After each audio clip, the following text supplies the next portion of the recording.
Now for Johnny Dollar. Mr. Dollar, this is Henry Parker with Continental Assurance out in Reno. Well, how are things in Nevada, Mr. Parker? Terrible, sir, just terrible. Well, I'm sorry to hear that. What seems to be... Excuse me, Mr. Dollar. Yeah? There's someone here who would like to speak with you. Oh, who? Give me that. Who do you suppose it is, you sloth-eyed Pinkerton? Sounds to me like a cantankerous old character named Jodiah Gillis. Cantankerous? Why, you miserable... What are you doing in Reno, Mr. Gillis? I tell you when you get here. When I get... Oh, no, now, wait a I minute. can't wait. If I do, he'll be dead and it'll be your fault. Who? A feline friend of mine. A what? Oh, being uncouth like you'd probably call him a cat. Oh, no. Look, Jodiah. Also, he's rich. He's what? Rich, yes, sir. Last week he inherited $60,000. This week somebody's making sure he won't live long enough to spend it.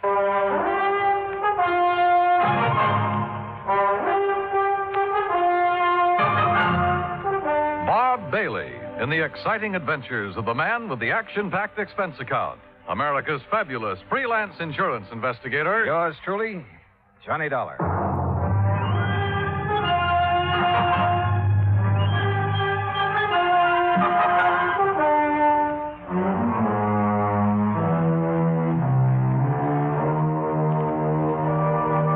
Expense account submitted by Special Investigator Johnny Dollar to the Continental Assurance Company, Reno, Nevada. The following is an account of expenses incurred during my investigation of the Felicity feline matter. Expense account item 1, $164 air transportation, Hartford to Reno. En route, I wondered again what Jodiah Gillis was doing in Nevada.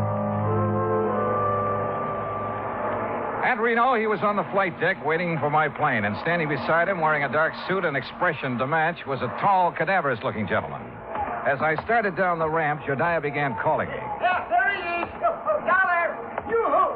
Hey, Johnny. Oh, hi. Afternoon, Jodiah. Well, you are a sight for sore eyes, boy. Yes, indeed, you are. Johnny, this is my friend and business associate, Henry Parker. Mr. Parker? Oh, I'm certainly glad you've arrived, sir. That's so? Yes, yes. Mr. Gillis has been quite concerned over Felicity. The Felicity? The feline. What do you think you came out here for? Your help? Well, no. Yeah, then give Parker your checks. My checks. So what's the matter with you? The altitude affect your mind? Hand over your claim check so Parker can fetch your luggage. Sure. Here.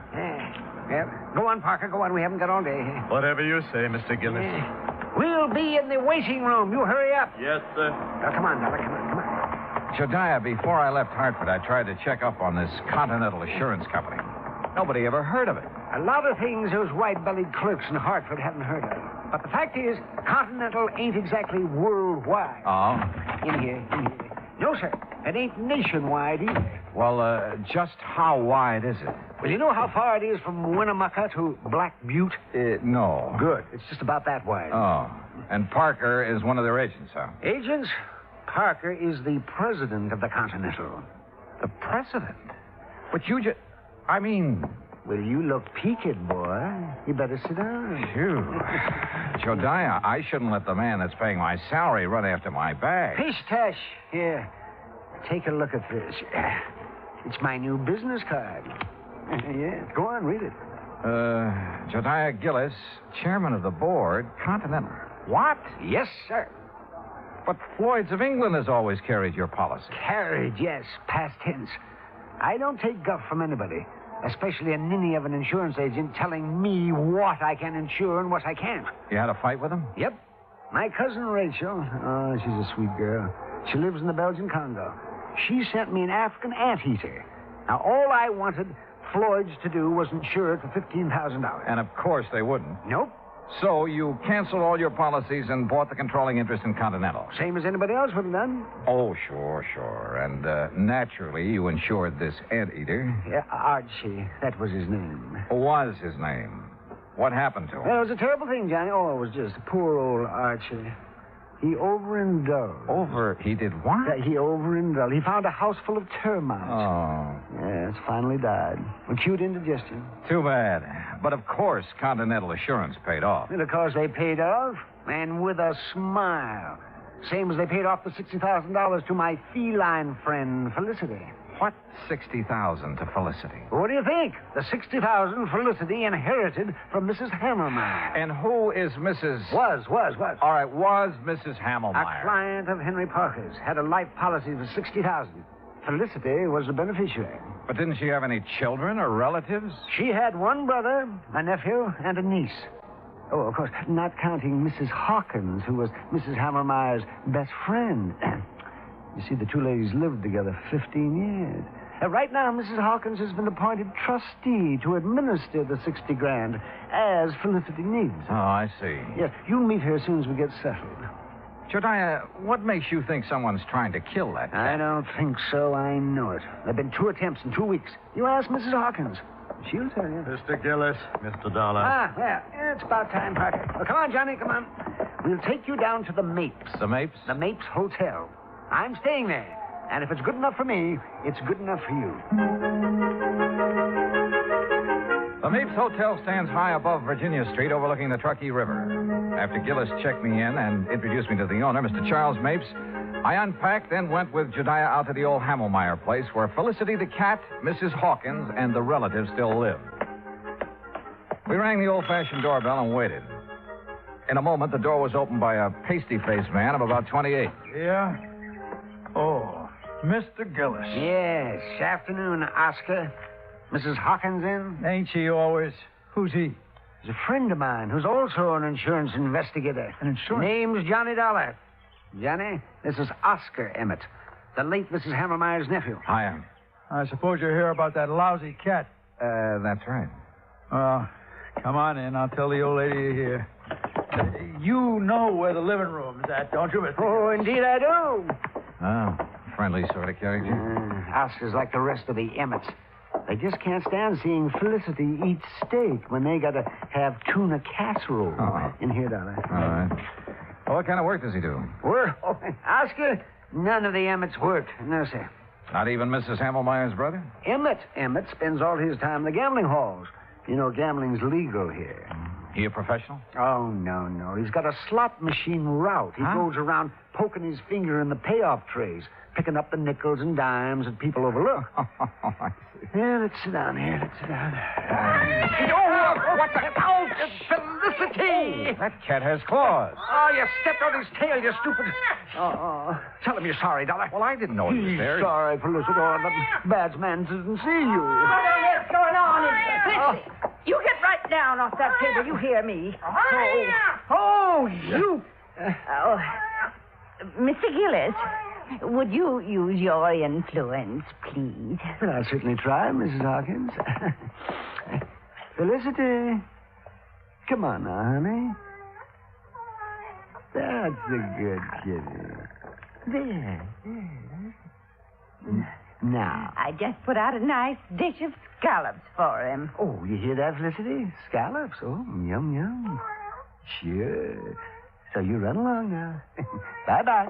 Oh, I do declare I've never seen a man who has such a way with animals. Well, And that goes for lonely widows, too, Mr. Gillis.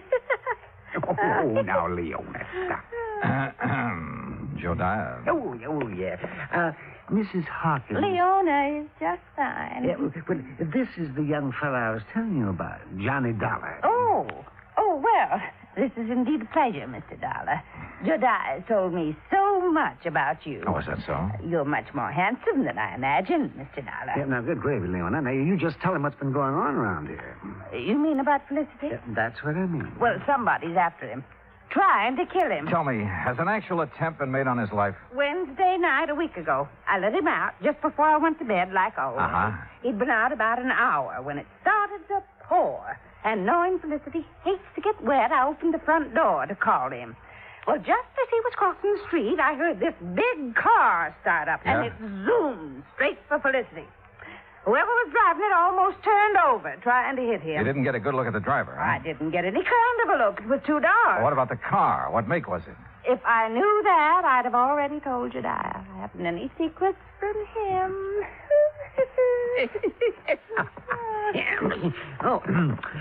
Tell him about last Thursday, Leona. Felicity was poisoned. That's what the vet said. Somebody put arsenic in his lobster. Lobster? Oh, yes, he just loves it.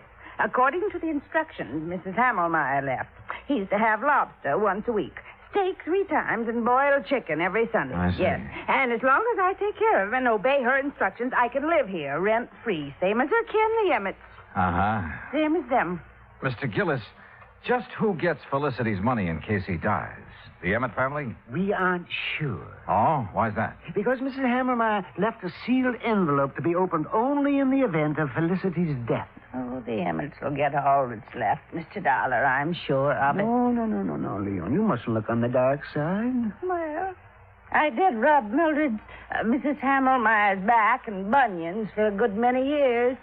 Did her marketing. Saw she got her medicine on time. I do hope she appreciated Oh, it. she did, Leona. You see. You dear, sweet man. Hello? Anybody home? Where is everybody? We're in the living room. Yes, I figured they'd start flocking in. Now it's dinner time. Dollar. Yeah. It's Joyce Emmett, the niece. She hates cats. Told me so herself. Oh. Well, evening, Mrs. Hawkins. Do I have time to take a shower before dinner? Oh, I didn't know he had company. Mr. Emmett, Joyce, you both know Mr. Gillis. Yes. Hi, Mr. Gillis. Terrible. And this is Mr. Johnny Dollar. He's investigating the trouble we've had about Felicity. After the would-be cat killer, huh, Johnny? Yeah, that's right. I'll lay 8 to 5 you never catch him. Or her. Could be a woman, you know. Oh, yes. It most certainly could. Why, Joyce, the way you say that, you act as if you want Mr. Dollar to start investigating you. Maybe I do. How about it, Johnny? Well, how do you feel about Felicity, Miss The Emmett? same as everyone else in this house. Aunt Mildred had no business leaving all her money to that creeping night crawler. Joyce. Well, he is. Mr. Dollar, just what interest do you have in Felicity? He isn't insured. Mr. Gillis sent for me, Mr. Emmett. He did? Yes, I did. Continental has a moral responsibility to see that the funds handed over to widows, children, and dumb animals are protected from swindlers, connivers, and blackguards, of which I'm sure this house has many. Why, you pompous, wrinkled old Romeo. Joyce, please, if you can't hold your tongue, leave the room. Well, what I said is the truth. Man his age getting romantic. You wait, girl. 30 years from now, you'll be mighty glad men my age can get romantic. That's telling it. Mr. Emmett. Mr. Emmett, do you share your daughter's opinion of Felicity? Why, of course I do. I'm a dog man. Besides, I can't see why she left all that money to the critter. Mrs. Hawkins has figured up what it costs to keep him like a king every week. Yes, $23. Maybe a trifle more by the time I get him out of the pretty kitty. The pretty kitty? Well, it's a beauty parlor for cats. Felicity has a standing appointment there every Friday at 1. Oh, no. $23 a week. You know how many weeks it'll take him to spend that $60,000, not counting the interest that'll add up while he's doing it? No, not exactly. No, I know. 2,600 weeks. 50 years. And believe me, the odds of any cat living to be 50 years old, well... I'll lay you 10 to 1 he doesn't live another 6 months. Joyce. Oh, speak of the devil. Well, hello there, Felicity. Oh, did you know we were talking about you? Did you finish up all your dinner, Felicity? He sometimes doesn't eat all his scallops. Last week I gave them to Oscar. Oh, it's disgusting. Well, look at him. He thinks he owns us. What do you mean, thinks? Huh. A few minutes later, Jodiah drove me back to the Mapes. Whether it was the Emmets or Mrs. Hawkins who wanted Felicity out of the way, I didn't know.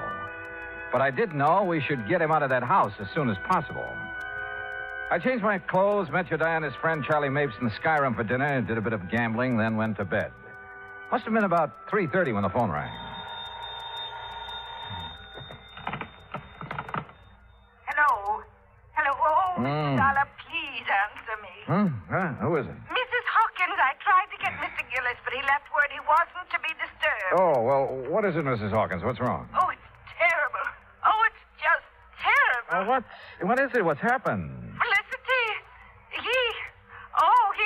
Felicity, what? I let him out about 10, but he's disappeared. Mr. Dollar, I know he's been killed.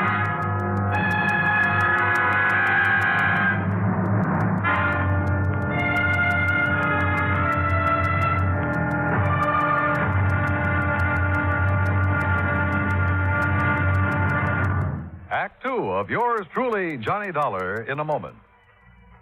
Anyone who has survived the rigors of basic training is familiar with a great variety of milk that is dished out periodically in the armed forces. Now, there's frozen milk, concentrated milk, frozen concentrate, and good old powdered milk. But sometimes supplying wholesome, fresh, real milk has been a problem when servicemen have been stationed in out-of-the-way places.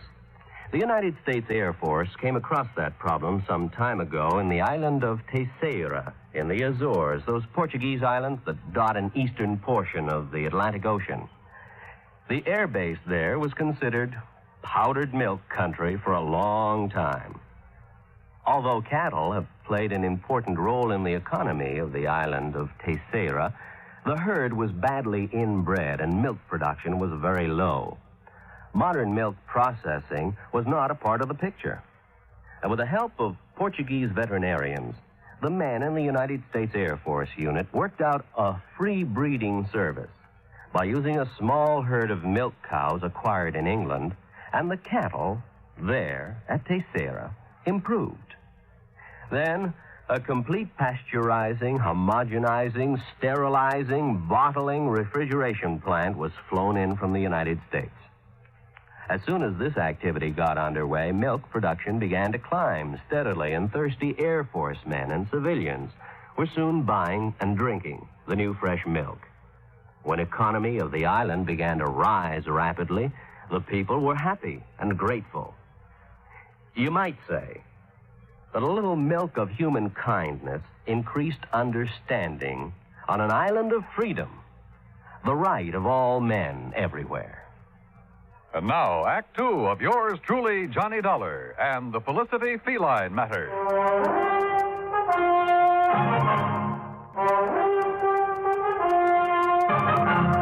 A few minutes later, Jediah Gillis and I were at the old Hammelmeyer home. Joyce and her father, along with Mrs. Hawkins, were waiting for us.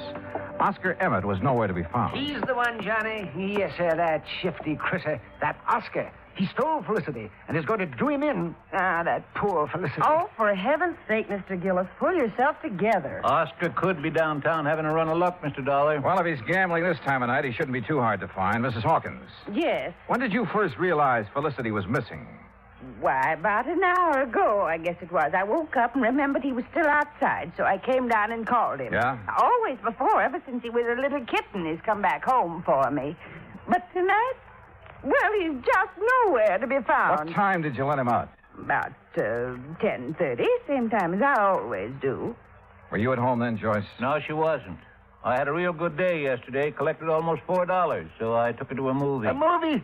That's a likely story if I ever heard one. It happens to be the truth, Mr. Gillis. What'd you see? Come on, tell me. It was an old one about a giant gorilla. That's right. Oh, I'll bet. Jediah, if anything has happened to poor Felicity, will we... Well, how much time will we be given before we have to move out of this house? Well, that's up to the court, but I'd say a couple of weeks. That's all? Oh, my. Well, it's all they deserve. My. All except you, my dear. Well, Johnny, you've been unusually quiet. What do you think? I think we'll take in the late spots, Jediah. See how our luck's running. We started at the Mapes and went down Virginia Street, stopping in at every gambling casino, hoping we'd find Oscar Emmett. Finally, we found him at one of the roulette wheels in Harold's Club. And in front of him was a large stack of chips. Take your bets, ladies and gentlemen. There's a couple of seats around here, gents. No, thanks. We'll just watch our friend. And a very lucky friend he is, too. Put these on 32 and these on... Good morning, Oscar. What? Well, what are you two doing here? We've been looking for you. That's so? What for? You know what for, you catnapper? What'd you do with Felicity? That cat. You know any other Felicity? You no good loafer? All bets are down. No, wait a minute. I wanted these chips on 13 black. Hurry, all bets are down. What? Now see what you two made me do. If that 13 hits, Well, what do you want to see me about? We told you. Felicity. You know where he is? How would I know? Where have you been since 10:30 this evening? All around town. How long have you been here? Long enough. Look out now. 13, odd, and black. Oh, why, You see what you two clowns cost me? Taking my mind off what I'm doing. Now get out of my way. I'm cashing in. You're not doing nothing to answer our questions, Mr. Oscar Emmett. You hear me? Oh, yeah. Oh. Hey, wait a minute. Just a minute, Oscar. Hold back. Shadiah, are you all right? Yes, I guess a fine bodyguard you'd make. Mr. Gillis, I'm sorry. I didn't really mean to hit you. Well, you sure did. Yes, sir. But here, let me help you up. Are you sure you're all right, Shadiah? Yes, if I could just sit here a minute, I'll be fine. Okay, folks, it's all over. Let's get back to our business. Want to come over here a second, Dollar? If you say so. That crazy old fool. I didn't really mean to hit him so hard, but he... Well, you know how it is sometimes. That was the best run of luck I had this year. Well, don't worry about Jodiah. He sometimes forgets he's not as young as he used to be. You can say that again. Boy, the way he's been letting that Mrs. Hawkins make a fool of him. What do you mean? Oh, you know. Telling him how much she's in love with him, how nice it'll be after they're married, you know. You heard her say this? Sure. You see, my room's on the first floor just off the parlor. And I can't help but hear what's going on. Uh-huh. Well, what makes you think Mrs. Hawkins isn't sincere? Because she's been given the same line to Mr. Emmett. Oh. Only she really loves him. Oh, yes, sir. Sometimes he argues with her, and she breaks out crying. Now, that's something no woman like her could fake. Yeah. Maybe you're right. I didn't tell Jodiah what I'd learned from Oscar. At least not then. The wind had already been taken out of his sails. So I took him back to the Mapes. I made sure he was going to be all right. Then I returned to the old Hamelmeyer house. Joyce, Mr. Emmett, and Mrs. Hawkins were out in the yard hunting for Felicity.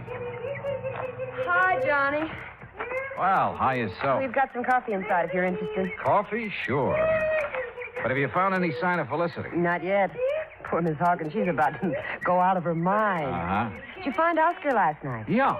He's been having a session downtown at a roulette table. That's what I thought. Johnny?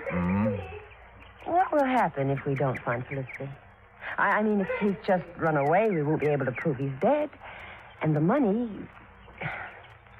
Well, what will happen? Do you know? Well, I imagine there'll be a waiting period, and then the court will declare Felicity dead, and the money will go wherever Mrs. Hamelmeyer has willed it. Mm-hmm.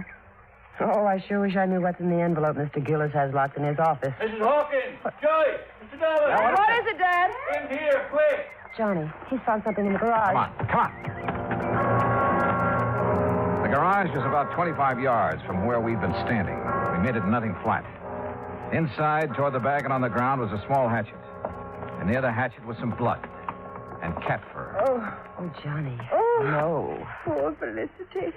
Oh, the poor thing. Well, it looks like he met his end here, and then whoever did it carted him away, Dollar? Looks that way. Johnny, take me out of here. Yeah, sure, Joyce. My goodness, so ashamed. And you know I hated that cat. I really wanted him dead, but not like this. Not... Oh, hey, come on now. I know it's silly of me, isn't it? No, I don't think it is. Oh, Mr. Dollar, Yes, ma'am. will you be kind enough to notify Mr. Gillis? I'm afraid I just couldn't speak about it over the telephone. Of course. I'll be glad to. I drove Jodiah's car back to the hotel. I made sure he was feeling better, then told him what we'd found in the garage. Naturally, he wanted to call out the police reserves, but I managed to talk him out of it. At 10 o'clock, I made some telephone calls to the local banks. When I got the information I'd been after, Jodiah and I again drove out to the Hamelmeyer house. Well, I expected you two gentlemen a couple of hours ago. Sorry, Mrs. Hawkins. I had some things to take care of. Oh, well, come in. What's the matter with... Why, Jodiah Gillis, you've been fighting. So I have, woman. So I have. Street brawling, and at your age. Seems like I've been doing a lot of crazy fool things at my age. Now, just what do you mean by that? You know very well what. Pulling the wool over my eyes. Let me think that I'd found a true sweetheart at last. Oh, you miserable Jezebel. Mr. Dollar, whatever is he talking about? How about you and Mr. Emmett? And how you plan to use Jediah's friendship to get you out of trouble in case your little scheme failed? Well, I still don't understand. No? Well, suppose I tell you that you did away with Felicity yourself. Why, you can't prove that. I won't need to. Jediah's having a copy made of all your bank deposits since the time you moved in with Mrs. Hammermeyer 15 years ago and started taking care of her by paying her bills, ordering her food and medicine, and pocketing a good share of the money for yourself. Well, why shouldn't I have? She didn't give me 1 cent of salary. Oh, I know. And your bank balance shows you have $47,000 on deposit. All right. All right. But I'll pay it back. You'll see.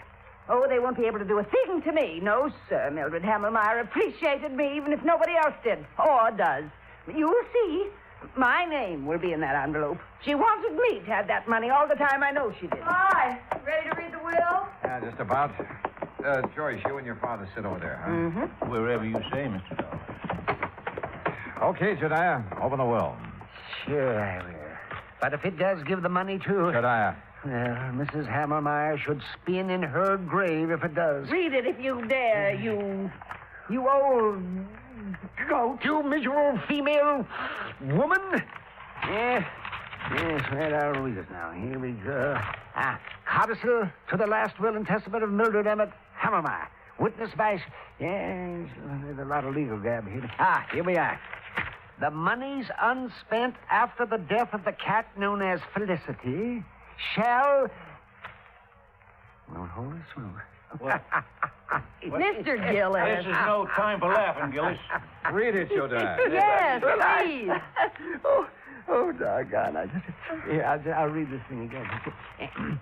The monies unspent shall then go to the descendants of the original heir. What? Descendants? What? Yes. Well, how... The original heir is Felicity. Now, the money goes to his descendants. And being as he was a tomcat who loved to go prowling at night, did he ever have descendants? Oh, hundreds of them. Well, sir, what happened later proved once and for all that miracles can happen. For at 1 o'clock on Friday afternoon, we got a phone call from the Pretty Kitty Beauty Shop. A large tomcat with a bad cut on the back of his neck had shown up for his usual shampoo and manicure. Maybe they do have 9 lives. Expense account total, including hotel bill, incidentals, and transportation back to Hartford, $407.20. Yours truly, Johnny Dollar.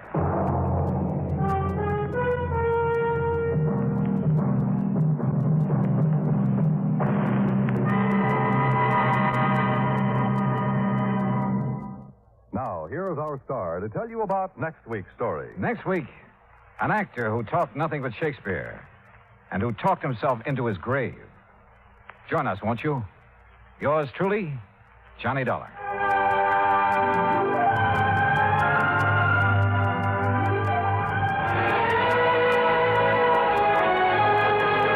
For the past 55 minutes, you've been listening to the best of radio drama with suspense and Johnny Dollar. Be sure and join us again tomorrow night at the same time, 9:05, when FEN presents The Phil Harris Show and The Life of Riley.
From Hollywood, it's time now for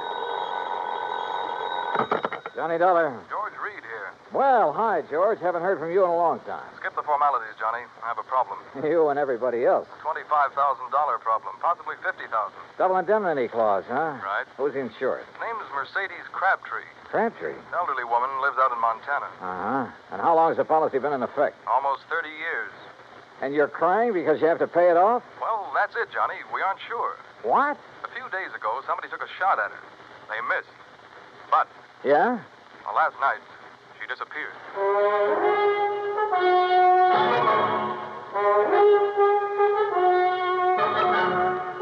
Bob Bailey in the exciting adventures of the man with the action-packed expense account. America's fabulous freelance insurance investigator. Yours truly, Johnny Dollar. And now, Act One of yours truly, Johnny Dollar.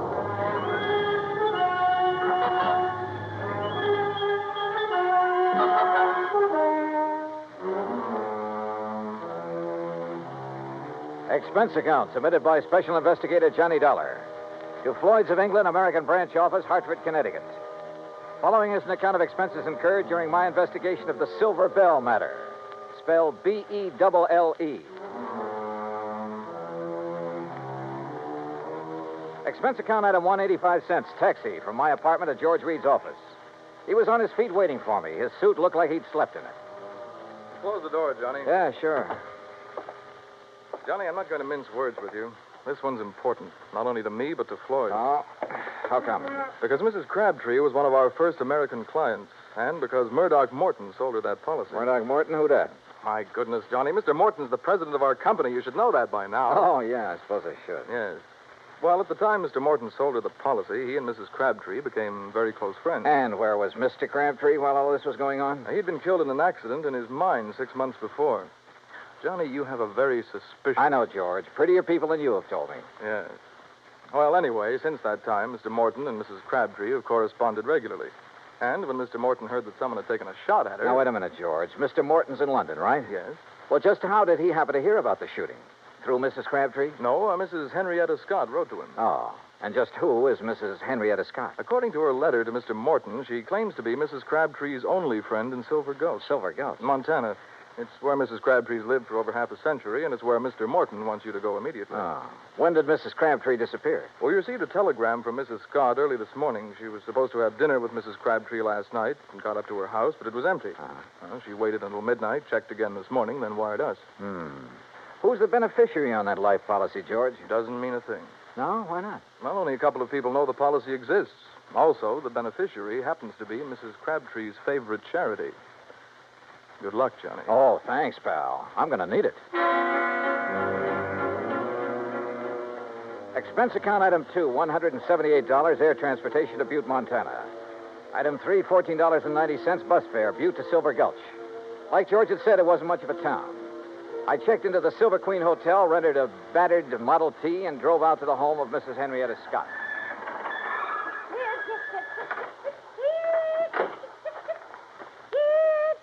Oh, you startled me out of a day's growth. I'm sorry. Mrs. Scott?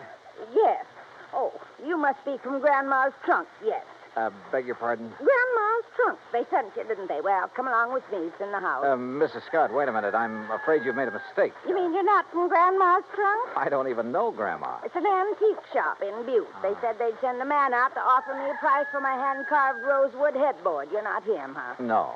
My name's Johnny Dollar. I'm an insurance investigator. Well, why didn't you say so right off? Come on inside. I suppose you're here about poor Mercedes Crabtree. God rest her soul. Yes, that's right. Is she still missing? Rest her soul. Sit down anywhere. Oh. No, not there. Oh, well, on the settee. That's it. You comfortable now? Fine, thanks. The sheriff and a couple of men who work for Charlie Greenpaw were out looking for her most of yesterday. They're at it again today, but they won't find her. Leastwise alive. Well, can you think of anyone who might have reason to kill her? Well, now that's hard to say. Most people in this town right now, they ain't got no use for her.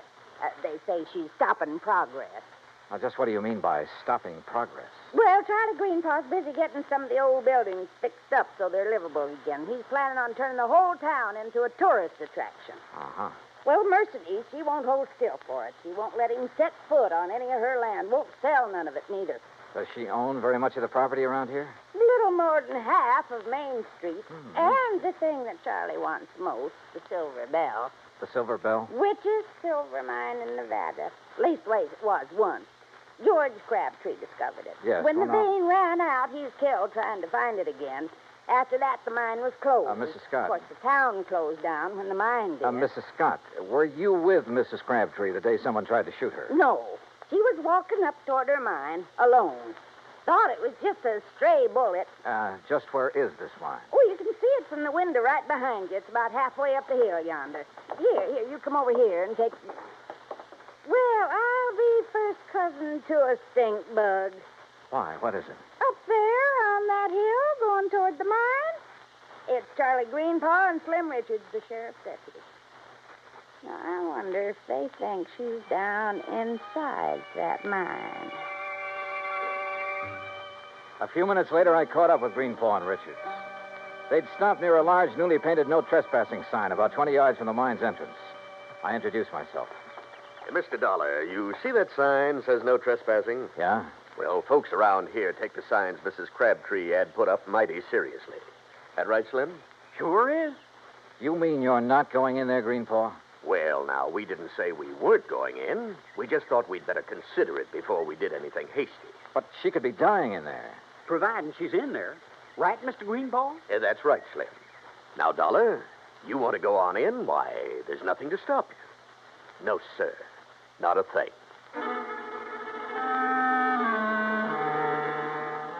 I left daylight behind as I followed the narrow tunnel deep into the side of the hill. About 50 yards down, the tunnel branched off in two different directions. I stopped for a moment, then took the one to the right. I hadn't gone 10 feet when it happened. Holy jump.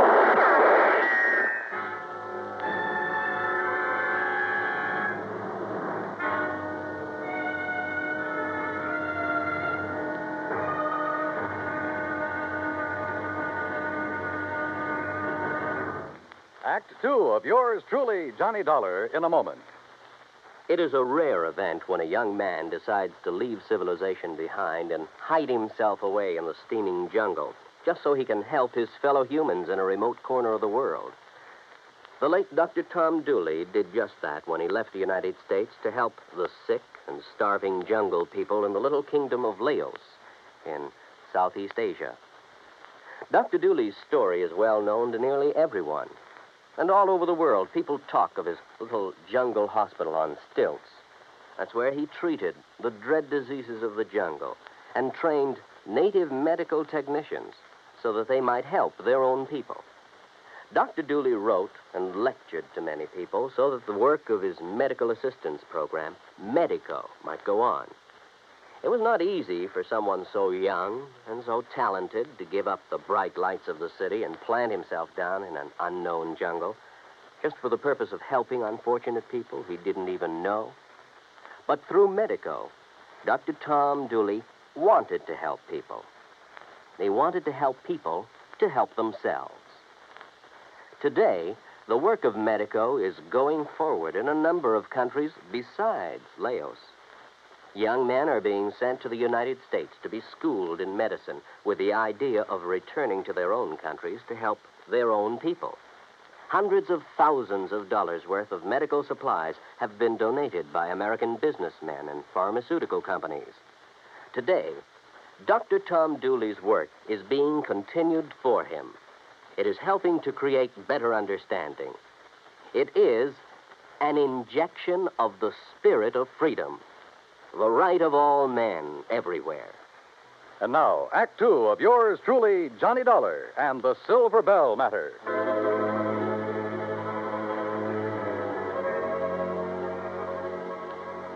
I wasn't alone in the mine, that was for sure. But whoever was in there with me wanted to be alone and resented the intrusion. I wondered if they could hear, so I picked up a rock and tossed it on down the side of the tunnel. Oh. You hurt bad, stranger? Well, I'll be him. Mrs. Crabtree, is that you? You're trying to trick me. No, wait a minute. My name's Johnny Dollar, insurance investigator. I got a feed on you now, mister. So don't till you can prove what you're saying. Oh, no, I don't intend to. What are you doing in my mind? Looking for you. Your friend, Mr. Morton, is worried about you. Oh. Walk up this way, Mr. Dollar, but you be mighty careful about it. Yes, ma'am, I sure will. You say my Doc Martin sent you all the way out here? That's right, ma'am. Your friend, Mrs. Scott, wrote to him. I declare. It seems forgot she even knew. You know Murdoch? No, ma'am, I've never had the pleasure. Oh, he's such a fine gentleman. I remember years ago when I first met him. Oh, he was so kind and understanding. Hey, what's the matter? Oh, crazy fool thing I did coming in here and falling. Hurt myself bad, too. Mr. Dollar, you're just going to have to carry me out. It'll be a pleasure.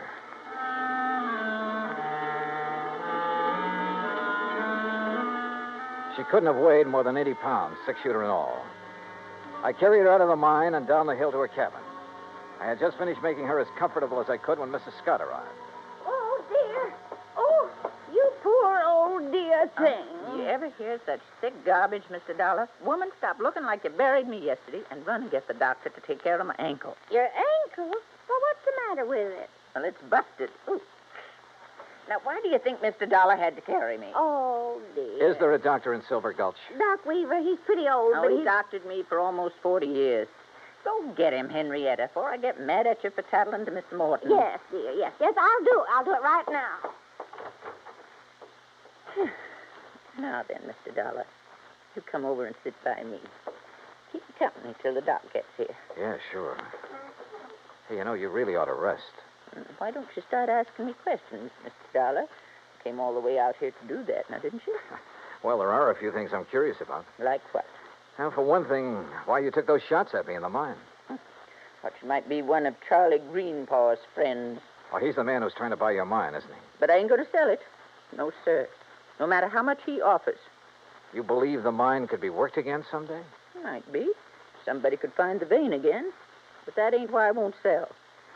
It's because my husband, he's buried in there, Mr. Dollar. Him and the others that were caught in that cave-in. Oh, I see.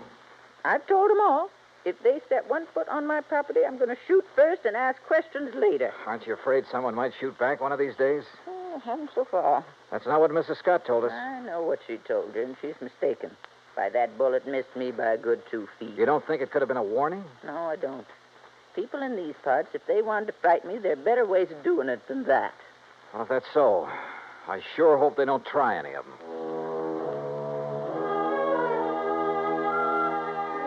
No one, at least so far as she knew, had reason enough to try killing her.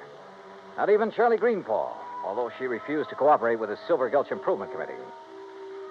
I waited until Mrs. Scott returned with the doctor, then left and drove back to my hotel. I had finished supper and was heading toward my room when someone called me. Oh, Mr. Dollar. Yeah? Oh, Mr. Greenpaw, I was just thinking about you. That's so? Yeah. I was wondering why you hadn't thought to take a look in the Silver Bell mine when you first heard that Mrs. Crabtree was missing. Well, to tell the truth, I'd left the search up to the sheriff until today.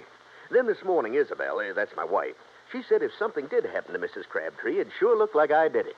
Good thing you listened, because she was right. Yes, I know.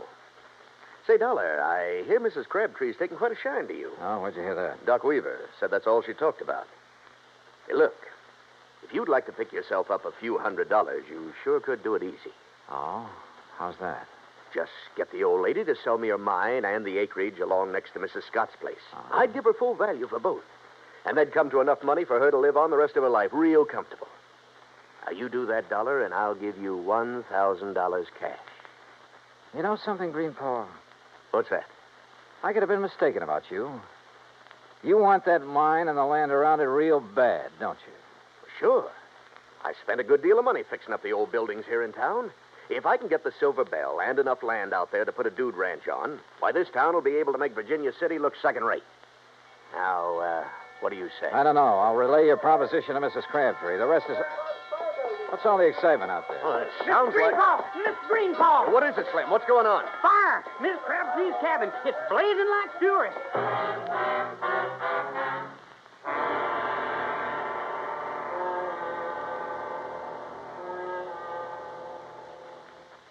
Act 3 of yours truly, Johnny Dollar, in a moment.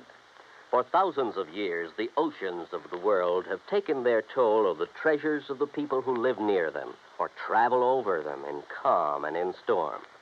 And for an equally long time, these same people have dived to the bottoms of these oceans seeking those treasures. Gold, silver, jewels, and emblems of tradition or symbols of history have been the sought-after prizes. Late in 1959, a group of English divers seeking underwater specimens of fish and plant life off the coast of the island of Terceira in the Azores came across a group of some 17 ancient cannons. They'd been swept off the walls of the old fortress by a tidal wave sometime during the middle of the 19th century and sank about 100 feet to the bottom of frequently storm-swept waters. News of the discovery was relayed to the Portuguese government, which gave permission for the raising of the relics. American skin divers stationed at the Air Force Base on Terceira volunteered to do the job on off-duty hours. In cooperation with the Portuguese Museum, the men made a few exploratory dives to determine the situation. Then the salvage work began. After cleaning the cannons, some made of brass, others of bronze, it was discovered that they had been forged in England, France, and Portugal more than 110 years before. Now the shiny symbols of history are on view in a Portuguese museum. The Portuguese people are happy because of an unselfish American gesture that brought back to them their symbols of the defense of freedom, the right of all men everywhere. And now, Act 3 of yours truly, Johnny Dollar and the Silver Bell Matter.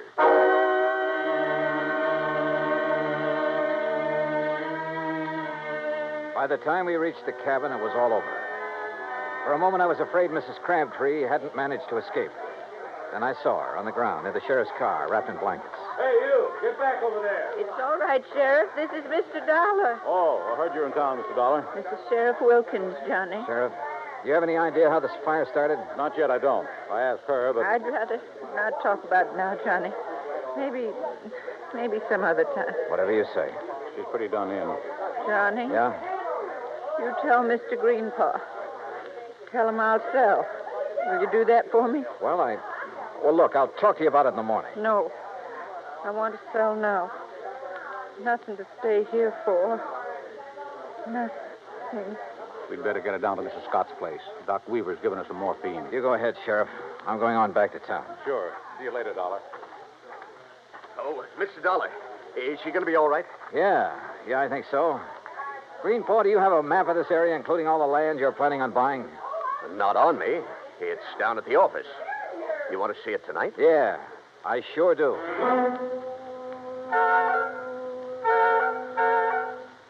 I took a look at the map. Got a little sick at my stomach. Then drove back to Henrietta Scott's. There was a light on in the front room, so I got out of the car and walked up to the door.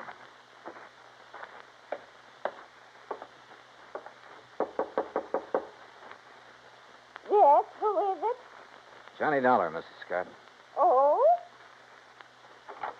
Well, isn't it a little late to come calling, Mr. Dollar? I mean, after all, Mrs. Crabtree is sleeping sound, and I'm all ready for bed. I want to see Mrs. Crabtree. I want you to wake her up. Well, I just couldn't do that. The doctor told me she should have as much sleep as she can get. Yeah, you took his orders a little too literally, Mrs. Scott. Why, whatever do you mean?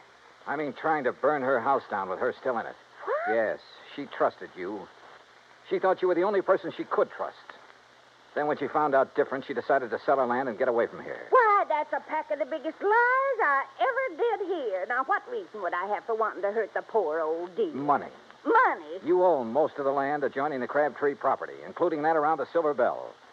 Greenpaw wouldn't buy your land unless he could buy Mrs. Crabtree's. When she refused to sell, you decided to see that property changed hands the hard way. If that's so, why would I be so concerned about her? Now, why would I write Mr. Morton telling him she'd been shot at and then wiring when she disappeared? Why? To protect yourself. You purposely missed her that day. You had to set up your alibi. You've got no proof. No, you're right. I haven't. But Mrs. Crabtree has. She knows who and what started that fire in the cabin. Now, get out of my way. No. Oh. Mrs. Crabtree. Mrs. Crabtree. Huh? Percy. All right, Mr. Dollar. You move away from her. Not until I find Move out. away now, or I'll shoot. Oh, well, when you put it that way, Mrs. Scott, I'll have to. You were right about me missing her on purpose.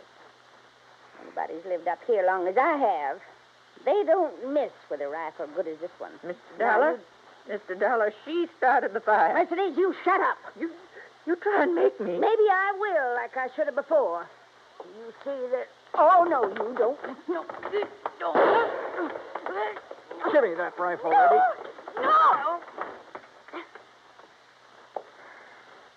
Why?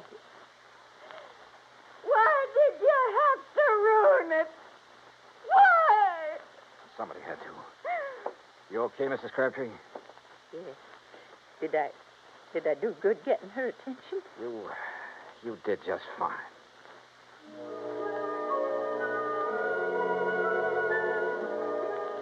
I was ready to leave Silver Gulch the next day, but I stayed over for another week, waiting for a little English gentleman by the name of Murdoch Morton to arrive and claim his bride. Yeah, just about everybody in Montana came to Mrs. Crabtree, pardon me, Mrs. Morton's wedding. Everybody, that is, but her old friend, Mrs. Henrietta Scott. Expense account total, $317.10. Yours truly, Johnny Dollar.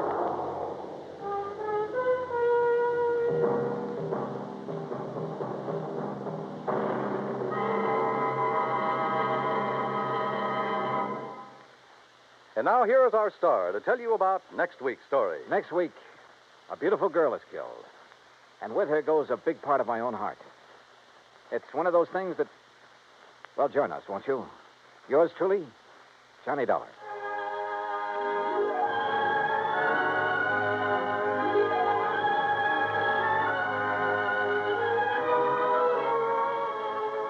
Yours truly, Johnny Dollar, starring Bob Bailey, originates in Hollywood. Written by Charles B. Smith, it is produced and directed by Jack Johnstone. Heard in our cast were Virginia Gregg, D.J. Thompson, G. Stanley Jones, Frank Nelson, Sam Edwards, and Will Wright. Be sure to join us next week, same time and station, for another exciting story of yours truly, Johnny Dollar. This is Dan Coverly speaking.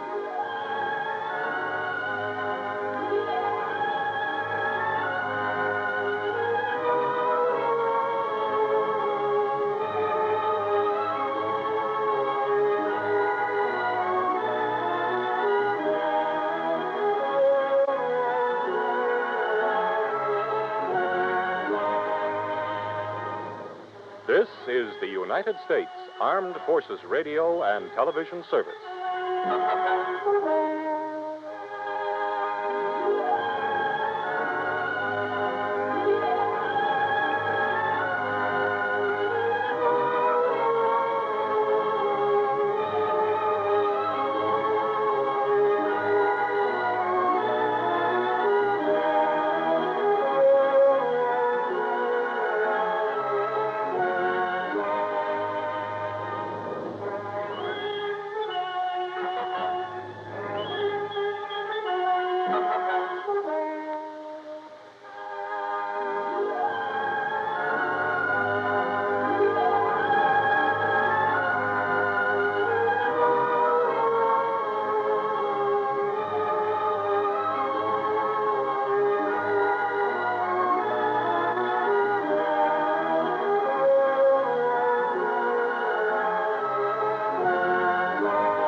From Hollywood, it's time now for... Johnny Dollar. Lud Barlow, Johnny. I'm on a spot. What's the matter? The Templeton house in Boston was knocked over sometime during the night. We have a $100,000 loss on our hands. Can you go over there right away? Well, I'll see what the plane situation is, Lud, and if Never I can... mind the plane situation. Just pack up and get out to the airport. I'll meet you at Hangar 12. What? I'm chartering a plane for you.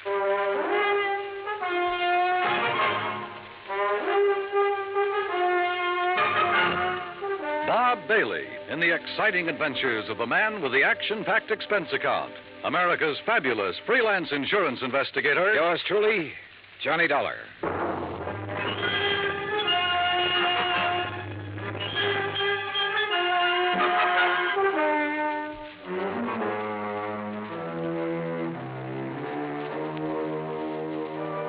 Expense account submitted by Special Investigator Johnny Dollar to the Mideastern Indemnity Corporation Home Office, Hartford, Connecticut. Following is an account of expenses incurred during my investigation of the Templeton matter.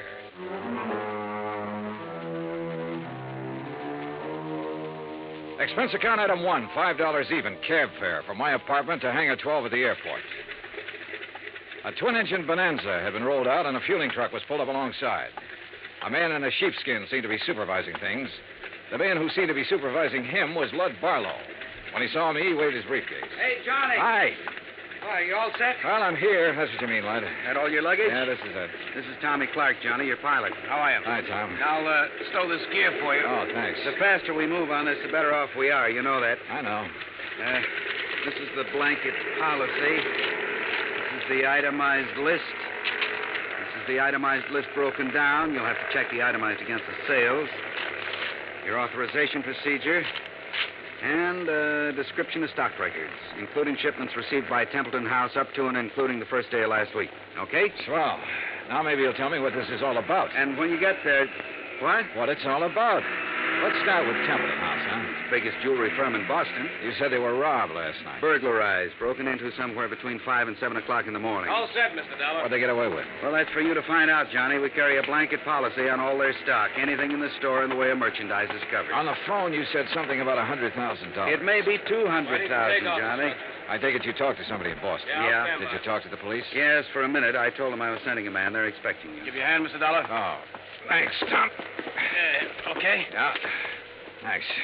Who's in charge, Lud? Lieutenant Roebuck. Roebuck? Yeah. Get your seatbelt, Mr. Dollar. Oh, sure. He'll want to see those contents records. You be sure and tell him they're up to date. Who's the man with the company? What? The man at the company. Templeton. Stand clear, Mr. Barlow. Remember, Johnny, a client can face a thing like this a lot better if a man from the insurance company standing by. I'll try to remember that. Good luck and keep me informed.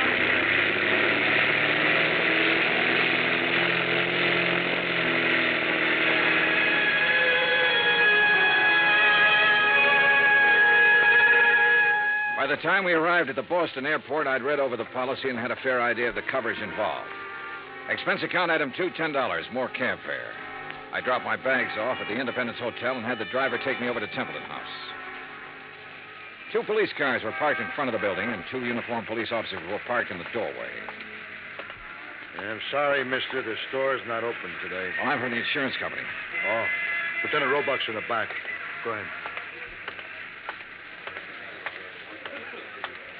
At the back of the store, a white-coated intern and an ambulance attendant were working over a blanket-wrapped figure laid out on the stretcher. One of them was operating a plasma tube. The other was checking the pulse. A group of men, some in uniform, were watching closely. The tall, thin one seemed to be in charge of things. Roebuck? Yeah. Johnny Dollar, Mideastern Indemnity. Oh, didn't take you long. This, Sergeant Younger, Sergeant Toohey. This is Mr. Dollar from the insurance company. Hi, man. What's this? Oh, this man was a special patrolman working the area. He must have walked right into the middle of it and got himself shot. They've been giving him transfusions ever since they found him. Uh-huh. Said anything yet? He hasn't been conscious. Doc, how about it? We can't do any more here, Lieutenant. We'll have to risk a trip to the hospital and try to operate. Okay, boys, load up. Doc, this is Mr. Dollar, insurance company. How are you, Doctor? Okay. Doc, we're going to want to talk to him the minute he comes around. I'm not going to promise you anything, Lieutenant. Well, see you. All right. Now, Mr. Dollar, you didn't waste much time. I brought a contents list that might help you, Lieutenant. Good. The best help we're going to get is from that patrolman. Come on, I'll show you around.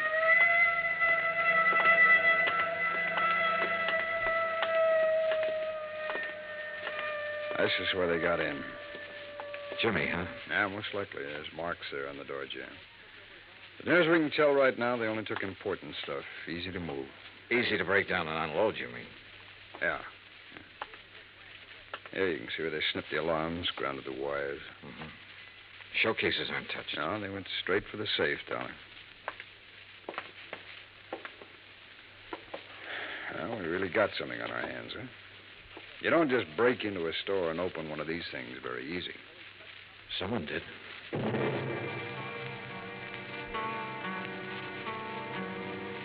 The neighborhood was canvassed for possible witnesses. I spent the rest of the morning with Dorian Templeton, the owner of the company. By noon, we had taken an inventory of the missing stock and drawn up a tentative list. As far as I know, that about does it, Mr. Dollar. Now, what's the next step? I'll check this against the merchandise received reports, Mr. Templeton. It'll take a while. As soon as I have that finished, you can check it over again and file a formal claim. And then? The company will reimburse you in cash. Well, what are the chances for recovery in a case like this? Well, I could quote the actuaries, Mr. Templeton, but I won't. Why not? Whoever broke in here last night knew what they were about. They opened your vault the way you'd open your front door. They took what they wanted and got out very quickly. No alarm, no witnesses. The chances are they planned the rest of it just as well. They probably scattered. The police aren't sure how many men were involved. They know it was at least 2 men, possibly 3. How do they arrive at that? 1 man working on the safe, another man looking out, possibly 2. The point is, the more men who are involved, the harder it'll be for them to take the jewelry, break it down, sell it, and stay out of sight. They're going to get away with it? I didn't say that. Well, nothing seems to have gone wrong with their plans so far. One thing went wrong. That special patrolman surprised them. True, he didn't have time to draw his gun or sound the alarm, but they had to shoot him. And if something hadn't gone wrong, they'd have been satisfied to knock him on the head. Yes. Well, what happens now? Well, that's up to the police. I can tell you their investigation will take some time. Burglary is the toughest kind of thing to work on. Why? No witnesses. I never thought of that. Dollar, you all cleaned up? Well, we got a tentative list. As soon as I check it, I'll give it to you. Okay. Mr. Templeton, I'd like to have you come with me now. Now? Yes, we'll want your statement, sir, and there's quite a bit of work to do with the employees. All right. Dollar, as soon as you get the list up, give me a ring, will you? Yeah, okay. Any news about the policeman? Yeah. It's a murder case now. Expense account, item 3, $25, stenographic fees. The public stenographer at the hotel helped me make a comprehensive list of the stolen items, which was verified by Templeton. The amount of loss was set at $100,000. By late afternoon, clerks, stenographers, accountants, designers, salespeople, stonecutters, all in Templeton's employ had made statements to Lieutenant Roebuck. The statements were in the process of being checked. A general roundup of known safecrackers and burglary suspects had begun. Expense account item 4, $3.75 dinner. Lieutenant Roebuck and myself. Well, it's going to be a long night. Yeah. Any luck on the employees? Oh, it's hard to say yet. One of them has a record. Hmm? Yeah, a fellow named Tabor, one of the janitors there. He's a 2-time loser. I had him tucked away in a cell until we clear some of this other stuff away. Has he said anything? Oh, he denies all knowledge. As far as time incident goes, he was home sleeping when all this happened, but that doesn't rule him out of somehow getting that safe combination and passing it on to a friend. Yeah. Man with a record's apt to have that kind of friends who'd be interested in just that kind of thing. Hey, how much do you want me around? You're a free agent, Dollar. If you have any ideas, I'll listen. It's a tough baby, any way you look at it. Let me talk to Tabor. There might be a shortcut. Why not?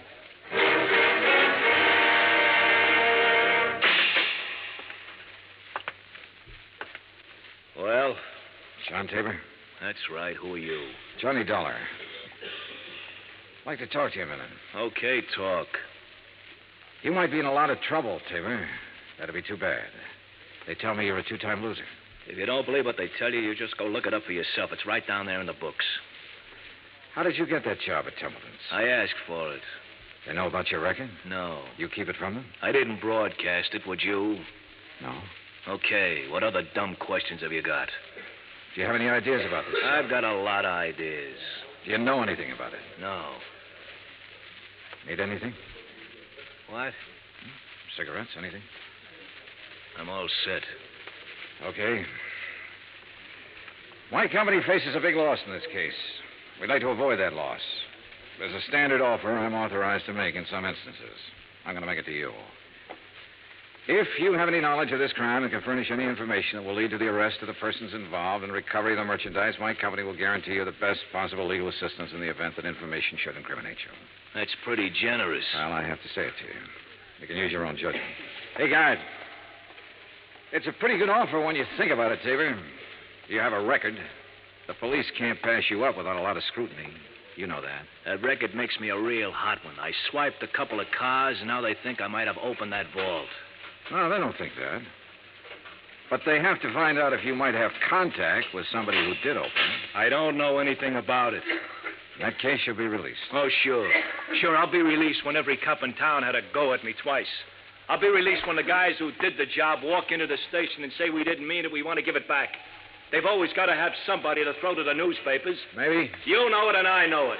Nothing better than to throw some old ex-con in a cannon hole and for questioning.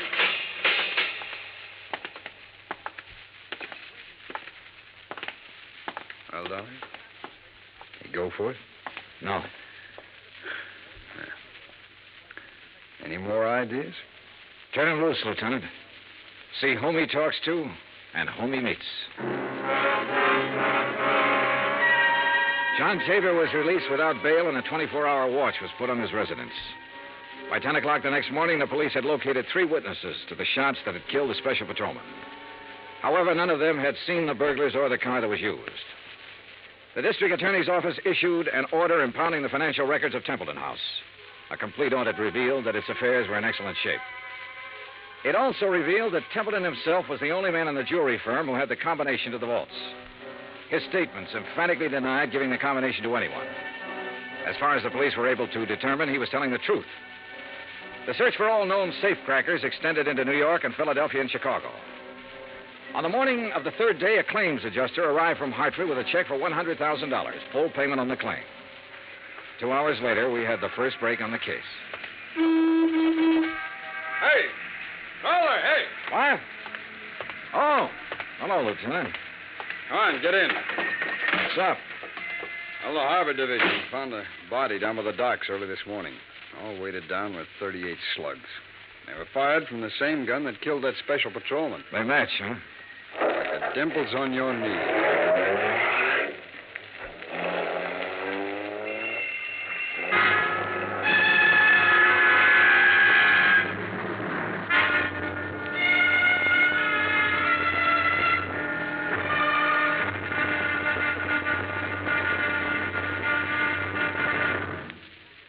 Act 2 of yours truly, Johnny Dollar, in just a moment. It is a rare event when a young man decides to leave civilization behind and hide himself away in the steaming jungle just so he can help his fellow humans in a remote corner of the world. The late Dr. Tom Dooley did just that when he left the United States to help the sick and starving jungle people in the little kingdom of Laos in Southeast Asia. Dr. Dooley's story is well known to nearly everyone.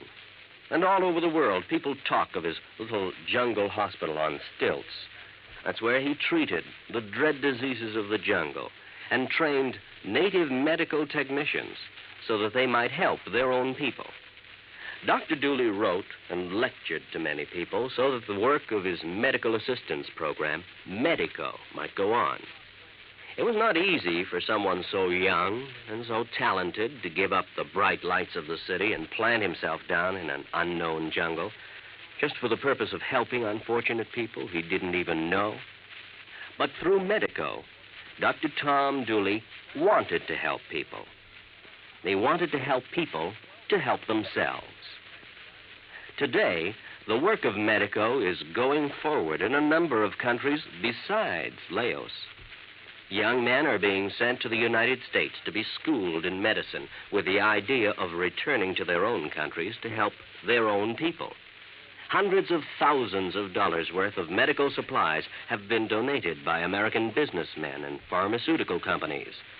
Today, Dr. Tom Dooley's work is being continued for him. It is helping to create better understanding. It is an injection of the spirit of freedom, the right of all men everywhere. Now, Act 2 of yours truly, Johnny Dollar and the Templeton Matter.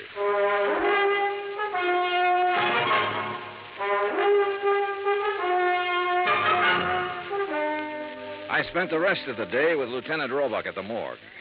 The body that had been found in the harbor was a man about 35 to 40 years old, slim build, dark hair. The labels had been cut out of his clothes and the laundry marks torn off. His fingerprints didn't check with anything in the local files. Roebuck put them on the wire to Washington and requested an urgent identification. Johnny Dollar. Blood Barlow, Johnny. What's this in the paper? Well, the special patrolman and the unidentified man were killed by the same gun. As soon as we get an identification, we can go to work. Well, how about that ex-con that turned up working at Templeton's? Tabor? Well, they're still watching him. He might have been the case man. So far, it's just an idea. I'd like a recovery on this one, Johnny. So would I. What do you think is possible? Well, 2 days ago, I would have said no. Today, things look better. For one thing, none of the merchandise has shown up on the market. For another thing, there has to be some kind of connection with this unidentified man. I just read your report on Templeton himself. He's out of the question as a suspect? So far, yeah. He's the only one who had the combination to the safe. There's no apparent motive for him to rob himself. But he's the only one Don't who start yelling at me, Lud. I know what you're thinking. Find a motive. Well, give us time, boy. Give us time on everything. Lud? Oh, I guess I hate to pay off big claims. You may get it back. Keep your pants on. Expense account item 5, $50 deposit for rented car. That afternoon, I drove from Boston to Creeksdale, the home of the Grantland Safe Company, where I met a man who looked as formidable as the product he manufactured. I am Grantland, sir. I found him standing inside a shiny new vault, ready for shipment. Beautiful thing, eh? On its way to South America tonight. Well, I never thought of a safe exactly that way, Mr. Grantland. Ah, beauty, strength. Think for a moment, sir, the treasures it will someday hold. But I bore you, sir, with my enthusiasm. Now then, you say you are here on a matter of vaults? One vault, Mr. Grantland. No. The one your company sold and installed at the Templeton House in Boston 17 years ago. Yes. Have you read about the burglary? No, sir, I have not. Templeton House? Yes. The vault was opened. Blasted? Opened. Someone had a combination. I am bewildered, sir. Indeed I am. You'll want a thorough accounting from my organization, of course. Well, that's up to the police, Mr. Grantland. Right now, for my own information, I wonder if you could tell me who might have the combination to that vault. Well, in answer to your question, I would first have to inspect our records. Well, I brought the serial numbers. Oh, well, let me see. That's as good as... the K series. Mr. Keating set the final combination. Mr. Keating? Yes, my chief engineer for years. And who else? Myself, sir. I'd have a record of the combination in my own file. And who are those available to? Myself, sir. I keep them in my own vault. I see. Anyone else? No one here. The people in proper authority at Templeton's. I'd like to meet Mr. Keating if I could. Impossible, Mr. Dollar. Why? Mr. Keating has been dead these 6 years.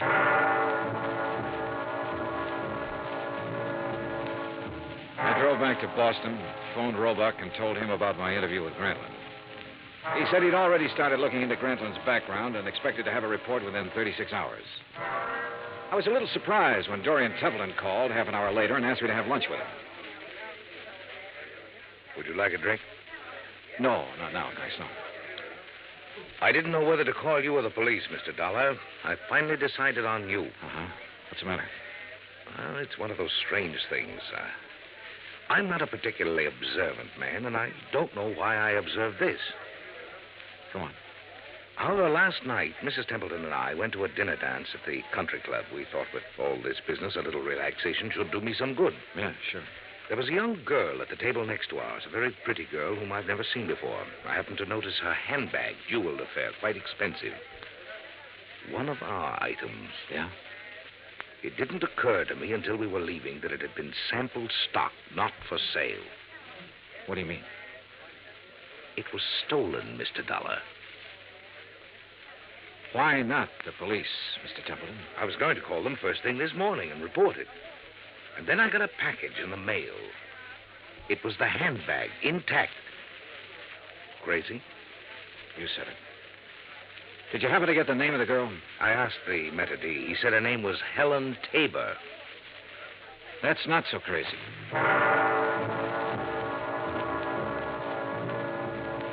Expense account item 6, 10 cents, one phone call. To Lieutenant Roebuck to see if John Tabor was still being watched. Roebuck said that 2 men were on duty watching his house at all times. I saw them when I drove up an hour later. They were parked across the street.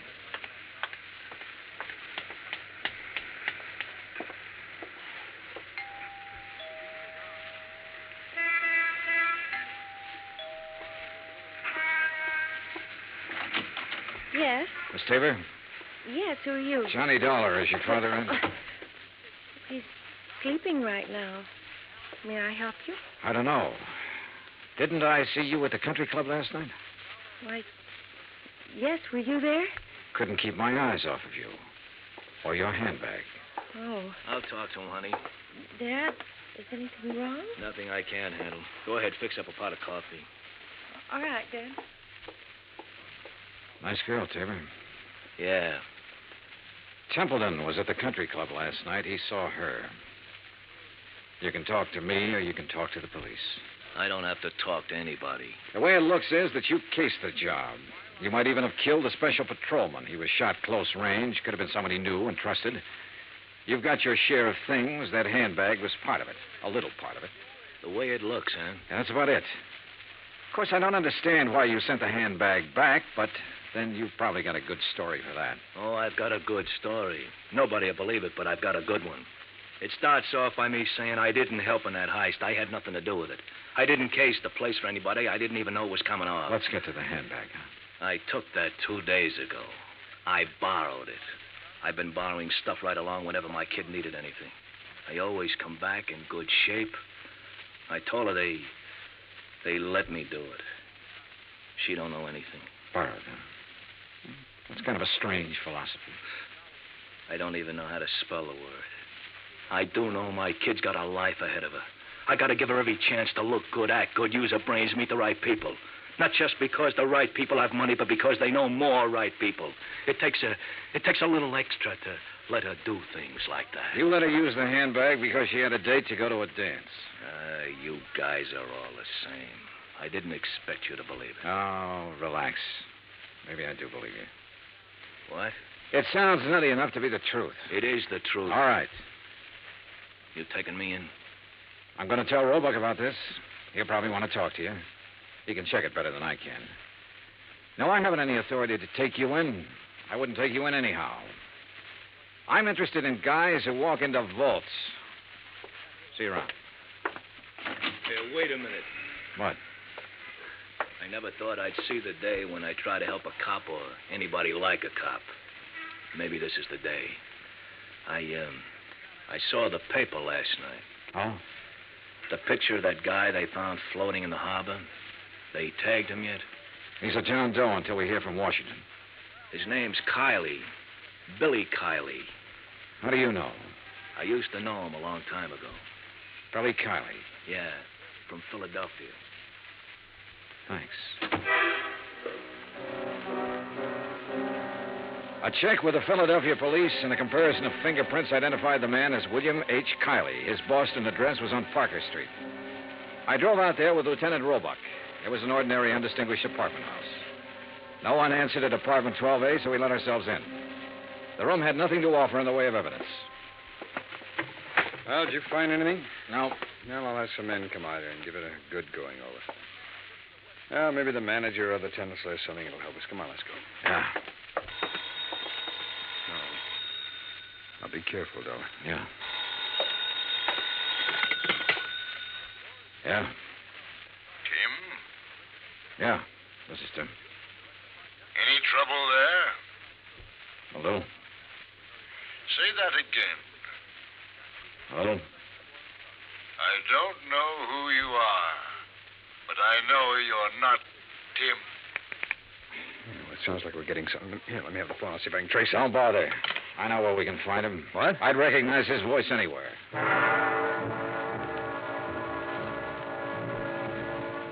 It was dark by the time we got to the Grantland Safe Company factory in Creeksdale. There was a single work light spreading a sickly yellow glow over the main floor loading platform.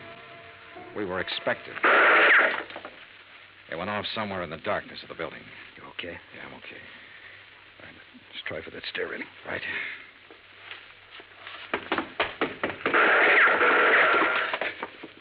You see the flashes? There. All right. We'll have to try and make it. Mr. Dollar? I think you're alone. Answer him. Yeah? What are you doing here? Looking for $100,000 worth of jewelry and the answer to a couple of murders. Funny? You're very foolhardy, but you're courageous. A man of your perception could do well with a part of that money. No, thanks. I'll take it all. You will take nothing, sir. Keep him talking. I'll try to get under the stairs. Are you alone? For a little while. But I've got people coming, though. Oh, people, eh? Mr. Dollar? Still alive and kicking, Mr. Grantlin. You can't shoot around corners. No. But then I don't have to shoot around the corner.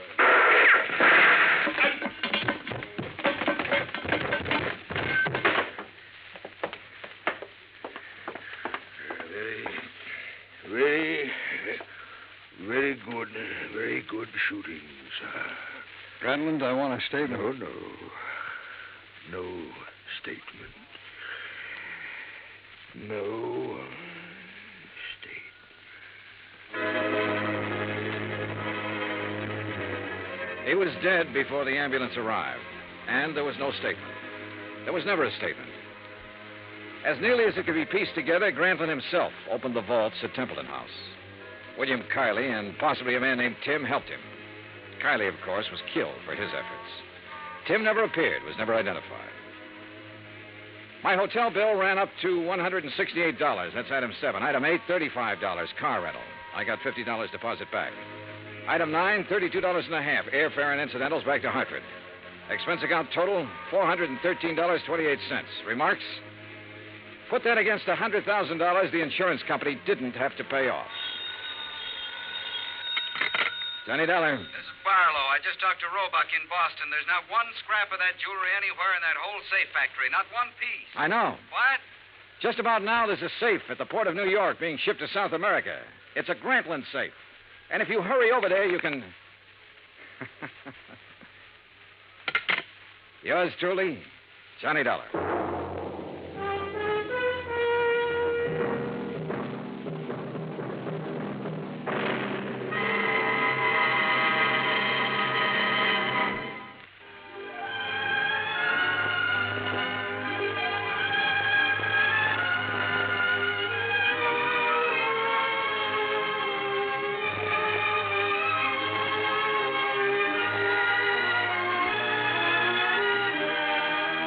Johnny Dollar has come to you through the worldwide facilities of the United States Armed Forces Radio and Television Service.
It's time now for...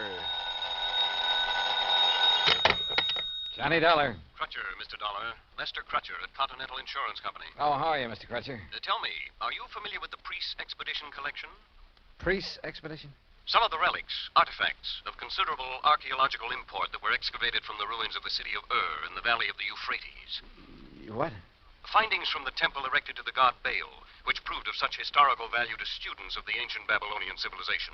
You know. Yeah, I certainly don't know. But what about it? We carry some special insurance on that collection. And what's happened to it? Nothing yet. But I think you'd better come over and see me. Right away. Okay, Mr. Crutcher. Why not?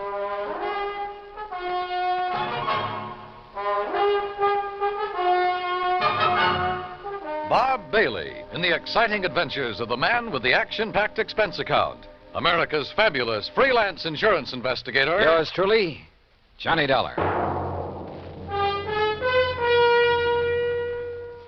And now, Act One of yours truly, Johnny Dollar.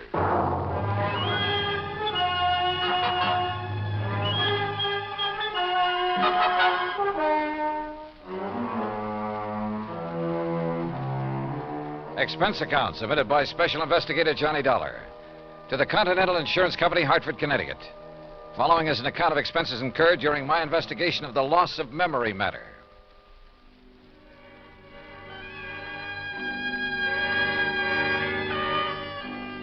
Ancient Babylonia, Crutcher had said.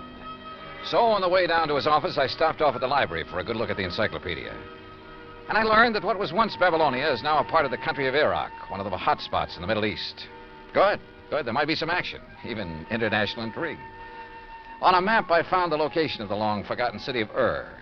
The confluence of the Tigris and Euphrates River near the Persian Gulf was where it was. Romantic names, all of them. And not too far away, the exotic city of Baghdad. Yes, at long last, a trip to the Middle East. Middle East? Well, that's what the map said, Mr. Crutcher. Near west is more like it, Dollar. Huh? You must have misunderstood me. The relics from the temple of the god Baal I mentioned are presently in the little town of Lakeview. Lakeview? Yes, right here in Connecticut. I guess I did misunderstand. They're owned by a Mr. Alvin Peabody Cartwright, who, I might venture to say, is a crackpot of the first order, but who happens to have placed a great deal of insurance with us on his life, property, art collection, and so forth. I see. You mentioned a priest's expedition collection. Of rare scrolls and tablets, principally, taken from excavations along the bank of the Euphrates River. Some of them over 4,000 years old, all of them of great historical and archaeological value. Here, this is a relatively unimportant piece that Mr. Cartwright gave to me some years ago. Well, what is it? What does it look like? Well, like a tiny sort of sofa pillow. Only it's made out of dried mud or some... Hey, wait a minute. There are a lot of tiny marks on it. Hieroglyphics, Dollar. Those are a perfect example of the cuneiform writing that was used by the ancients. Oh, what's it say? Has anybody deciphered it? It's a receipt for 24 fat sheep, 12 oxen, and 12 goats that were taken to the temple for sacrifice to the great god Baal. Well, how about that? Does the whole collection consist of stuff like this? Yes, and of priceless scrolls made of papyrus and leather. You've heard of the Dead Sea Scrolls? Oh, yeah, sure. That throw so much light on biblical times. Yeah, they've had a lot of publicity in time and life and so on. Yes. Those in the priest collection cover much of the history of the Canaanites and Phoenicians. And you've insured the collection? It's this way. Mr. Cartwright has decided to sell it to the museum here in Hartford. Has promised them that his stepson, Alfred Hocking, who lives with him, would deliver it to them today. But now he's suddenly worried to death that something will happen to it en route. So? So, to keep him happy, we've issued a $20,000 transit policy. Well, then what's he worried about? Now he demands a guard for it, too. Well, doesn't he trust his stepson, this Alfred? Who knows? Who knows what old Cartwright thinks, whom he trusts. Well, now look, And after all, $250 plus whatever expense account you can dream up for a couple of hours' drive in the country. What if his own... Oh? Well, sure, why not?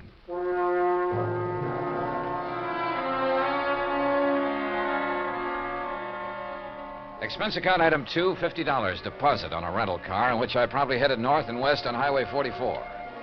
The 50-odd mile drive to Lakeview was easy and pleasant. Finding Cartwright's home was also easy. It sat prominently atop a hill on the outskirts of the little town with perhaps 2 acres of ground around it. All of it looking worth a lot of money, yet rather seedy and run down. Alvin Peabody Cartwright himself greeted me at the door. I take it you're Mr. Dollar. That's right. Mr. Cartwright? Let me see your credentials. Oh, well, yeah, sure. All right, here you are.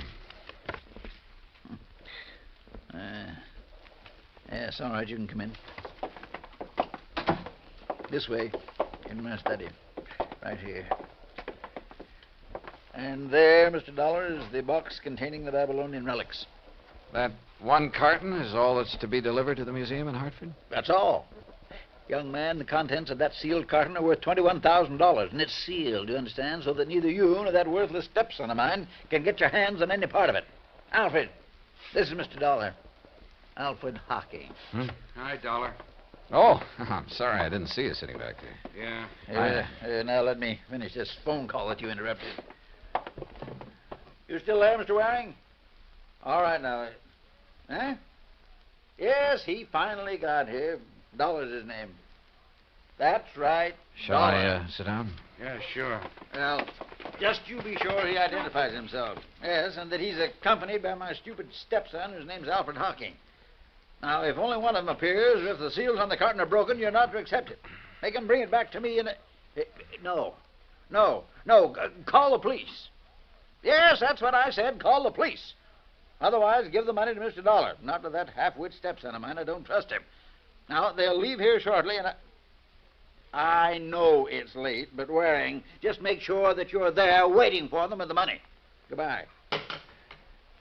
Mr. Cartwright. Yes? Well, what? If you're so concerned about it, I can't help wondering why you haven't asked the police to guard this shipment for you. Because I don't trust them. I don't trust them any more than I trust this numbskull Alfred.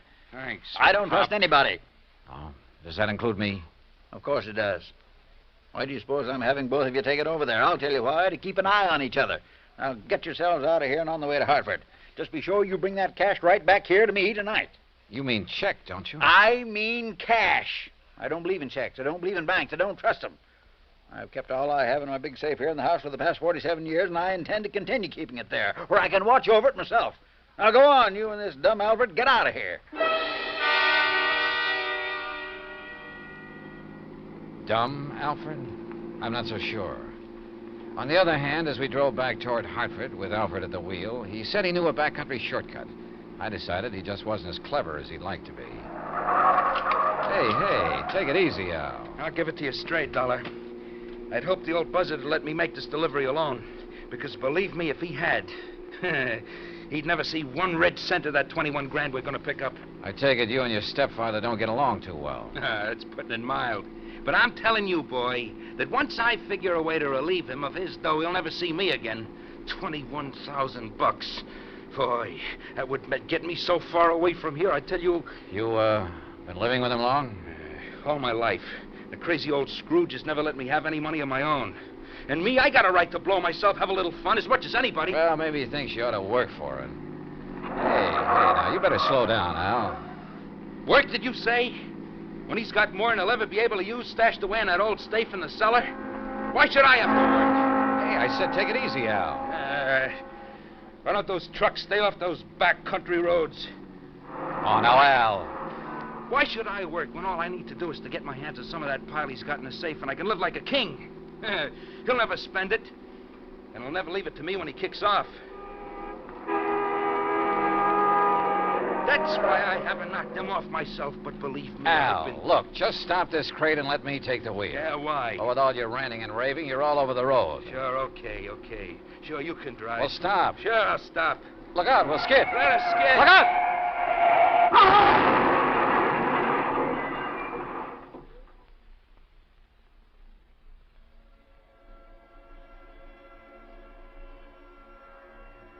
There was a long period of deep, dull blackness, without sound, without feeling.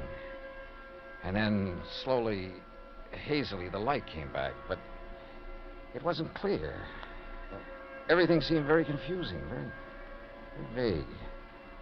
I was conscious of a terrible throbbing in my head, and then it slowly passed, leaving only a dull ache. A strange and helpless feeling of not knowing who or what or where I was, until the shadow of a man rose from the ground beside me. Slowly took definite form as it wavered for a moment, then stood over me. How about you, boy? Back to the world again? World? Yeah, you really hit that windshield frame. Here, let me help you sit up. I'll lean you up against what's left of the car. Here now. Car? Sure. Here, this is the wreck we cracked up in. There you are. Nothing busted. You were just knocked out. Cracked up? Sure. On our way to Hartford. Hartford? Hey. What's the matter with you? I don't know. I can't seem to remember anything. What do you mean? Not anything. I can't remember. My mind is all blank. Well, you know who we are, don't you? No. What? No, and my head, it's Look. Are you kidding, Hartford? Bud? Car? Sure. Hartford, to deliver some stuff and collect a big wad of... You're sure you don't remember? I don't remember. Not even who you are? I don't remember. I'm trying to, but... Well, I'll be... Okay, now, listen. Everything's going to be okay, real okay. You want to know who you are, huh? Yeah, who I am. Sure you do, and I'll tell you. Your name is Hocking. Alfred Hocking. Alfred? That's right, yeah. You're Alfred Hocking. We were driving along here in the car. See, I was. You were keeping me company, you get it? Yeah, I guess so. Sure you do, sure. You see, I have to deliver some stuff in Hartford. It's in this box here in the car. There, you see it? Box? Oh, yeah. Yeah, you just came along for the ride. The ride to Hartford, see? Oh. Yeah, and after I deliver this stuff and pick up make a little pickup, that is, why, then you and me will part and go our merry ways, you see? I don't know, I guess so. Sure you do, sure you... Sure I do. You feel better now, huh? Yeah, much. If only my head would clear. If only I could remember something, anything. Look, you're going to be okay. Al? Al. I'm Al. That's right. Yeah. But you... I can't remember. Huh? Who are you? Me? My name is Johnny Dollar. Dollar? Yeah, remember that. Johnny Dollar. That's right. Yeah.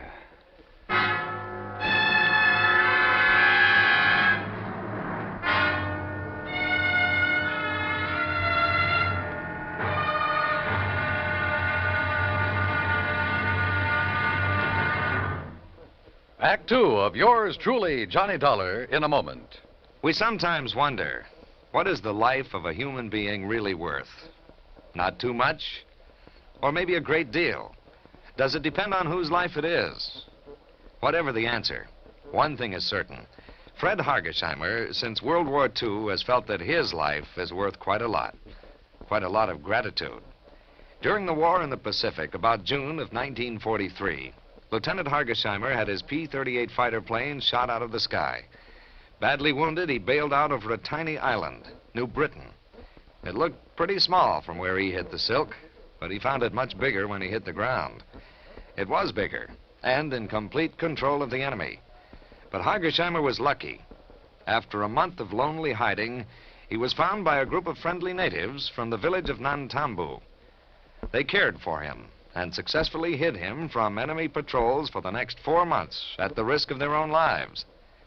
Then Hargesheimer was able to make it back to civilization. For the next 17 years, Fred Hargesheimer thought about those wonderful people of Nantambu. 12,000 miles away in the United States of America, Hargesheimer put a great plan into effect. He made speeches, took up collections, sold jewelry belonging to his family, and worked out a way to bring a bit of civilization and happiness to the little village of Nantambu.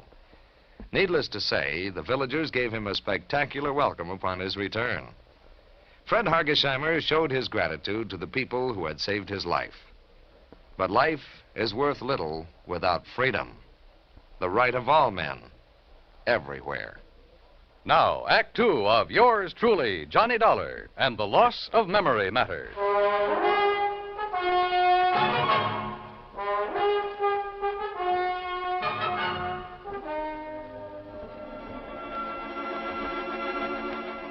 Amnesia. Sudden, complete amnesia. And all the feeling of utter helplessness that goes with it. The man who was with me told me the crack up of our car on the way to a place he called Hartford. Hartford meant nothing to me. Nor did I recognize anything of the countryside or the road where we sat waiting, hoping someone would pick us up. Names, places, I remembered nothing. Not even who I was, or who the man with me was. That's right. Dollar. I'm Johnny Dollar. I see. And your name is Hocking. Alfred Hocking. Hocking. Yeah. Yeah, you're feeling better, aren't you? Yeah, I think so. Well, look in the pocket of your coat. Pocket? Oh, isn't there a billfold there? Yeah, open it up. Yeah, here's... Yeah, there's a name in it? Sure, see? Alfred P. Hocking. That's right, that's you. And I'm Johnny Dollar. Just remember that and everything will be all right. Now, why don't some truck come along and pick us up, or a car? What are we doing out here, Johnny? You see this box? Well, I've got orders to deliver it to the museum in Hartford. Museum, huh? What's in it? No, just some old relics. Then I'll collect the money for it, and that'll be that. You can be on your merry way, okay? Yeah. Yeah, I guess so. Sure. But how come I'm going with you, Johnny? Why, you live in Hartford, see? Oh, I see. You didn't even know that. You still don't remember anything. Only what's happened since I woke up here. Look now. Yeah? Why don't you take me home first, if we can get a ride, that is, and maybe if I rest, I'll feel better. No. Maybe my mind will clear up. No, first the museum. But, Johnny... All right, listen. The crazy old coot I'm delivering this stuff for, well, he phoned ahead that there'd be two of us, see, so you've got to come along to the museum. Museum? Yeah, the museum, the one in Hartford, like I told you. Oh, yes, Hartford. But once I get the money for it, I'll take care of you. Yeah, I'll take care of you. You've done pretty good as it is, I guess. Sure I have, Al, I mean. I've pulled you out of the wreck and all. Hey, look, here comes a big moving van, and if I know those boys, who'll pick us up. Come on, get up on your feet, and we'll flag him down.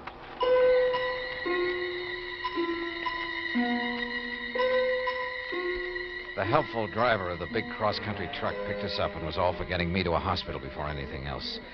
But my companion, who called himself Johnny Dollar, assured him he'd do it as soon as our mission was accomplished. So the driver agreed to take us directly to the museum Johnny had mentioned. Johnny Dollar. The name had a strangely familiar sound, but I couldn't remember. Finally, in the city, they told me it was Hartford. We pulled up in front of a large, rather imposing granite building. You sure somebody will still be there waiting to meet you, mister? It's getting pretty late. Don't worry, driver. There'll be somebody, all right. Okay, but you sure you don't want me to wait and take your friend Al to a hospital? Like I told you, the minute we're through here, I'll take care of him. Come on, Al. Sure.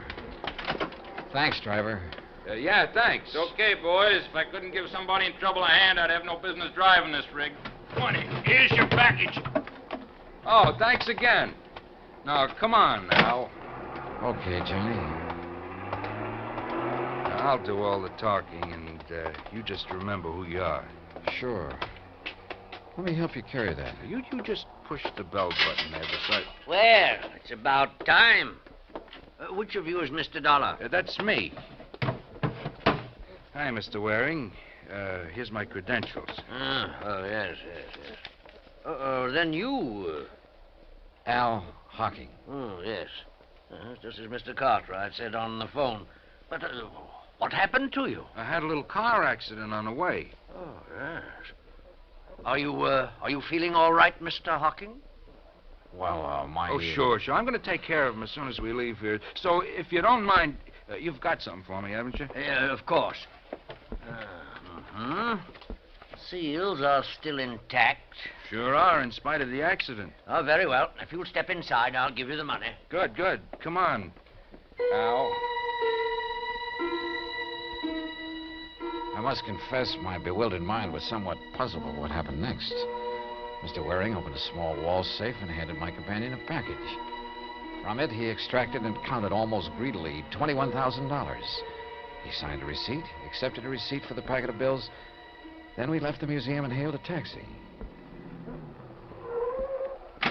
Hey, buddy, you know a drive-your-own-car place that's still open? Sure do. Then take us there, and there's an extra fin for you if you step on it. Right you are. Johnny, can't the cabbie take me home first? I said I'd take care of you, didn't I? All right, now, don't ask any questions. We haven't got time. Maybe I had lost all memory. Maybe my mind was befuddled, confused. The pain in my head nearly driving me out of whatever sanity I'd retained. Nonetheless, I had a strange feeling that things weren't what they should be. Still, my friend, this Johnny Dollar who'd saved me from the wrecked car, if only I could remember things from before we cracked up.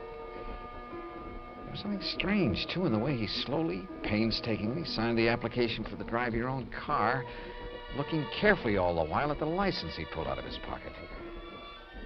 Then a few minutes later, we were on the road again, and we were heading, according to the highway signs, out of town and toward a place called Danbury on Route 6. These rental cars could stand a little souping up. Look, Johnny, I thought you were going to take me home. I am. But you said I live in Hartford. Listen, if I know that stepfather of yours, the sooner we get out of the state. What? What were you going to say? Nothing. Now, listen. I got to get you to a hospital, see, and the best one I know is over the line in New York. You want to get your memory back, don't you? Yeah, sure, but now look, Al. Huh? What'd you say? It's funny. I called you Al. What's funny about it? Sure you aren't beginning to remember things, huh? How about it? I wish to heaven I could. But now, look, Johnny, there's something funny about all this. I may be a bit muddled after that crack-up we were in, but it seems... You are muddled. That's the reason you're getting crazy ideas, but don't. See? Just quit thinking and relax so you might do something you'd be sorry for. Yeah. Real sorry. This determination of his to get across the state line. Things were wrong, and I knew it. But I didn't know why. A man's judgment is based on his experience, or his reasoning power is based on things he's done or that have happened to him, or at the very least on things he's known about in the past. And all of my knowledge of the past was gone from me. Anything I might do or say at this point would probably be wrong. So how could I argue with this Johnny Dollar? What's more, he had a gun. I'd felt it in his pocket when he bumped against me. Perhaps if I had a gun, I could stop him. Demand an explanation. I felt that I should. Why? I didn't know why, but somehow. Johnny? Yeah? Why are you so anxious to get into another state? I told you to get you to a hospital. Now shut up. Oh, listen to me. Don't ask questions. Just leave everything to me. Well, why is driving all this distance, 50 or 60 miles now, better than if you'd taken me to a hospital or doctor back in Hartford? I told you to stop asking questions. Yeah. Johnny, why do you carry a gun? Why shouldn't I? Don't worry about it. Are you supposed to? Sure. I got a permit, so forget it. Let me see it. Hey, what is this? Later. Now. Later, I said. Then I don't believe you. All right, then here. Look in this card case. I looked in Johnny Dollar's card case. His driver's license, business cards that said he was a freelance insurance investigator. And again, something vaguely familiar stirred in my cloudy mind. You find it yet? And then an identification card with thumbprint and snapshot. And the picture was not of the man beside me. Instinctively, I leaned over to look into the rear-view mirror, to look at myself. But he pulled the gun from his pocket, and before I could do it, he struck me hard across the head.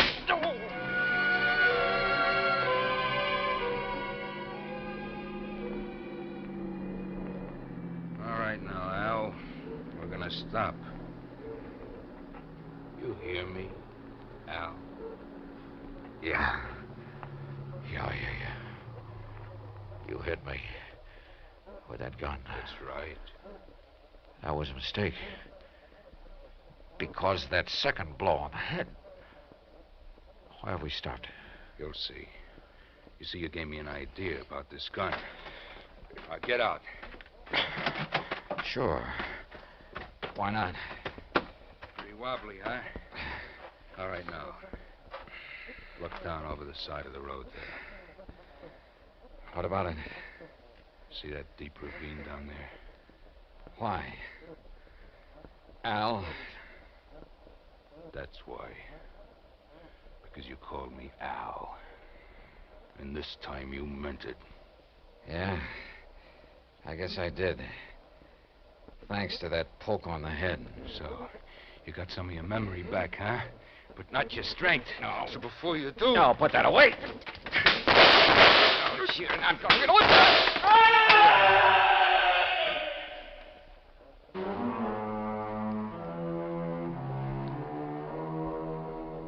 Expense account total so far, $95 even, including doctor bills. Repair bill on rental car is still to come, and strangely enough, old Cartwright is perfectly willing to pay it and any other expenses that may be involved. He's a changed man with his chiseling stepson out from underfoot. Also, I'll be required to appear in court against Alfred Hocking, and there'll be expenses involved there, too. The extra $500 Cartwright insisted I take doesn't go in this account since it came out of his own pocket. Not bad for just a couple of wallops on the head, huh? Yours truly, Johnny Dollar.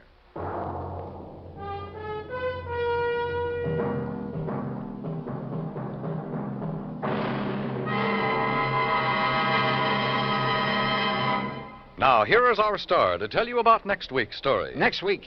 Well, it's another case of mistaken identity, but believe me, a completely different affair. Join us, won't you? Yours truly, Johnny Dollar. Yours truly, Johnny Dollar, starring Bob Bailey, originates in Hollywood. It is produced and directed by Jack Johnstone, who also wrote tonight's story. Heard in our cast were Les Tremaine, Parley Bear, Joseph Kearns, Barney Phillips, Tom Henley, and Shepard Menken. Musical supervision is by Amerigo Marino. Be sure to join us next week, same time and station, for another exciting story of yours truly, Johnny Dollar.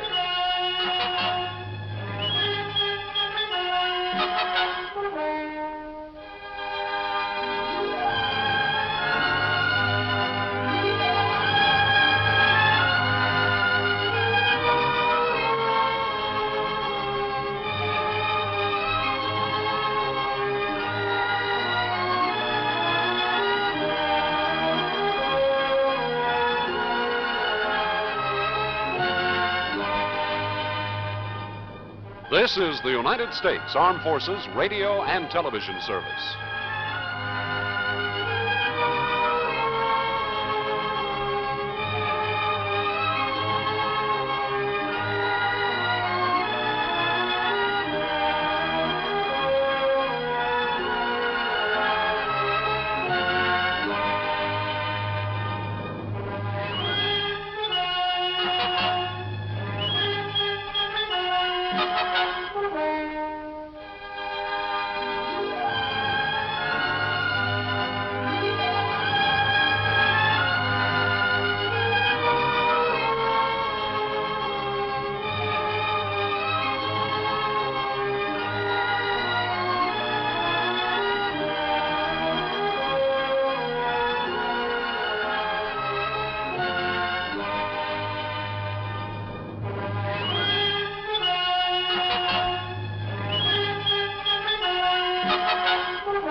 Johnny Dollar. Up and at 'em, Johnny. Huh? Who's that? Bert McGraw. Oh, hi, Bert. What's on your mind? Haley's Comet. What? Harry Haley, pitcher for the Spartans. They call his fastball Haley's Comet. Oh, yeah, sure. Great guy. Reminded me of a cross between Schoolboy Rowe and Bob Feller.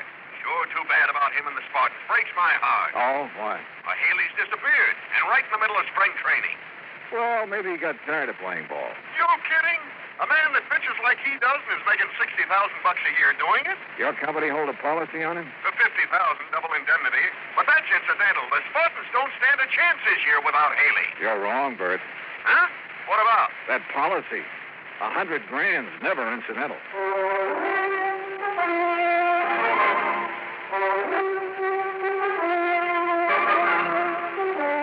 Bob Bailey in the exciting exciting adventures of the man with the action-packed expense account, America's fabulous freelance insurance investigator. Yours truly, Johnny Dollar.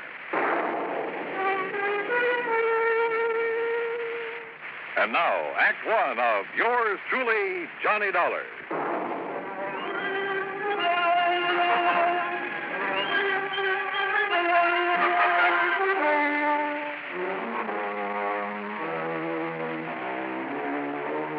Expense account submitted by Special Investigator Johnny Dollar to the Providential Assurance Company, 393 Dewey Avenue, Hartford, Connecticut. The following is an account of expenses incurred during my investigation of the melancholy memory matter.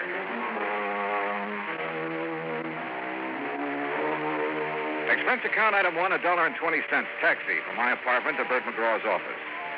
Bert's a large man with a voice to match. Before becoming an insurance agent, he played ball with the Bush Leagues and eventually spent a year with the Spartans. He'd never forgotten it. Come in, Johnny. Sit down, sit down. Thanks. Sure didn't take you long to get here. No reason why it should. But That's why I called you, boy. Always on the ball. Yes, sir, I said to myself, if anyone can get in there and pitch, it's Johnny Dollar. A man with a real batting average. And just what the job needs. Yeah, sure. So what's the catch? Find Haley, that's what. Find Haley, dead or alive. Only I sure hope it's alive. Dead, he wouldn't be much good to the Spartans. Or your company, who'd have to pay out at least $50,000, huh? Or have you forgotten about that? Oh, good gravy. No, I'm a company man first, last, and always. In fact, I'm the bird who sold Haley that policy. When was that? About 6 months ago. The day me and the boys at the Lions gave him a testimonial dinner. Who's the beneficiary? Well, the original beneficiary was Haley's sister. Her name's Mildred Womack. Lives in Omaha. Oh, did Haley change the beneficiary? Yeah. Who figures to collect now? His wife. Her name. Wife? Papers didn't say anything about him being married. I know. Well, it happened recently? Since he's been in Tucson for spring training with the rest of the team. Oh, well, maybe he's on his honeymoon. Not Haley. Why not? Because, like I said, the team's been in spring training. Last week, they started playing exhibition games. Haley wouldn't miss those for anything in the world. And according to Slats Lewis, he's the Spartan manager, Haley was going to stand up against the Redlegs last Wednesday. But nobody's seen him since Tuesday night. Almost a week. Yeah, sure is. But it's still no sign he isn't taking a little vacation. Oh, Johnny, come on. This man's an athlete. A precision machine built to pitch baseballs. Did you know he started playing when he was 8 years old? Loves the game, huh? Yes, sir. And he doesn't think of anything, ever, except playing it. Oh, I wouldn't say that. Hmm? He got married, didn't he? Oh. Oh, well, you know what I mean. Okay, Bert. Well, what do you got to go on? Well, maybe I got it right here. What's that? A telegram came in late yesterday. Here, read it. Feel sure my brother Harry Haley has been murdered. Please conduct thorough investigation before settling any claim on his estate. Signed, Mildred Womack. Where did you say she was? Well, she lives in Omaha, but that wire came from Tucson. You have her address out there? Yeah. I'd better have a talk with her. That's the way I'd play it. And, Johnny, Yeah? me and the Spartans, and, of course, the company are counting on you. You get a hit, okay? Coach, I'll do my best.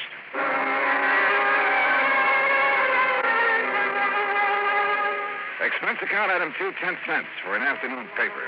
It contained a follow-up story on Haley's disappearance with a quote from his sister Mildred. But again, there was no mention of Haley's wife. Item 3, $148 air travel to Tucson and cab fare to the Westerner Hotel. I called the Casa Grande Motel where Mildred Womack was staying, then rented a car and drove out to it. It was on the highway to Nogales, and she was waiting for me. A tall, thin woman, obviously Haley's older sister. I followed her in and sat down on a stiff chair between the bed and the dresser. You ever see Harry play, Mr. Dollar? No, ma'am. I'm afraid that's something I've missed. Oh. Well, this is his picture in case you want to know what he looks like. I've seen pictures of him in the papers and newsreels, Mrs. Womack. Handsome man, ain't he? And famous. Too famous. All that publicity about his new contract, that's what started the trouble. How do you mean? If he'd never reached the big leagues, he'd be alive today. Do you really believe he's dead? Of course I do. Did you read my telegram? Well, yes, ma'am. But do you have any proof of his death? Have all I need. Would you mind telling me what it is? The record of my brother's doings before I came to Arizona. Oh? I didn't get out here until the day before he disappeared. I came because Harry wasn't writing to me like he was supposed to, so I hired me a detective to find out what he was doing with his time. You hired a detective to follow your brother? There's no law against it. No. Especially when I suspected something was wrong. Yeah, I've had to watch out for Harry since our pa died 12 years ago. How old is your brother? 25. That's physically. But he's still a baby. Mrs. Womack, about this proof you have. I'll get to it. See, before Harry signed up with the Spartans, he never had nothing. And after last year, well, now they're paying him a heap of money. Naturally, a man like him, simple and all, why, he was just like a ripe melon waiting for some little chippy to come along and pick him off the vine, which is just what happened. Then you know he's married. Of course I know, but I wouldn't have known if it hadn't been for that detective, Mr. Oglethorpe. You know why he kept his marriage a secret? Sure. Same reason I've tried to keep it one. What's that? Well, now, would you have gone around broadcasting it if you'd woke up some morning and found yourself hitched to a person called Juanita Torres? I don't know. Never met the lady. She ain't no lady, Mr. Dollar. Torres, Mexican. So? Well, you know. Afraid I don't. Oh, no. Well, this Juanita, she works in a nightclub. Dancer, she calls herself. That's what Oglethorpe told you? That's right.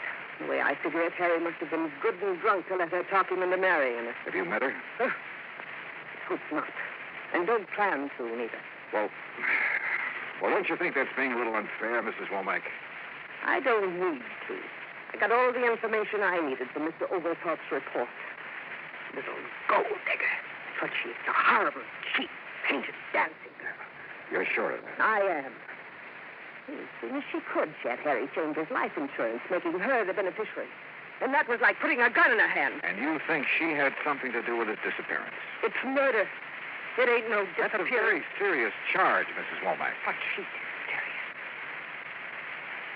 Mister, Harry didn't run off.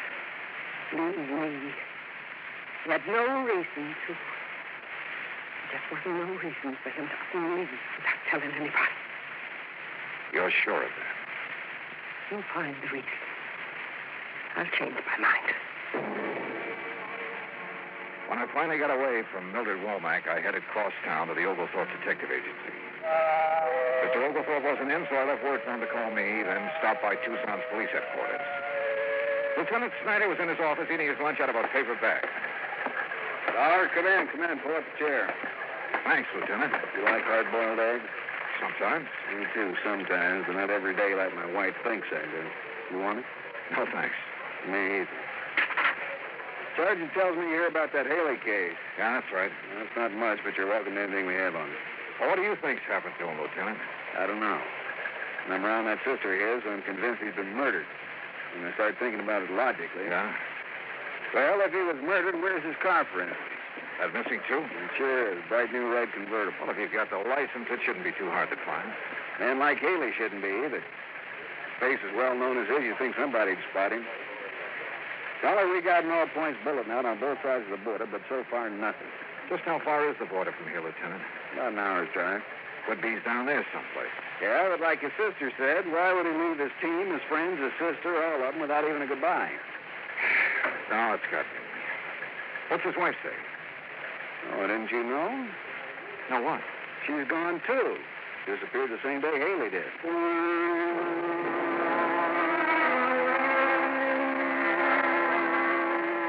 The Spartans were playing an exhibition game that afternoon, so after telling Lieutenant Snyder where I was staying and asking him to call me if anything broke, I drove out to the ballpark. You know, there's a saying in baseball, if anybody knows a pitcher, it's the man who catches for him. And the Spartan catcher was Crawfish Crawford. After the game, I sent word into him. A few minutes later, was standing in the steam-filled locker room. I figured one of you insurance men would be showing up. You knew about his policy, huh, Crawford? Crawfish will do. Yeah, every man on the team knew about it. We've been after him to get something like that. Start saving his money. Hand me that towel, will you? Yeah, sure. Thank you. Now, what was it you wanted for me to tell you? Anything you can about Haley's disappearance. Well, there ain't nothing much to tell. Well, did you see him at all the day he disappeared? Sure. He was my roommate. This was our second year together. A real nice boy. Picked up his clothes, showered every day, didn't snore. Are any of his clothes missing? No, nothing. He even left his razor and toothbrush behind. What about his wife? Why? Oh, now don't tell me you didn't know he was married. Well? Wasn't much he didn't tell me. But when he'd tell me something he didn't want talked about, I always told him I wouldn't open my mouth to nobody. Don't figure on doing it now. But it's no secret. The afternoon papers are playing his marriage up big. Well, then I reckon it's all right. What sort of a girl was, or is she? I only saw her one time. Reckon she seemed nice enough, but you can never tell about a woman. Boy, I remember one time down Beaumont, Texas, there was this gal, and she looked so sweet, but what she done to me, ooh-wee. Yeah, well, let's get back to Haley. How is he doing this year? Well, he was off, way off. But being in love like he was, well, that can hurt any man's control. Are you sure being in love was the only thing bothering him? I don't know what else could have been. But if I think of something, I'll let you know.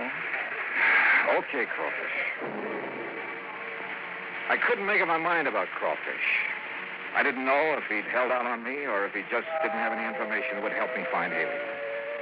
I drove back to my hotel, put the car in the parking lot, and then started across the lobby when somebody called to me. Hey, Dollar! Johnny Dollar! Ah, yeah? Oh, Lieutenant Snyder. Took a chance on your being here. I received a call from the Nogales police this afternoon. They find Haley? No. It looks like his sister's been right all along. How so? Mexican Highway Patrol found his car abandoned about 30 miles below Nogales. Well, that doesn't mean he's been killed. No, but there's something else that does. What? There was dried blood on the front seat.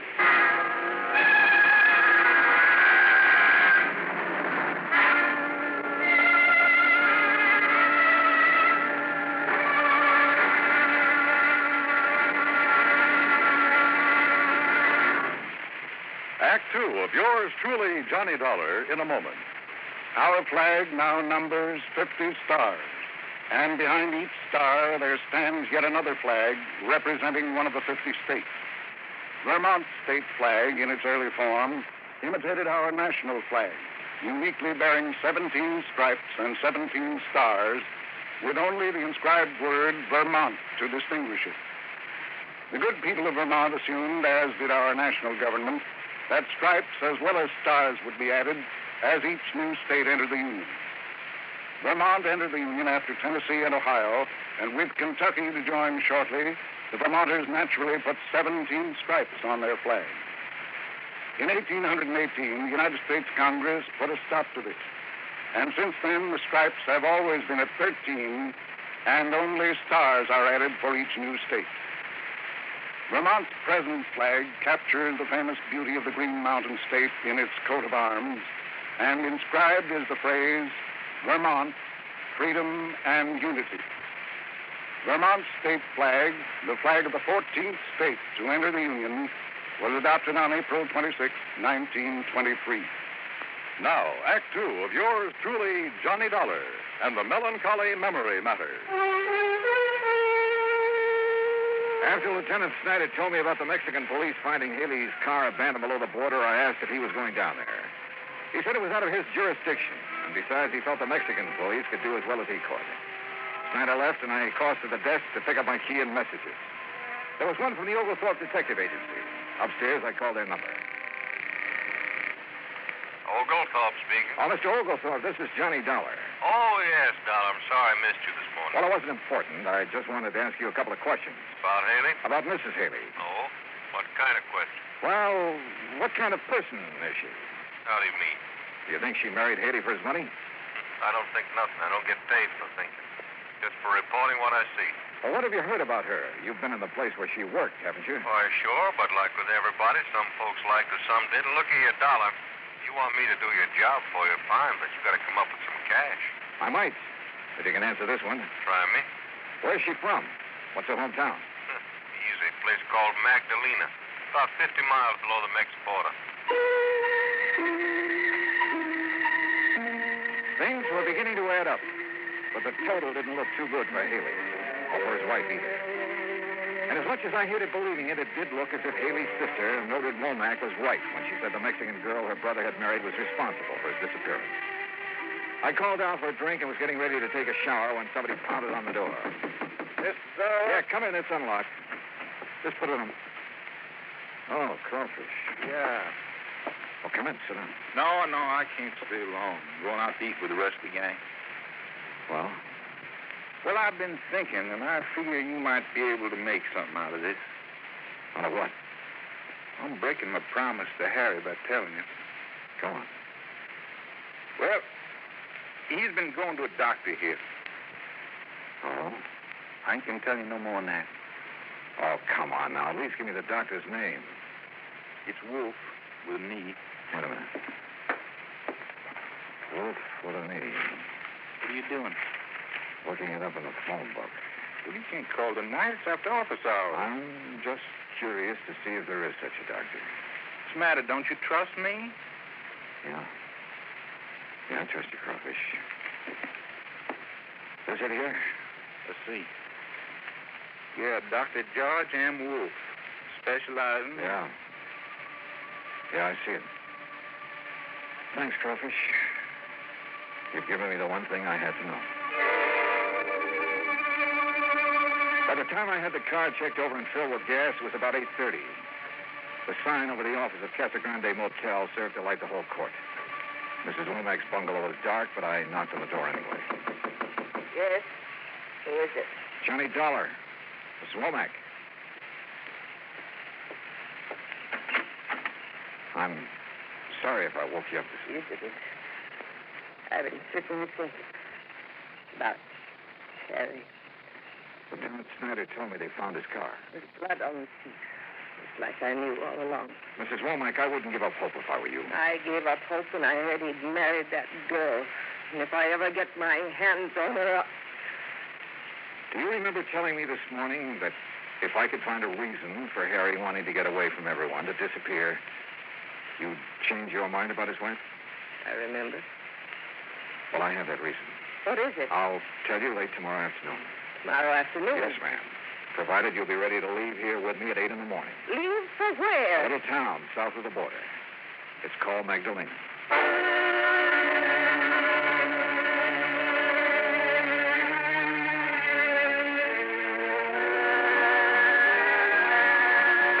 It's 65 miles from Tucson to Nogales.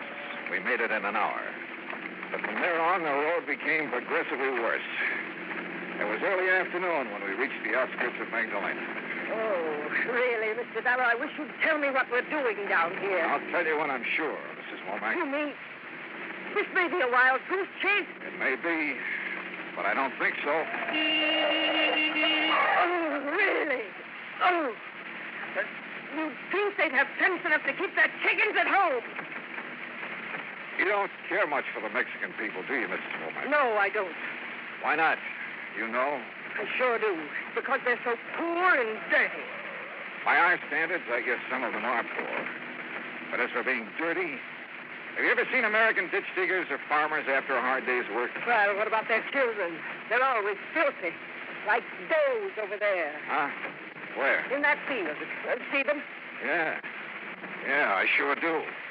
Mr. Dollar, what are you doing? Be right back. Mr. Dollar?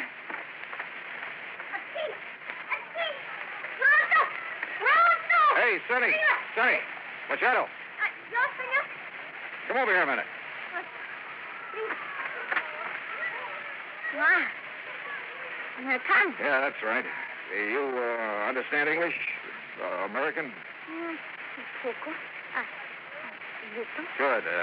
Whoever taught you how to play baseball? We do not know too good, senor. Yeah, I see. You have 5 bases out there. Yesterday, for the first time she came, she explained to us. I am sure there's 5 bases. No? No. Oh, it does not matter, senor. We are grateful for what she gives to us for the, how do I say it? Home run! The bat. The shoes, the bat, and the guantes, the gloves. Well, who is this lady? What's her name? Torres, senor. What? Senorita Juanita Torres. Do you know where she lives? Oh, see. In the room of her father. You want me to show the way? Yes, son. That'd be fine.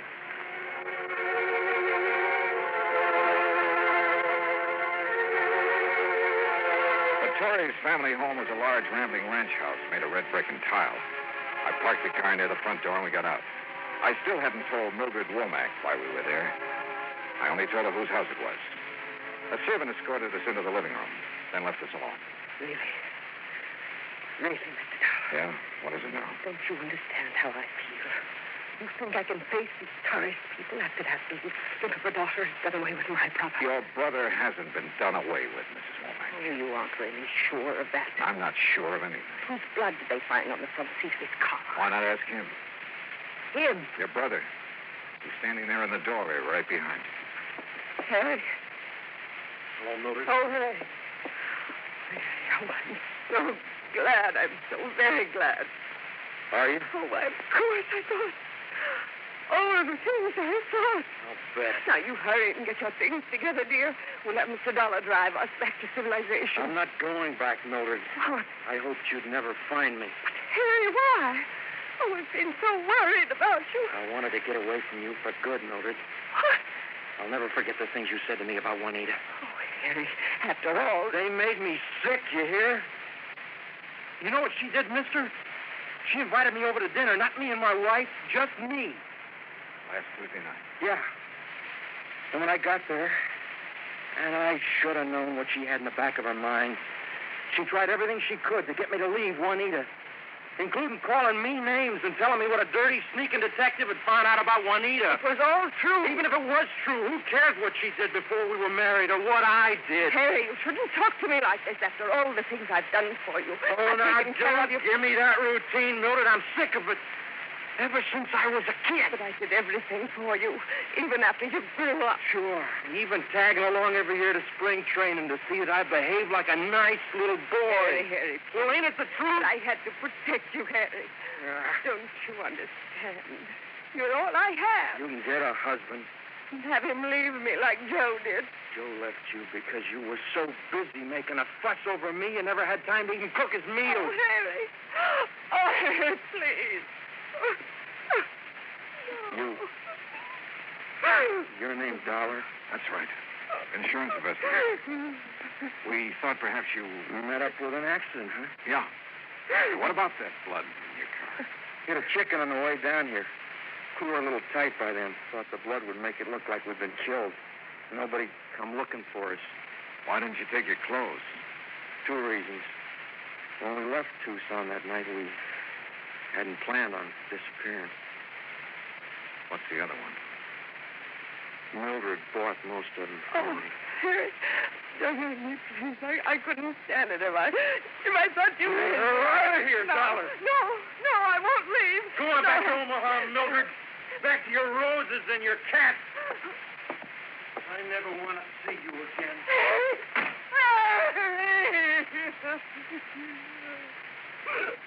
Oh, Max, please. I guess we better. Mr. Dollar, have I been wrong all this time? Selfish.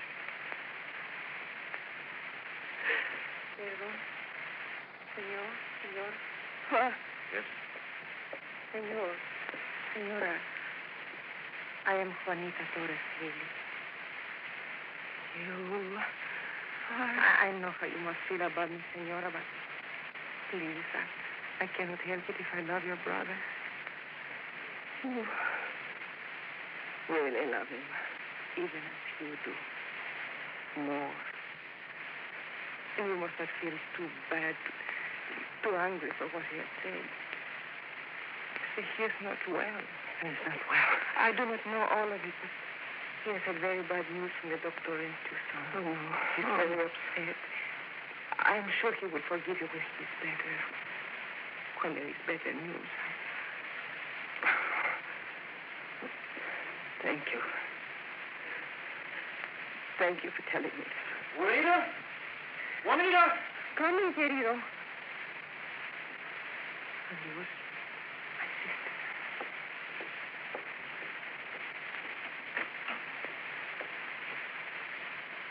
Well, she's a lovely girl, isn't she? yeah. Hey, did you see her, senor? She's just left. Yeah, we saw her, thanks. 5 bases. You tell her that was wrong? No, that's something you'll have to do. Oh, see. I will. Adios.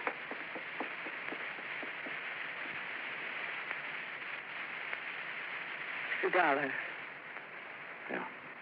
In Tucson last night. You said you knew the reason for Harry wanting to disappear. But you couldn't have known what he said just now. I learned he's been going to a doctor in Tucson. A specialist. Diseases of the eye. What? I called the doctor before we left Tucson this morning. He told me your brother is losing his sight. What? He's going blind.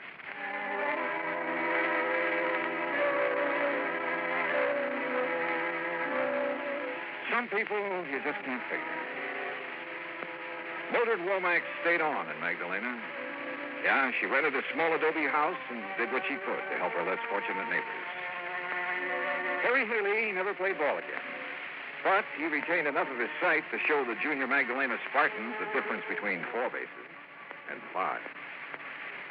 Expense account total, including car rental, hotel bill, incidentals, and transportation back to Hartford, $579.12. Yours truly, Johnny Dollar.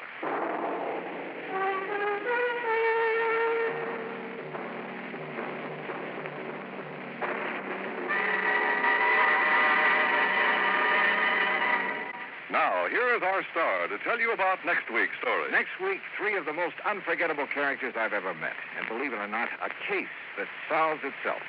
Join us, won't you? Yours truly, Johnny Dollar.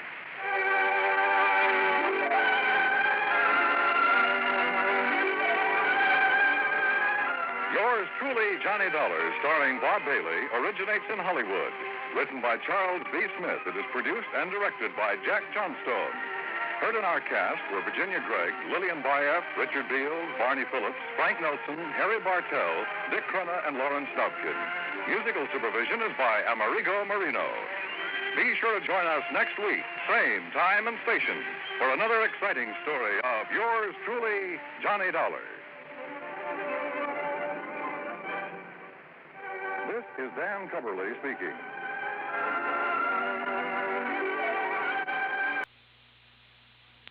From Hollywood, it's time now for Johnny Dollar. Where have you been for the past 20 minutes? In the shower. For 20 minutes? Okay, so I'm a shiny dollar. So you... Oh. Who's that? Max Green at Assured Equity. Oh, hi, Max. What's on your mind? 7 years ago... Our fathers brought forth, but that doesn't answer my question. Johnny, you ever hear of the Meeks? New England family, stood away on the Mayflower, speak only to their money. That's the Meeks. What about them? No, not about them. It's about Mariah Meek and Lincoln's Gettysburg Address. She's lost her copy of it. Well, it shouldn't be hard to find her another one. That's where you're wrong, Johnny. Huh? It would be very hard. Might cost us $100,000.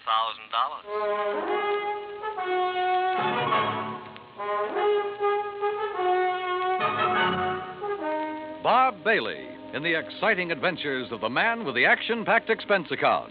America's fabulous freelance insurance investigator. Yours truly, Johnny Dollar.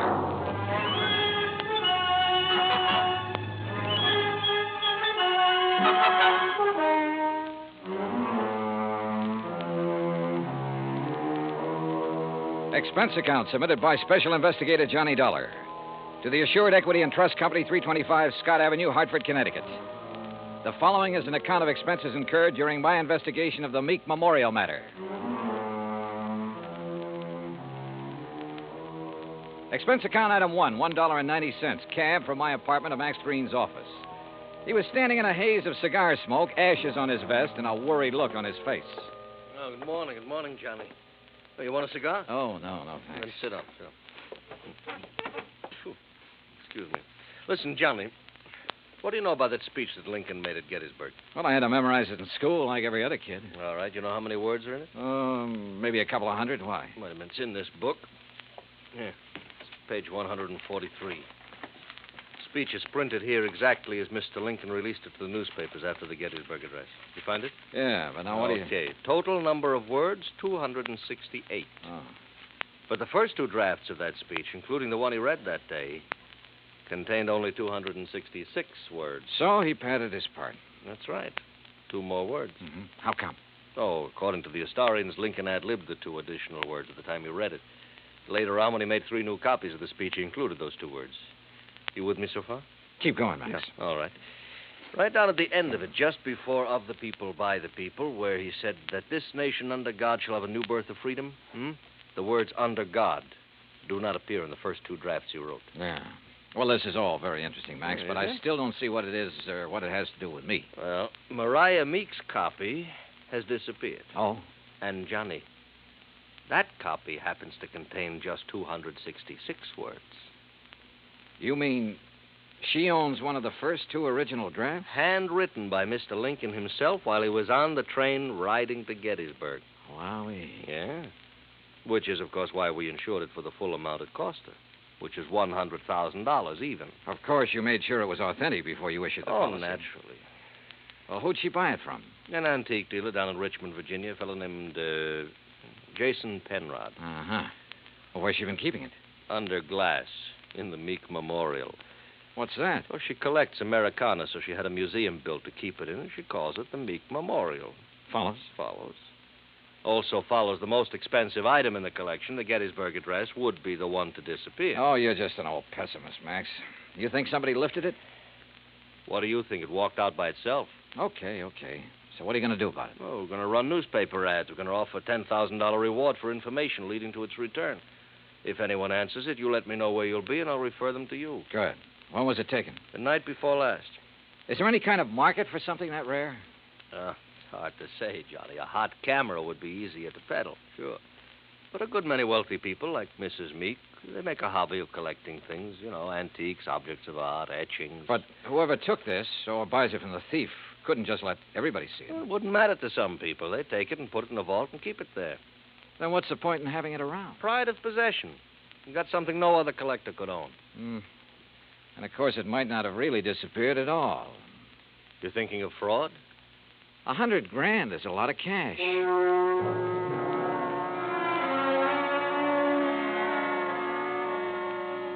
Expense account item 2, $1.90, cab fare back to my apartment. I wasn't particularly intrigued by this assignment. Rare documents, like anything else antique, have always seemed to be just one step from decay. And that sometimes goes for the people who collect such things. Item 3, $16.10, transportation, including a round-trip ticket, Hartford to New Bedford, and cab fare to the Whalers Hotel. There was a convention in town, so I was lucky to get a room. After checking in, I called the Meek residence. Mrs. Meek was expecting me and said she'd have her car pick me up. I had just put down the phone when someone knocked on the door. You in there? Depends on what you're looking for. Oh, looking for Mr. J. Jay, did you say? Nobody by that name here. Oh, yeah. I see. I guess I got the wrong room. Yeah, well, why don't you ask down at the desk? Huh? Yeah. Oh, sure. Yeah. Funny. Or is it? I cracked the door open again. Watched him walk to the stairs. Then I took the elevator down the 8 flights to the lobby. Half an hour later, I was in the back seat of the Meek limousine heading toward the home out on Buzzards Bay. It was a big, sprawling frame building facing on the beach. About 50 yards behind it, closer to the road, was the Meek Memorial Museum. I was starting up the front steps when the door opened. Mr. Dollar? That's right. I'm Paul Meek. I understand you have an appointment with my grandmother. Right again. Now, come in, please. She's waiting for you upstairs in the sitting room. Okay, thanks. Before you go up, I wonder if I could have a few words with you. Why not? In here, then. You've never met my grandmother, have you? No, I haven't had that pleasure. Some people consider it a dubious one, Mr. Dollar. Oh? Mr. Dollar, this is my wife, Janice. Mrs. Meek? Hi. How about a drink? Thanks, not just now. How about you, old stick in the mud? You want another one? After a bit, Janice. And if I were you, I wouldn't have any more. But you're not me, are you? You will have to excuse my wife, Mr. Dollar. We've both been under a severe strain since moving here. Grandmother is blind, you know. No, I didn't know. Her sight began failing about 4 years ago. I'm surprised the insurance agent didn't tell you. Well, Mr. Green was so concerned over the theft of the Lincoln manuscript, I imagine it slipped his mind. Mm-hmm. And just how do you intend to locate that manuscript? I'm not so sure that I can. It'd be a pity if you couldn't. Be just awful. It's grandmother's prized possession. She hasn't been herself since it was stolen. And being quite elderly, well, we're all very much concerned. Oh, my, yes. We're afraid she might die and leave us all that lovely money. Janice. It's the truth. You see, Paul and I don't have any money of our own, Mr. Dollar. We'll never have any until she does die. Instead of giving it to us now while we're young, you know what she does with it? Spends it buying junk for that silly old museum. Now, look. That's gratitude, isn't it? I bathe her, feed her rubber feet, and do all her dirty work. Janice, you've said quite enough. Mr. Dollar isn't interested in our personal problems. Oh, sick in the mud. All right. I'll be in the den if you want me. And that's the funniest thing I've said all day. If you want me. I'm sorry. She doesn't mean half of what she says. Oh, that's grandmother's signal. Then hadn't we better go up? Yes. Yes, we'd better.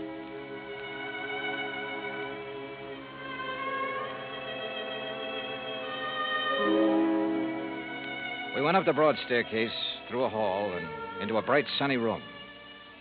Wrapped in an old kimono and shawl, Martha Meek sat in an invalid chair, facing the ocean. Paul introduced us, then sat down quietly near the door. Paul? Paul, I know you're there. Now answer me. Yes, grandmother. You go on downstairs. I want to talk with Mr. Dollar in private. Whatever you say. And close that door. Don't mind my back, Mr. Dollar. I couldn't see you if I looked into your face. Now then, when are you going to arrest that crook and bring my Lincoln speech back to me? Well, I'm going to need a lot of help and information, Mrs. Meek. Mm-hmm. What kind of information? Mostly about the museum. Like what? Well, do you know who was in there the night the manuscript disappeared? Certainly. The dirty robber was. Anyone else? Well, old Pete's always there. Supposed to be guarding the place, but he didn't do a very good job the other night. Got himself slugged. Does he live on the grounds? Yes. I brought him over from Naples 10 years ago. He was my guide in Italy. Showed me around so nice I decided to bring him back. Tell me, is the memorial open to the public? It was going to be. I intended it to be once. But when my eyes... No, Mr. Dollar, I keep it locked most of the time. Uh-huh. And who discovered the manuscript was missing? Pete did, I guess. At least when he recovered, he ran yelling bloody murder up here to the house. Everybody went down to see what had happened. Everybody but me. They left me all to myself. Were there any strangers here in the house that night, Mrs. Meek? Anyone beside the servants and your grandson and his wife? One person, but he's no stranger. Who's that? Jason Penrod from Richmond. He's an art dealer. We were discussing some business. May I, ask what kind of business? It has nothing to do with you or the people you work for. Sorry. Where can I find Mr. Penrod? He's staying here now. If he isn't in his room, then he's most likely out in the memorial. Now, that's enough questions. You, give me a cigarette. Ma'am? What's the matter? You deaf? Give me a cigarette before Paul with that snoopy wife of his comes prowling around. All right, sure. Light me.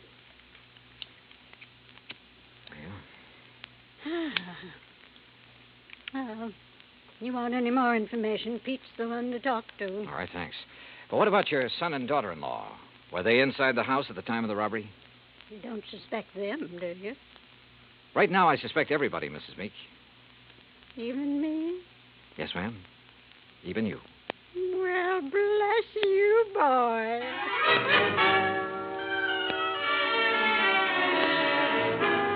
I found Pete Vesuvio trimming the shrubbery just outside the memorial building. He seemed quite willing to talk to me. How you say what happened to me, mister? I'm hit out? Knocked out, Pete. Ah, si, senor. And because of this, I do not see anything. Nothing at all, huh? Please, mister, do not use the insult. I am American citizen, first papers. And because of the kindness of my patron, I will soon be second papers. I know by heart the Constitution, United States, Gettysburg Address, pledge allegiance to my flag. Yeah. You know how I know that these things which help me be citizen? Because of my lady. She's letting me work in a place where great papers are for me to read. Because of her, I would not hide anything, mister. Okay, Pete, okay. I'm convinced. But I'm sorry I cannot help you, mister. Well, it's not your fault. Hey, you like to hear me say Gettysburg Address? Well, do it very good. Learn it right from President's own writing. Some of the time, Pete. Right now, I have to find Mr. Penrod. Oh, he's inside, mister. Counting the treasures. All of the beautiful things a my lady can no longer see. You'll find him in Section L, senor. I found the small, neat-appearing art dealer just where Pete had said he'd be, peering into a glass case crowded with Derringer pistols. He had a notebook under his arm and seemed to be making some sort of inventory. Oh, dear. You gave me quite a fright, sir. Oh, I'm sorry. Well, I wish I could concentrate like that. Oh, well, there's nothing more interesting to me than these fine old pistol things. What histories they must have, Mr. Dollar. Johnny Dollar. Oh, yes, the insurance investigator. Paul told me you were wandering about the place.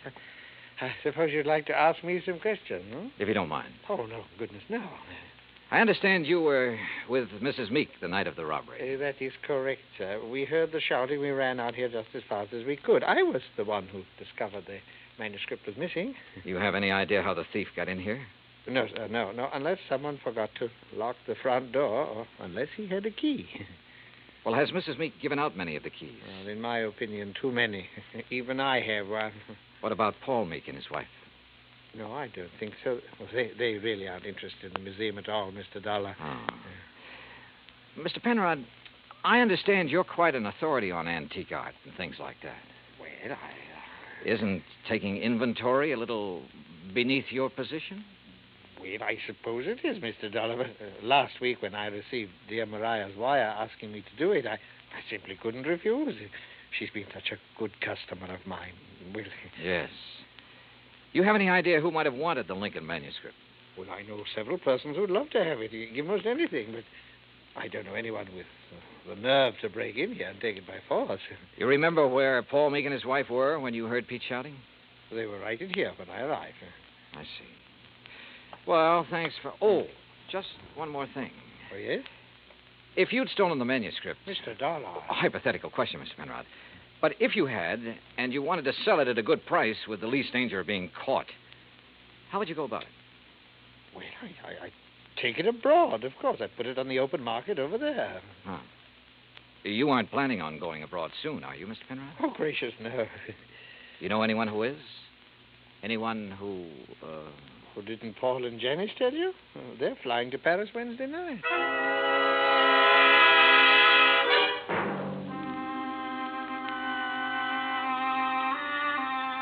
I left the memorial and walked back to the house. The Meeks were in the study, engaged in their favorite pastime. When I told them what the art dealer had said, Paul set down his glass long enough to confirm the fact that they did have reservations and insisted that he had a logical explanation for not having told me of those plans earlier. Very logical explanation, Mr. Dollar. Let me handle this, Janice, please. Sure. Drink, Johnny? Now, first I want to hear that explanation, if you don't mind, Paul. Of course I don't mind. Janice and me, we're fed up. Why didn't you tell me about the plane reservations? Well, why should I have? I'm not even sure I'm going to use them. Oh? Grandmother's upset enough over losing that manuscript. Something else might... Well, anyhow, if the manuscript doesn't turn up within 48 hours, we're canceling our trip. Oh, no, please. Sorry, Janice, but that's the way it's got to be. She did it. What do you mean? It's an act, don't you see? Jason Penrod told her we were going to leave, so she had him hide the manuscript. And now this thing about her being so upset and having such a weak heart. It's an act to keep her precious darling boy tied to her apron strings. I don't believe that. Well, just wait. You will. Anything else, Dollar? What does a trip to Paris cost, Paul? Well, it's not inexpensive. Your wife was complaining about being so broke. Haven't you ever heard of flying now and paying later? We have friends in Paris, Dollar. It won't cost as much to live once we get there. And we'll worry about paying for our ticket when we get back. Any other questions, Mr. Snooper? Yeah. Later.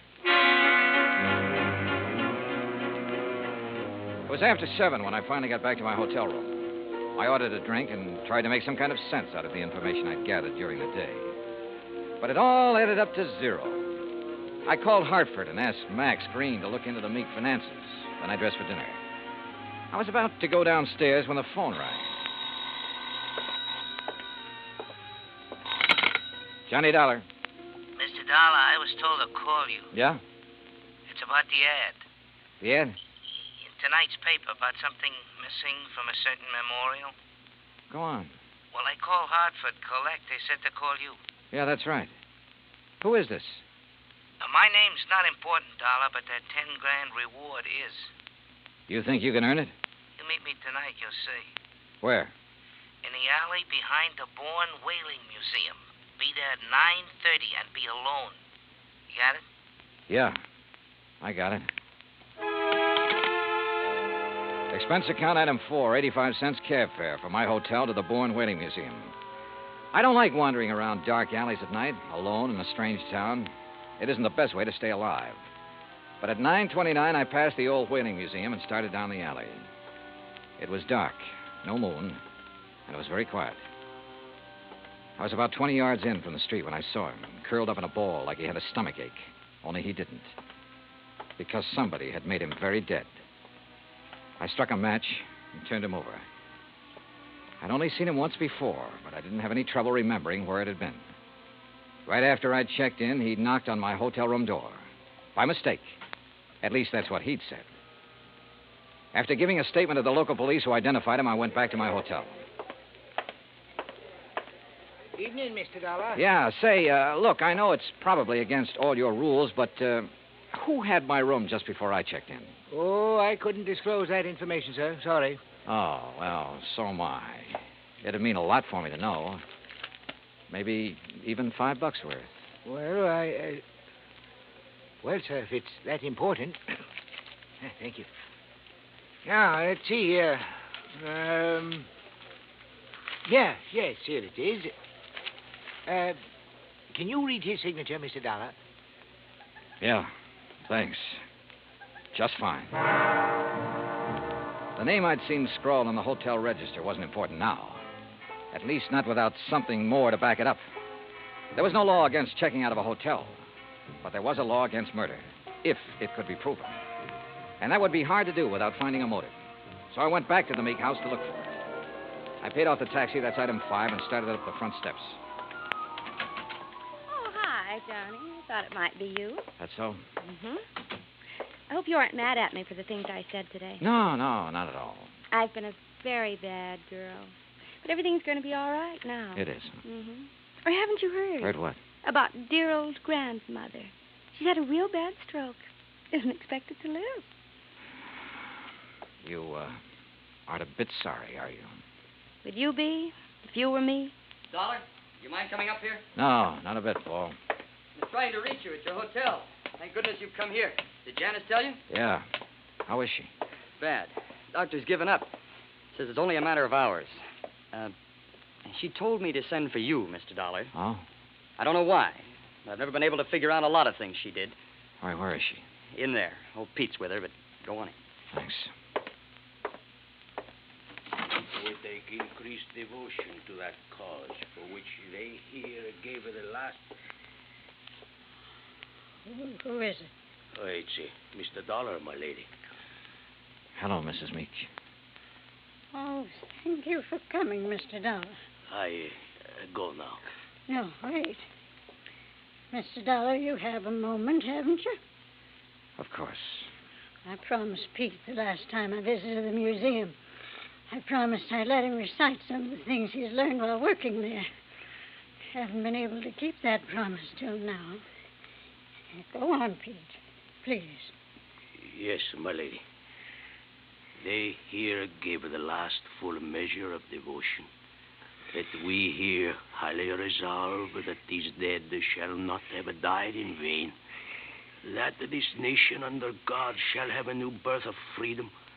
And that the government of the people, by the people, for the people, shall not perish from the earth. Thank you. That was wonderful. Thank you, my lady. Now I go. Well, Mr. Dollar, I have a confession to make to you. Yes? I lied to you. Oh, I'm sure it wasn't a very big lie, Mrs. Meek. Oh, but it was. I told you the business Mr. Penrod and I were discussing the night of the burglary. Yes? I told you it had nothing to do with you or the people you work for, remember? Yes, ma'am. Well, that was a lie. I'm broke, Mr. Dollar. All I have left in the world is this house and the things in the memorial. I see. That's why I sent for Jason Penrod. He purchased most of my treasures for me. He's evaluating them now, so Paul and Janice will know what they're worth when they go to sell them, which they'll do immediately. Mrs. Meek, don't you think you should try to rest now? Will you give me a cigarette? No, ma'am. Sorry. And you must rest. There isn't much else to do, is there? Good night, Mr. Dollar.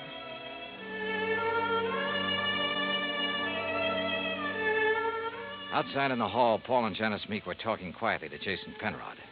Off in the corner, standing with his back to the others, was Pete Vesuvio. Mr. Dollar, is she... She's resting quietly. Oh, Dio grazie. Why did you lie to me, Pete? What? I never lied to nobody. Who say I did? I say you did. You're crazy, mister. What lie I tell you? You said you learned the Gettysburg Address right from Mr. Lincoln's own writing in the museum. That's a no lie. What's the matter? You don't believe that, mister? I believe you, Pete. But I just had to be sure. Come on, let's join the others, shall we? See. Well, good evening, Mr. Dollar. Mr. Penrod? Tell you any of the family secrets, Johnny? Not too many. You learn anything in there you didn't know before? Yeah? I know which one of you stole the Lincoln manuscript. One of us? Why, you're crazy, Dollar. We were all in the house at the time it happened. That's right. But one of you hired a little man named Leo Jones to do your dirty work. Jones called me earlier this evening. He was going to tell me which one of you it was. Evidently, he didn't like the deal he was getting. What was he doing, Penrod? Trying to blackmail you? What are you talking about? I don't know any Leo Jones. Then why did he come around to my hotel room this morning? The same room you just checked out of. Well, that doesn't mean a thing. I imagine several persons have been to that room today. Sure, but they're still alive. Now, let's get to the phony Lincoln manuscript. Phony manuscript? It wasn't phony, Mr. Dollar. Wasn't it? Well, you correct me if I'm wrong, Penrod. After Mrs. Meek purchased one of the first two drafts of Mr. Lincoln's Gettysburg Address, she started losing her sight. When she closed the museum to the public, you saw a chance to make yourself another $100,000 sale. So you switched copies of the manuscript, replacing that draft with one containing the words, under God, which isn't worth anything close to $100,000. What do you mean, Dollar? All right, let me quote. That this nation, under God, shall have a new birth of freedom, and so on. What? The phrase, under God, was not in the manuscript he sold your grandmother, but it was in the copy old Pete has been studying in the museum. Right, Mr. Penrod? All of you stay right where you are. You get what Jones got. Mr. Dollar. He won't go far, Pete. But I am the guard. The lady will want me to stop him. Pete, come back here. Keep away from me. Hey! Oh! Come on. Oh. You tell the lady I am a better guard now. Much better. See, senor? Yes, Pete. I did good. You did fine.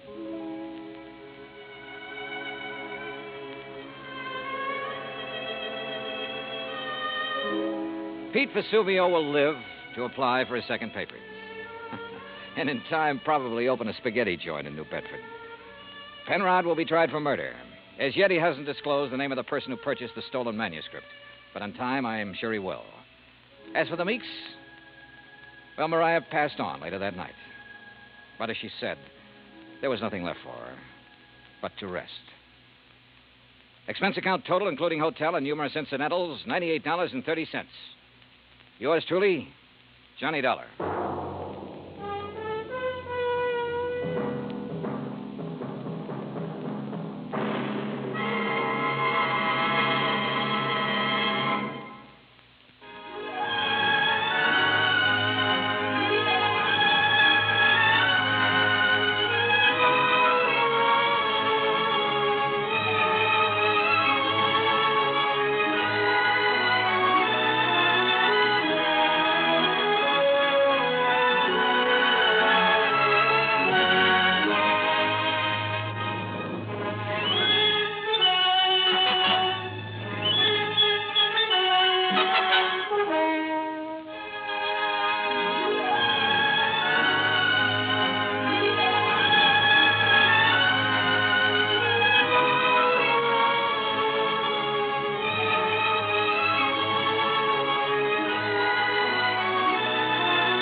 Johnny Dollar has come to you through the worldwide facilities of the United States Armed Forces Radio and Television Service.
From Hollywood, it's time now for... Dollar. This is Ed Porter, Mr. Dollar. You called my office? Yes, I'd like to see you as soon as I can, Mr. Porter. Well, of course. How long have you been in town? About a half an hour. Are you all squared away? I've got a room and I've had a bath, if that's what you mean. Well, then I guess you're ready to go to work. I will be as soon as I put on some pants. You sound in a rush. I'm always in a rush when I think somebody might be chipping us out of $100,000.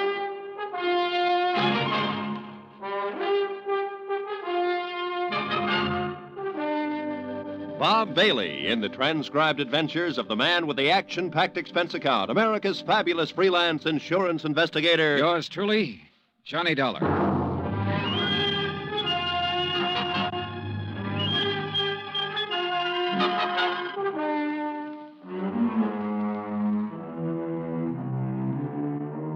Expense account submitted by Special Investigator Johnny Dollar to Western Life and Trust Company, 826 Spear Boulevard, Hartford, Connecticut. The following is an account of expenses incurred during my investigation of the Markham matter. Expense account item 1, $143.69, air transportation from Hartford to San Francisco. Item 2, $17 for incidentals along the way, including transportation from the airport to the St. Francis Hotel. I walked the 8 blocks to the Commodore building where Ed Porter had his office on the 4th floor. He was a short, thin insurance broker with a face like a tight drum. He apologized for the clammy weather as though it were his fault. He asked me how things were out on the East Coast, invited me to sit down, and looked as uncomfortable as he was. I got the telegram you were coming last night. Investigator. I've never met one in all my years in the business. Must be very interesting work. Yeah.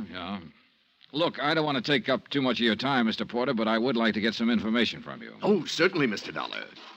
What can you tell me about a man named Floyd Markham? Markham? Well, he's the husband of a client of mine. I've met him, but I really can't tell you too much about him. My dealings have always been with Mrs. Markham. She's my customer. Then tell me about Mrs. Markham. Oh, certainly. I'm not going to ask why. I'm sure you have a good reason for coming all the way to San Francisco. The Home Office thinks I have an excellent reason. Yes. Mrs. Markham. Well, I've known her for 20 years as a customer. She's wealthy, always has been, and she handles her money well, and she lives rather well. Mrs. Markham's the one who has the money, huh? Mr. Markham is a salaried man, an industrial engineer. Frankly, I think he depends on Mrs. Markham for his livelihood. Oh, yeah. These 2 checks were issued to Mrs. Markham this year. Recognize them? Yes. Full payments on 2 endowment policies, $50,000 apiece. And they've cleared the bank. Anything wrong with them? Nothing wrong with the checks. On payoffs like this, I always take it in person. It's a custom, of course, to call and make an appointment and deliver the check to the client. Mm-hmm. And try to sell a little more insurance in the bargain. Well, that's about the idea, yes. Yeah. Anything strange about Mrs. Markham when you delivered either one of these checks? No. Before I left Hartford, I looked up her insurance records. Her premiums are always paid right on the button. Mrs. Markham doesn't have a business office or a business manager handling her affairs. The checks are always personal checks on her personal account. Now, can you explain why someone like that might forget a third endowment policy? Why, no. Well, there is a third endowment policy. It matured this month. I have the check with me for $50,000. Well, yes, but this business of forgetting... Floyd Markham called Hartford and spoke to the head of the endowment division. He explained that Mrs. Markham was ill and didn't know whether or not a third policy existed. He said he was checking for her. Uh-huh. Now, you say you've known Mrs. Markham over a period of 20 years. Well, is she the kind of person who'd forget $50,000? Oh, no one forgets $50,000. Did you notice that both of those checks were deposited in the Markham's joint account? Well, no. Oh, so they were. Maybe Mrs. Markham's feeling generous these days. Why do you say that? Well, they have a rather strange relationship as far as I've been able to perceive. I mean, what money he makes is his, and what she has is hers. Oh, yeah. I always like to get out of that house because they never seem to me to be a very close couple in any way. But this seems to make sense now. How's that, Mr. Porter? Well, now, I called up and made an appointment to deliver both of these checks. The first time I went over, Mrs. Markham was ill. And the second time, she had just stepped out for a few minutes. Well, who accepted the checks? Mr. Markham. Both times? Yes. As a matter of fact, now that I think of it, he made the appointment on the phone both times. When was the last time you saw Mrs. Markham? Last spring. A check with the bank revealed that Mrs. Markham had not personally made a deposit since June the 18th. The deposit slips were initialed by Floyd Markham. The checks were endorsed by Leslie Markham. There had been no unusual withdrawals. Expense account item 3, $30, stenographic and notary services for the attached statements. Mrs. Markham's been having her hair done here for nearly 10 years now. Once a week, every Thursday morning. Then she just stopped. I called her home, and Mr. Markham informed me that she was away on an extended trip. Mr. Markham called us, it was last June, and informed us that Mrs. Markham was resigning her membership in the bridge club. I telephoned the house twice to see what was the matter. Mr. Markham answered both times and said Mrs. Markham was out. Well, she used to come in here 2 or 3 times a month. Made us go over the car from top to bottom. She hasn't been around now for 7 or 8 months. I don't know who's taking care of the car. Expense account item 4, 30 cents, 3 phone calls to the Markham residence. I didn't state any particular business. I simply asked to speak to Mrs. Markham. Each time I called, a male voice answered. Each time, the male voice told me Mrs. Markham was out, she was ill, and she was away on a short trip. Industrial Management Limited, Floyd B. Markham, president, has a 3-room office suite near the Embarcadero. 10 years ago, it had been sensationally new and glassy. When I got there, the carpet was a little too thin and the varnish a little too thin, too. The whole place smelled faintly of mildew. Yes? I'd like to see Mr. Markham, please. Do you have an appointment? No, not exactly. My name is Harris. I'm with the Cleveland Pump Company. Pump Company? Yes, we're setting in 38 of our installations at the new plant in Valparaiso. Didn't you get my letter? Well, I'm sorry. I'm afraid... May I ask your name again? Harris, Stephen B. Harris, Cleveland Pump Company. Oh, yes. Well, Mr. Harris, I'm afraid Mr. Markham never received your letter. When did you mail it? 30 days ago. Maybe it was 2 weeks. Well, tell Mr. Markham I'm here and I'll... I'm sorry, Mr. Harris. Mr. Markham isn't in the office just now. Oh. Well, I'll wait. Well... Well? He won't be in today. As a matter of fact, he won't be in the rest of the week. Where can I call him? Well, I'm afraid that's impossible. Can't I call him at home? No. Now, look, is he in business or isn't he? Mr. Harris, Mr. Markham hasn't been in the office for 6 months or more. He's tied up on a rather long-range project. What's your name? I'm Miss Beidler. Why didn't you say that in the first place, Miss Beidler? Well, Who else can I talk to here? No one, I'm afraid. You mean that's all there is in this office? Just you and him when he feels like coming in? I'll tell Mr. Markham you were here. The Markham house was on Fiera Street, about 6 blocks from the Fairmont Hotel. Stone walls, iron grillwork, tangling ivy. An old house that had been built by rich people for rich people to live in. The kind of shabby-looking place that only New Yorkers and San Franciscans can get by with and still be called wealthy. I used Ed Porter's car with the Western Life and Trust Company emblem on the door, parked it in the driveway as close as I could to the entrance. It was exactly 1 o'clock when the door opened. He was tall and pretty, with black hair and broad shoulders. Yes? What is it? I'd like to see Mrs. Markham, please. I'm Mr. Markham. Can I help you? My name's Dollar. I'm with Western Life and Trust Company. Mr. Porter called you? No, he didn't. Oh, well, I must have slipped his mind. He said he was going to call. What's it about? I brought a check from Mrs. Markham on her third endowment policy. Oh. Well, I'll give it to her. She isn't in right now. Well, I'm supposed to deliver it to her. I'll come back another time when she's in. No, you can give it to me. I'll see that she gets it. I'm sorry, Mr. Markham, but I have to Look, give I know you want to give her the check and try to sell her some more insurance. She's just not in the market. And you can save your little spiel where it'll do some good. Oh, you misunderstand me, Mr. Markham. I have to deliver this to her in person. What's your name again? Dollar.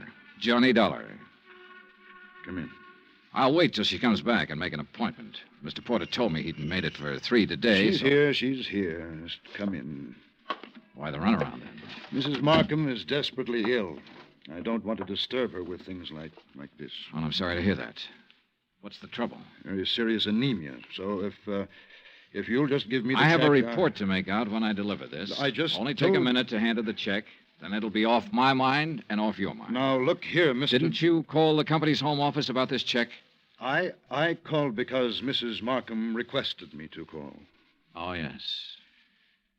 Just wait here. In the little swirl of his exit, I smelled shaving lotion and guessed at the brand name. I also guessed that his suit cost $300, even if I didn't know what San Francisco tailor had made it. The shirt, the tie, the shoes were expensive, too. Yeah, Mr. Floyd Markham liked expensive things. I wondered if he dyed his hair to keep it all black. I wondered if he was 45 or 50. I also wondered why, in a house of that size, on that kind of street, a servant hadn't answered the door. This way, Mr. Dollar. He led me up a flight of stairs and finally into a high-ceilinged room with a fireplace at one end. A gray-haired woman with a sharp, angular face was seated near the window, looking out over the city and the bay. She didn't turn her head when we came into the room, but I could see that her eyes were watery and slightly glazed. Please, don't take too long and don't upset her. Leslie. Leslie, dear. Yes, Floyd. This is Mr. Dollar from the insurance company. He has something for you. Be a good girl, Leslie, and speak to Mr. Dollar. How do you do? And ask him... Yes. How is Mr. Porter? Oh, he's fine, Mrs. Markham, fine. He'll be sorry to hear that you've been ill. I really would rather that you didn't tell Mr. Porter. Oh. I'm satisfied to make my own slow recovery and not worry any of my friends. We'd like some sherry, Floyd. Now, you know what the doctor said, Leslie. Mr. Dollar, you'd like some sherry, wouldn't you? Why, yes, I'd like that very much. Floyd? No, I'm sorry, Mr. Dollar. It's absolutely forbidden, and you know that, dear. Do you have the check, Mr. Dollar? Yes, right here. Here you are, Mrs. Markham. Thank you. Is there anything else, Mr. Dollar? Well, Mr. Dollar? Now, Leslie... Yes? What is it, Mrs. Markham? I'm very tired. Excuse me if I seem impolite. Good day. Good day, Mrs. Markham. Expense account item 5, 10 cents. Phone call to Ed Porter at his office. Yes, Mr. Dollar? Look, Mrs. Markham's 5'5", about 120, black hair, gray streak to the right of the part, blue eyes, looks about 40 years old, a good 40. Why, yes, that sounds like her. You mean you've seen her? I've seen what's left of her, Mr. Porter. Oh, good Lord, she's not dead. Almost. What? He's killing her, Mr. Porter. My guess is he's been at it for about 6 months.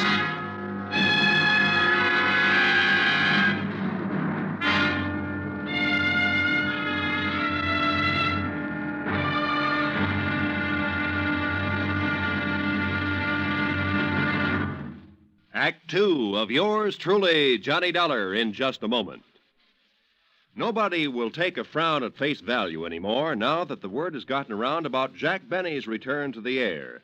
With Mary Livingston, Dennis Day, Rochester, Don Wilson, Mel Blanc, Frank Nelson, and Mr. Kitzel, nothing less than your very best smile will do for the occasion. Tonight and every Sunday night, hear CBS Radio's Jack Benny Show and give your sense of humor a real workout. Now, Act Two of yours truly, Johnny Dollar, and the Markham Matter.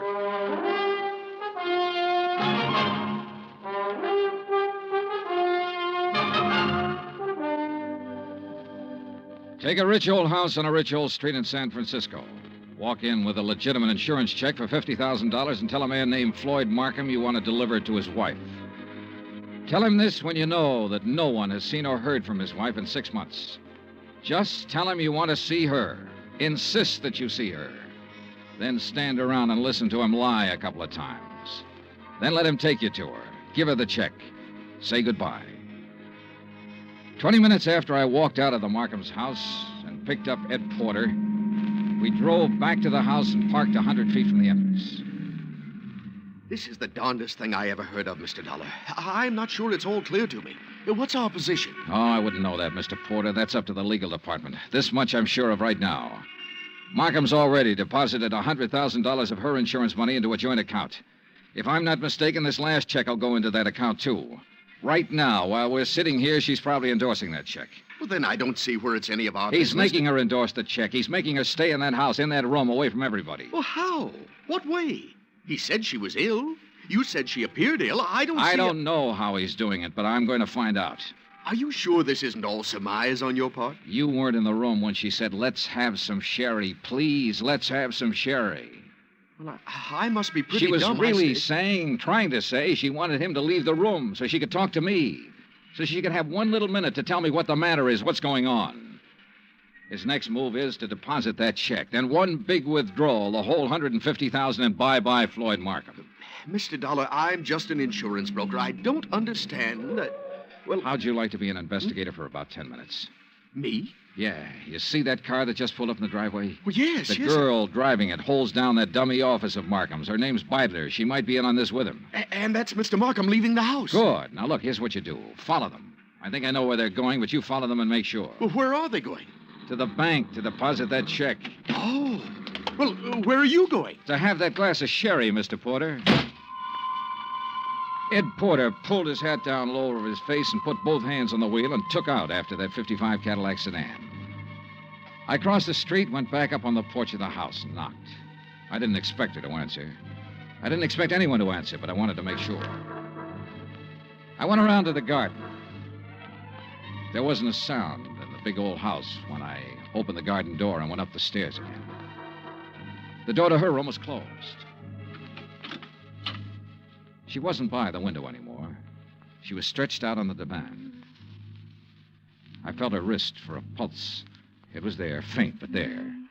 About 3 inches up her arm, there was a series of little marks. I lifted one eyelid and felt her neck muscles. She was doped to the ears. Mrs. Markham. Mrs. Markham, can you hear me? Look, I've come to help you.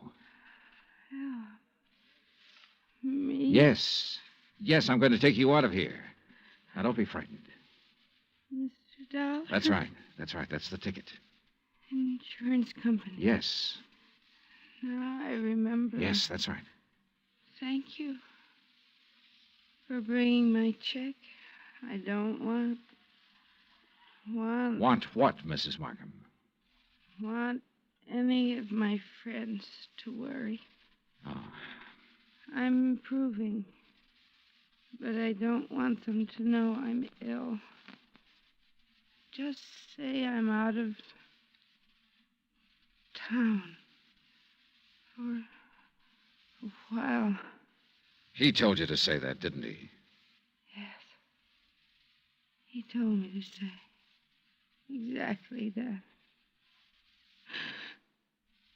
Mr. Dollar, don't fool me. Please don't fool me. What? You will help me get out of here. You aren't fooling me, are you? Are you?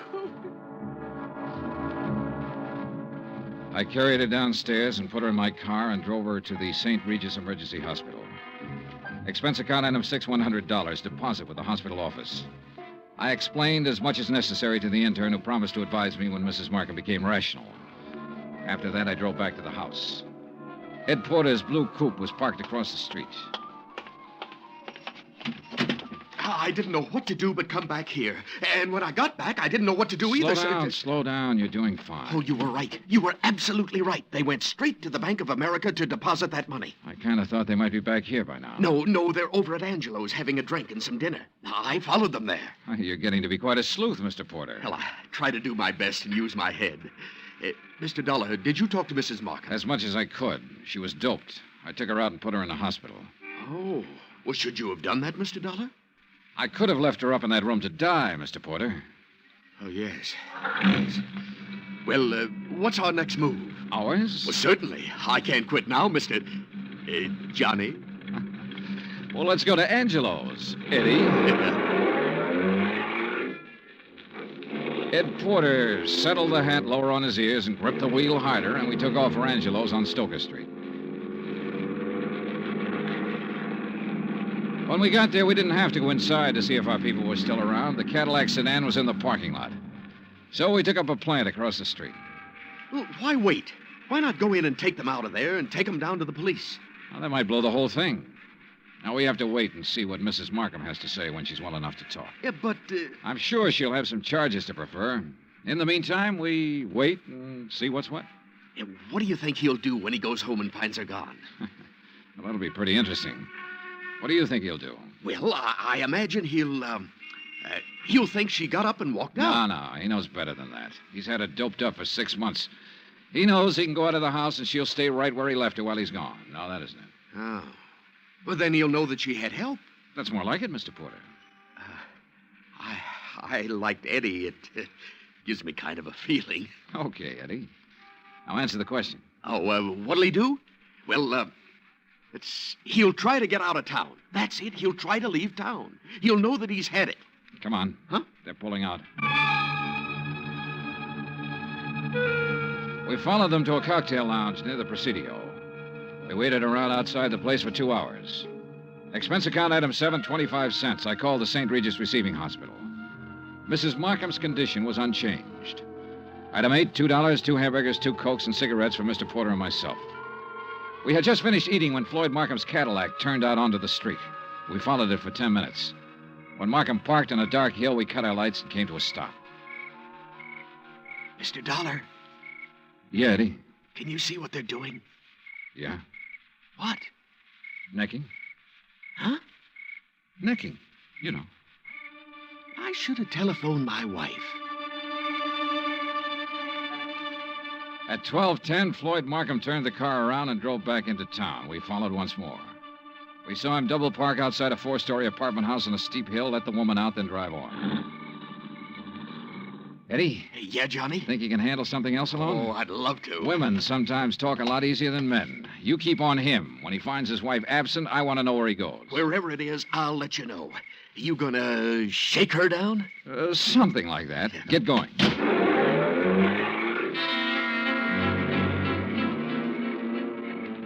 I watched my new assistant investigator follow out after Markham's Cadillac. Then I went inside the apartment house. I, Beidler, was on the mailbox of apartment 104. I walked down the hall, listened a minute, and gave it a try.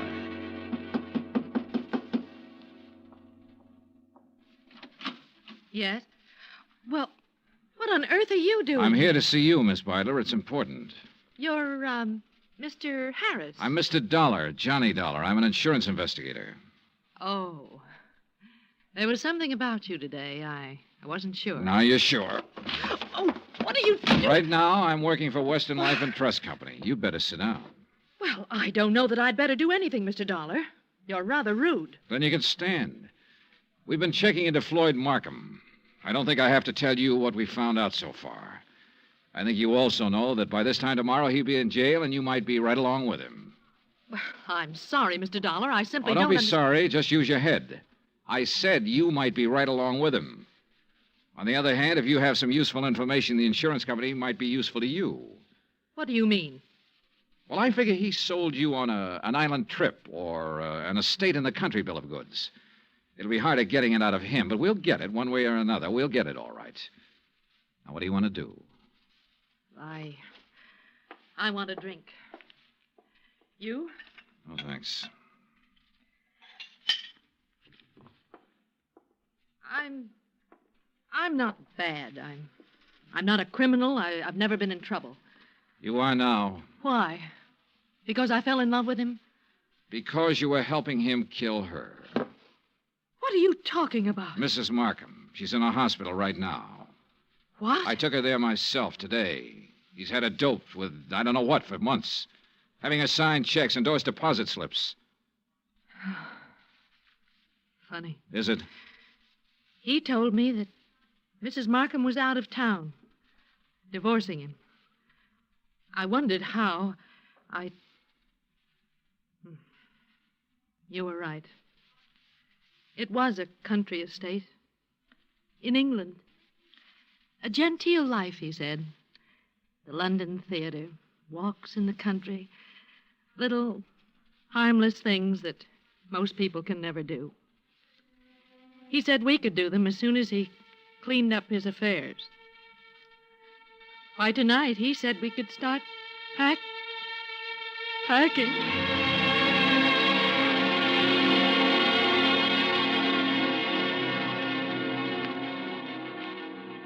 I took Iris Byler with me back to the Markham house. The Cadillac was in the garage, and Ed Porter's blue coupe was pulled up across the street. When he saw us in the cab, he walked up. Hi. Hi. How's he doing? You can talk in front of her. Well, he hasn't done anything. No, I mean, I saw the light go on upstairs in Mrs. Markham's room, then it went out again. He's downstairs now, sitting in the living room. Okay. Wait here.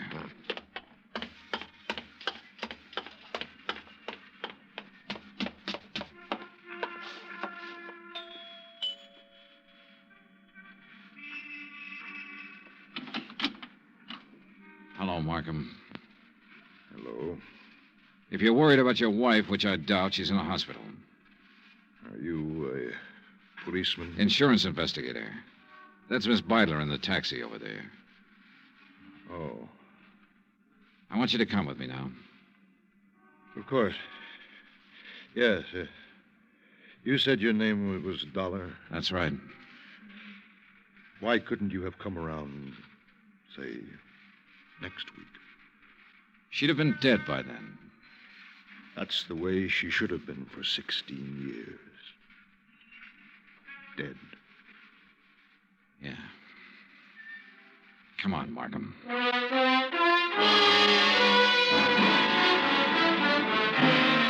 Expense account, item 9, $102, hotel and board in San Francisco. Item 10, $116, airfare back to Hartford. Item 11, $42.16 miscellaneous. Remarks? This one will wind up in court. Mrs. Markham's charges will include attempted homicide, attempt to defraud, attempt to... In the end, it was his attempt to run away, and it didn't work. It never works. Even if you get away, you find something new to run from. Total expenses, $968.20. Yours truly, Johnny Dollar.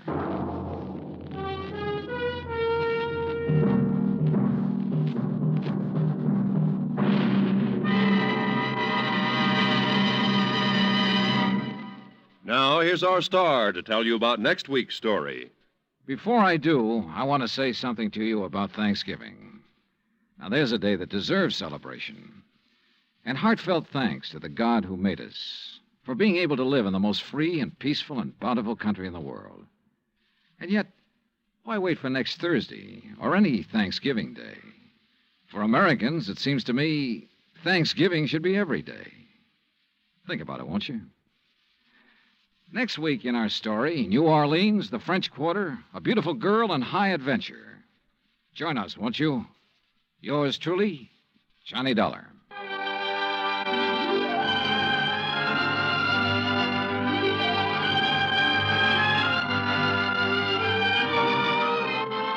Yours truly, Johnny Dollar, starring Bob Bailey, is transcribed in Hollywood. Written by John Dawson, it is produced and directed by Jack Johnstone. Heard in tonight's cast were Lois Corbett, Frank Nelson, Virginia Gregg, Bert Holland, Paula Winslow, and John Daner. Musical supervision by Amerigo Marino.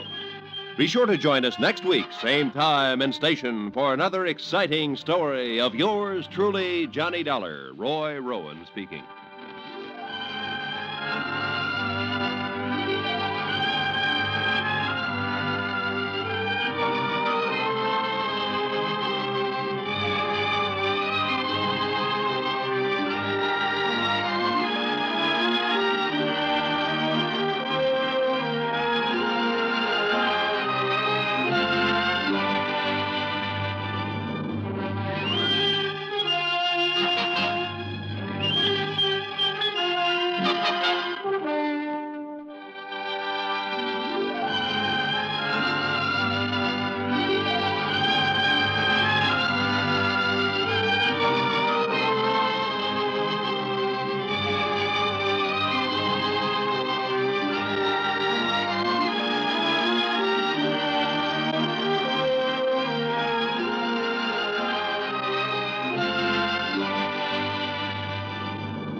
From Hollywood, it's time now for Johnny Dollar. The count's 3-2 and the bases are loaded. And Ted Williams is at bat, huh, McGraw? Oh, Johnny, how'd you know it was me? Oh, just psychic, I guess. What's on your mind, Bert? Fella named Henry Sampson. Ever hear of him? Name's familiar. Well, it should be. He owns about half the newspapers in the South. Which means he isn't exactly struggling for money, huh? Right. In fact, he collects it. Figures. Especially Confederate money. Well, anybody can. What? Yes, sir, Johnny. He has one of the largest collections of old coins in this country. Oh? And a Confederate $50 he owns has disappeared. Bert, Confederate money isn't worth its weight in salt. That's where you're all wrong, Johnny. Huh? This particular $50 is insured for $20,000.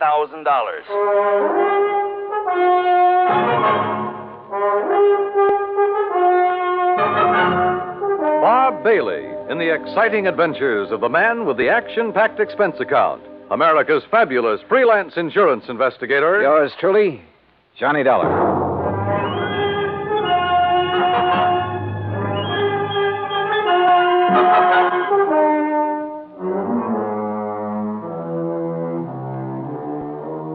Expense account submitted by Special Investigator Johnny Dollar to the Providential Assurance Company, 393 Dewey Avenue, Hartford, Connecticut. Following is an account of expenses incurred during my investigation of the Confederate coinage matter.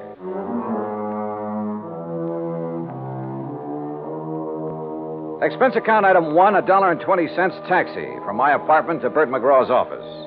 He was seated behind a haze of cigar smoke, reading a magazine. Oh, Johnny, come in. Hey, morning, Bert. Sit down. I was just reading about an old teammate of mine. Oh, who's that? Bob Feller. Feller? Yeah, he was a pretty fair country pitcher. Of course, he wasn't in my class. Course. Yeah.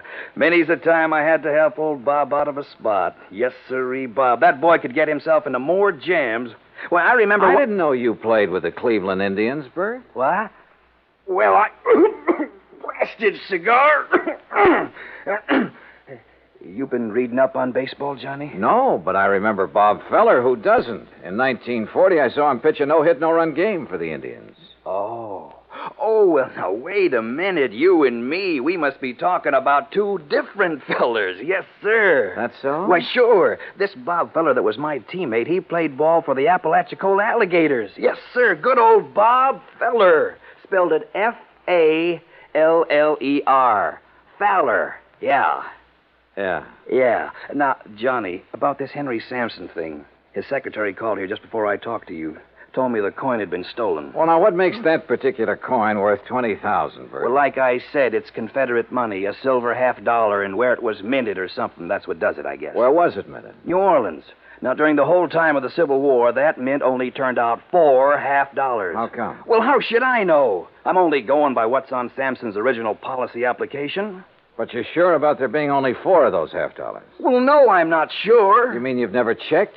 You insured the thing on Sampson's say-so? Well, Johnny, look, we were glad to get his business. Well, you must have been out of your mind. Oh, now stop balking, Johnny. You want to know how come that mint didn't make any more of them? You go ask him. I plan to. Where'd you say he lived? Right outside Birmingham, place called Shade Mountain. Expense account item 2, $107, air transportation, Hartford to Birmingham, Alabama. I claimed my luggage and was about to step into a cab when I was approached by a man of about 30, crew cut, Brooks Brothers suit. Mr. Dollar? Yeah, that's right. My name is Kopek, Michael Kopek. I'm Mr. Sampson's secretary. Oh, yeah. Your Mr. McGraw was good enough to tell me the time of your arrival. Are you all ready to go to Zora? Zora? According to the Bible, it was the village of Sampson. Oh, yes. Only I'd like to check into a hotel and freshen up a bit first. That is, if you don't mind. Mr. Sampson would mind, sir. But look, I've been He aboard instructed me to assign you a room in the guest house. I'm sure you will find it more than comfortable, Mr. Dollar. This way, please.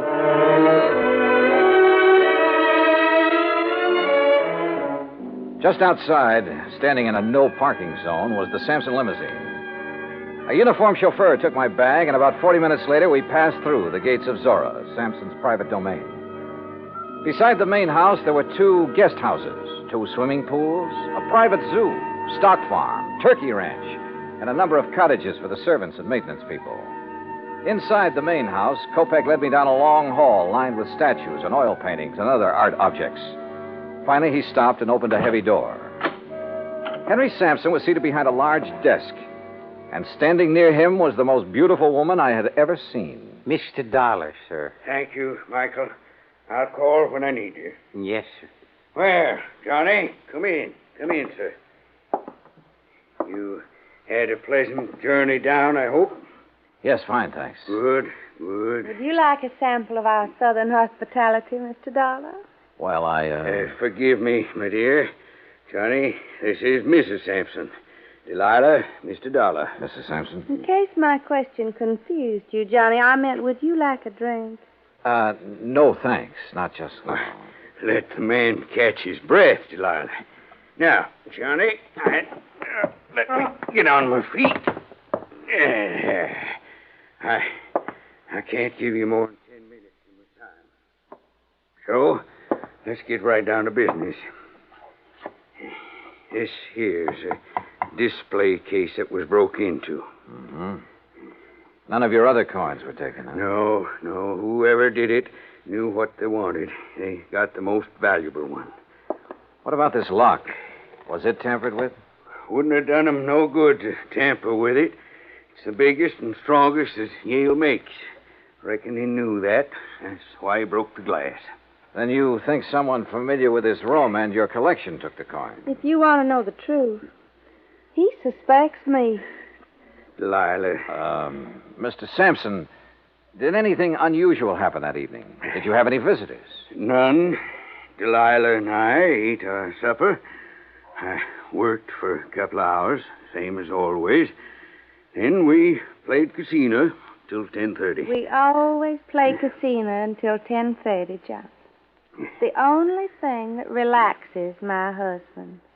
I see. There were only 4 people beside myself in the house.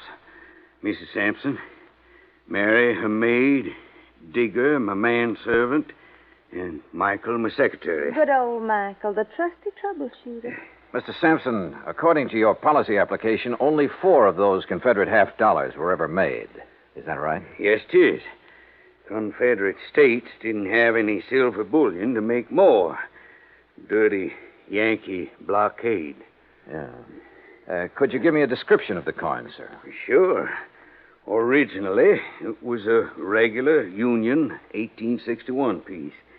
At the New Orleans Mint, they ground off the reverse side and stamped on the shield of the glorious Confederacy and the words Confederate States of America. Hallelujah. May the South rise again. Now, that's not funny, Delilah. I think it is. Don't you, Johnny? Well, I'm just... You just give me your answer later. Right now, I'm going to have another drink. You ready? Not yet, thanks. No, you don't know what you're missing. You'll have to forgive my wife, Johnny. She isn't herself this evening. I haven't been myself in several years. Not since I married this You shut up, woman. Michael. Yes, sir? Mrs. Sampson is tired. Very tired. She wants you to take her to her room. Yes, sir. Well, See you at supper, Johnny. I'll have your supper sent up to Don't you. do me any favors, fat man. Get her out of here, Michael. Get her out before I... Sorry. But she... Sometimes... It's all right, sir. I understand. Do you? Good. Good man. Now then. Oh, that's better. Now, about the coin. President Jefferson Davis gave it to my great-grandpappy for his service to the cause. Are you sure of its value? Sure it's worth $20,000? Why, shoot, boy. My grandpappy turned down 10,000 for it back in 1879. The way things are now, it's got to be worth 4 times that. Well, what's the matter? Don't you believe me? I didn't say that. Well, then what are you looking at me so suspicious for? Well, Mr. Sampson, I have a hunch you're holding out on me. Johnny, you're getting paid money to find the person that took it. Now, you earn your pay. I'll try to. Only I'd appreciate some help. I'll give you help. In fact, already have. Like how? Like the gates to Zora. I've kept them locked ever since it happened. And until you find that coin, nobody leaves here. Those gates stay closed. A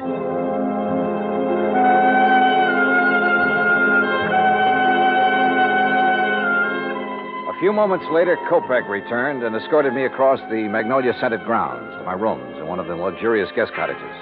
I unpacked, took a shower, then called Bert McGraw in Hartford.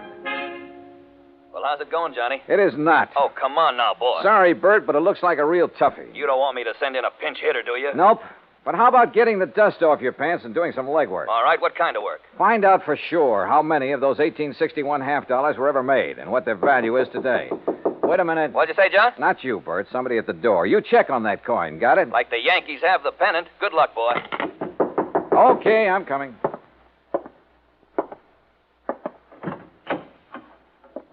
Yeah? Mr. Dar, Yeah, that's right. I'm Mary Williams, Miss Sampson's maid. And I'm Digger. Everybody just calls me Old Digger. He's Mr. Sampson's man. We snuck off and come over here to see you. Oh, well, come in, please. Thank you, sir. Oh, yes, yes, yes. Thank you, thank you. Sure hope nobody saw us come in here. Well, what's this all about, Mary? Mr. Dollar, being an insurance investigator, you work for a company instead of the police, is that it? Yes, the company I'm working for now is in Hartford, Connecticut. Way up north. Oh, that's good. Mr. Dollar, Digger here, he's just scared to death. Scared of what? If you'd be here a while, you'd know. Gosh, you sure would. Well, can't you tell me? Mr. Sampson's got a big place here. He needs lots of folks to keep it up for him, and he gets them cheap from the prisons. What? Yes, sir. Somebody finds out who's going out on parole. The next thing a man knows, instead of being all the way free, he's here, working for Mr. Sampson. Yes, sir. And if he don't like it, Mr. Sampson has him sent back. Oh, come on now. Look, this is 1957. Things like that just don't happen anymore. Tell him, Digger. Well, Mr. Dollar, sir, I don't want to go back to that place. No, sir. I don't ever want to go back. Oh, it's all right, Digger. Mr. Dollar, we wouldn't have bothered you at all, except that we, Digger and me, that is, we want to get married. That's right, yes. But if he's sent back to prison, well, he's already spent 15 years there. And you're afraid that Mr. Sampson is going to send him back? Yes, sir. Mr. Sampson or somebody else around here. But why? Well, come on. One of you say something. Well, sir, I ain't going to tell you, nobody else, Mr. Dollar. No, sir. I won't tell no matter what they do to me. I won't tell unless you give me your word. Unless you promise me. Promise you what? That you won't let Mr. Sampson or nobody send me back. You give me your word on the Bible. I'll tell. Yes. Well, come on. Tell me what. Well, sir, Mr. Dollar, Digger knows who took that half-dollar piece.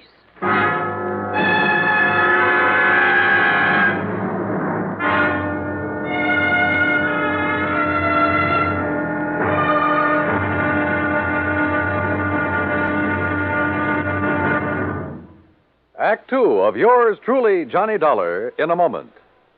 The American writer Christopher Morley once wrote, "When you sell a man a book, you don't sell him just 12 ounces of paper, ink, and glue. You sell him a whole new way of life," unquote. Now, that goes double when you give, not sell, a book.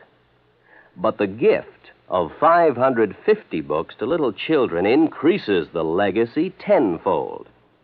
Near the end of 1960, the employees of the Chase Manhattan Bank started a people-to-people program with such a gift to school children of a town in Tanganyika. That's on the southeast coast of Africa. And to give you an idea how the books were received by the children, let me first quote from Francis Bacon. He's an English writer of a few centuries back. He said, "Some books are to be tasted, others to be swallowed, and some few to be chewed and digested." In the past, children in Tanganyika may have done a little tasting and chewing and a little swallowing and digesting. But there's one certain thing. They wound up devouring the books they received from the United States.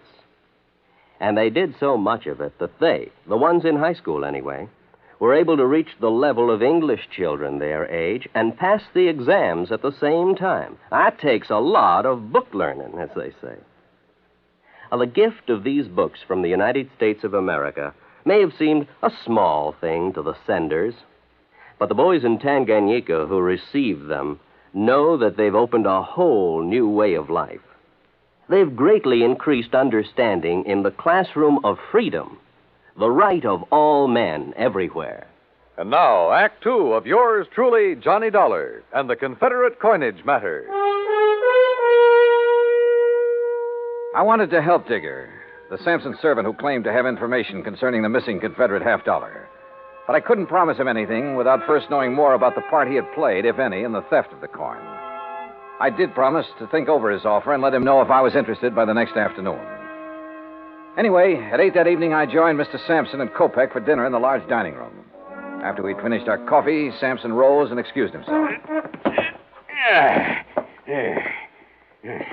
When you're ready, we got work to do, Michael. Yes, sir. Huh? See you in the morning, Johnny.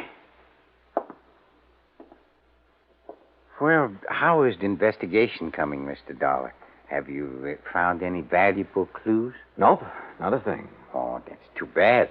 But you haven't given up. Kopek, I haven't started. Uh-huh. Well, would you care for something else? If not... No, I'm fine. Then shall we... Yeah, sure. Say, tell me something, Kopek. Anything I can. What about the servants who were in the house the night of the theft? Digger and Mary? Yeah. What do you know about them? Everything that there is to know. I have a file containing the record on every one of Mr. Sampson's employees. If you like, I shall have the information on these two sent to your rooms. I'd appreciate it. Now, if you will excuse me, Mr. Sampson is waiting in the den. You can find your way back to the guest house? Hmm? Sure. Good night. Good night, Mr. Dollar. Johnny. Hmm? Oh, Delilah. Oh, where are you? Up here, on the stairs. No, don't come up. Oh. Johnny, do you like to ride? Well, sure, only it's been a long time since I've had a chance to, and I didn't bring any riding clothes. Well, that doesn't matter. Meet me at the stables before breakfast. You will, won't you, Johnny? What do you think? I went back to the guest house, and about half an hour later, Kopek delivered the files on Mary Williams and Digger. Everything Digger had told me was true. He had spent 15 years in prison on a manslaughter charge. So early the next morning, I crossed the green lawns of Zora and met Delilah at the stables. And a few minutes later, we were riding our horses away from the main house. Where shall we ride, Johnny? You want the cook's tour? Oh, I don't know. What's it include? Oh, the turkey farm, dairy, and zoo. Or would you rather go down to the river? Hey, you know, it's a funny thing, Delilah. What is? I've never seen a river. You fool. Come on, I'll race. Come on, boy. Come on.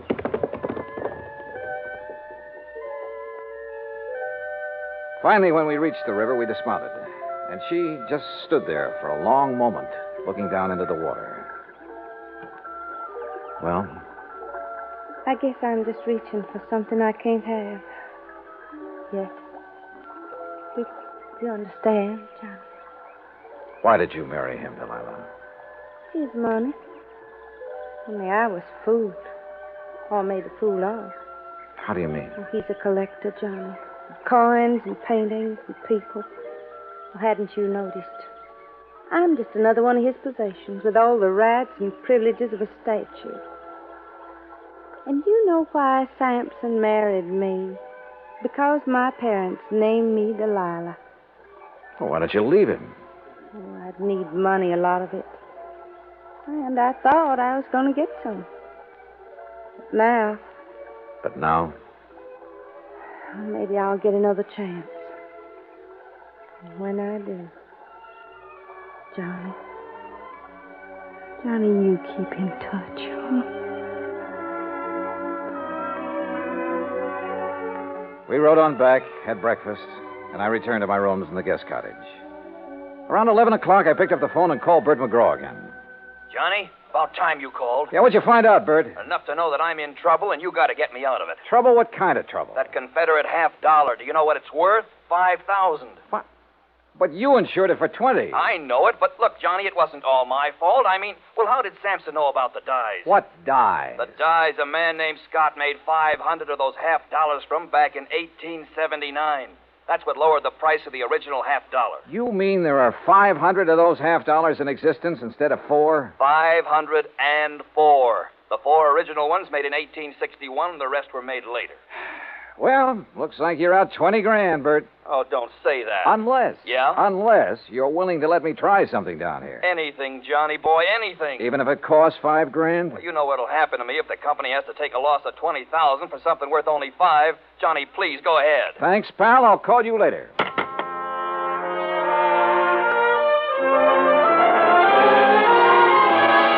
As soon as I could, I sent word to Digger and Mary, the 2 servants, asking them to come to the guest house. It was almost 3 o'clock before they arrived. Miss Dollar, have you decided on what you're going to do? Yes, Mary, I have. Digger. Yes, sir? I can't promise that you won't be sent back to prison. Well, then I ain't going to tell you nothing. Now, wait. Sir. Let me finish. But I can promise that I'll do everything possible to help you. Well, sir, I have to ask Miss Mary. You know, she's the one talked me into coming to you in the first place. I did it soon as he told me what he'd done. I didn't know about it till afterward, Mr. Dahl. All right. Just what did he do, Mary? Well, it wasn't his fault. He just had to break into that case and take that $50. Yes, sir, that's right. I had to. Why? Because she said that she'd tell Mr. Sampson something real bad about me. Something that'd cause him to send me back to prison. She? Mrs. Sampson? Yes, sir. That's the truth, Mr. Dollar. I swear it. All right, Digger, go on. What happened after you took the coin? Well, sir, it all went like she said it would. I got hold of the $50 and ran on down to the river. Late that night, I was on my way back to where I was supposed to meet Miss Sampson and give it to her. Well, sir, then I tripped over something and doggone if I didn't lose it. Oh, wait a minute. Come on now, Digger. You don't expect me to believe that. But it's the truth. Yes, sir. I had it in my hand, and when I fell, it flew out. And you can't find it? No, sir. No, sir. And I looked and looked. There's a good reason why he can't find it, Mr. Dahl. Oh? Yes, sir. And you come with us. We'll show you. They showed me, and I had to agree there was a good reason. I told Kopek I wanted to see Mr. Sampson. While I was waiting for him, Delilah came down the stairs from her room. Johnny, I saw Digger take your suitcase out to the car. You aren't leaving. I will be in a few minutes. Well, Johnny, have you found the coin? No, not quite. But I know where it is. And I know how it got there. You do? Why did you do it, Delilah? Why did you make him do it? You ought to know by now, Johnny. I did it for the same reason I've done everything else in my life, for money. I thought I could use the money to get away from here. What'll you do now? I don't know. It's up to him. You do have to tell him, don't you? Yes, Delilah. I'm afraid I do. There's no other way. I mean, well, couldn't you say one of the servants? No, Delilah, don't you say it either. Okay, John. See you around, huh? Sure. See you around.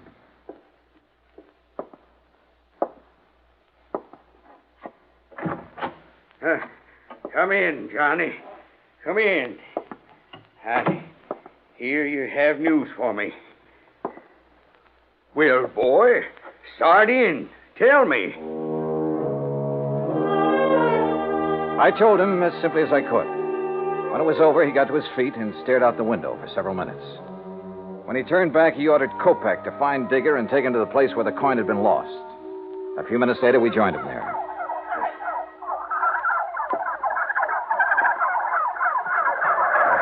I can't believe it. This where you lost the $50, Digger? On the turkey farm? Yes, sir. Yes, Mr. Sampson, sir. Right over there. Well, why didn't you get in there and find it? Well, I told Mr. Dollar how come I couldn't, sir. Well, Dollar? He couldn't find it because when he dropped the coin, one of those turkeys swallowed it. Dollar, what do you mean, one of those turkeys swallowed it? Well, sir, just what I said.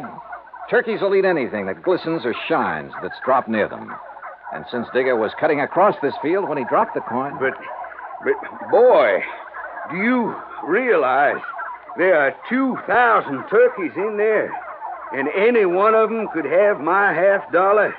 The $50 Jefferson Davis, president of the glorious Confederacy, gave my grandpappy. Any one of them could have it stuck in his skinny redneck? Yes, sir, it certainly could. Well, good. Now, you just tell me, how do you propose to get me my $50 back? You can't do it. You'll have to give me my insurance money. Yes, we know. That's why we're willing to buy the turkeys from you. What? Yes, sir. I'll give you $5,000 for the turkeys and guarantee to return the coin within 90 days, providing... Go on. Providing you allow Mary Williams and Digger to leave here and be responsible for the recovery of the coin. You mean you're going to let them tend the turkeys? I'm going to give them the turkey. What? Oh, Mr. Dollar, you're a good man. Digger, you miserable... You hush up. Well, Dollar, you sly fox. Doggone, boy. You just got yourself 2,000 turkeys.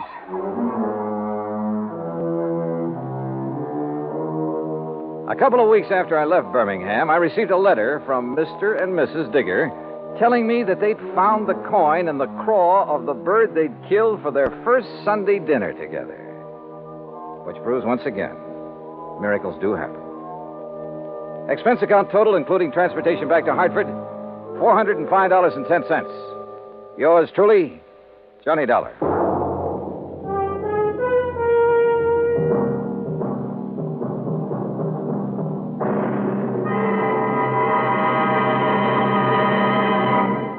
Now, here's our star to tell you about next week's story. Next week, the story of a tragedy that befell a sweet old widow and the very surprising results. Join us, won't you? Yours truly, Johnny Dollar.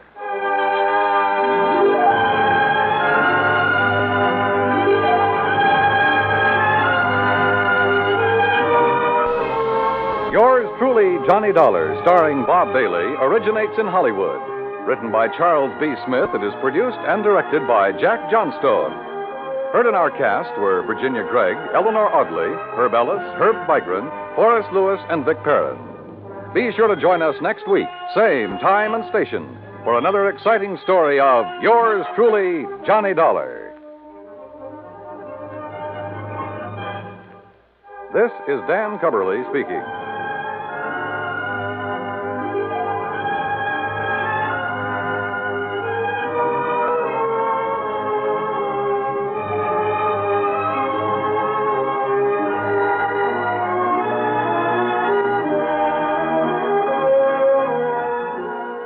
This is the United States Armed Forces Radio and Television Service.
From Hollywood, it's time now for Johnny Dollar. The bases are loaded and there's nobody out. What? And you're pitching, Johnny boy. Bert McGraw. Yep, right as rhubarb. What's in your mind, Bert? You and a job you didn't finish. A job I didn't... What are you talking about? The Mason-Dixon matter, remember? Well, sure. Ruth Dixon's body was found on Newport Beach. But you didn't find out who killed her, Johnny. I figured that was a job for the police. They want to talk to you about that. And so do we. Oh? Yeah, Ruth Dixon was insured with our company. For how much? $1,000. 1,000? You don't expect me to go back to Newport for the commission I'll make off that, do you? Nope. But if you'll go, we'll foot the bill. Oh, how come? Tell you when you get here. Interested? Yeah. Now.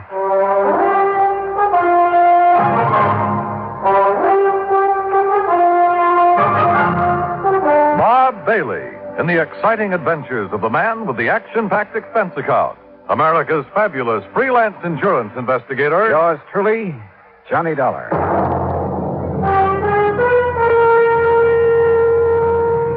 And now, Act One of yours truly, Johnny Dollar.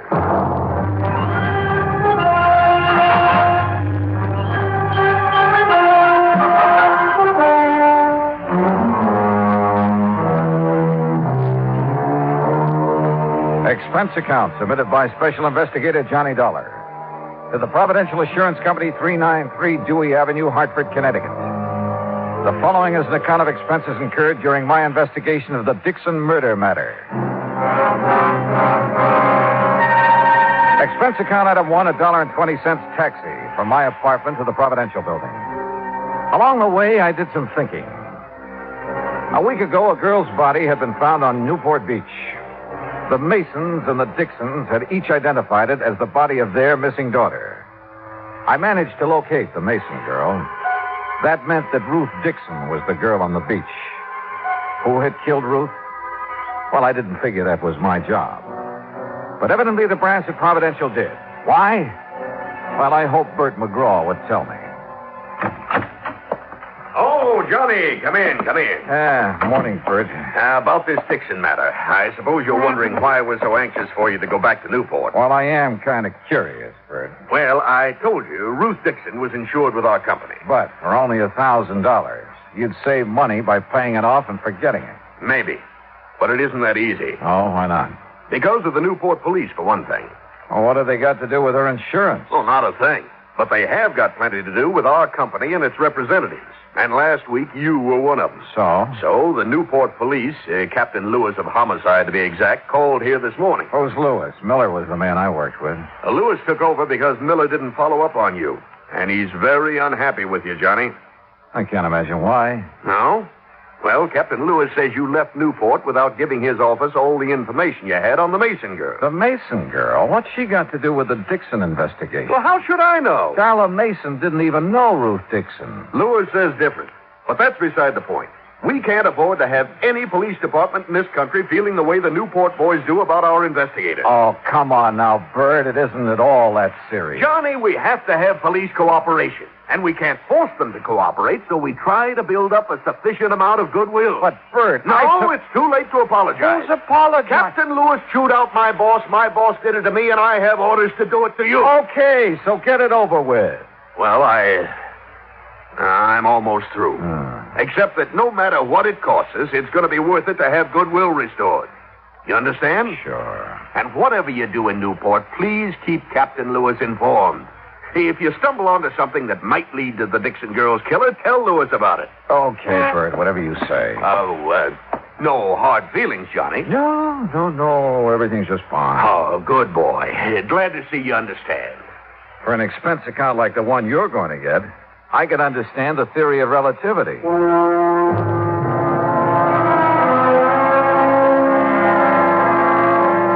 I took a cab back to my apartment. That's item 2. Item 3, $18.50, transportation to Newport, Rhode Island. After checking into the Ogden Hotel, I called headquarters. Captain Lewis wasn't in, so I left a message asking him to call me. Then I called the girl in question, Darla Mason. Johnny! Hi, what are you doing back in Newport?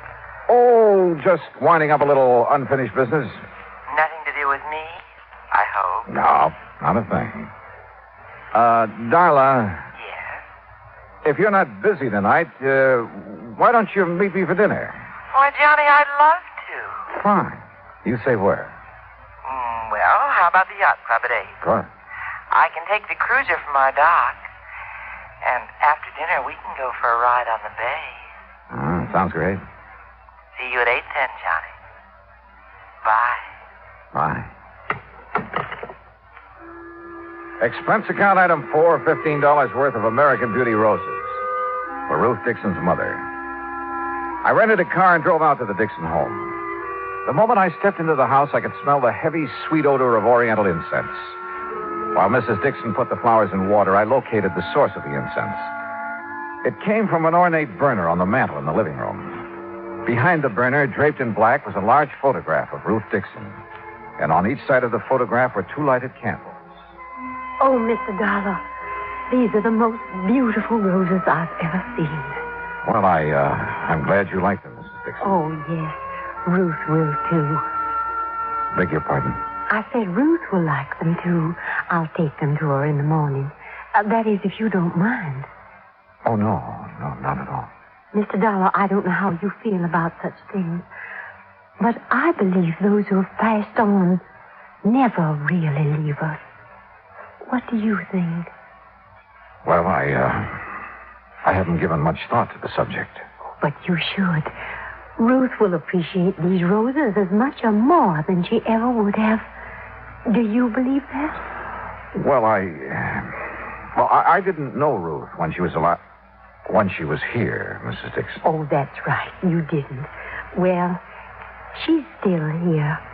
And if there's any doubt in your mind, why, you just come with me and visit Madame de Salle.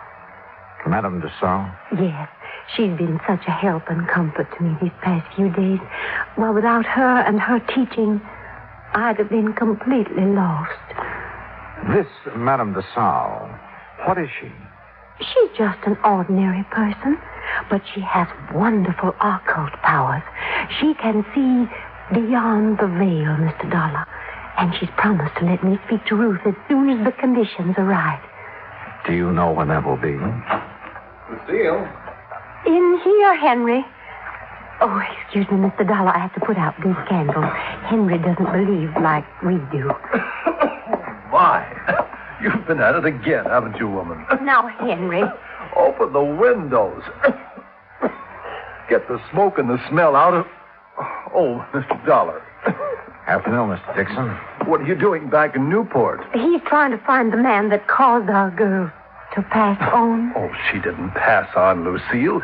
She died. Henry, really? Well, anyway, I wish you luck, Mr. Dollar. I have a hunch I'm going to need it, Mr. Dixon. Mr. Dollar, wouldn't you like to stay to dinner?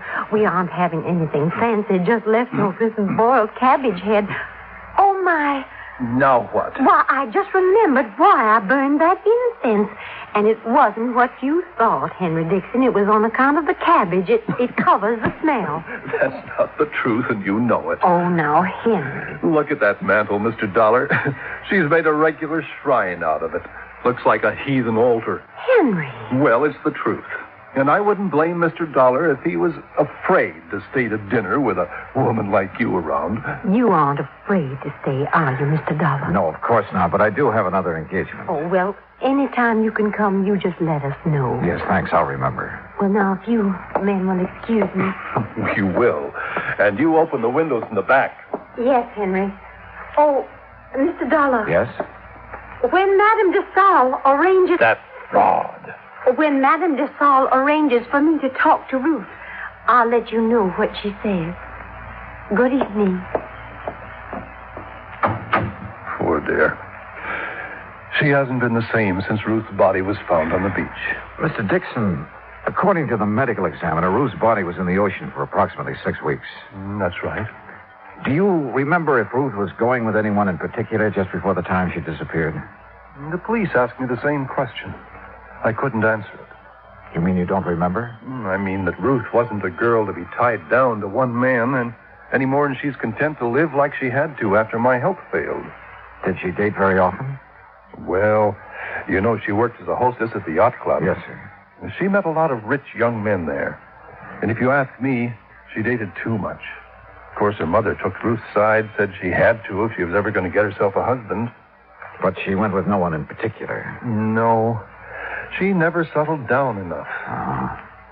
What about her friends, Mr. Dixon? Was there someone she might have confided in? She didn't have any girlfriends. Liked men a lot better. But, Oh, there was somebody. Well, I expect you could say he was her friend. Too old to have been a boyfriend. Besides, he doesn't have enough money. Who is he? His name's Sam Hood. He runs a small craft repair shop down by Viking Beach.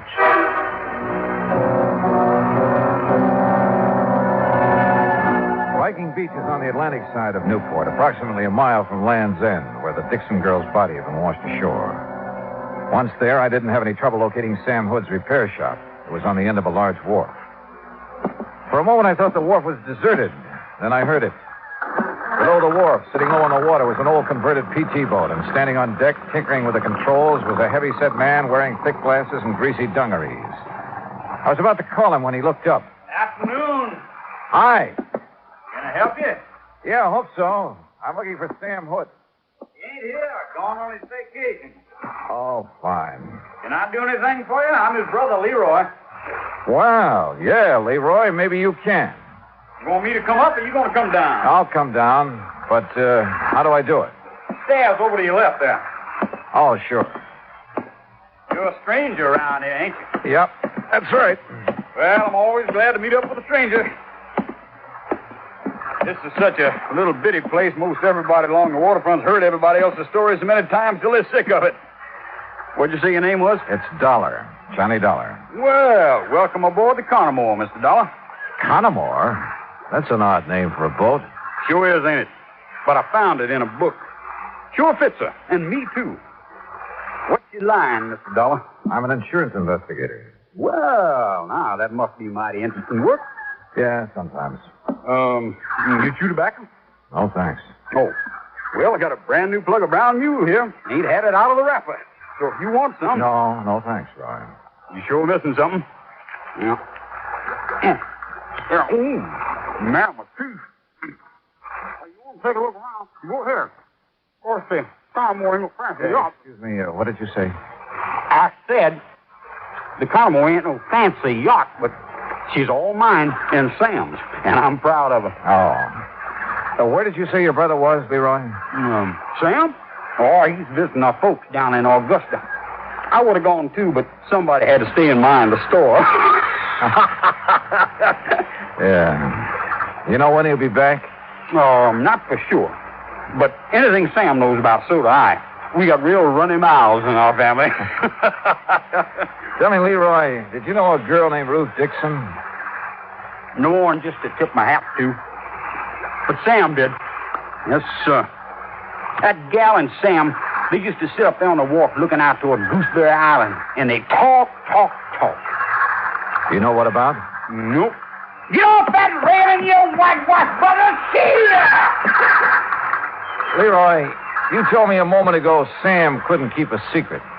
Well, he said she was full of dreams.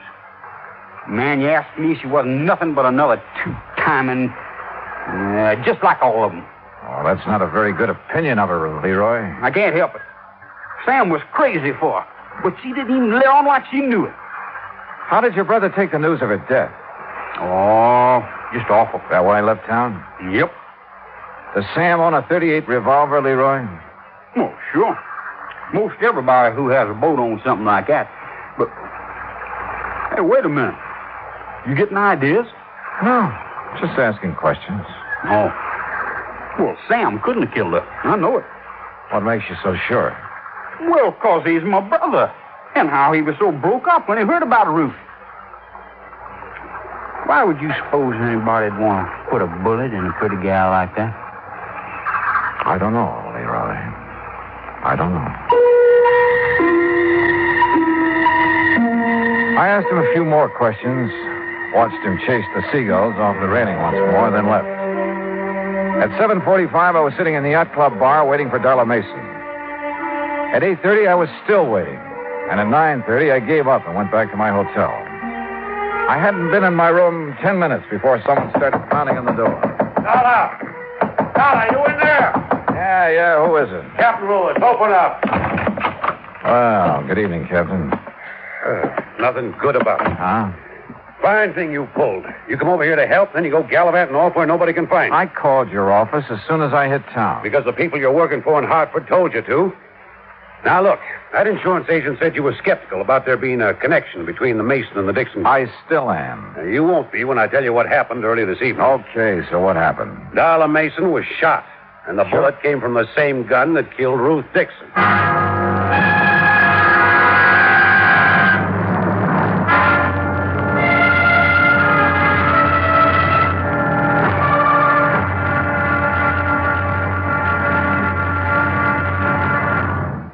Act two of yours truly, Johnny Dollar, in a moment. It is a very well-known fact that symbols are important to men everywhere. Whether they be symbols of country, religion, or honor, they're a cherished part of the culture and tradition of all peoples. As in almost all countries of the world, the people of Spain are very religious. And in the Spanish town of Vendrell, the people were having difficulty with a symbol. A 300-pound angel sitting on top of a 150-foot church steeple. The angel had been there since 1784 and needed repairs to keep it from falling down on the heads of the parishioners. But 150 feet is a long way up, and 300 pounds are a lot of weight to bring down. Now, there was a great deal of head-scratching over the problem until someone casually mentioned the problem to someone else who happened to be stationed at the United States Air Force Base in Zaragoza, Spain. It wasn't long before visions of a helicopter came to mind. Because Americans like to help other people everywhere, the Air Force whirlybird lifted the angel from the church steeple, brought it down for repairs, and later returned it to its perch. So grateful were the people of Vendrell for this act of friendly cooperation that they held a mass celebration of American Day to show their appreciation. Television and newsreels carried the story of kindness. So did the newspapers and magazines throughout Spain. This gesture on the part of the United States Air Force created a new symbol, a symbol of friendship and understanding. It became a symbol of freedom, the right of all men everywhere. Now, Act two of yours truly, Johnny Dollar, and the Dixon Murder Matter.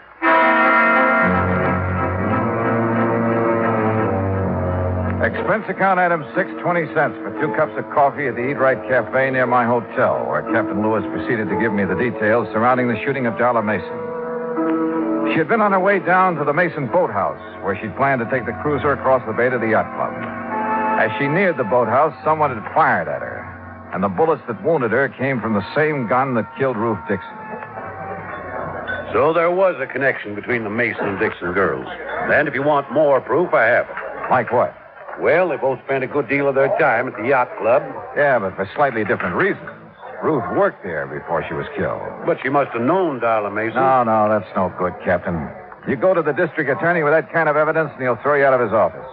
He'll want proof they knew each other, and how well. Yeah, I suppose. What about Darla? When can we see her? Well, the doctors tell us we can. She still hasn't regained consciousness. Hey, Captain, do you know where the Masons have the work done on their cruiser? Yeah, and that's another thing.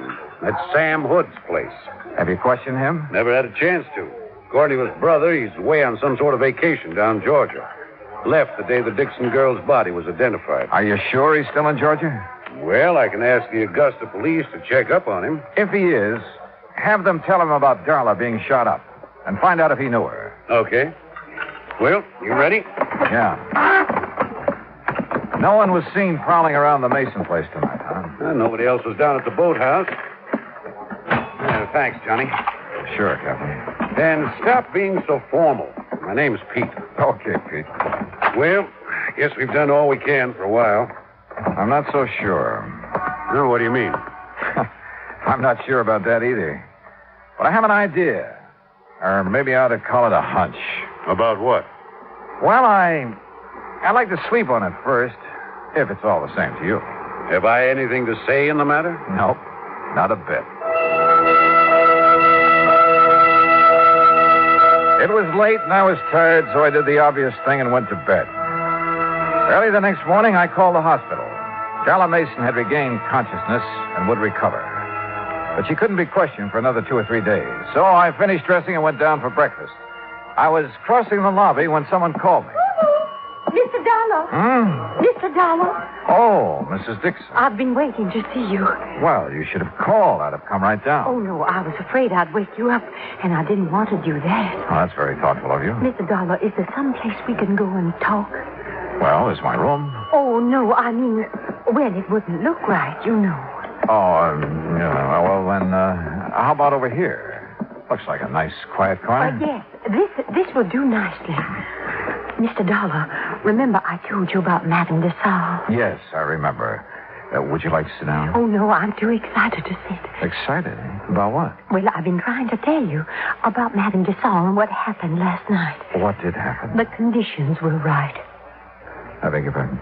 The conditions. They were right. Remember, I told you Madame was going to let me speak to Ruth when the conditions were right. Well, they were last night. Oh. Well, aren't you interested in what Ruth had to say? Oh, yes, I am, Mrs. Dixon. She told me who killed her, Mr. Dollar. What? Yes, sir. Just as plain, I heard it from Ruth, and there's no doubt about it. It was her voice, all right. Mrs. Dixon, exactly what did Ruth say about the person who murdered her? Oh, Ruth described her to a T. Her? She said it was a woman. Young, dark hair, brown eyes, and a big red scar on the back of her left hand. I see. You seem disappointed, Mr. Dollar.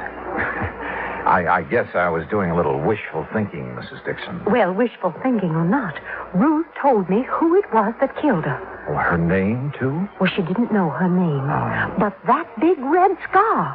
Now, you find a woman who has a thing like that on the back of her left hand, and you'll have the guilty party. Yes, well, I'll look for someone like that today, Mrs. Dixon. Now, come on, I'll buy you some breakfast.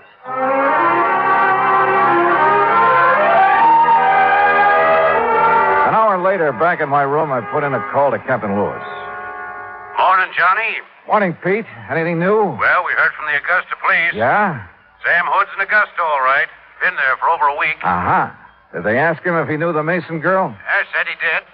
Said the Masons used to let him and his brother service their cruiser. Uh-huh. Johnny, when are you going to stop playing games and tell me your ideas? Hunch, you mean, Pete. And I'll tell you just as soon as I get back from the library. The library? Oh, and while you're waiting, call back the Augusta police. Have them get hold of Sam Hood again. What for? Ask him who named his boat. What? Yeah, ask him if it was his idea to name it the Connemore or his brother's. Johnny, are you feeling all right? Never felt better. And I'll see you in about an hour. I found what I was looking for in the library. then went back to Captain Lewis's office and told him what I was now beginning to believe. While I was there, Sam Hood called from Augusta with the answer to the question the police had asked him. Then I went alone down to the wharf on Viking Beach. Leroy Hood was sprawled lazily over the deck of the Connemore, trying to sleep and at the same time keep an eye on a fishing line he tossed over the side. I started down the steps toward the boat. Well, doggone. Hi there, Mr. Dollar. Ah, morning, Leroy. Man, I sure didn't think you'd be back down here so soon. You know, Sam ain't back yet. Yeah, I know. You having any luck? No. Just making believe. For real fishing, you got to go out beyond Gooseberry Island. Oh, how about taking me someday? Why, sure. Man, you just say the word and we'll go right now. Well, no. I'm afraid I couldn't do that this morning, Leroy. Well, you just let me know anytime. Yeah. How fast this boat cruise? 25 knots. Now, ain't that something? Fastest boat between here and the Navy station. How long would it take you to get over to the Mason home and back again? Why, it wouldn't take no time at all. How come you asked that? Did you know Darla Mason was shot last night? Heard something about it, yeah. Do you know Darla Mason, Leroy? How could I know somebody like that? I don't know. But if you didn't know her, why did you try to kill her last night? You joking? No, not a bit. Oh, come on now, man. What you mean I tried to kill her last night? Just what I said. That ain't funny. That ain't one bit funny. But it's the truth, isn't it? The truth? Now, who told you that? Darla. What, she couldn't have? No, why not? Because the papers say she's still unconscious. Besides, she couldn't see nobody around that boathouse last night. It was too dark. Dark as it was the night you killed Ruth Dixon. You know, you're beginning to get me riled, Dollar. That's so. It sure is so. Coming around here with all kinds of lies saying I killed Ruth Dixon. I didn't say it. Your brother did. Sam? Oh, man, now you really lying. Sam's in Augusta. You ain't seen him. We talked to him on the phone this morning. He told us about you and Ruth Dixon and the Mason girl and every other woman who comes around here. Well, just because I try to make a little time with him, that don't mean I killed nobody. Sam told us different, Leroy. He told us that you can't stand to have a woman laugh at you. Every time a girl has, you've tried your best to make her sorry for it. You really did talk to Sam? What do you think? But why would he tell on me? Why? He never has before. He didn't want to, Leroy. That's why he left here when he did. He needed time to think. Decide what to do about his brother. About you. What you gonna do about it? What I have to do. Take you in. No. Nobody's taking me anywhere I don't want to go. And anybody cries, they're gonna be sorry. Leroy, come out of there. I'm coming. You look out, dog. You look out. You don't try stopping me. Leroy, come back. No!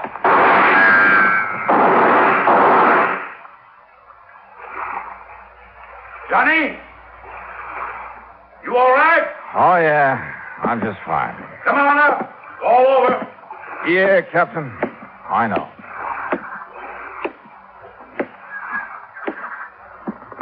Tell me something. If I can. What put you onto him in the first place? Two things. You see, he liked the girls, wanted to be a lady killer, but they'd only laugh at him, and he couldn't stand that. I see. But the big thing is, what he named this boat, Connemore. I don't get it. Well, a man like Leroy, not much education, he'd have to have a real reason for wanting to name it that. But why? What's so special about that? You ever hear of Bluebeard? A lady killer? Sure, who hasn't? Well, Connemore was his real name.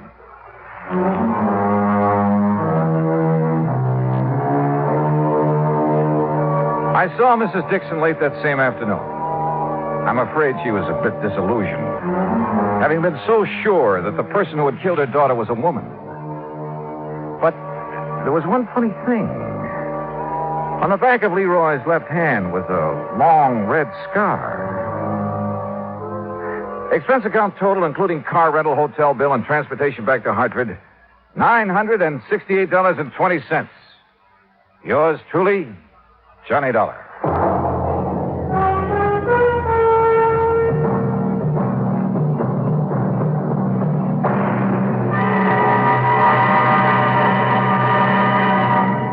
Now, here is our star to tell you about next week's story. Next week, a case that couldn't be solved. because there was no solution. And yet, well, join us, won't you? Yours truly, Johnny Dollar.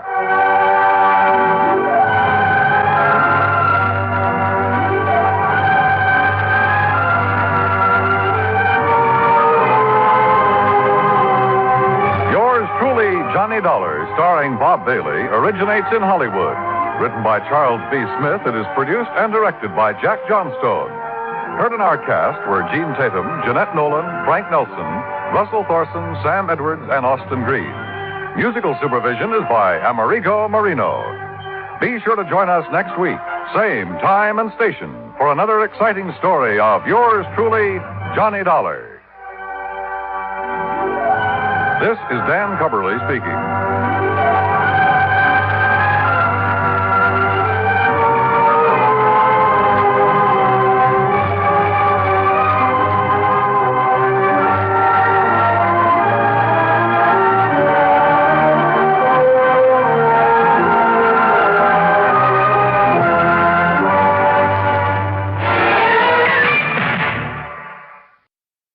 From Hollywood, it's time now for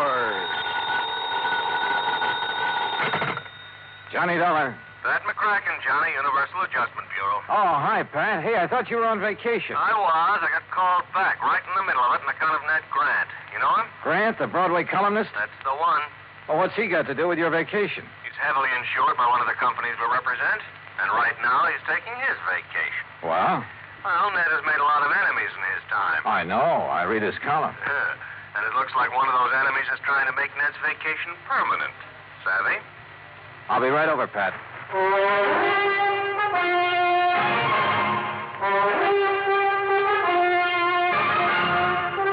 Bob Bailey in the exciting adventures of the man with the action-packed expense account, America's fabulous freelance insurance investigator. Yours truly, Johnny Dollar.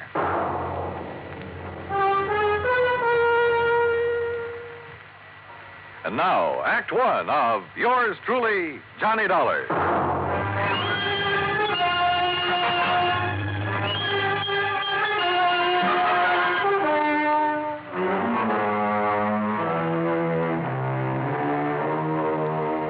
Expense account submitted by Special Investigator Johnny Dollar to the Home Office, Universal Adjustment Bureau, Hartford, Connecticut. Following is an account of expenses incurred during my investigation of the ideal vacation matter.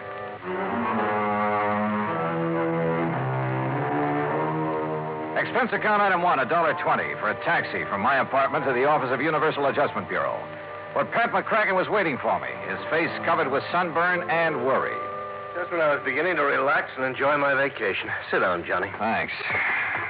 Now, what's the deal about this Ned Grant? When you say you read his column, you know he prints some pretty blunt stuff sometimes. Yeah. I've often wondered how he gets away with it. A couple of years ago, he dug up some evidence on a bad boy named Willie Bemis. Bemis, yeah. The stuff he printed helped get Bemis convicted, didn't it? Yeah, but he swore he'd get even with Ned. Oh, well, a fella in Ned Grant's position hears that kind of threat all the time.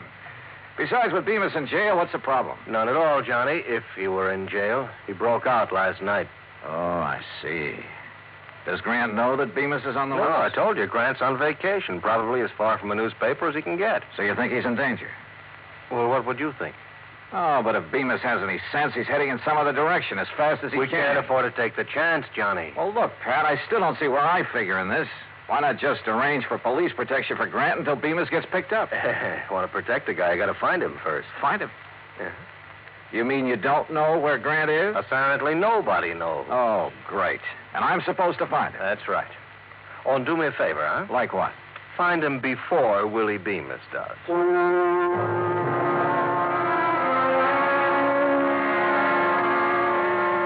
Well, I knew enough about Bemis to realize he wouldn't hesitate to gun down anybody who got in his way, including me.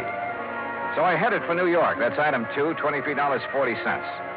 I located the apartment house where Ned Grant lived and had a talk with the manager in his office at the rear of the first floor.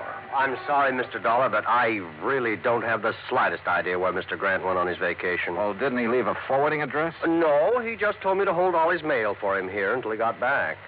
And he didn't say anything at all that would give you a clue as to where he might have gone? None at all. Oh, great. I don't know if you know Mr. Grant very Not well, personally. but, well, he's unpredictable, let's put it that way. course, the kind of life he leads would make a character out of anyone, I guess. You mean batting out that column every day, huh? Yes, and his phone ringing every 10 minutes and strange people traipsing up to see him at all hours. Really, I can understand his not telling anyone where he went on his vacation. He just wanted to get away from it all. He kept saying that this time he was going to have an ideal vacation. Ideal vacation. That could mean anything from a trip to the moon to, well, Lord knows what. Tell me this. Did he take much luggage?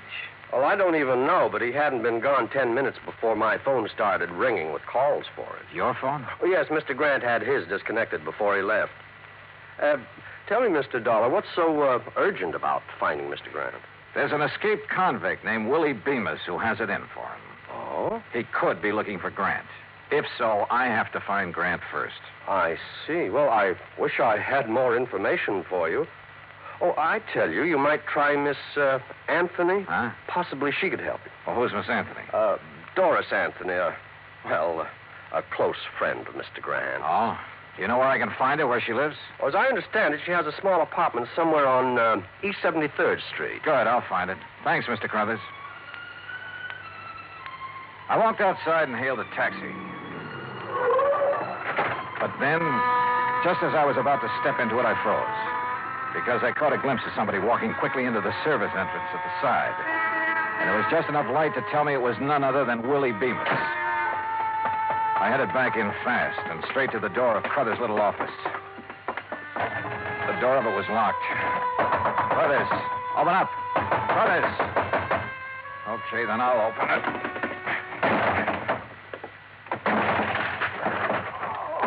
Hey, Crothers, what happened to you? Mr. Dollar. That's right, what happened?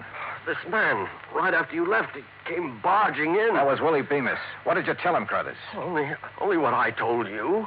And it looks like he and I are starting out even.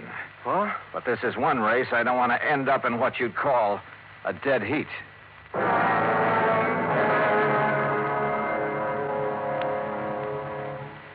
Act two of yours truly, Johnny Dollar, in a moment.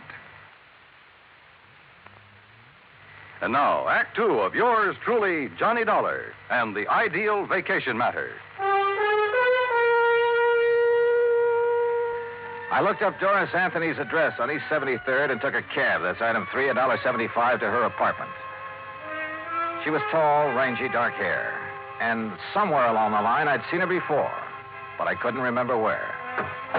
Ned Grant? How would I know where he is? He isn't exactly the sort of guy that lets you in on his plan. Hey, listen, Doris, this may be the oldest line in the book, and I know it, but haven't I seen you somewhere before? Could be. I've been around a while. Like where? Oh, I used to sing in a couple of clubs around town.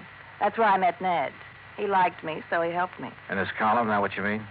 Yeah, that's what I mean.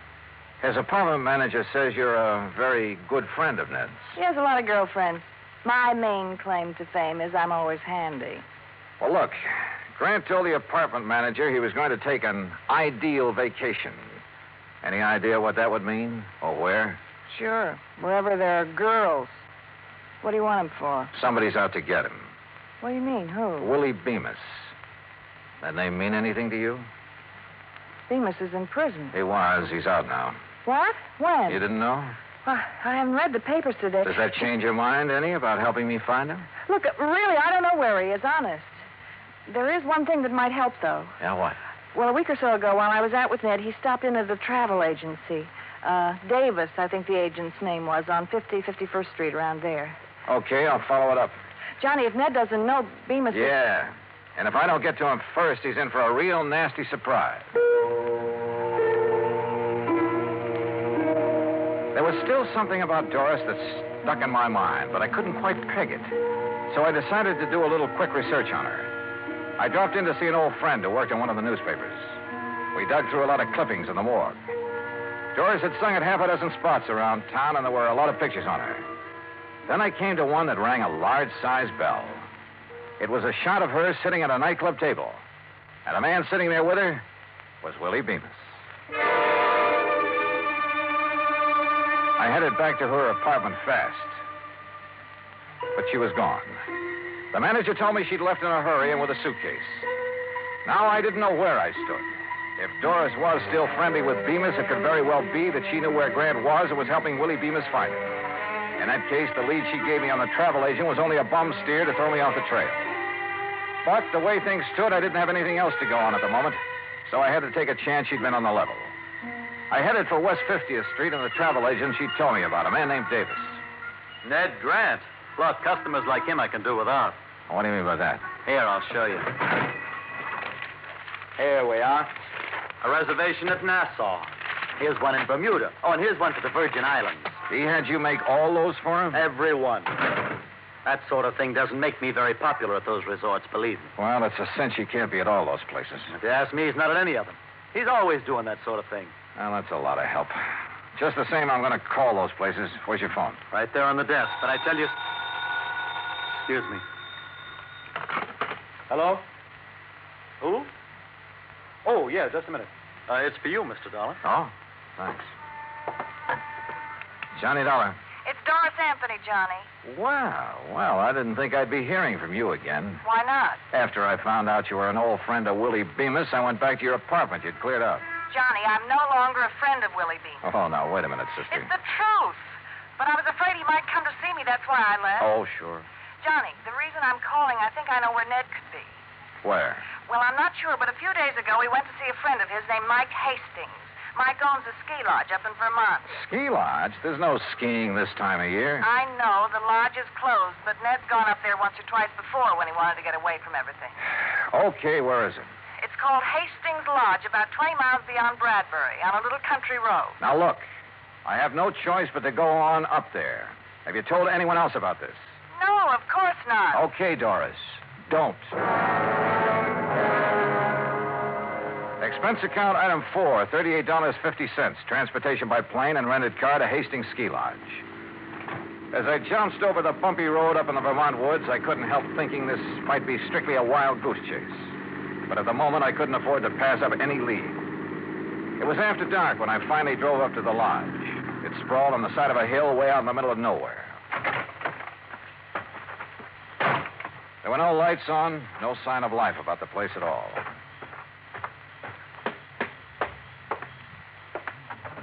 The door was unlocked. Inside, the room was pitch dark with all the curtains drawn. I couldn't find the light switch, but I had a real funny feeling. Like maybe there was somebody else in the room with me. Grant? Grant? Sorry, buddy. You got the wrong party. Bemis. That's right. Willie Bemis. Just hold it right where you are, boy. How'd you find out about this place? What difference does it make? Yeah, I guess you got a point there. Except I have a nasty little idea who might have tipped you off. Well, where's Ned Grant? He hasn't shown up yet. So what happens now? So I'll wait for him. What about me? I'll give you 3 guesses about you, but I figure you're only going to need one of them.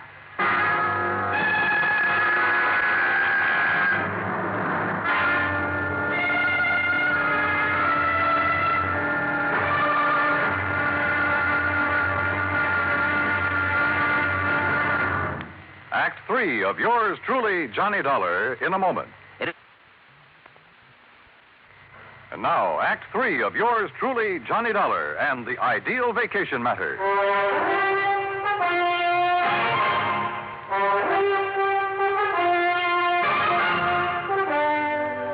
Stand still, Dollar. My gun is on the left, if that's what you're looking for, Bemis. Oh, thanks. So Doris tipped you off, huh? I had a little talk with her. And I thought she was a friend of Grant's. You never know, do you? I guess you're right. Dollar, I'm afraid you're in my way around here, and that means... Well, you get the message, don't you? Yeah, I get the message. You see, you made just one mistake. What's that? You should have stayed at home.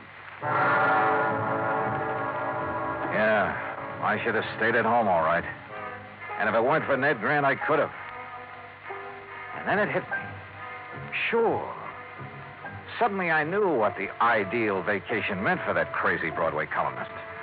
The answer had been right under my nose from the start. Yeah, I'd finally figured out where Grant was. But it wasn't doing me much good. I had to get out of here, and at the moment, my chances didn't look too good. You know, Dollar, you got a very funny look on your face. Have I? Yeah, like something just rang a bell with you. Oh, sorry, Bemis. It's just my normal delirious expression. Okay, funny boy. Play it your way. Over against the wall. Move. Hold it. Listen. There's a car outside. Friend of yours? I don't know. I'm not taking any chances. Now, you answer the door, Dollar. I'll be right behind it, and this gun will be staring at your back. It could be Ned Grant who'd driven up, in which case I'd have to warn him somehow. Or it could be somebody else, in which case I had to grab their car and get out of here. One thing's sure, whoever it was, I had to move fast.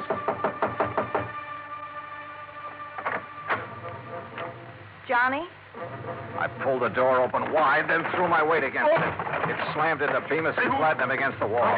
He was off balance, so I couldn't. He crawled and his gun went flying. But I couldn't see where, and I couldn't take time to look. I grabbed Doris. Johnny! Come on, now, into the car. Now, you're going to help me for a change. That was Bemis. Don't tell me you're surprised. You're the one who tipped him off about the ski lodge. But, Johnny, I had no choice. He pushed me around. Yeah, sure. Johnny, where are we going? New York. You think Ned's there? Doris, I think he's been there right from the start.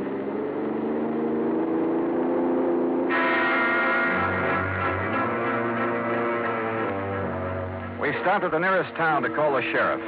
I wanted his boys to try and intercept Bemis. He was a cinch to be following us by now. Then we headed for the city. The sun was rising when we pulled up at Grant's apartment house.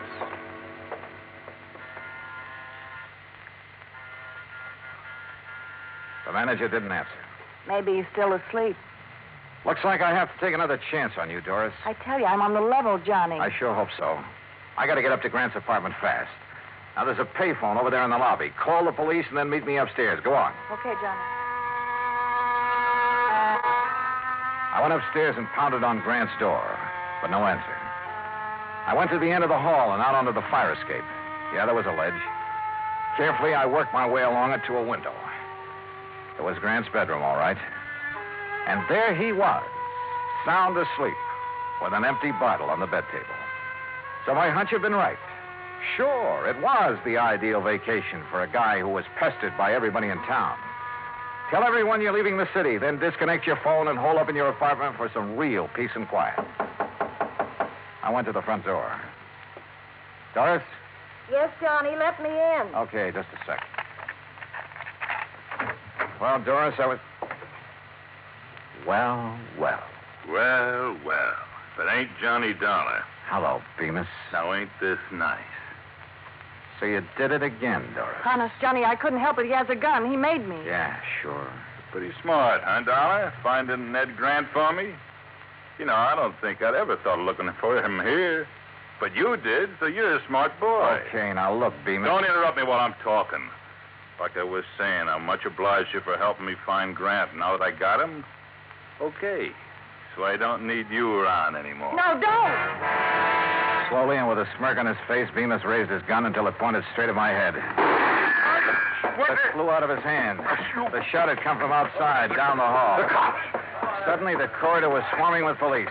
Bemis dove for his gun. Well, you don't get me! Instead, he collected the butt of one over his left ear. Thank goodness they got here. So you did call the police after all? You bet I did. Now, do you believe I'm on the level? Yeah, Doris, I guess I do. And you took a mighty good way to prove it. What's going on here? Ned. So you finally woke up, or sobered up. Hey, that's Willie Bemis they're carting away. It sure is. Well, what's he doing here? What's going on, huh? Hey, look, Bright Eyes, you better go on back to bed. But I don't understand. Just write the whole deal off as a bad dream, huh?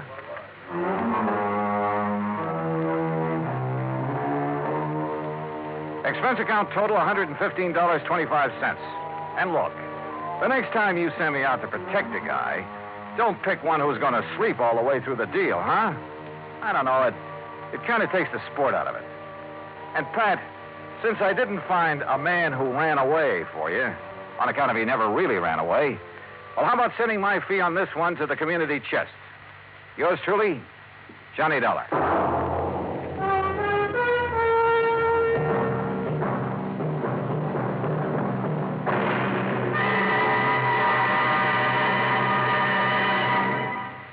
Our star will return in just a moment. And now, here is our star to tell you about next week's story. Next week, an old racket comes to light and nearly cost me my life. Join us, won't you? Yours truly, Johnny Dollar.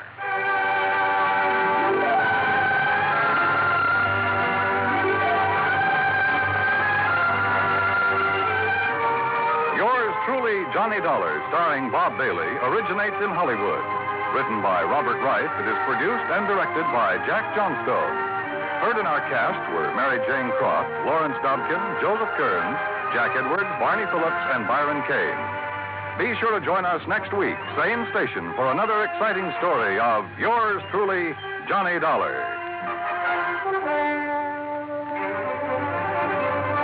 This is Dan Cubberly speaking.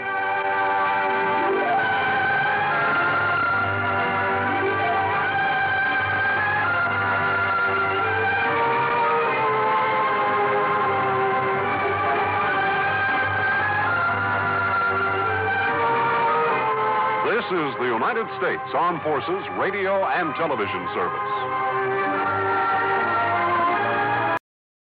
From Hollywood, it's time now for... Johnny Dollar. John, this is Harry Branson of Philadelphia Mutual Liability and Casualty Company. Well, hi, Harry. What is it this time? Fraud, murder, arson? No, none of them. Then what kind of a case has you in a dither this morning? As a matter of fact, John, there is no case. Oh, now don't tell me you're spending company money on just a social call. Why, Harry. Of course not.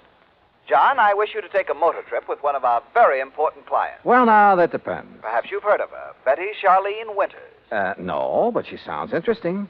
She is. She's one of the most charming people. Very wealthy, too. John, you'll love her. Oh, tell me more. I want you to accompany her to her summer place on Lake Wawayande in northern New Jersey. Sounds better all the time. On expense account, of course, plus a fee of $1,000 for the week or any fraction thereof. How can I lose? Harry, I'll grab the first train.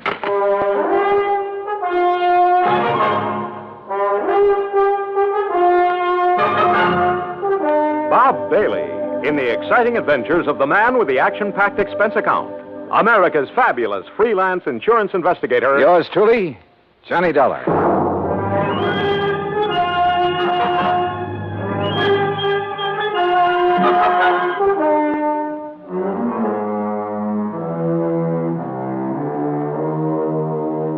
Expense account submitted by Special Investigator Johnny Dollar to the Philadelphia Mutual Liability and Casualty Company, Philadelphia, Pennsylvania. Following is an account of expenses incurred during my investigation of the Wayward Widow matter. Expense account item 12150, fare and incidentals, Hartford to Philadelphia. At his office on Walnut Street, Harry Branson looked as though he'd been just sitting there waiting for me ever since his phone call. I'll get straight to the point, John. Well, good. You don't mind if I sit down first, though, do you? Oh, no, of course not. As I told you on the telephone, Mrs. Winters is one of our Mrs.? You didn't tell me that. Her husband died just a short time ago. Oh. And you, the old friend of the family, have been consoling the lovely widow, eh? John. Yeah, when you pick 'em, you really pick 'em, Harry. Hey, do you remember that little brunette you went for in the last case I handled with you? John, that has nothing whatsoever to do with the matter at hand. Yeah, okay, maybe not. Oh, but you sly dog. I'm betting right now you wish you could make this trip to the lake instead of me. Of course I do. The beautiful forests and mountains up there at this time of the year. Oh, sure. Just for the scenery. All right, now tell me all. Well, the Winters were very wealthy. Betty Charlene Winters still is.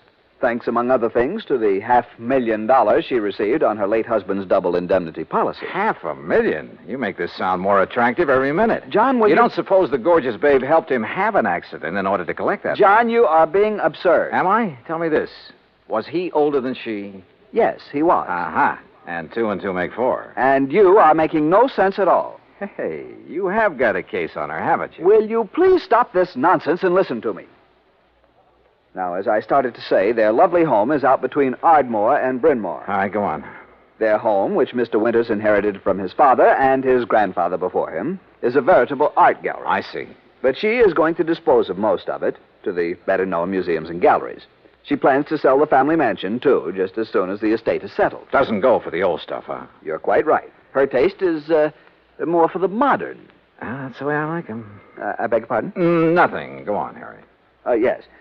Some of the things, however, she is taking up to the summer home on Lake Wawayanda. Oh, well, now, wait a minute, Harry. Am I taking Betty Charlene up there? Mrs. Winters, John, please. Okay, I'll stay out of your territory for the time being. But am I being hired to take her up to the lake or just some of this junk you've been talking about? Both. Ah. You see, there's one thing in particular, some statue or other that she wants help with. Statue, huh? So you and she and the statue will make the trip. Now, that's the kind of chaperone I like. When do we start?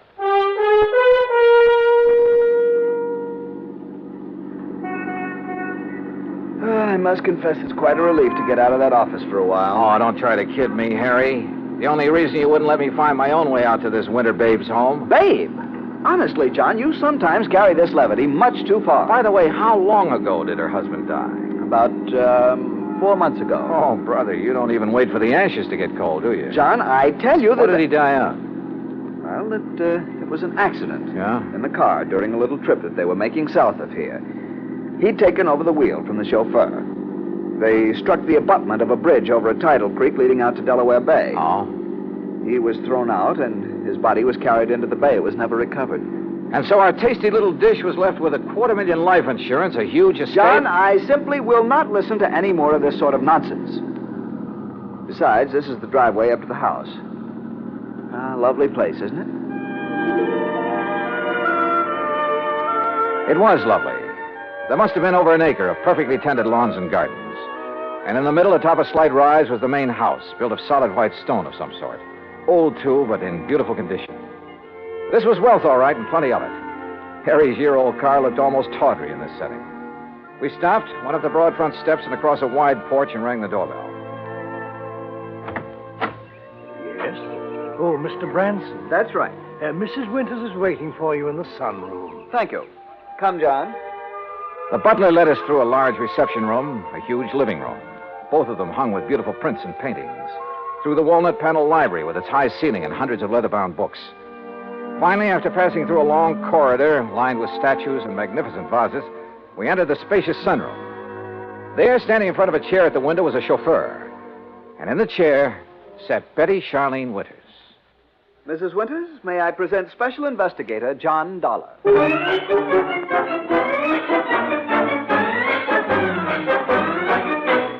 Well, she was a cute little thing, that I will say. But instead of a young, blonde, and beautiful, well, let's face it, she was 70 if she was a day. All my dreams of a high old time during a week at a mountain lake suddenly vanished into thin air. How nice of you to come, Mr. Dollar. Investigator, did you say, Mr. Branson? Yes. I see. Well, don't just stand there. Sit down and be comfortable, both of you. Thank you. Yeah. Is something wrong, Mr. Dollar? No, not at all. Oh, Haskins here's my chauffeur and general handyman. Hi, Haskins. Mr. Dollar? I've just asked him to get the statue ready for our little trip. You may go now, Haskins. Oh, thank you, madame. No, wait, please. I wonder if I might see this thing we're taking up to the lake, Mrs. Winters. Well, of course, it's right there in the corner behind you, Mr. Dollar. The cherub. Cherub, huh? Oh, This? Isn't it beautiful? Well, it was a cherub, all right, about 4 feet high, with a couple of doves fluttering around its feet. At least that's what I gathered from the garish paint on it. Believe me, it looked like something a third grader had slapped together as a joke on his modeling class. Now, I'm no artist, but so help me, I could have done better myself with a handful of mud and with my eyes closed. An old family piece, Mr. Dollar. Antique. I started to say what I was thinking, but then Haskins lifted the atrocity off its pedestal and left with it. Haskins has made a special box for it. He'll place it in the car so we can leave with it tomorrow. You are ready to leave on such short notice, aren't you, Mr. Dollar? Well, now look, Mrs. Winters, Yes, his luggage is right outside in my car, Mrs. Winters. Then, Eric, you may fetch it and put it in one of the guest rooms. Very good, madam. By the way, I hope you know how to drive a Pierce Arrow, Mr. Dollar. Pierce? Or did you think perhaps Haskins would drive us up to the lake? Well, I don't know. No. Haskins is leaving today on his vacation.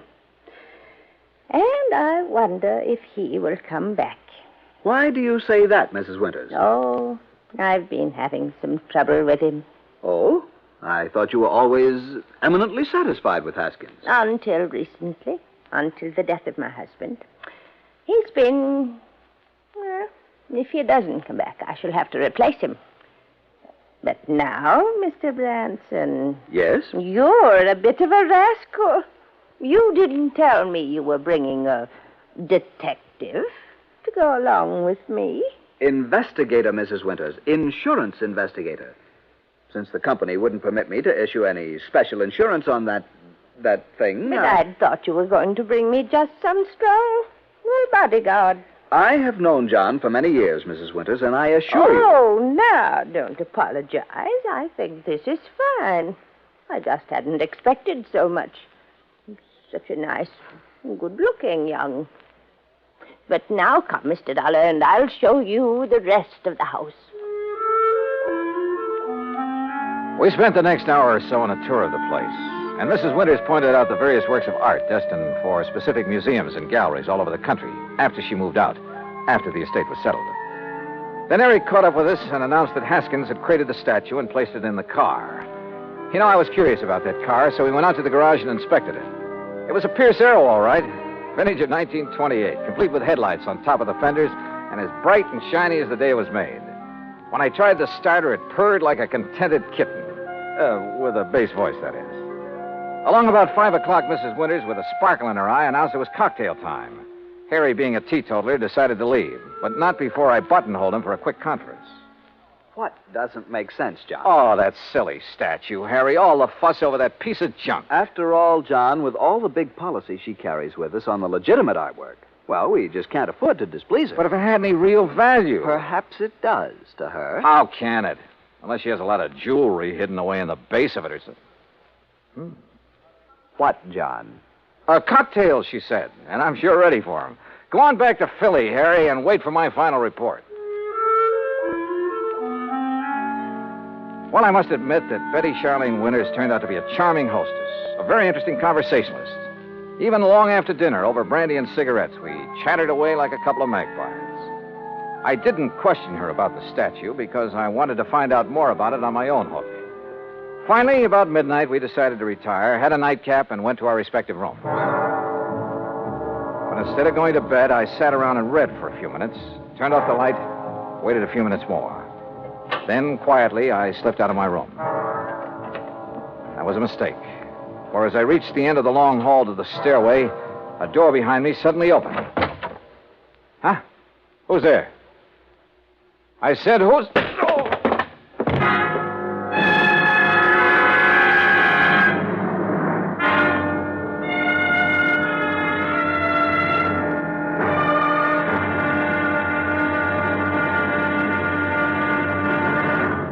Act Two of yours truly, Johnny Dollar, in a moment. With the bigger, more impressive kaleidoscopic change of events on the world scene today, we sometimes forget the smaller kaleidoscope, the child's toy, with its ever-changing designs and color. The kaleidoscope is a fantastic experience for any child. That is, any child who can see. But what of those children who cannot experience the ecstatic pleasures of form and color in the ever-changing world about them? This problem has bothered many, and many such people have tried to solve it. One-time soldier in the United States Army, Robert Neiman, is one of them. Captain Kenneth Moyer, also of the Army, is another.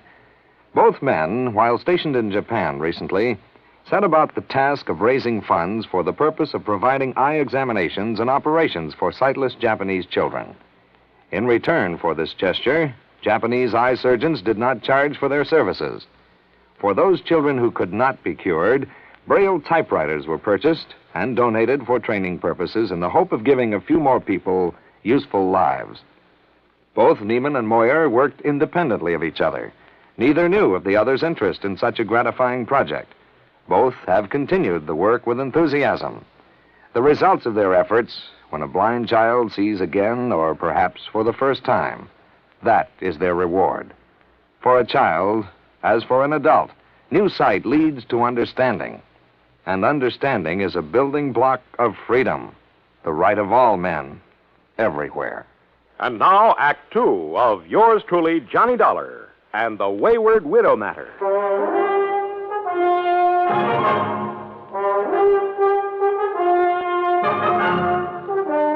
When I came to, it was morning, and I found myself in my pajamas lying comfortably in my bed in the guest room. But there was nothing comfortable about the lump on the back of my head. Whoever had slugged me out there in the hall had meant business. I got up painfully, went down the hall, and made a quick check of the room from which the attacker had surprised me. It was just another guest room. I showered, dressed, and went downstairs, where I found Mrs. Winters at the breakfast table. She was very much distressed over what had happened and suggested we go out and look in the trunk of the car immediately.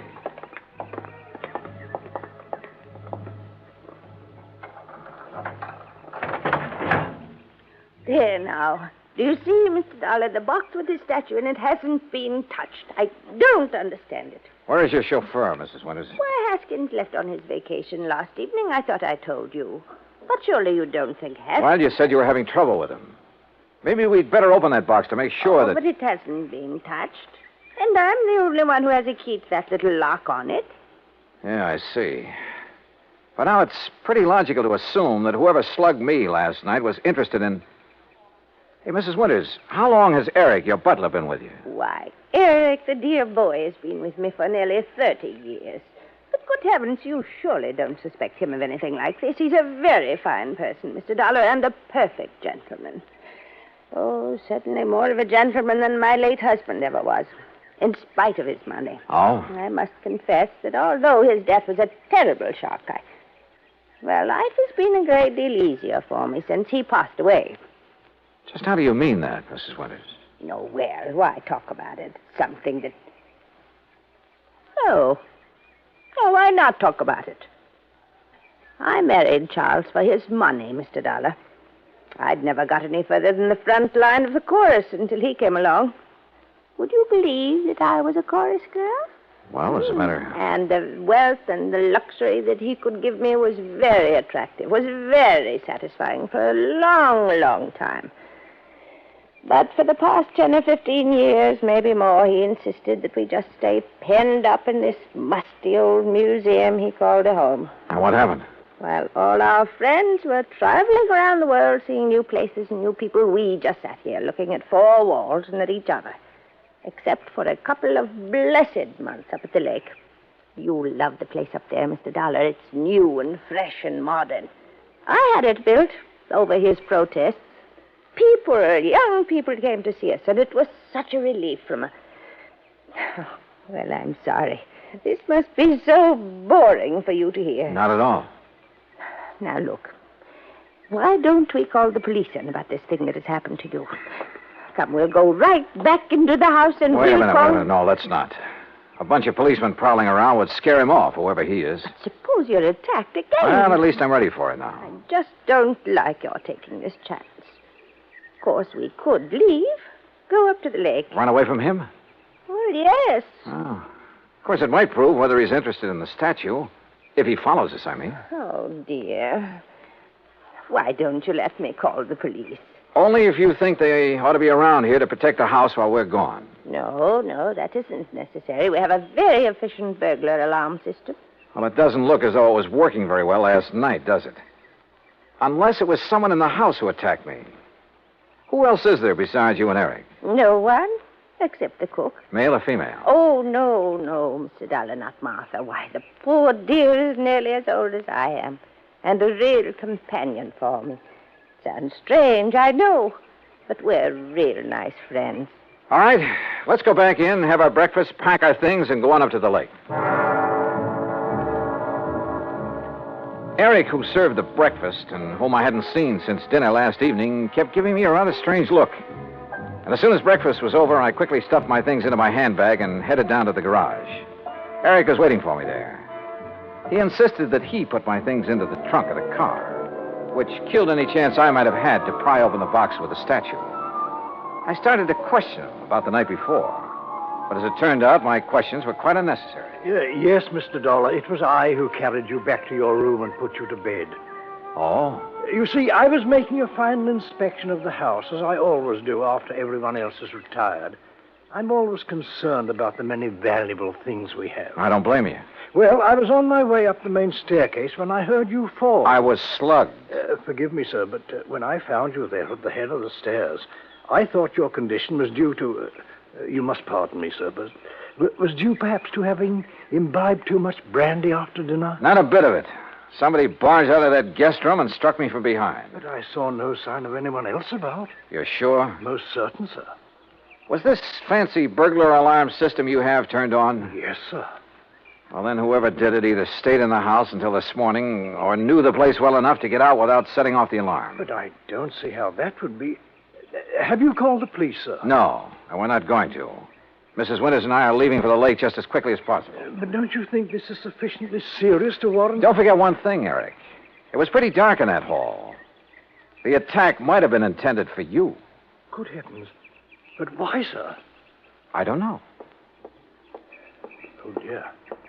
Oh, there you are. Eric, you may fetch my bags from my room while Mr. Dollar and I planned the trip. Very well, madam. Oh, you don't know how glad I'll be to get there. It's such a relief from this place. And all the things associated with it. I'll be so glad when Charles' estate is settled and I can sell this old house and just Martha and I can stay at the lake. Oh, I know all the paintings and things are all very fine and valuable. But I'm so tired of looking at them. Well, then why do you take this so-called, I beg your pardon, this statue up to the lake? Well, this is different. Oh, yeah, I'll grant you it is a bit different from the other things that... Oh, well, let's talk about it along the way.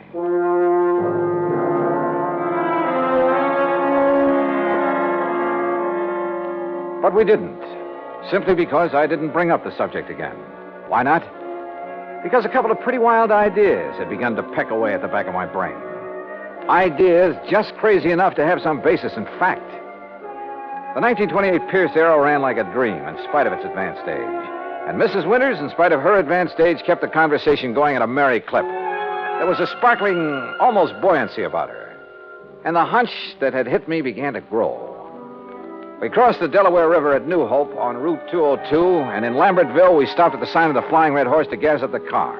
That's item 2470. While the attendant was busy with that and checking the tires and battery and so forth, I made some excuse or other and stepped around to the telephone booth at the back.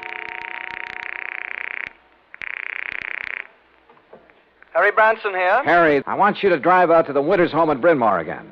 Oh, what for? Just do it, right away. Then call me up at the lake. Well, whatever you say, John, but I wish you'd tell me... Gotta go now. Goodbye. The rest of the trip through the pretty North Jersey countryside was uneventful. And finally, north and east of the little town of Andover, we came to Lake Wawayanda. We drove along a private road to the far end of it, and there, perched on a little cliff above a deep basin, was a real smart, modern brick and glass home. That's right. Straight up the little hill and park in front of the garage. Little hill? I just hope we can make it. Right here.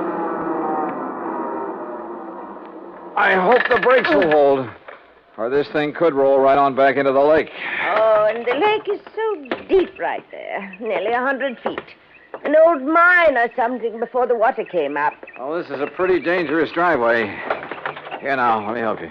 Thank you. One of the first things I'm going to do is have this driveway built up and leveled off and a big stone wall built around it. Yeah, you'd better.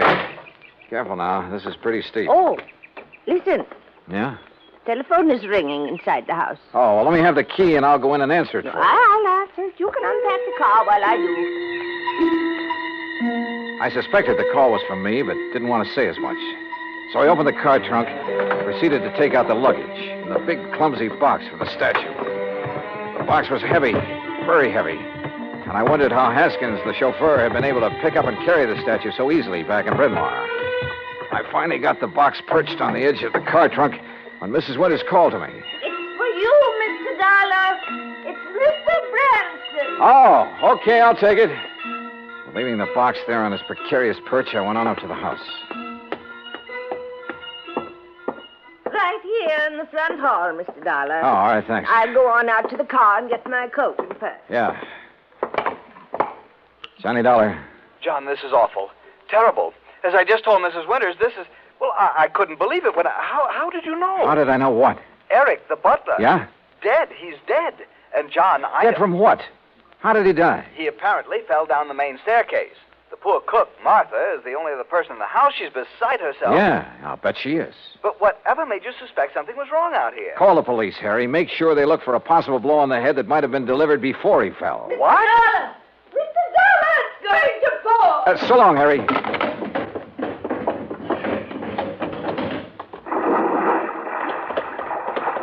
Oh, dear. Oh, Mr. Dollar, oh, dear.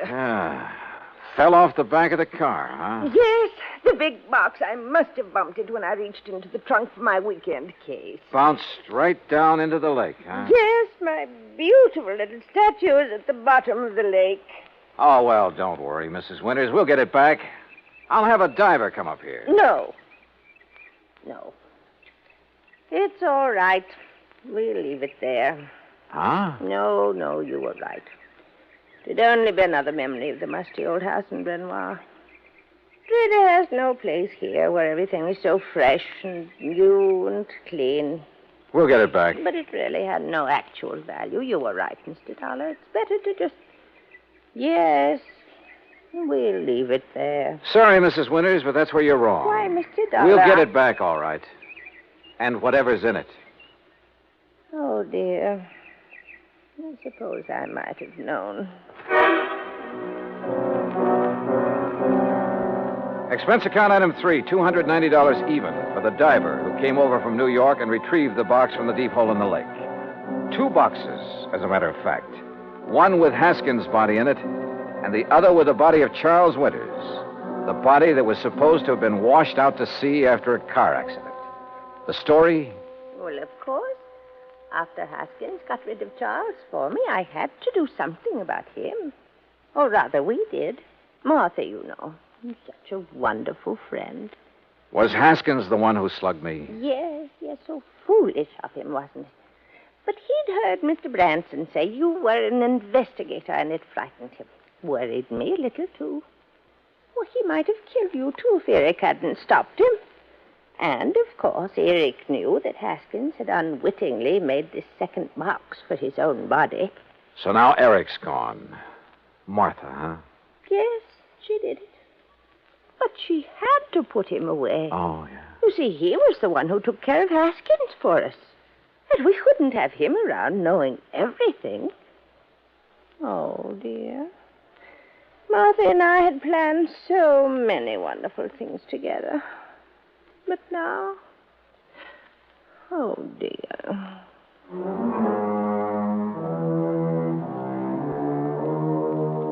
Expense account total, including incidentals and transportation back to Hartford, $365.50. Remarks? Well, I'd rather not say how I feel about a case like this, Harry. A whole crime wave by a couple of apparently sweet old ladies. The legal procedures, and there'll be plenty of them, are up to you and the company, as well as recovery of the insurance paid on poor old Charles Winters. Hey, next time, give me a case that doesn't turn my stomach, will you? Yours truly, Johnny Dollar.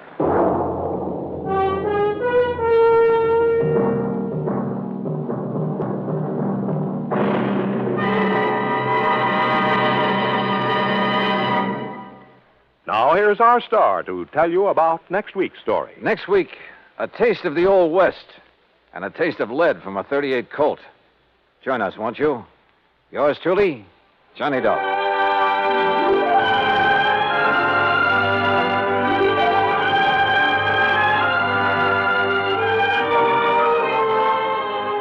Yours truly, Johnny Dollar, starring Bob Bailey, originates in Hollywood.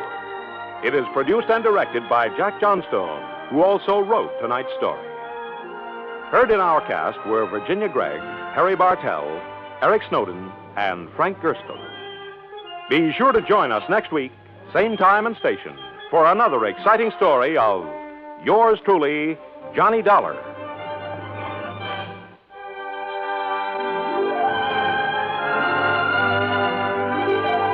This is Joe Walters speaking.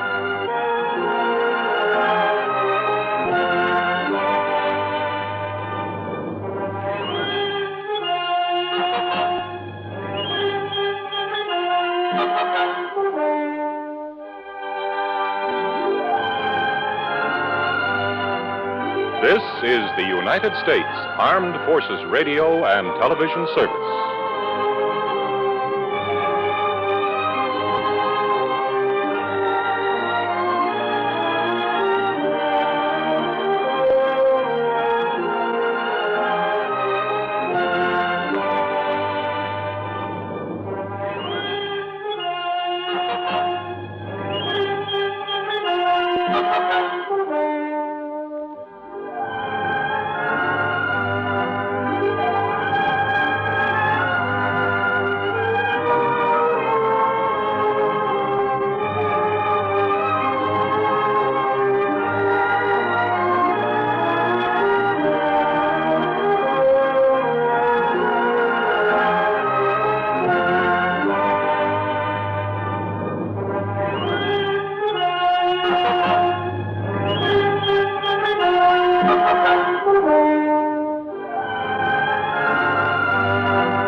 From Hollywood, it's time now for... Johnny Dollar. Earl Poorman here. Poorman?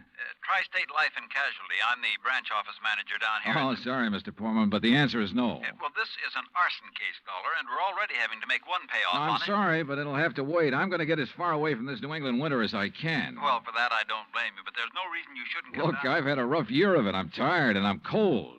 And unless I can get down to where the warm, balmy breezes waft in... Dollar, I have got to have you on this case. There's a lot at stake. Now, my office is down here... No, sir, I'm sorry. You down see... here in Sarasota. I just can't do it, Mr. Poorman. I've already made a plane reservation for Sarasota, Florida. And this is one time I'm going to... Where did you say your branch office is? Sarasota, Florida.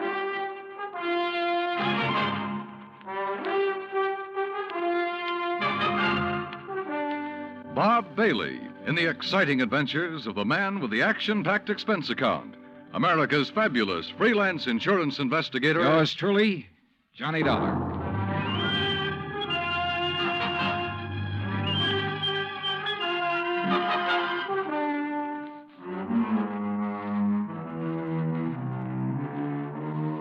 Expense account submitted by Special Investigator Johnny Dollar to the Tri-State Life and Casualty Insurance Company, Home Office, Hartford, Connecticut. Following is an account of expenses incurred during my investigation of the burning car matter. Expense account item 1, which I thought I was going to have to absorb myself. $129, transportation and incidentals to Sarasota, Florida. It was nearly 5 p.m. when I got there, so instead of checking into a hotel, I taxied, that's item 2, $1 even. I taxied to Earl Poorman's office in the Conroy building. He turned out to be a tall, lanky, easygoing fellow with clear blue eyes and a ready smile.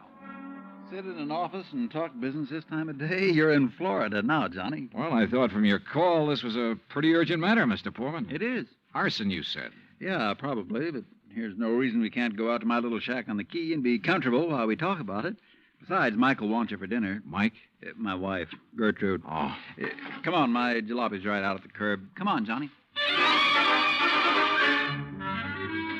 Poor man was a misnomer for this man because his jalopy turned out to be a spanking new Cadillac, complete with air conditioning and all the fixings. And the shack, anything but. It was on St. Armand's Key across Sarasota Bay from the mainland, a beautiful 2-story concrete and stucco job. The big yard backed on a quiet bayou, and there, tied up at a private dock, was a 24-foot lap strake speedboat, ideal for fishing the Gulf of Mexico. After all, as long as you're down here on expense account. Yeah, but it's charged to your company, remember? Oh. Hey, there she is at the door. Huh? The big, fat, overbearing broad I'm married to. This was another switch. For Earl's wife, standing in the doorway, was the cutest little trick I'd seen in a long time. Petite, pretty, and blonde, and with eyes that you noticed right away because they were almost green. Eyes that suddenly narrowed as she looked at me. And I wondered why. Johnny Dollar, did you say? That's right. Insurance investigator down here to look into those fires. Oh. Any objections? No. No, of course not. Just set your bags here in the hall, Johnny. All right, thanks. And wouldn't you like a drink after your long trip? Yeah, and you can get me one, too. Scotch, Johnny? Martin's VVO. Oh, great. With soda, please. Sit down, sit down. Thanks. I take it Mike isn't too interested in the insurance business, huh? You know, she used to be a singer, dancer. Oh, well, this is a little different. But now, tell me all. Well, actually, I guess we ought to wait until Arnold Carr gets back. Carr? Carr Brothers, Lumber Enterprises. Arnold runs the business, and his brother Edward... Well, Ed just shares the profits. Real black sheep of the family, from what I've been able to learn. Oh? Anyway, they have yards all over the state. There's one here in Sarasota, one up the coast a ways at Fort Pierce, and still another at Arcadia. That's about 40 miles inland, just east of here. And there was one up in Orlando. Was? Completely destroyed by fire a couple of weeks ago. And a $120,000 claim has been filed. Wow. That's where Arnold Carr is then, in Orlando, trying to clear things up. Here's your drink. Oh, thanks. Here, Earl. Yeah. Well, to the gods and goddesses and us. But shouldn't I be up in Orlando then? Arnold's on his way back here now. He lives here. He just went up there to arrange for clearing off and selling the property. You mean he's planning to just pocket the money? If Tri-State pays off, I mean. Looks like it. But I take it you suspect arson. Yes, Earl suspects arson, Johnny, and so does Arnold Carr. At least he says he does, but they have no reason. No? How about the other fires? Or attempted fires? Oh, where? At Arcadia, for one, but they got it out in time. At least that's the way Arnold Carr reported it. The way he Let tells it... me tell it, Mike. Oh. There was another at the yard here in Sarasota. Arnold himself discovered it one night when he was just driving around. But nothing to indicate it was attempted arson. No, Well, and the authorities up in Orlando found no indication of it there. Mike, you know as well as I do that a lumberyard fire will obliterate signs of arson better than any other kind of fire in the world. Yeah, but she has a point, though, Earl. Unless there's some evidence of arson. Of course. Yeah, why send for me? Well, mostly because... Actually, because Arnold Carr suspects it. But he's given you no real reason. None at all. I think he has a real reason, but he just won't tell us. Wait till you see him. He's going to call when he gets in. We'll run over to his place on Longboat Key. What about his brother? Edward, did you say? I've never met him. He's always stayed in Orlando. I was wondering if he might tell things that Arnold is holding back. Edward Carr wouldn't know anything. You can never be too sure. Look, why can't you agree with me for a... that must be Arnie now. Excuse me. Hello. This is Arnold Carr. Oh, hi, Arnie. Johnny Dollar arrived, so we'll be... Well, here, I'll let you talk to him. Here, Johnny. No. Okay. No, Earl, listen. What? I told you before it was arson. It was arson again tonight. Tonight? What's that? Arcadia just went up in flames. The whole yard. Good Lord. Did you hear that, Johnny? Yeah, I heard. Well, can you prove it was arson tonight in Arcadia and before in Orlando? I have proof. Well, Arnie, we'll be over just as fast as... No. What? No. Wait for me there at your home. Well, but look now. You mustn't come here. And I mustn't stay here because I... Now, listen, man. You... Arnie? Well, I guess he's ready to tell us now. A suspicion began to grow in my mind. A suspicion that Mike apparently shared with me. That Arnold Carr himself might be responsible for the fires. After all, he was the only one who had seemed to know about the two unsuccessful attempts. He himself had planted the idea of arson. He'd lost no time in filing claim for the Orlando burnout. But Earl said I was wrong. Arnold was too honest a man. Earl had also said we were only 15 minutes from Carr's home. So when half an hour passed, we called him back. Got a busy signal. After the fourth try, the three of us took off in Earl's cab.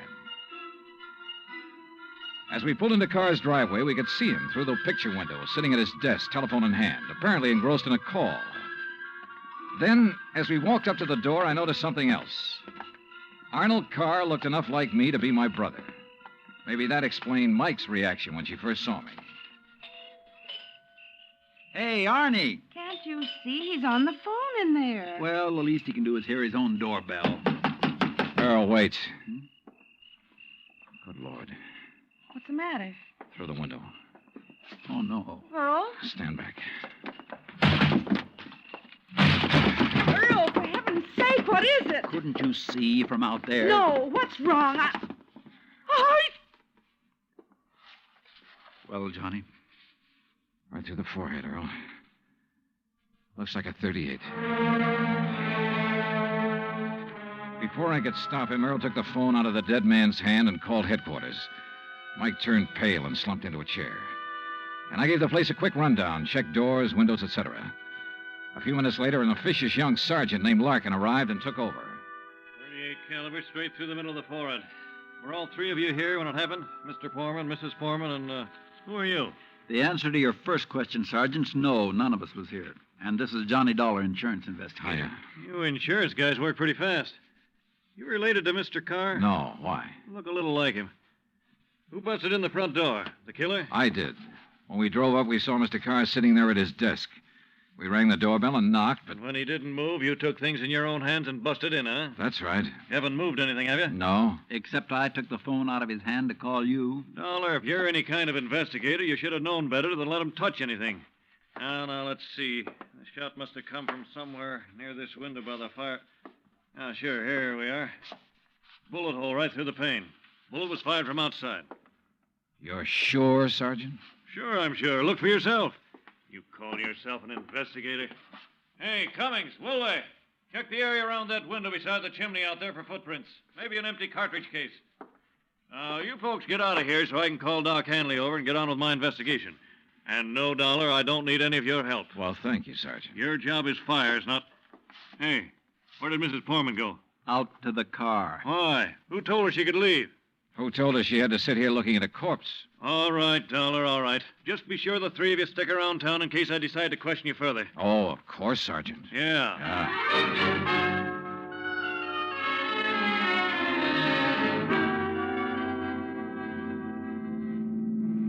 Not shot by somebody standing outside? What do you mean, Johnny? Oh, I spotted that bullet hole in the window, too. So? I also noticed there were no particles of glass on the inside sill. But there were some on the outside. Yeah. The shot that made that hole was fired from inside that room to make it look as though it had come from outside. Then somebody was in there with Arnold Carr. Yeah. Either somebody he let in or who had normal access to the house. And he had to stop Arnold from talking about the fire in Arcadia. Hey, how much do you know about his brother, Edward? Nothing, really, outside of what Arnold told me. Was either of them married? Family of any sort? Arnie wasn't, but I... Arnold's death means Edward will own the business then. Well, yes. And he lives up in Orlando, scene of the first big fire. Yes, very good heavens. Johnny, you don't think his own brother... Where can I rent a car? Take Mike's Chevy. It's in the carport at the house. But what are you going to do? Drive up to Orlando by way of Arcadia.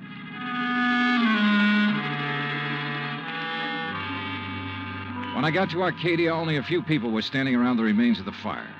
One hose company was still working on it, and a couple of police were poking about in the embers.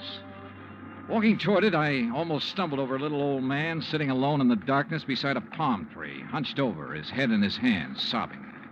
He didn't even look up when I stopped beside him. It's like losing part of my own life, it is.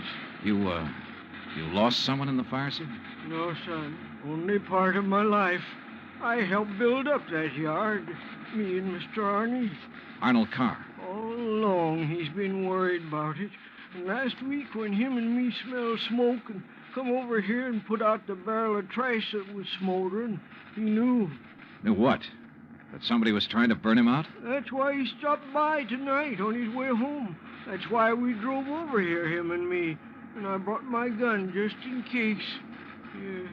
Well, we got here too late. It was already blazing. And when he seen the automobile pulling away... What auto? Yes, Frank, he said to me.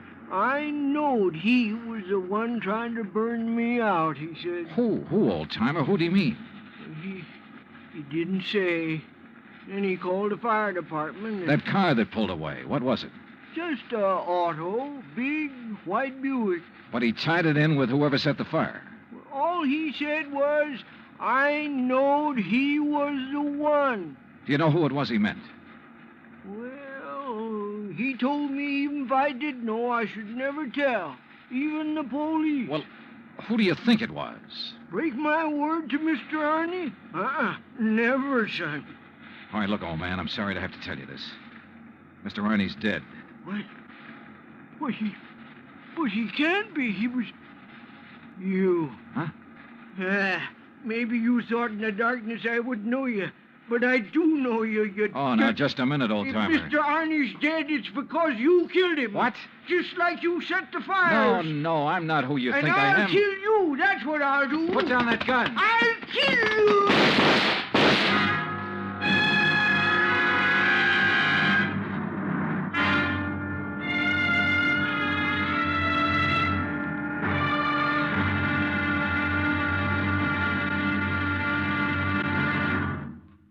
Act two of yours truly, Johnny Dollar, in just a moment.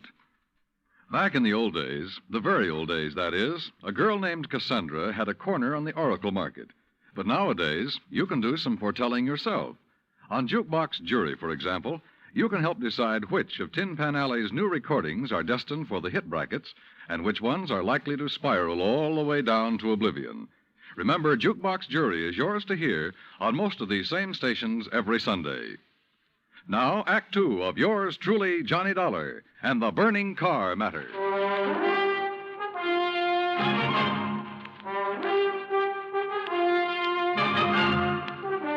Expense account, item 3, $5.15, gas for the borrowed Chevy to keep me going to Orlando. Either the old man's eyesight was bad or he was just a lousy shot. Either way, it was okay by me. I hated to slap him down, but there was no point hanging around Arcadia trying to explain things to the local authorities.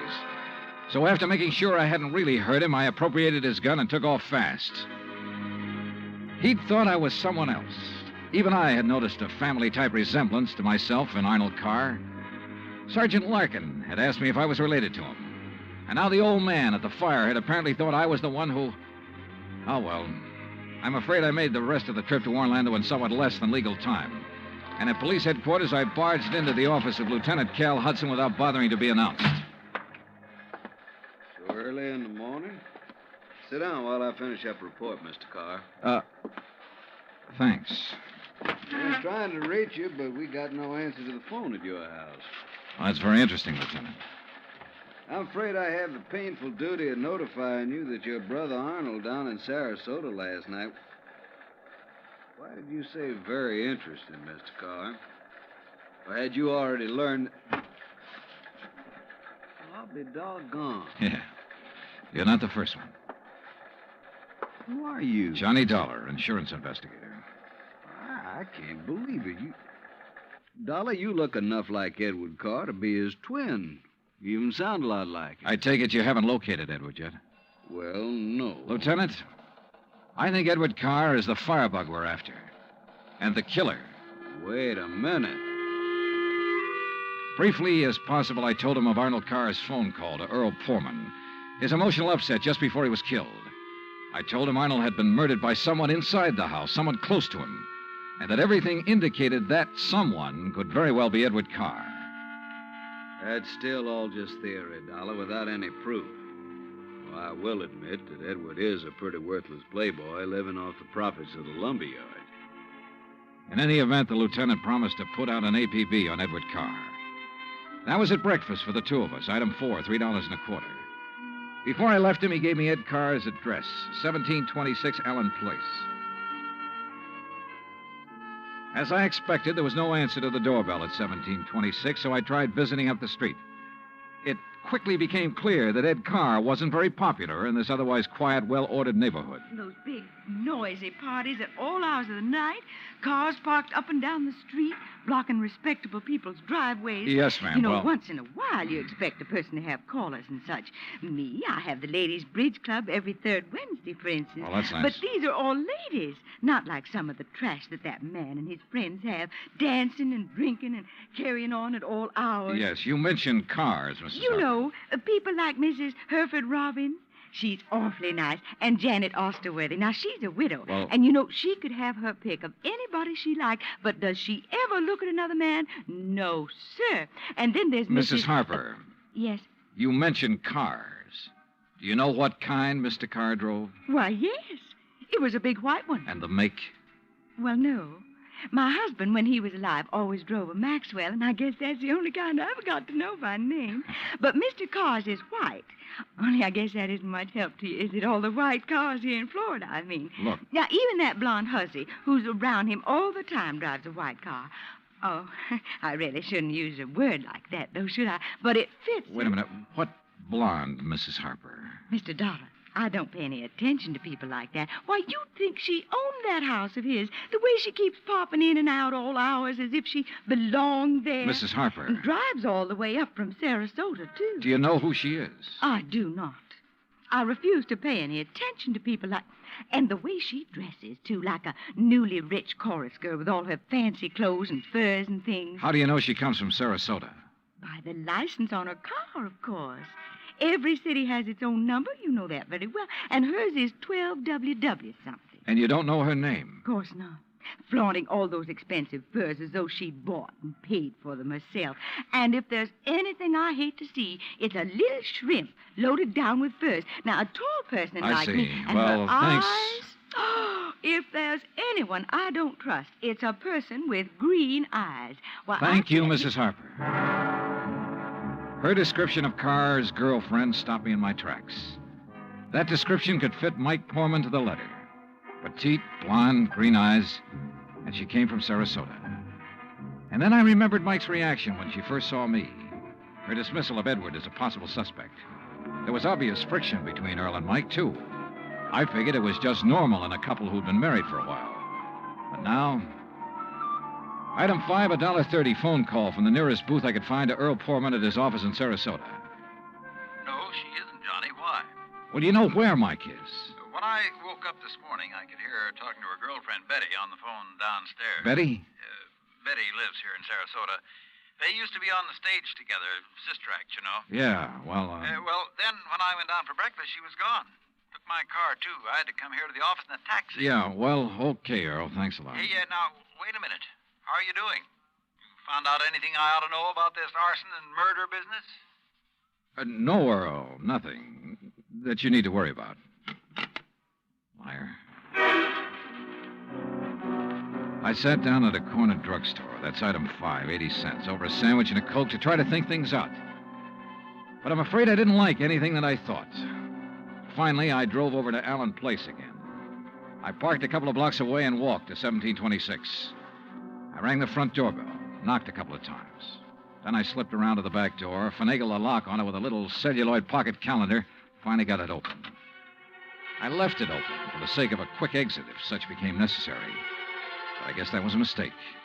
For a couple of minutes later, as I rounded the corner from the den into the living room, I felt the barrel of a gun poked into my back.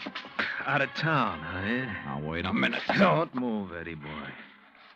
Trying to stall off pay me the $5,000 by saying you're going to be out of town, huh? Okay, so you think I'm Edward Carr? You kidding?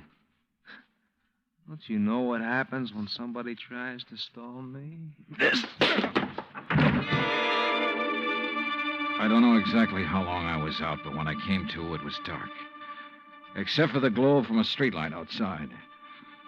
And what roused me was the sound of footsteps, feminine steps, cautiously entering the back door. Then, briefly, silhouetted against a window, I saw a trim, petite figure that was all too familiar coming toward me. Then she saw me, too. Darling, you're hurt. What happened? What do you think? Who did this? Who struck you? You don't know? Yes, of course. It was Tony. Because you didn't pay him soon enough for the Arcadia job. Here, Eddie, let me help you. No, just let me rest for a minute. I thought that was Tony I passed on the road in from Sarasota. Why'd you come over from Sarasota? To see you. I knew you'd be here. Oh, why? Why, so the police could surprise you with the news of your poor dear brother's death. But why did you come to the house? Because I hoped you'd come here, I guess. Eddie, you should have waited until I could raise the money to pay off Tony. You mean for killing Arnold, too? Of course. No. Are you trying to say you didn't kill Arnold? But I saw you from outside in the Buick. You'd swear to that, wouldn't you? I don't know what to... Eddie, you sound like you don't trust me. We're in this thing together. Yeah, you sure of that? What are you talking about? Whose idea was it to knock off Arnold? But you had to.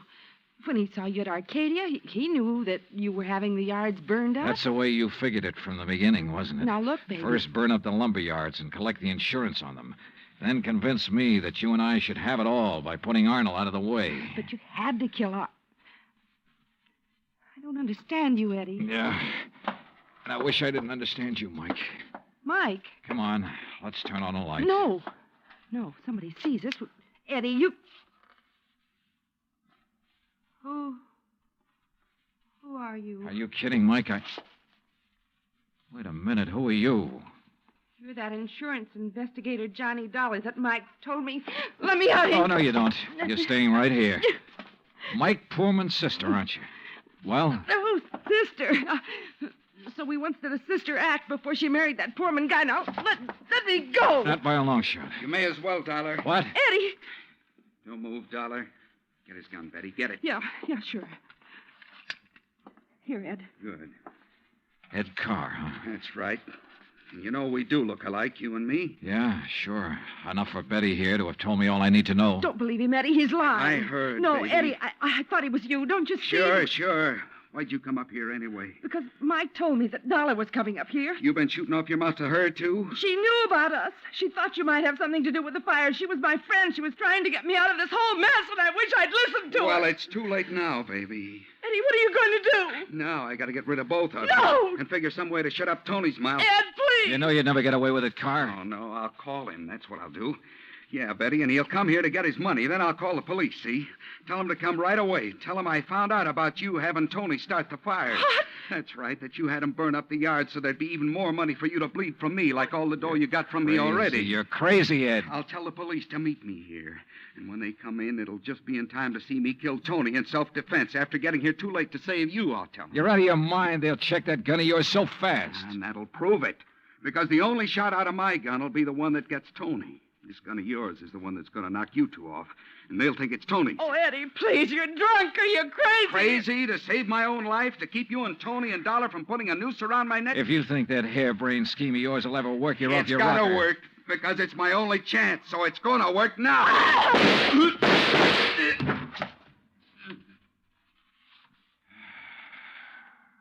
Thanks, Lieutenant. I'm afraid I was too late to save her, Johnny. Mm-hmm. Yeah. But Eddie Carl lived to face a jury. What brought you here, anyhow? I did, Johnny. Mike, stay there.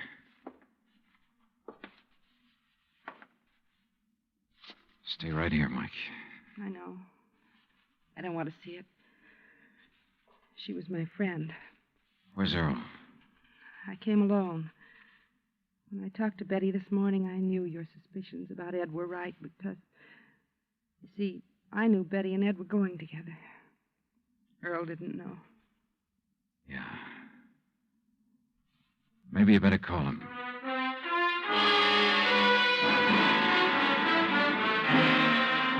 Expense account item 6, $9.80, gas and incidentals for the drive for the two of us back to Sarasota. Remarks? Betty, of course, has already paid for her part in the deal, and I guess it's pretty obvious what'll happen to Ed Carr and Tony Ricardo. The insurance money in the Carr estates will be distributed according to Florida law. Further remarks? The apparent friction between Earl and Mike was only part of a normal married life. They're a pretty nice pair. Oh, and I thoroughly enjoyed 3 days of fishing in the Gulch, thanks to Earl. Expense account total, including all the incidentals I could think of, $385.26. Yours truly, Johnny Dollar.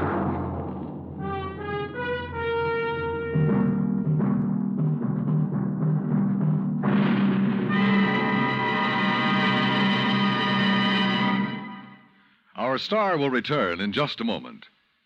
You don't have to be an efficiency expert to figure out that it's easier to lend your support to several worthwhile fundraising campaigns all at once than it would be helping one campaign at a time.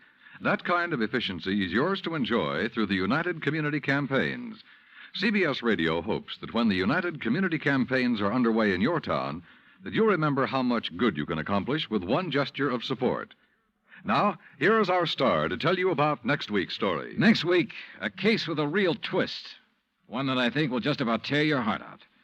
Join us, won't you? Yours truly, Johnny Dollar.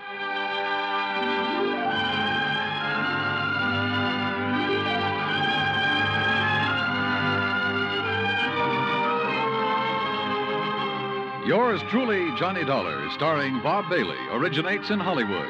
It is produced and directed by Jack Johnstone, who also wrote tonight's story. Heard in our cast were Virginia Gregg, Harley Bear, Victor Perrin, Bob Bruce, Harry Bartell, Vivi Janis, Tony Barrett, and Junius Matthews. Musical supervision is by Amerigo Marino. Be sure to join us next week, same time and station, for another exciting story of yours truly, Johnny Dollar. Dan Cubberly speaking.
From Hollywood, it's time now for Johnny Dollar. Dave Lawler, Johnny, over at Surety Mutual and Trust Company. Oh, hi, Dave. Long time. Yeah, I know. Listen, do you own a pair of dark sunglasses and some real loud sports shirts? Mine are so loud I have to keep them in a soundproof drawer. Great. But where you'll be at this time tomorrow, nobody will give them a second look. Oh? Like where? Well, according to the travel folders, it's, quote, the land where the summer spends the winter, unquote. In other words... Palm Springs, California. Dave, you're on. Good. But don't forget, this can be pretty expensive for your company. Oh, more than you know, Johnny. $75,000 hard cash. Ah, oui. Unless you're able to prove the bracelet Dan Galloway gave to his child bride wasn't really stolen. For a trip to Palm Springs at this time of year, I think I could prove anything.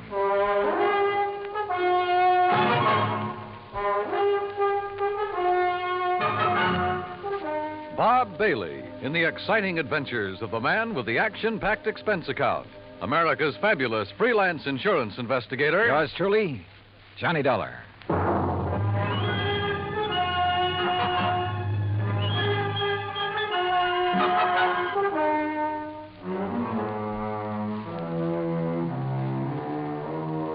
Expense account submitted by Special Investigator Johnny Dollar to the Home Office, Surety Mutual and Trust Company, Franklin Building, Hartford, Connecticut. Following is an account of expenses incurred during my investigation of the suntan oil matter.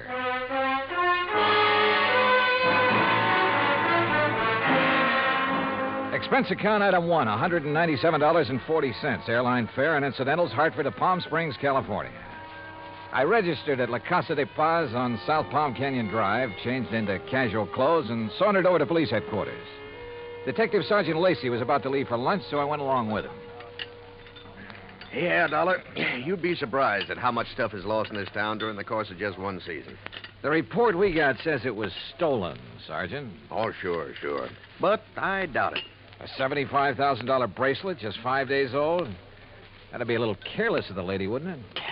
Well, if you were married to one of the biggest wildcatters in the oil business, maybe you could afford to be careless. What about Dan Galloway? Didn't you say he was drilling somewhere around here? About 80 miles south, in the middle of the desert, down by Salton Sea. Salton Sea. Oh, that's really a big inland lake that lies way down below sea level, isn't it? Want to bring me a check, Dottie? 245 feet below sea level, Dollar. There's oil there? Dan Galloway figures it this way.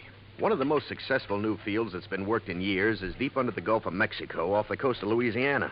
There are a lot of salt domes down there, and underneath them are big pools of oil, millions of barrels. So, why not under the Salton Sea, which is all salt deposits? Who knows? Maybe he has something. Anybody else drilling down there? Just Galloway. Who else needs it? I mean, any more than he does. Well, does he? All yours, Dottie. How would I know if Galloway needs it? But there has been talk around. You know. But if he's hard up, how could he afford that fancy bracelet last week? Yeah, or the snazzy Italian sports car the week before that. I don't know either, Dollar. What about his wife? Oh, that Roberta. What a doll. And in 3D, if you know what I mean. How an old coot like him could ever latch onto a pretty little chick like her? Rough. I take it Roberta's somewhat younger than her husband. Oh, not more than 35, 40 years. Oh, I see. How long have they been married? 2, maybe 3 years. Down in Dallas, I think it was. She's a Texas girl. Well, is it working out? I mean, are they happy? There's talk about that, too. What kind of talk? Oh, it's really just small-town gossip for the most part. Ever hear of Sonny Wyman? Wyman? No. Well, Sonny's around Roberta's age. One of those kids who came up from nothing, but all the time knew exactly where he was going. You know, made a point of meeting the right people, shaking the right hands.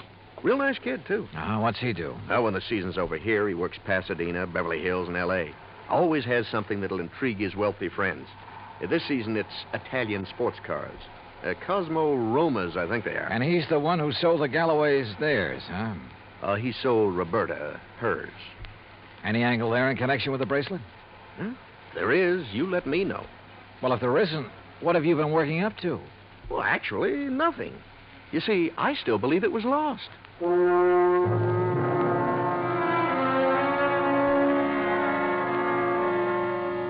Expense account item 2, $35 for rental of a drive-your-own car. I found the Galloway place about 2 miles out north and east of town. As I parked in the broad U-shaped driveway, I noticed a low, shiny suntan color sports car standing in the shade of a date palm back by the garage. I started over to take a look at it. But the front door of the house opened, a Filipino boy appeared, took my name, and showed me into the living room. Through the solid wall of picture windows, I could see that the whole place was built around a kidney-shaped swimming pool. Mighty inviting.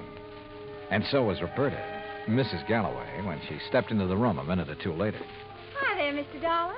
My, it's nice of you to come all the way out here. Yeah, Sergeant Lacey was right. Roberta was a living doll. 22 or 3, trim, petite, and with a figure that... Well, let's not go into that. She said it would be more comfortable out on the lanai beside the pool. I just wish there was something I could tell you about that bracelet that'd help you find it, Mr. Dollar, but... Well, just must have been stolen. Well, it makes no difference insofar as your claim is concerned, Mrs. Galloway. The company will still have to pay up, you know, unless, of course, it's found. Oh, I know that. How do you go about your investigation? I mean, do you offer a reward or something? Usually, yes. Of course, it depends on... How much have they offered for my bracelet? Well, frankly, I haven't checked on that yet. But now, Mrs. How Galloway... much would you guess, Johnny? Well, claim this size, probably somewhere between 10 and 30%. What's the matter, Johnny? Your ear's out a mile. Nothing. I just thought I heard... Now, that's funny. I didn't hear a thing. But I had. Quick footsteps somewhere in the house. Then a door opened and closed. Then a few seconds later, the unmistakable growl of a high-powered engine thundering out through twin straight pipes. Oh, that. Probably some hot rod fan in the neighborhood just drove by. Aren't they She prattled on for another hour or so and again asked about possibilities of a reward for her bracelet. But so far as helpful information was concerned, she came up with nothing. So I excused myself and drove back to town. I wanted to talk to the driver of that sports car. I also wanted to check with Wilhoit Van Hook, the jeweler who had sold the bracelet. I found his shop on Palm Canyon Drive, a small place, but very ultra. As I was about to enter the door... Hey, Mr. Dollar, got a minute? Oh, yeah, sure. 2 or 3 minutes. And I like your car. Mr. Wyman, isn't it? That's right. How'd you know? How'd you know mine? Yeah, real cloak and dagger stuff, huh? You knew I was out at Berta's house, didn't you? Well, it seemed pretty obvious when I heard you hot-footed for the door and then heard this pint-sized monster of yours barrel off. Hey, you wouldn't like to buy a Cosmo Roma, would you? It's a real dilly. Oh, I'd like nothing better, but I'm out here on a job. Yeah, I know. That's what I wanted to talk to you about. Well, do you know anything that'll help me? Not much, I'm afraid. But I'll be glad to tell you anything I can. You going in to see Willie? Willie? Yeah, you know, Wilhoit Van Hook, the jeweler. I was, yeah. Why? Do you know him? Know him. I sold him one of these. One exactly like mine. And we're both going to be in the rally they're holding next Sunday. You ever see a good sports car race? No, I'm afraid not. Well, we'll soon fix that. And look, after you've talked to Willie, if you want to go down to where Dan Galloway is drilling his new well, I'll be glad to give you a lift. Good idea. But I don't want to take you out of your way. Oh, not at all. I was going that way anyhow. Besides, I thought it might give us a chance to talk a little. Sure, why not? Why not?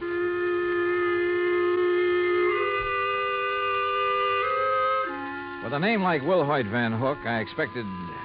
Well, I don't know what I expected. As it turned out, he was a smartly dressed chap of about 40, tall and slim, blonde hair and quick blue eyes, an alert mind. I told him why I was in Palm Springs, showed him my credentials, and he immediately offered full cooperation. Now, here we are, Mr. Dollar. Here's a copy of the appraisal. A duplicate of the statement I sent Dan Galloway. And here's a sketch of the bracelet. Ah, very good. Diamonds here, emeralds, and the mounting is yellow gold. Hand-worked, all of it. Mm-hmm. One thing I can't help wondering about, Mr. Van Hook. Yes? Isn't a $75,000 bracelet a bit unusual for a shop in a resort town? As a matter of fact, it is. As you can see, I specialize in rare and exclusive sort of things. But very little over, say, $10,000 or $12,000. Then the Galloway bracelet was an exception. Yes. After Dan told me what he had in mind to give to his wife, I had some sent over from Pasadena and Los Angeles by wholesalers with whom I do business. You know, had them shipped down on consignment. He liked one, and that was that. I see. Mr. Dollar, I wouldn't want this to go any farther, of course. But after all, jewelers and insurance companies are... Well, our businesses are pretty well tied together, at least on occasion. Yes, unfortunately. But what are you getting at? I'll tell you. 2 days after the bracelet was delivered, one morning, just as I was opening up, Dan came in here. So? He was ill at ease, looked worried. He said he had to have some cash quickly. He asked if I could possibly refund his money. Oh? Did you? No, because I couldn't. Things have been rather slow for me this season. Quite frankly, I'd used all I'd made on the bracelet to pay up some old bills. I told him as much and that I was sorry, but I just couldn't help him. Did Galloway say why he had to have that much cash right away? Yes. Well? I don't know much about oil drilling, but as I understand it, his test well is down some 400 feet further than he'd planned on going. And the day before he came in here, something on his rig had broken loose and left him with a highly expensive repair job before he could proceed any further. Apparently, it was all very serious and very expensive. Strange his wife didn't seem to be bothered. I just talked to her. Berta? Believe me, Mr. Dollar, she wouldn't be. In fact, I doubt if she even knows. Oh? Figure it out for yourself. A man of nearly 60 who has to give bracelets and fancy cars to his wife to keep up her interest. Well, you'd hardly expect him to tell her that kind of news, now would you? No, I suppose not. Especially if he's worried about the competition. And if you ask me, he has competition. If only he could see it.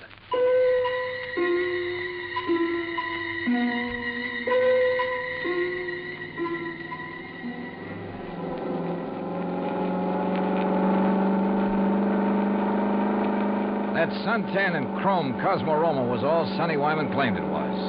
It purred like a kitten, performed beautifully. But I was more interested at the moment in what Sonny wanted to talk about.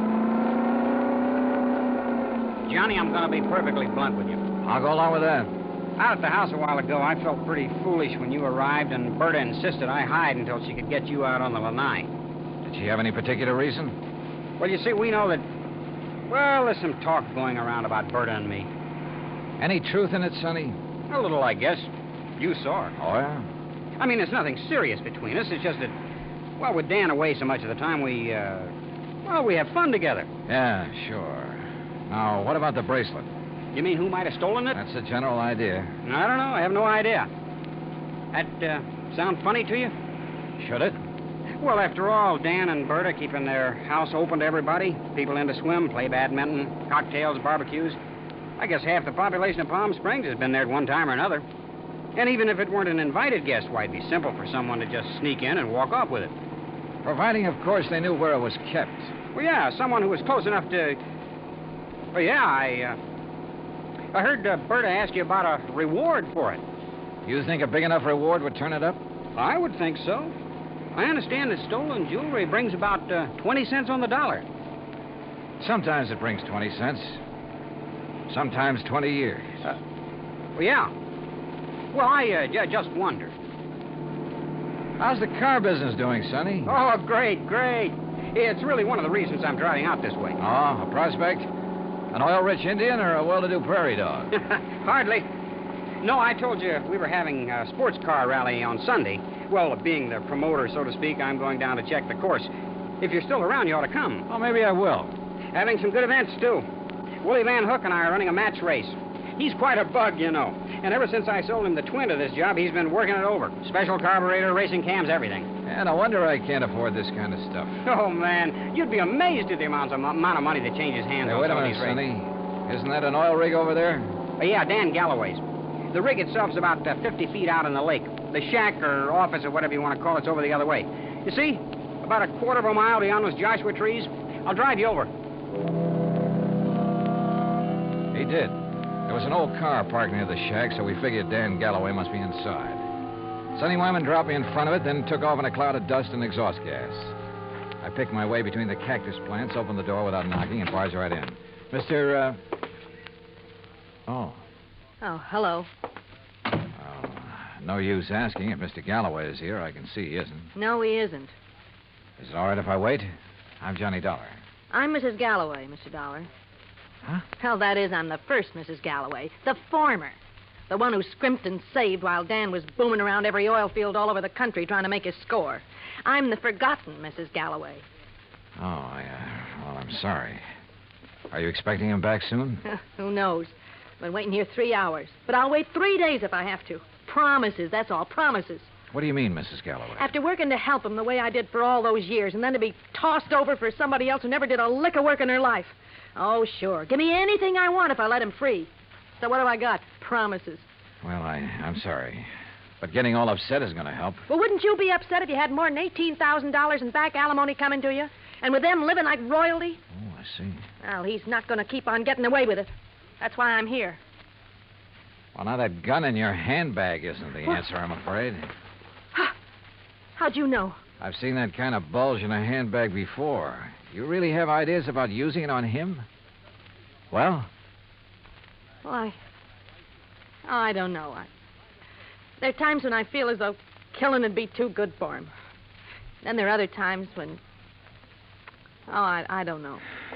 Well, here, better let me No, have it. leave me alone. Well, I'm not going to sit here and try to make sense with somebody as upset as you are who has a gun. Well, how would you feel? What would you do if you were me? How should I know? But killing him isn't the answer. Isn't it? Or sitting here shouting at me. Who are you anyway? What are you doing here? I came out here to see your husband, your ex-husband, on business. What kind of business? A friend drove me out here and figured Dan would drive me back.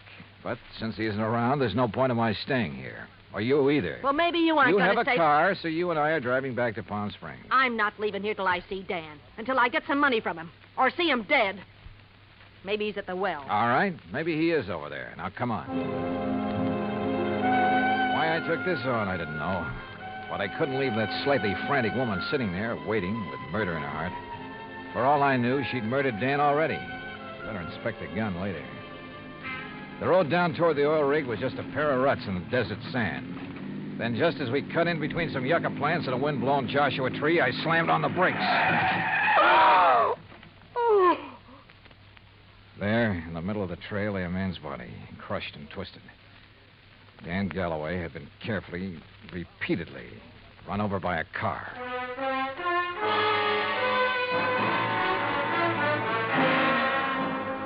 Expense account item 3, $1.19 for a quick phone call to Sergeant Lacey in Palm Springs and smelling salts and a bromide for Florida, the ex-Mrs. Galloway.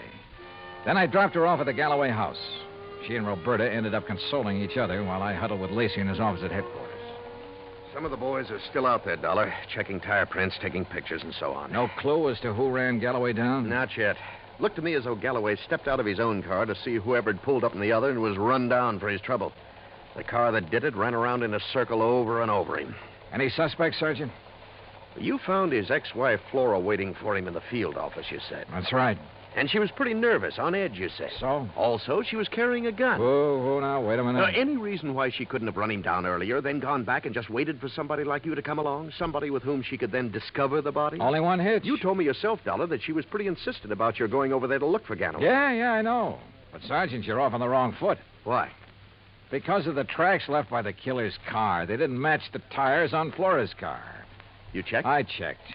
And if I were you, I'd have your boys find out whose car did make those tracks. I'm way ahead of you. Well, if you know, then what do you... Wait a second. Yeah? Levine, Sergeant. I got news for you. Hey, listen to this, Dollar.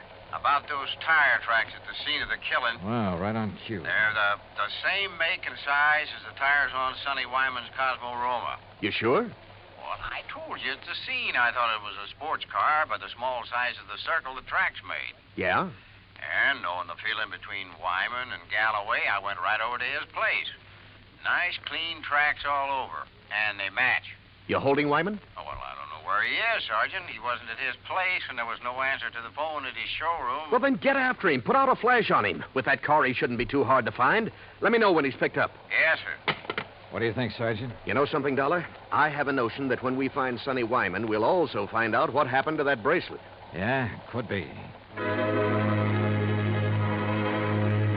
One thing was certain. Dan Galloway could no longer be suspect in the case. But Roberta? Why not? Maybe she did know that Dan had run out of money.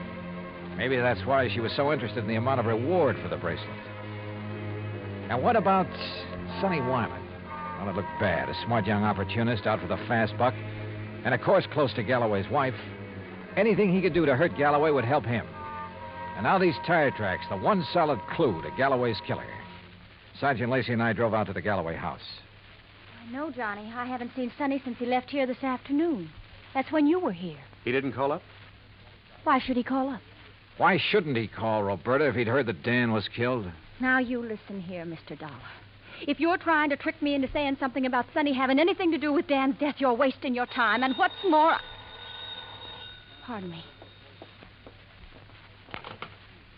Hello? Oh, yes. Just a minute. For you, Sergeant Lacey. Oh, thanks.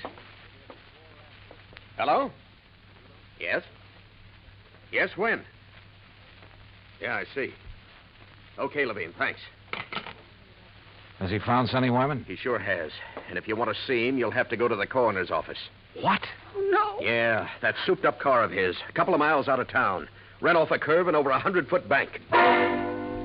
Within minutes, Lacey and I were at the scene of the accident, looking things over with the help of flashlights.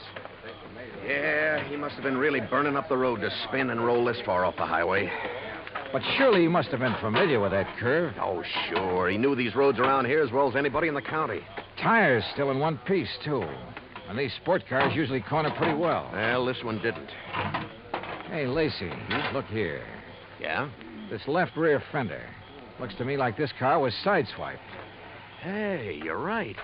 Rolling over'd never make a long crease like that. Uh-huh. And no, wait. If another car sideswiped him, there'd be paint on this fender. Paint from the other car.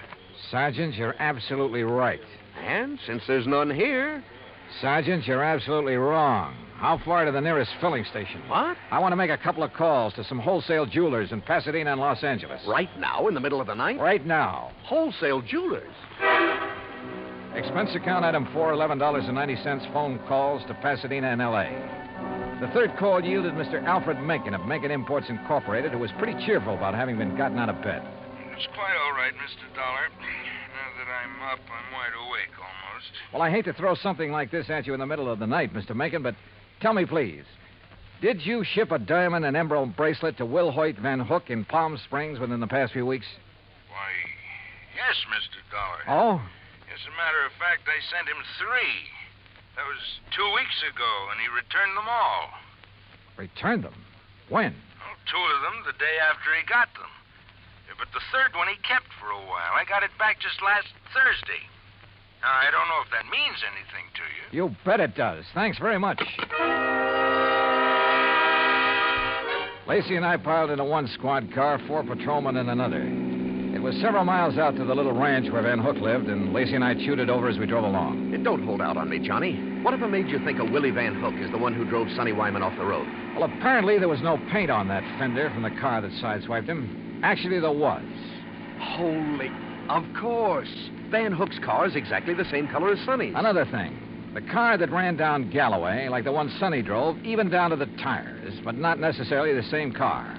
Plus the fact I couldn't help wondering about Van Hook all along. Yeah, but why? In a job like mine, you have to wonder about everybody connected with a case. Anything particular about Van Hook? Well, he told me that he'd used the money he got from Galloway to pay off some overdue bills. And yet, a few weeks ago, he was able to buy an $8,000 sports car. It ties up, Dollar. It all ties up.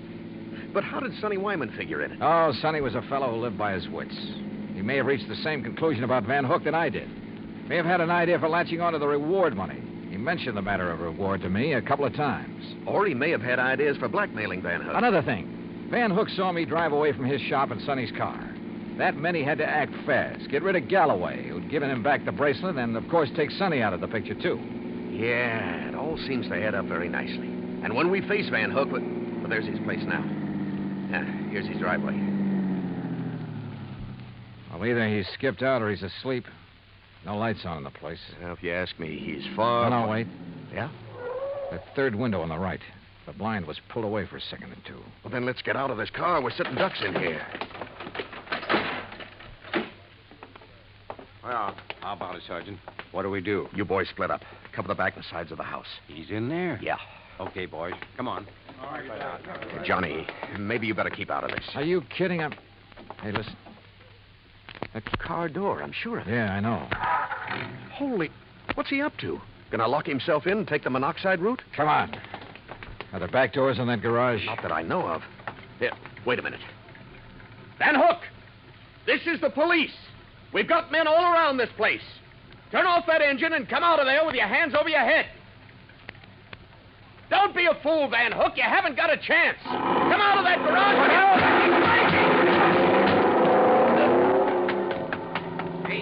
see that? He drove right through the door of his garage. Come on, Lacey, the car. Get after him, you guys. Get moving. Yeah, come on, boys.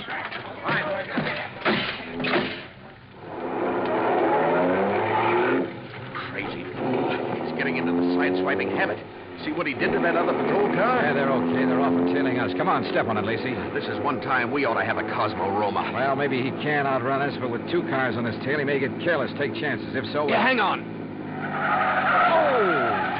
Lacey, you could qualify for some of those road races yourself. That guy's out of his head. Main highway like this, full of trucks and trailers. Oh, don't worry about those guys. Those interstate truckers will give you a clear road after them. They're the best drivers in the country. Come on, hit your siren. You're right. Hey, see, I told you those guys would give you the road. Holy... Look! The trailer in front of him. And the oncoming truck. Van Hook's trying to squeeze through. Pull up, or we'll...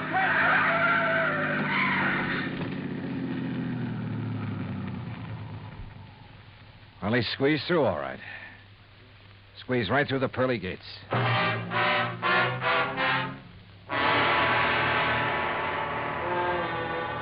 Expense account item 5, $38.75, room, 2 meals, and valet service at the Casa de Paz. Item 6, $191.60, airfare and incidentals, Palm Springs, California, back to Hartford. Expense account total, $474.84. Remarks? Well, justice is done in pretty strange ways sometimes. Kind of makes you think. Maybe it pays to tread the straight and narrow, doesn't it? Yours truly, Johnny Dollar.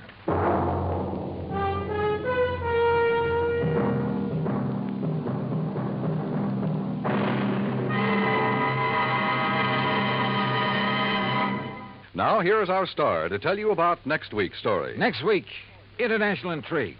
A beautiful girl and a very clever chemist. Join us, won't you? Yours truly, Johnny Dollar.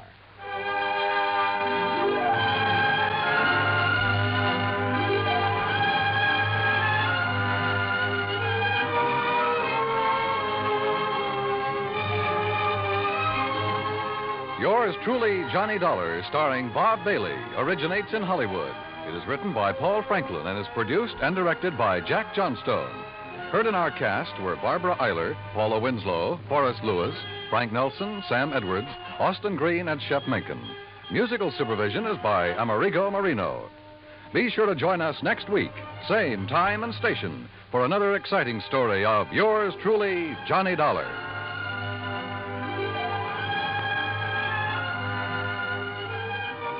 This is Dan Cubberly speaking.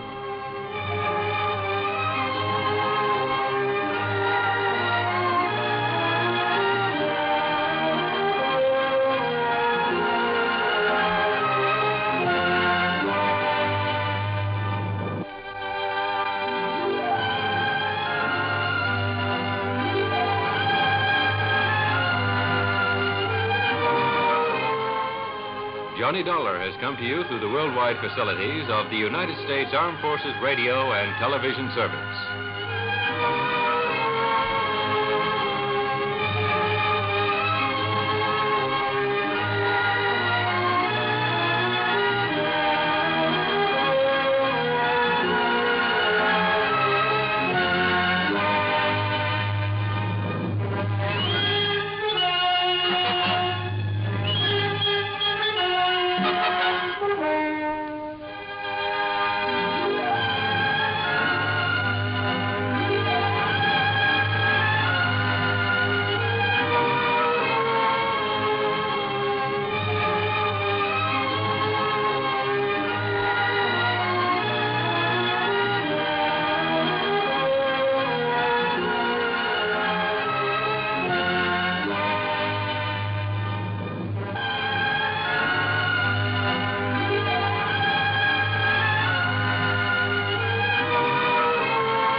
Hollywood. It's time now for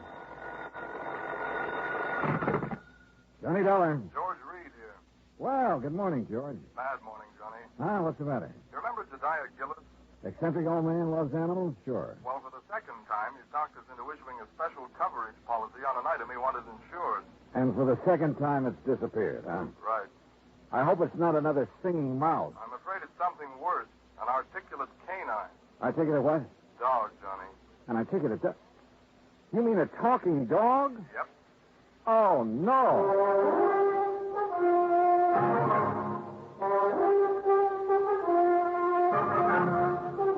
Bob Bailey in the exciting adventures of the man with the action-packed expense account. America's fabulous freelance insurance investigator. Yours truly, Johnny Dollar. Different. I didn't know about mice. I do know about dogs.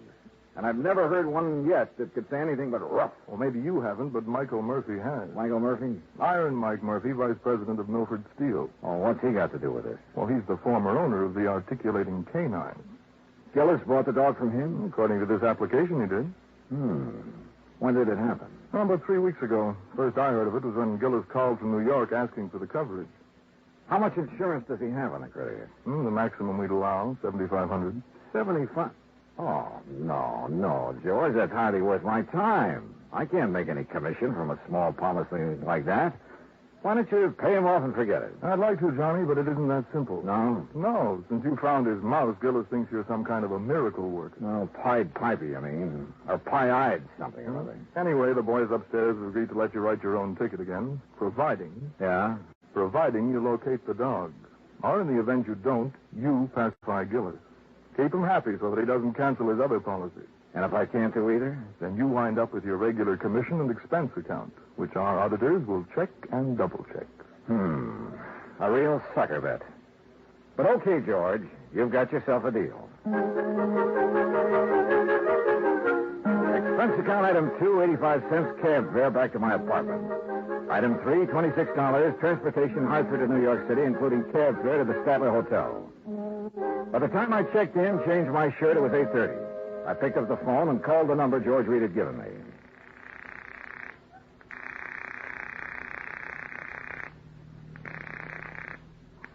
Hello? May I speak to Mr. Gillis, please?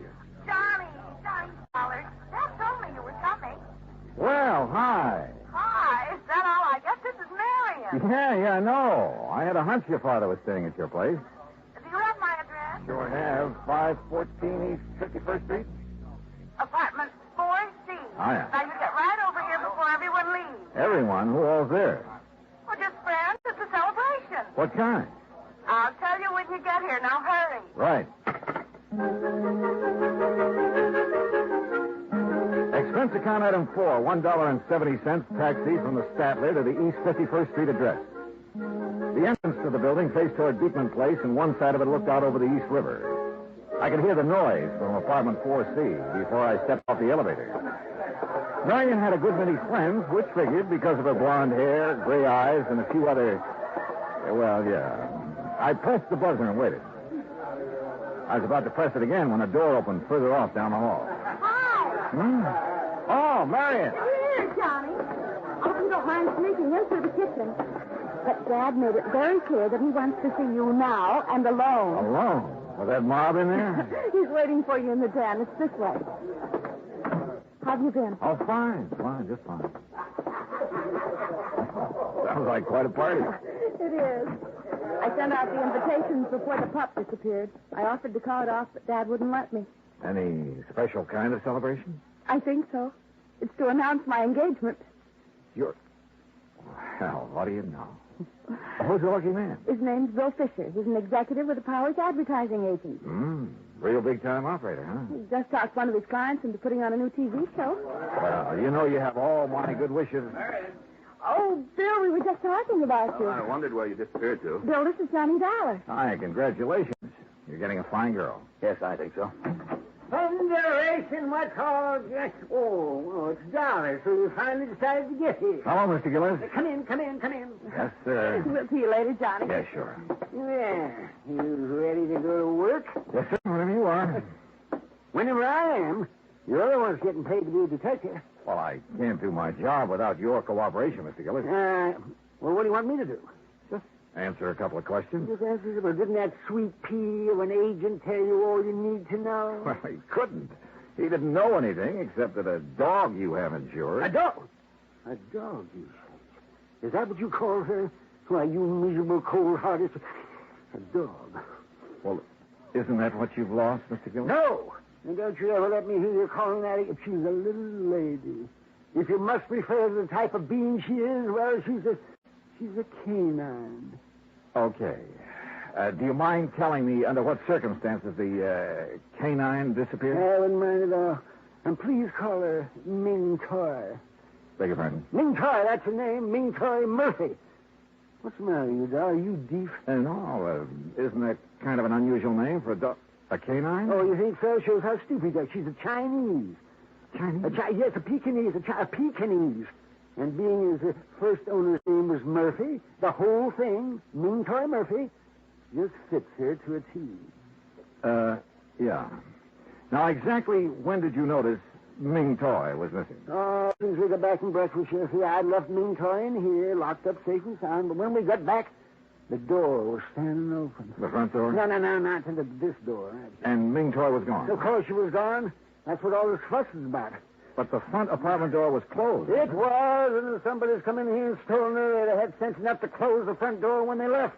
You're, for sure somebody did steal. I don't know what to think. All I know is Ming Toy missing. Canine animals like her don't grow on trees. Oh, well, you mean because of her, special talent? Well, now you're getting it, my boy, yes. Because she can talk. Oh, now, Mr. Gillis, can you honestly say you heard her speak? Speak? Why, man, all dogs can speak. But Ming Toy talk. Just like a human being, I suppose. Yeah. I see you don't believe me. Well, you just march yourself over here to this tape recorder. Oh, Mr. Gillis, if she can talk like you say, it's still going to take me a while to kind of get used to this. You and the whole country, providing we get her back. The whole country? TV, boy. What? Television. A new show called The Big Shock. The first one's on tomorrow night. What's the matter? Don't you read the papers? Anyway, they started advertising about 2 weeks ago. Looking for a dog that could say, Happy Hollow Dog Food is yum, yum, yummy. Happy Hollow Dog Food? That's the company sponsoring the show. Go on. They're going to open their show with the animals saying that slogan, you see. And today I was going to take Ming Toy down there and let her say it and collect the $50,000. What $50,000? The $50,000 they're offering to give for a dog that can say, Happy Hollow Dog Food. All right, I know. Yes, well, anyway, when I first heard about this, I remembered Mike Murphy said something to me over a year ago about having a canine in his kennel that could talk some. So I went over there 3 weeks ago, and I bought her. Was the ad in the paper at that time? Of course it wasn't. Well, how did you know it was going to be? Marion told me. How did she know? That dressed dummy she's fixing to marry. The advertising agency he works at, they're the ones that talk the Happy Hollow people into putting on that show. Oh, I see. Yeah. Well, you see, it's about time. I also see that you don't exactly approve of Fisher for a son-in-law. Oh, no, I wouldn't say that. I don't approve. I don't disapprove of him. If she wants to marry a stuffed shirt, that's her business. You know, let me play this tape recording for you. You're going to hear the sweetest little voice this side of town. Ah, now then, me little pet. You Get see, yourself set and ready we for the made trial. this at Mike Murphy. All right, girl. Now talk to me. Pretty now. Talk pretty. Hello! Hello, everybody! She said hello. That's a dog? It's canine. Be quiet. Be quiet. Very good, lad. Now tell me, how are you feeling these fine days?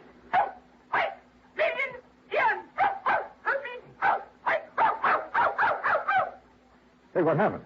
She saw a cat. What do you think? Oh. You still doubt she can talk, Nello? I think I'd like to see it with my own eyes. Have you put an ad in the lost and found columns of the papers? Of course. What about the people in this building? Well, I had Morris.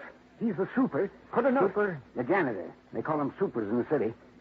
So what's the matter? Don't you know anything about it? I had to put a notice in each apartment telling them to be on the lookout for her.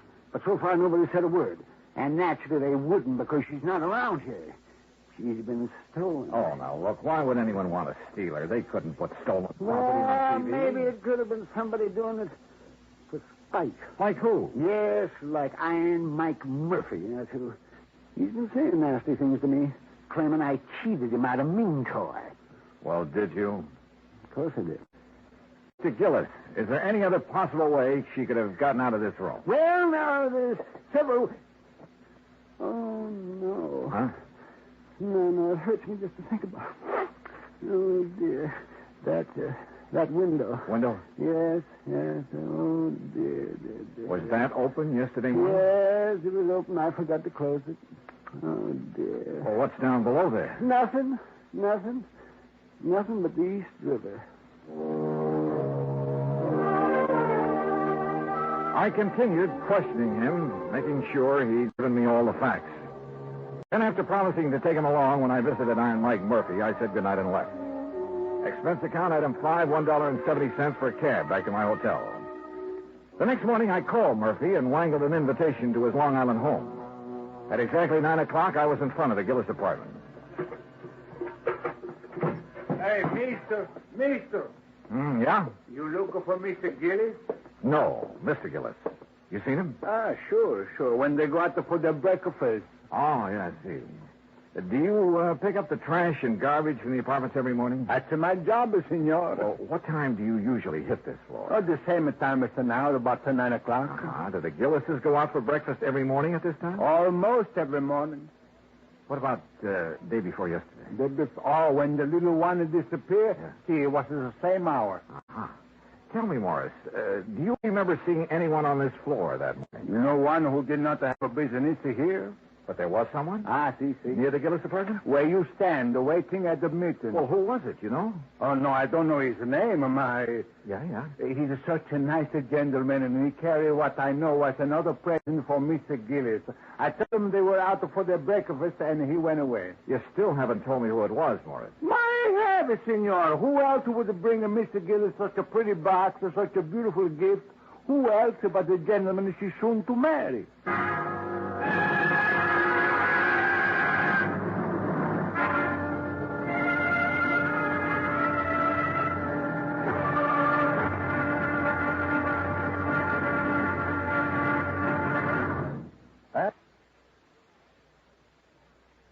Now, Act Two of yours truly, Johnny Dollar, and the Ming Toy Murphy Matter.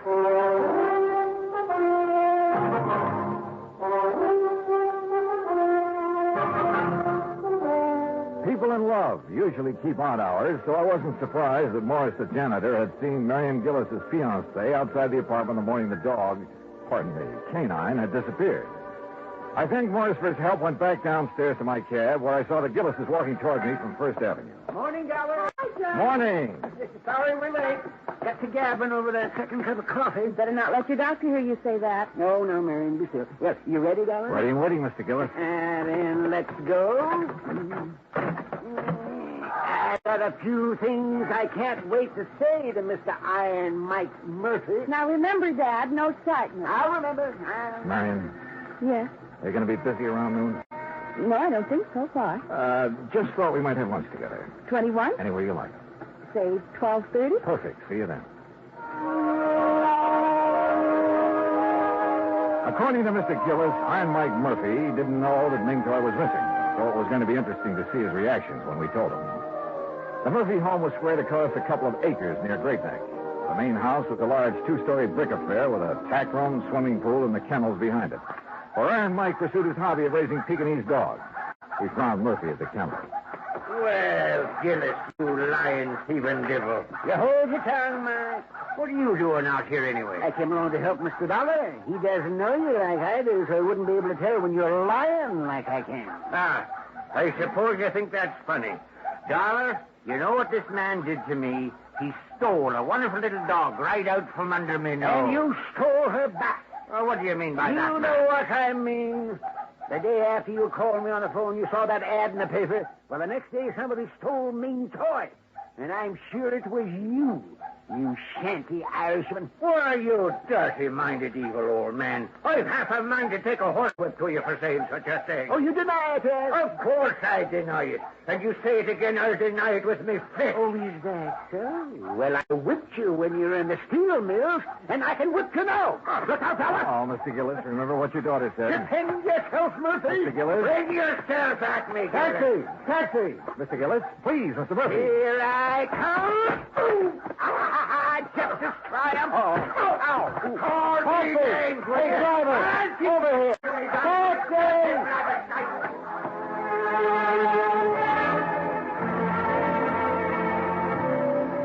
When it was over, Mr. Gillis had a black eye and Murphy a bloody nose.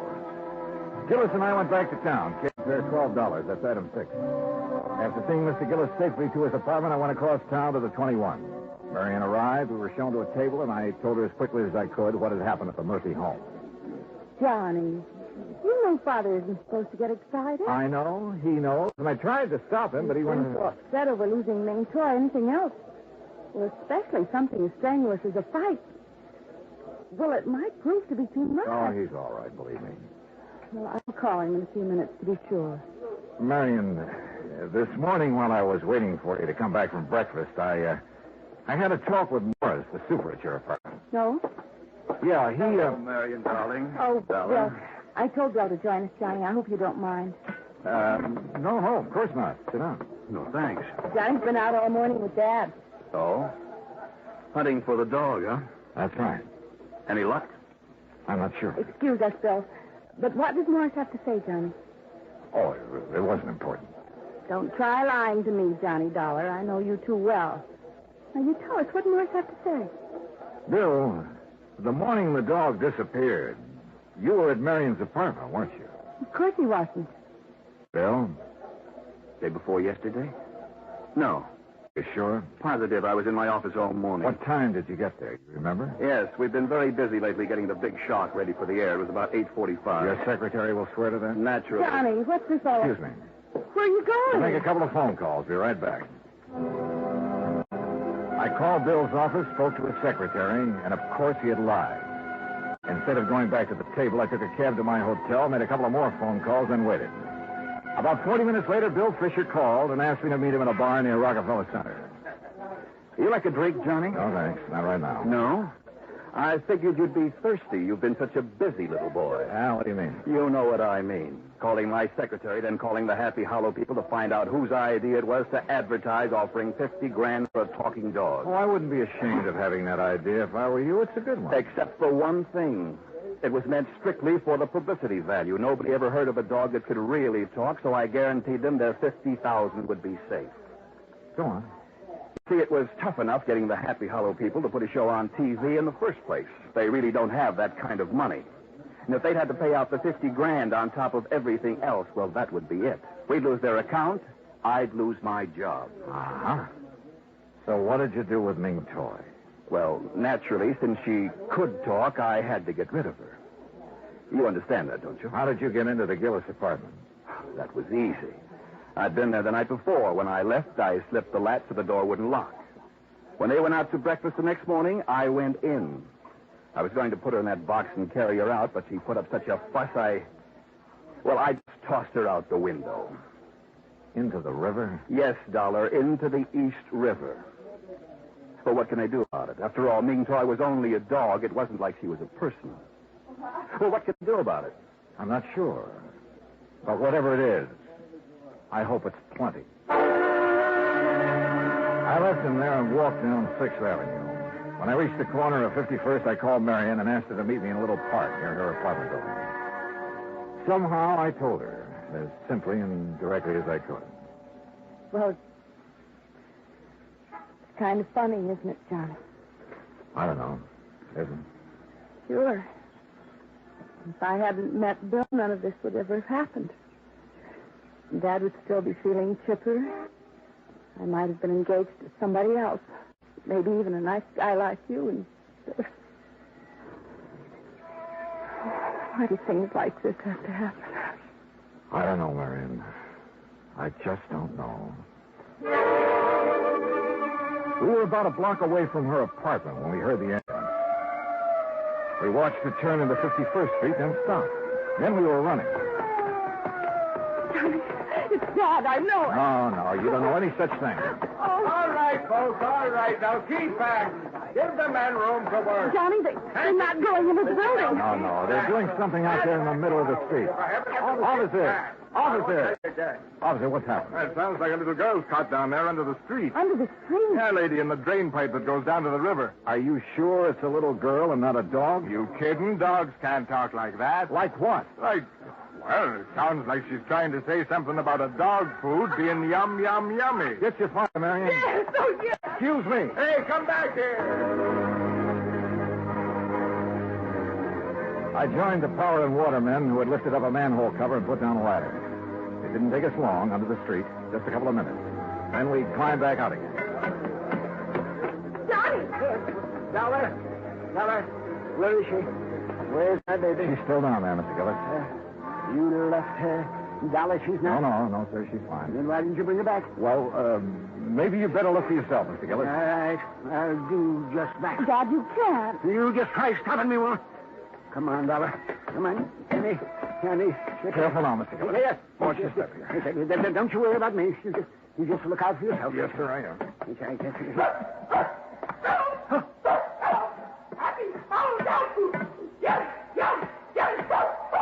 Yummy. Dollar. Do you hear?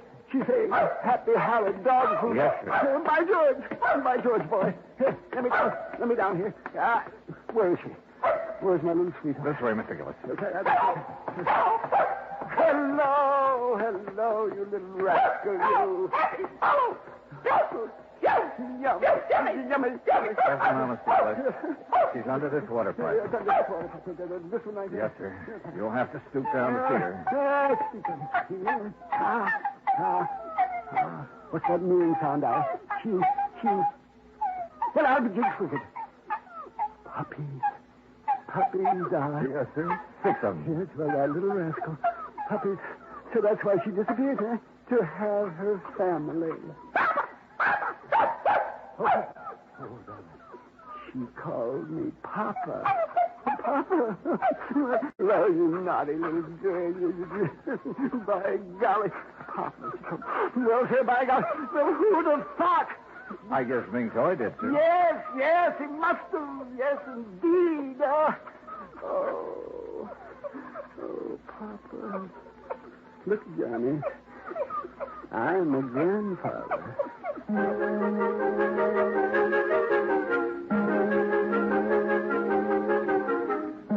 I never did tell Gillis exactly how Ming Toy had been helped out of the apartment. All he knew was that Marion, for reasons of her own, had called off her engagement to Bill. Ming Toy spent a week in bed recovering from her ordeal, and naturally, since Gillis refused to let her appear on TV that night, the $50,000 went unclaimed.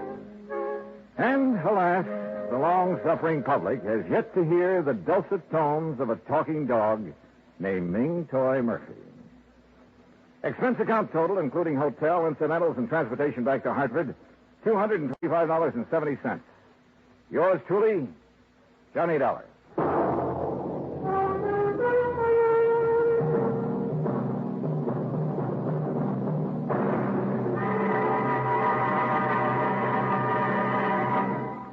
Now, here is our star to tell you about next week's story. Next week, a vessel that was lost at sea suddenly turns up, thanks to the true love of my gay young life. Join us, won't you? Yours truly, Johnny Dollar.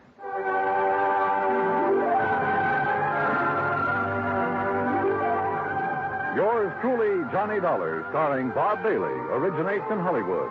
Written by Charles Smith, it is produced and directed by Jack Johnstone. Heard in our cast were Virginia Gregg, G. Stanley Jones, Herb Ellis, Joseph Kearns, Jay Novello, Bill James, and Howard McNear. Musical supervision is by Amerigo Marino.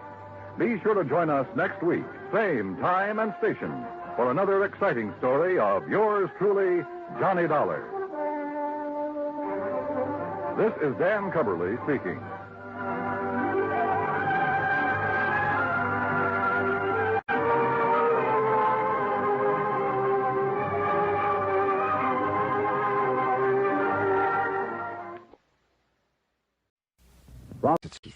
It's time now for Johnny Dollar. Pat McCracken, Johnny, Universal Adjustment Bureau. Hi, Pat. What's new? At the moment, Cooper's Bend, Nevada. Never heard of it. Neither did I till this morning. They're having a big celebration out there, Frontier Week. So what do you want from me? A beard? It might help if you started growing one, Johnny. And how about a 10-gallon hat? You got one of those? Oh, sure. And my horse is tied up in the bedroom. Now, look, what's this all about, Pat? Well, from what I can gather, Cooper's Bend was just a sleepy little western town dying on its feet. That is, until last week. So what happened last week? A publicity man named Bill Williams organized this Frontier Week to wake the town up.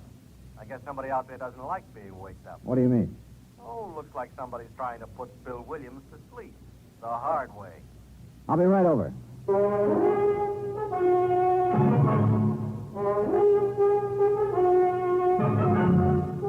Bob Bailey in the exciting adventures of the man with the action-packed expense account. America's fabulous freelance insurance investigator. Yours truly, Johnny Dollar.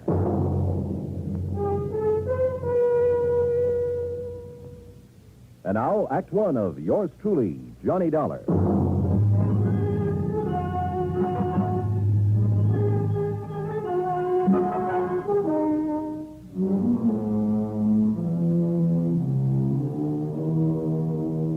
Expense account submitted by Special Investigator Johnny Dollar to the Home Office, Universal Adjustment Bureau, Hartford, Connecticut.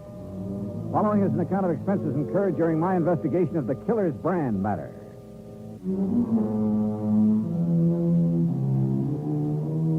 Expense account item one, $1.20, cab fare from my apartment to the office of Universal Adjustment Bureau. Pat McCracken was waiting for me. Not too much to go on, actually, Johnny, but I figure it's worth your taking a trip out to Cooper's Bend to see what's what. One of the companies we represent has a hefty policy on Bill Williams' life. Who is this Bill Williams? What's he do? Little of this, little of that, I guess. Sort of a fly-by-night type. Freelance publicity, that sort of thing. Hey, you suggested over the phone that there'd been an attempt on his life out there. Well, at least somebody took a shot at him. Oh? You have any idea who? No. That's what I want you to find out. Could have been an accident, Pat. Maybe somebody got carried away during one of the at celebrations. 2 o'clock in the morning, Johnny. Even during Frontier Week, people in Cooper's Bend don't stay up that late. Okay. Where do I find Williams? There's only one hotel. You look for him there. And, Johnny, yeah? Watch yourself. Some of those characters out there can shoot pretty straight. And one of them is pretty riled up about something. Shoot straight? He missed Williams, didn't he? Oh, yeah. The first time. Expense account item 2, $187.50, incidentals and transportation by plane and a rented car to Cooper's Bend, Nevada. The town was baking in the sun when I arrived in the middle of the afternoon. Aside from the fact that there were cars parked on the main street instead of a string of horses, the place could have easily passed as a set for a Western movie. A saloon, a general store, one weather-beaten hotel, the works. I kept wanting to go around behind the buildings to see if they were real. There was even a big horse trough in front of the hotel. I stopped for a moment to take a look at it, and that was my first mistake.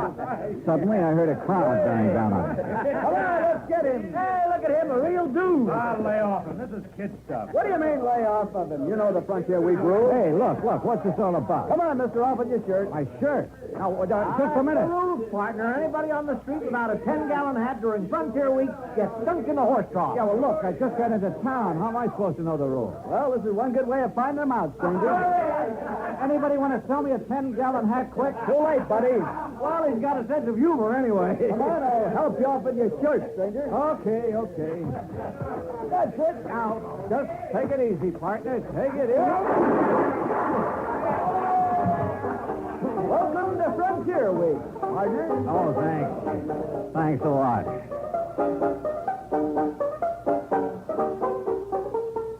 Item 3, 50 cents. Replacement of 3 buttons on my shirt. I bid a fond farewell to the horse trough committee and went to the hotel to find Bill Williams, the publicity man. He wasn't there at the moment, but the clerk told me I might find him at the newspaper office. That was 3 doors down the street, the Cooper's Bend Sentinel, no less. Bill Williams wasn't there, but for the moment I didn't miss him at all.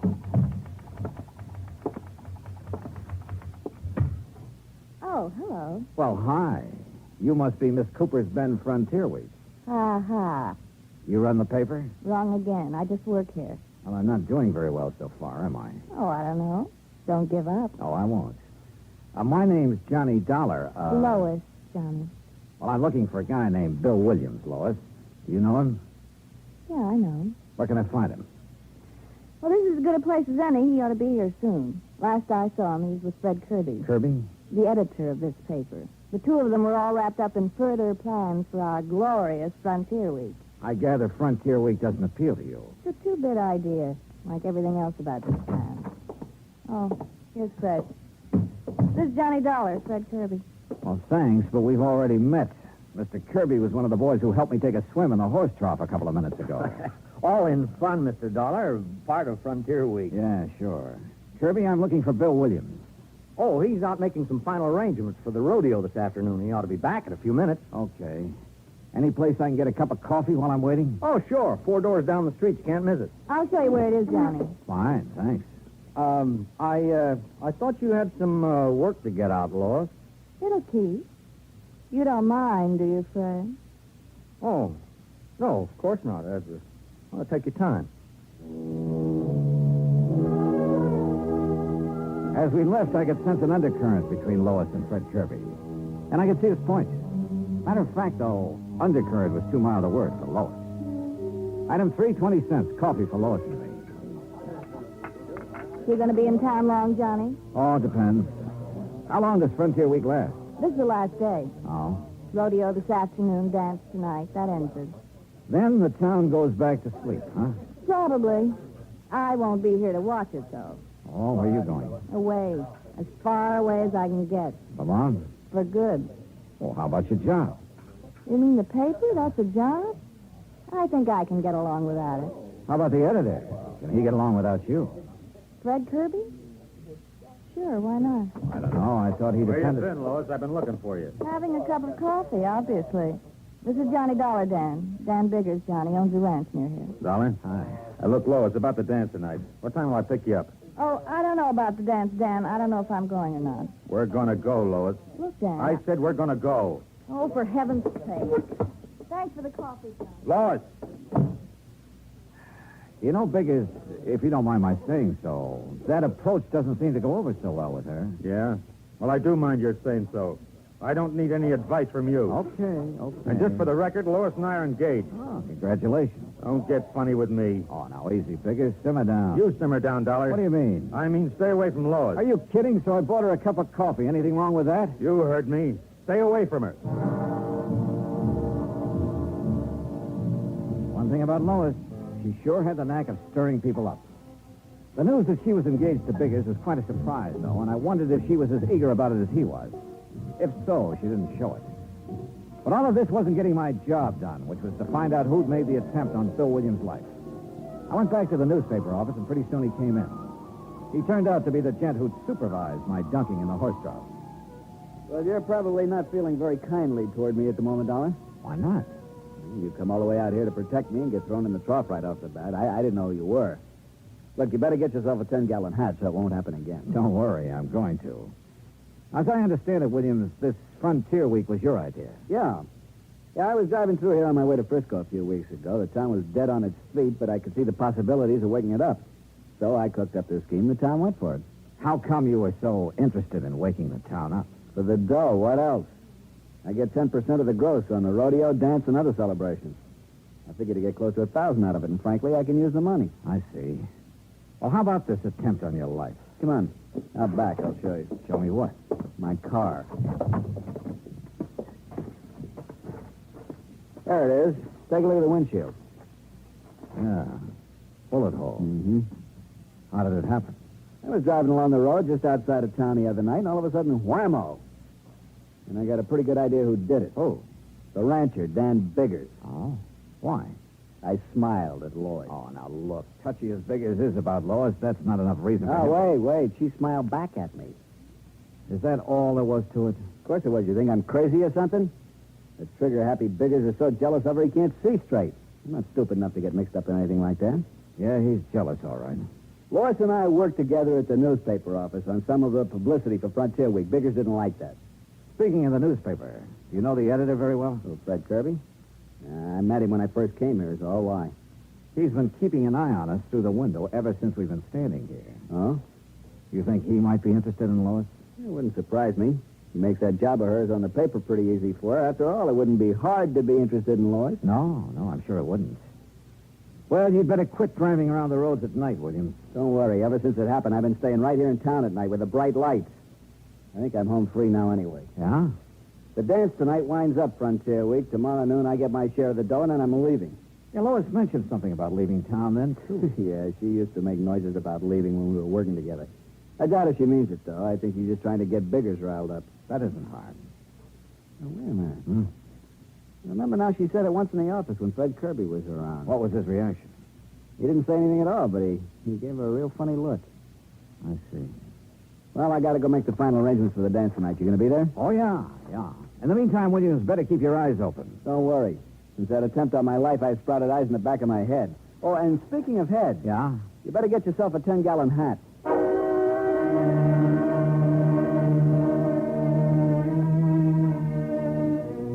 Very good advice. I had no desire to get dunked again. I started across the street toward the general store, then realized my mistake. There was the reception committee again at the horse shop. I had to get to that store fast. I almost made it, too. Steady, fellas. Oh, well.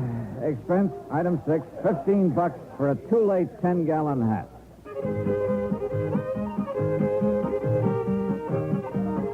The dance was in full swing when I got there. I didn't see Lois at Biggers. Looks like he didn't get that date after all. Pretty soon I spotted Williams near the bandstand. When he saw me, he came over. Crowd, Dollar. There are more people in Cooper's Bend tonight than ever heard of the place before Frontier Week. Man, I'm really going to clean up. I stayed around a while, watching Williams happily counting noses and adding up his 10%. Then I went back to the hotel. There was a message there from Lois. She wanted to see me. This I didn't get, but she'd left word it was important. She'd also left directions for getting to her house, so I drove out. It was outside of town on a back road. The lights were on. But nobody answered my knock. I waited a while, then tried the door. There was a fire burning in the fireplace, and the room looked very cozy. All except for one thing. Lois. She was lying in front of the hearth, and she was very dead.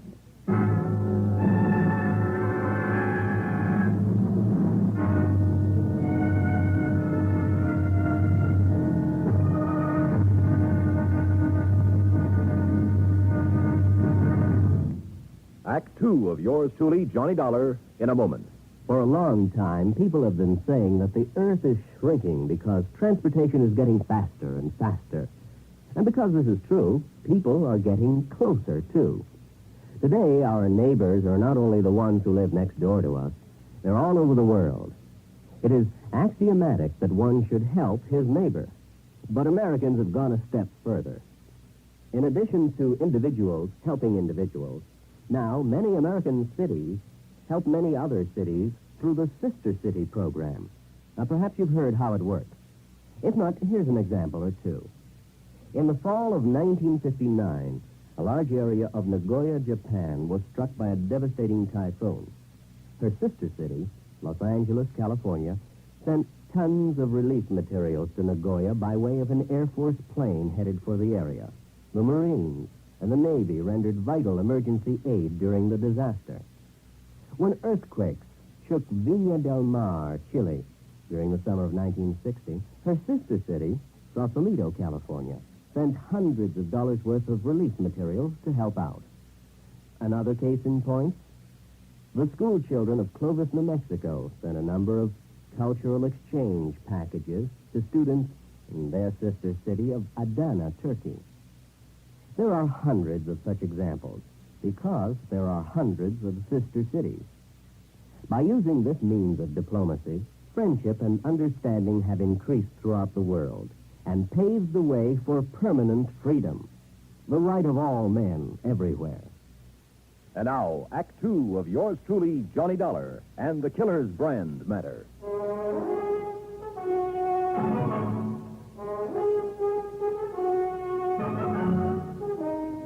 Lois, dead, lying on the floor of her living room in front of the fireplace. There was a poker near her hand that had been pulled out of the fire and scorched the rug. At first, that's what I thought she'd been hit with. But then I took a closer look and could see she'd struck her head on the hearth. There were signs of a struggle in the room. Then, suddenly, I heard a noise outside. I ducked into the next room, found a side door, and eased outside. I listened. Nothing. Then I heard the car. By the time I got around in front of the house, it was just disappearing around a bend in the road, running without lights. It looked like a station wagon, but that's about all I could make out. I went back into the house and put in a call to the sheriff. He arrived about 20 minutes later. Okay. Looks like there was a fight. She got thrown down, hit her head on the heart. Yeah, that's the way I sized it up. Now let's size you up for a minute, Dollar. Me? Mind telling me what you were doing here tonight? I don't know. Oh, come on, come on. No, I mean it. Lois left a message at my hotel that she wanted to see me. You don't know what about? No. Except it's a good bet this killing ties in somehow with that attempt on Bill Williams' life. Williams thinks it was Dan Biggers took that shot at him. Yeah, that's right. Well, it could be. Dan's always been awful jealous. I had trouble with him once before for the same reason. Oh? A month ago, he beat up a guy pretty bad. On account of Lois? Yeah. Seems the guy had asked Lois for a date. Trouble was, Lois never discouraged guys asking either. Hey, look, Sheriff. Lois told me earlier today that she was planning to leave town tomorrow. Now, if Dan Biggers learned about that... Yeah. Well, come on. We better drive out to his ranch and have a talk with him.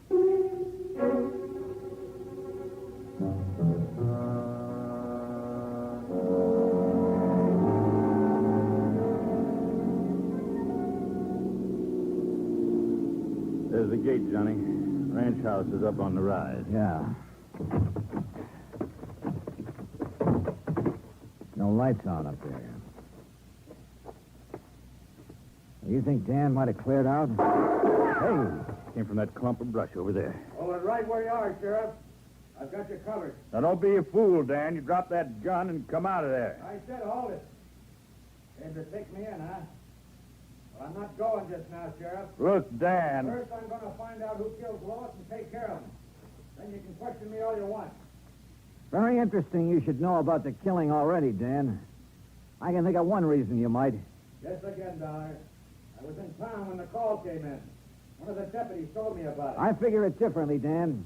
You found out Lois was going to leave town tomorrow. Lois, leave? You're crazy. That's what she told me. He'd never do that. He'd never leave me. You tried to stop her. She grabbed a poker and swung at you. You threw her down on the hearth. That's a lie, you hear me? Dan, you're acting like a fool. Now give me that gun, man. I'm not coming in now, Sheriff. I can put these shots where I want to.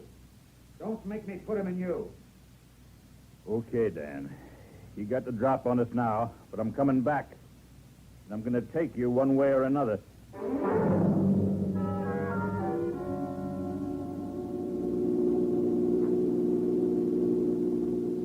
You know, Sheriff, I can't help feeling kind of sorry for Dan. Yeah, he always did have a knot in his brain where Lois was concerned. You really think he killed her? I don't know. Dan's pretty smart sometimes. That routine he was just giving us, it might have been a cover. Sheriff, you happen to know if Dan drives the station wagon? He drives a pickup around town mostly, and I think he's got a coupe, too, but no station wagon. Why? That's what I spotted pulling away from Lois's house. You didn't get the license number? No, it was running without lights. Not much help, Johnny. There's a lot of station wagons in this part of the country.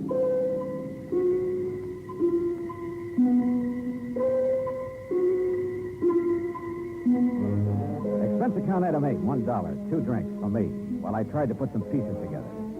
However much I shifted them around, they still seemed to add up to Dan Biggers. But somehow I wasn't convinced. If he was the killer, why hadn't he taken off? Of course, maybe he figured he couldn't very well leave his ranch. So I went round and round again and ended up nowhere. I started thinking of other possibilities. Bill Williams, for instance. I'd seen him at the dance, but he could have left for half an hour and nobody'd have missed him in the crowd. But why? I couldn't figure any motive for him. And then I thought of Fred Kirby, the editor. Yeah, he might be worth talking to. So I went to the newspaper office. Kirby and Bill Williams were there. Any idea who killed her, Johnny? I don't know, Williams. That's what I want to talk to the two of you about. I'll bet anything it was Dan Biggers. What makes you so sure, Kirby? You saw him around Lois. You know the way he was. Question is, if he did it, why? Lois said she was leaving. Maybe he couldn't stand the idea. He claims he didn't know she was planning to leave. That's a lie. Oh, is it? I heard her tell him once right here in this office. You know, it's quite a coincidence. What's that? Lois was going to leave town tomorrow, Williams. So were you. You weren't by any chance going to leave together now, were you? Now, look, G-Man, I told you there was nothing between us. You think I'm a jerk to go fooling around with her knowing what Biggers was like?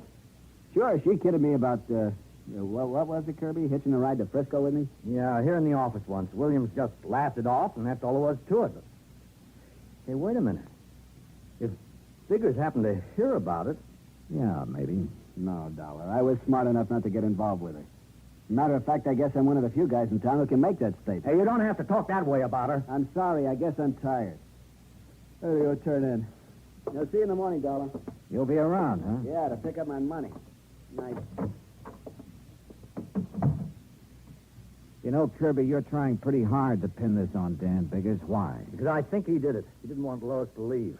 There's someone else didn't want her to leave either. Who? You. What? You've been carrying the torch for Lois quite a while, haven't you? What's that got to do with it? And what business is it of yours? I think it all ties in. Well, I didn't kill her if that's what you're You thinking. drive a station wagon, don't you?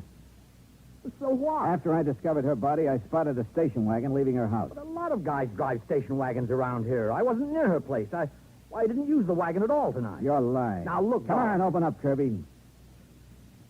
Well, Okay, Dollar. I drove out to her place to try to talk her out of leaving. Go on. Well, that's all there is. When I got there, I changed my mind and came back to town. Sure. I didn't go inside, Dollar. I didn't kill her. I swear it.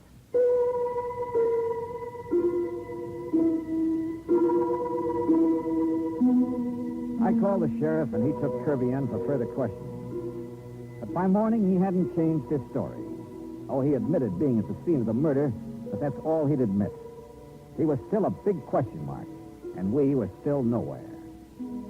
The sheriff went out to Biggers Ranch again, hoping Dan would give himself up peaceably if he knew Kirby was in custody.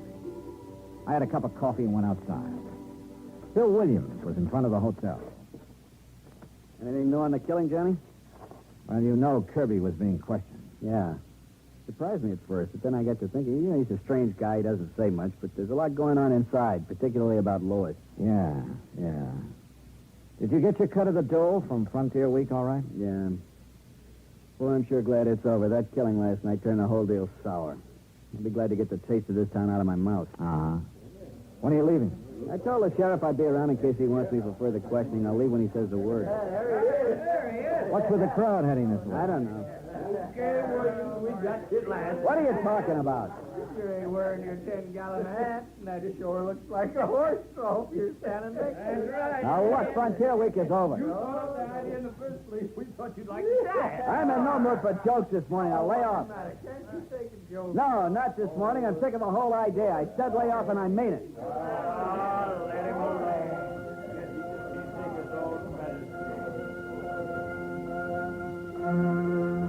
The crowd broke up and drifted away, and the street went to sleep again.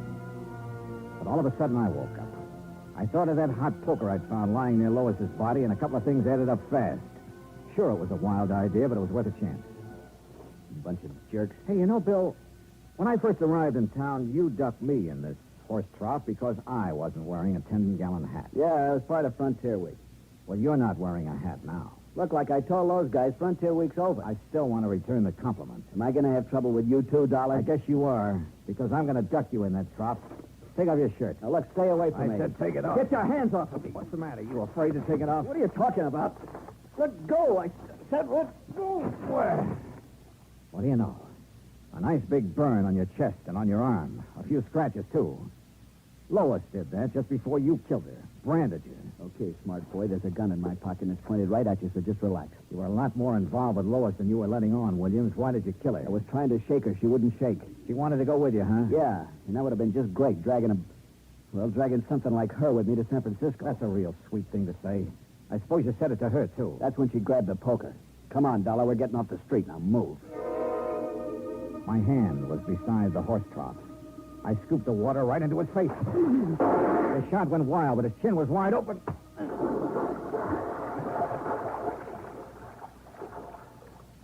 Yeah, Bill Williams got ducked after all.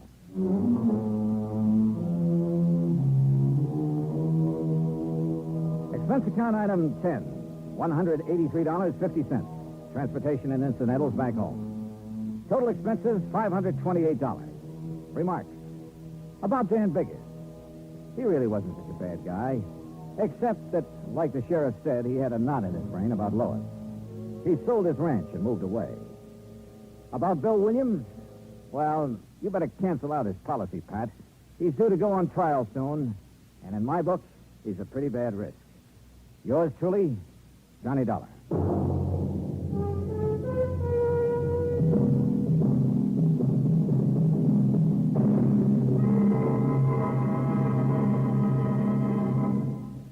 Our star will return in just a moment. Our flag now numbers 50 stars, and behind each star there stands yet another flag representing one of the 50 states. Oklahoma's state flag depicts an Osage warrior's circular buckskin shield from which hang 7 eagle feathers. Across the shield is the Indian's calumet, or pipe of peace, crossed with the white man's peace symbol, the olive branch. On the shield are small crosses, the Indian's graphic sign for stars, indicating lofty ideals or a purpose for high endeavor. The background of the flag is a field of blue, the blue of the Oklahoma sky, signifying loyalty and devotion. The important symbols, however, are the calumet and the olive branch. These override the shield, the symbol of war, and bespeak a predominant love of peace by a united people. Oklahoma's state flag, the flag of the 46th state to enter the Union, was adopted on April 2nd, 1925. Now, here's our star to tell you about next week's story. Next week, a terrible storm that yields up a body from the deep. Join us, won't you? Yours truly, Johnny Dollar.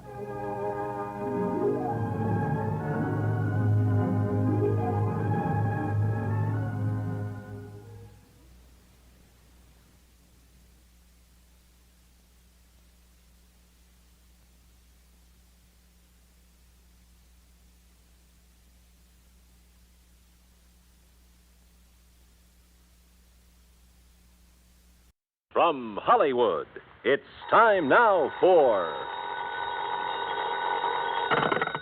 Johnny Dollar. Bert Major, Masters Insurance and Trust. Oh, hi, Bert. What's up? Poor little rich girl in California wants to take out a $200,000 straight life policy on her husband, with herself as beneficiary. A lot of dough, but not too unusual, if you can afford it. Effective in 2 weeks, and hush-hush, a surprise. But who'd want to... Why? Exactly. Nice piece of change for the company in commissions, or for her in payoff, if she's playing that kind of a game. You talk like you don't know her. Name only. Deal was arranged pending through her lawyer in Los Angeles. You could be out there in the morning, Johnny. All right, Bert. Who gives me the fill-in? Our agent out there, Roger Hackey. He'll meet you at International Airport.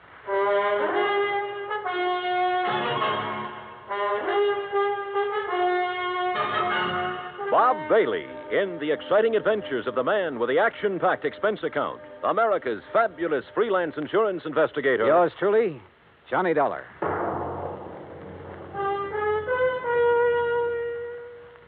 And now, Act One of Yours Truly, Johnny Dollar.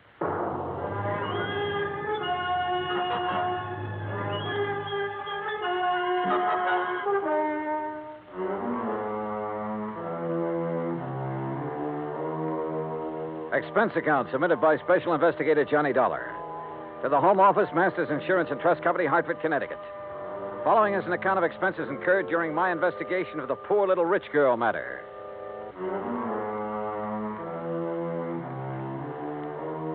Expense account item 1, $280 round-trip plane ticket and incidentals, including sunglasses, Hartford to Los Angeles.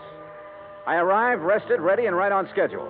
Also on schedule was Roger Hackey, Masters Los Angeles agent, who turned out to be a repressed comedian become insurance salesman. Yep, I said to myself, that's Johnny Dollar, I said. You are Johnny Dollar, aren't you? In person, you Roger Hackey? In person?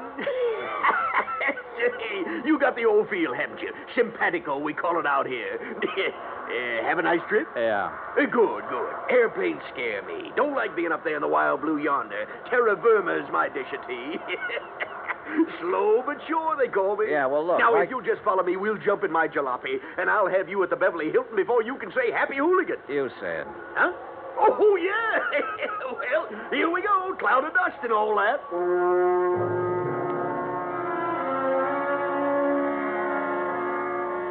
The ride from the air terminal to the hotel was hot, silent on my part, and unproductive so far as the case was concerned. Roger Hackey kept up a running commentary on everything from bad actors to the Zodiac. It wasn't until I was settled in my room with drink in hand and Shula's feet propped up that I could get him to switch to the $200,000 surprise. Her name is Cynthia Durbin. Now, how much do you know about her? Nothing. Bert Major said you'd give me the background. Now, she's a strange one. You know what a chameleon is? Well, sure, a lizard that changes color, so what? So, that's the kind of a gal Cynthia Durbin is. At least she is now. You're losing me, Roger. Begin at the beginning. Now, you're the doctor. As the Siamese twins said after the operation, what's missing? Yeah. Yeah. How did you meet Cynthia Durbin? Well, she came into the office yesterday. No call, no appointment. There she was. Oh, what's she like? Trim. Real trim. And expensive. Just casually announced she wanted to buy $200,000 worth of insurance, huh? Well, not exactly. She started asking about various policies, endowments, straight life, etc., and how and when they paid off. And she kept giving me the big eye and cross-leg routine. She tell you anything about herself? Oh, didn't have to. I already knew. She's practically a fixture in the society section of the Sunday papers. Garden parties, opening nights, and all that.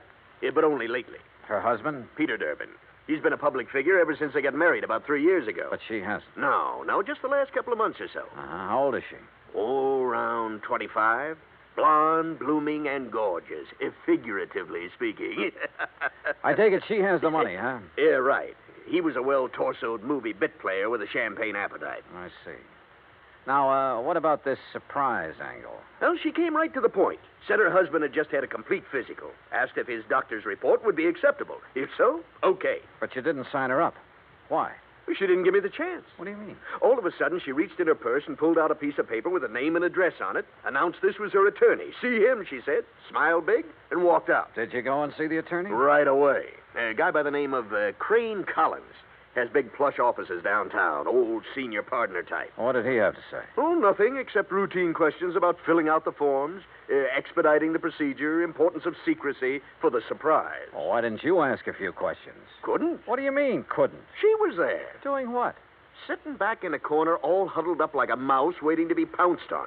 Didn't say a word, while Collins and I filled out the papers. Yeah, she signed them as if they were a death warrant. Went back to the corner and stared at the wall.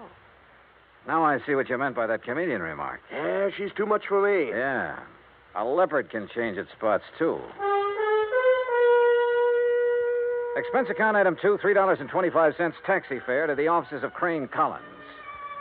So far, all I knew was that the wealthy young woman wanted a pot full of insurance on her husband. If it hadn't been for the surprise request, it would have been routine. Now it wasn't. And the people involved, one of them at least, were not routine. I was ushered into an oak panel office high above the streets of Los Angeles. Good afternoon, Mr. Dollar. Mr. Collins? Your card identifies you as an insurance investigator, Mr. Dollar. I don't believe I understand. Cynthia Durbin is your client? Why, yes. You represented this client yesterday in the signing of an application for a $200,000 straight life insurance policy on her husband. Yes? I represent the company. Everything is in order, is it not? Insurance is a lot of things, Mr. Collins. A surprise to the insured is one of the things it isn't. My client is adamant in this respect. Call it a quirk, if you will. You expect the company to issue a $200,000 policy on a quirk? Well, how long have you known Mrs. Durbin? Since she was born. Then you know her father? Knew him. I am his executor. Uh-huh. Mother? Also deceased. Both parents died when Cynthia was 17. I was her guardian and have been her legal advisor since she came of age. Was she well provided for? Very. What kind of a man is her husband? Young, about 30. Tall, good-looking. No, Mr. Collins, not statistics. Your impressions. He plays an excellent game of golf. Gets along well with people when he wants to. But you don't like him, do you? In this profession, Mr. Dollar, I neither like nor dislike people. I represent them, and that representation is based on fact. Well, in my profession, we go by feel as well as fact. Well, tell me candidly, Mr. Collins, do you think there's anything strange about this request for insurance on her husband? As I said, I deal in facts, not feelings. As a client, she sought professional assistance. Ergo, I supplied it. Where do the Durbins live? I'd rather Oh, not. now look, I can get it from any society editor in town. My secretary will give you the information. All right, thank you. By the way, don't tell Mrs. Durbin or anyone else that we've had this discussion. If you do, there will be no insurance issued. Interference with investigative procedure. Fact, Mr. Collins. I understand. Expense account item 3, $2.60, phone call. Then taxi to Roger Hackey's office. A neat one-story building in the Miracle Mile on Wilshire Boulevard. Purpose? To borrow Roger's company car. The Durbins lived in one of those colonial mansions out in Beverly Hills, surrounded by curving driveways, spacious lawns, swimming pool, and cabanas, all of it enclosed by thick, high walls and electronically controlled gates. The mention of insurance on the intercom got me in. Cynthia Durbin was everything Roger said she was. The first time he met her, that is. Please excuse my appearance, Mr. Dollar. I've been swimming. Oh, I don't mind at all, Mrs. Durbin. Really, you shouldn't have come here to deliver the policy. What if my husband had been home?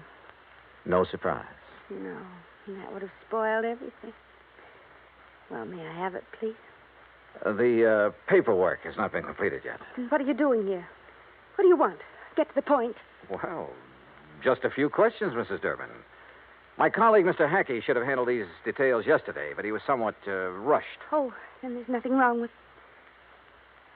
Would you care for a drink, Mr. Dollar? Thanks. The bar's out by the pool. Shall we?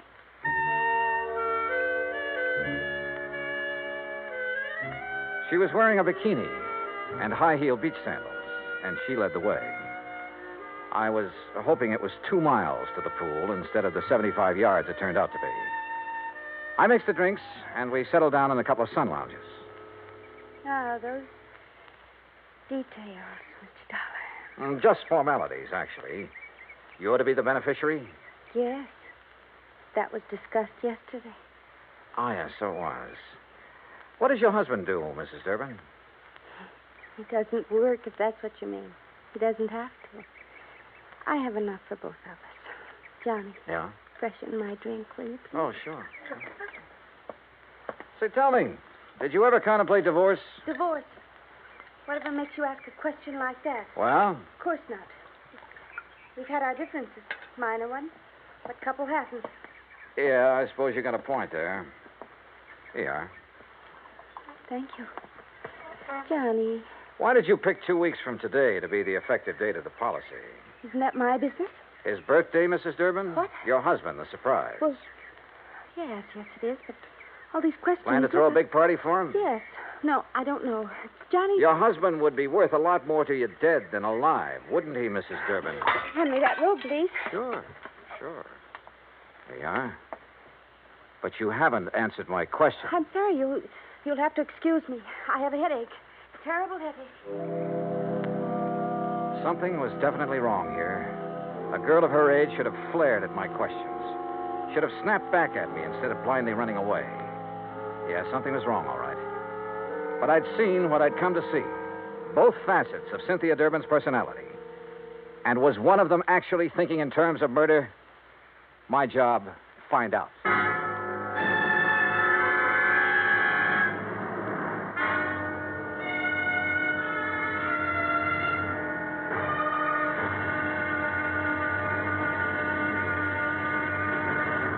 Act 2 of yours truly, Johnny Dollar, in a moment. An interesting parallel hit me the other day. When a baby takes its first 3 steps, everybody is happy and gives a cheer for its progress. The same thing happens when a country takes important steps toward lasting world peace and freedom. That great American patriot, Benjamin Franklin, outlined 3 important steps in the drive toward a lasting world peace and freedom of mankind. The last and most important of these steps was, and is, to get the people of the world to talk to each other and to help each other. This is the essence of the people-to-people program that Americans have put into operation all over the world. It has been such a great success that it is beginning to work both ways. Not too long ago in Korea, Tom Lawrence, a yeoman in the United States Navy, lost his wallet on a street in Seoul. The wallet was found by a 15-year-old Korean boy who gave it to his father. The father promptly returned it to Lawrence with nothing missing. Tom Lawrence decided that this kind of honesty should pay off. He visited the 7 members of the Korean family and gave them 80 pounds of rice. He then promised to bring the family 50 pounds of rice each month he remained in Korea. The Korean father said, "I think this is much more than I deserve." Maybe it was, and maybe it wasn't. But who can put a price on better understanding among the peoples of the world? For through better understanding of each other comes an understanding of freedom, the right of all men, everywhere. And now, Act Two of yours truly, Johnny Dollar, and the Poor Little Rich Girl matter.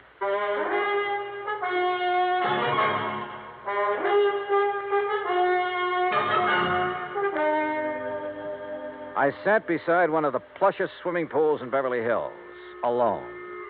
I finished my drink slowly. Cynthia Durbin was a strange one, all right, but her actions seemed compulsory rather than natural. If she really was thinking about murder for $200,000 in one chunk, she was pretty crude about it. If she was trying to impress her husband for some unknown reason, she'd selected a mighty offbeat way to do it. If she was going off her rocker, well... The extension phone hung on a post beside the bar. I don't ordinarily listen in on other people's conversations, but this one... Thing wrong, darling? Eric? Oh, Eric, I've got to talk to you. Something has happened. I No, think Cynthia, not on the phone. Meet me here in half an hour. But, Eric... Half an hour. Here. Goodbye, Cynthia. Hello, Eric.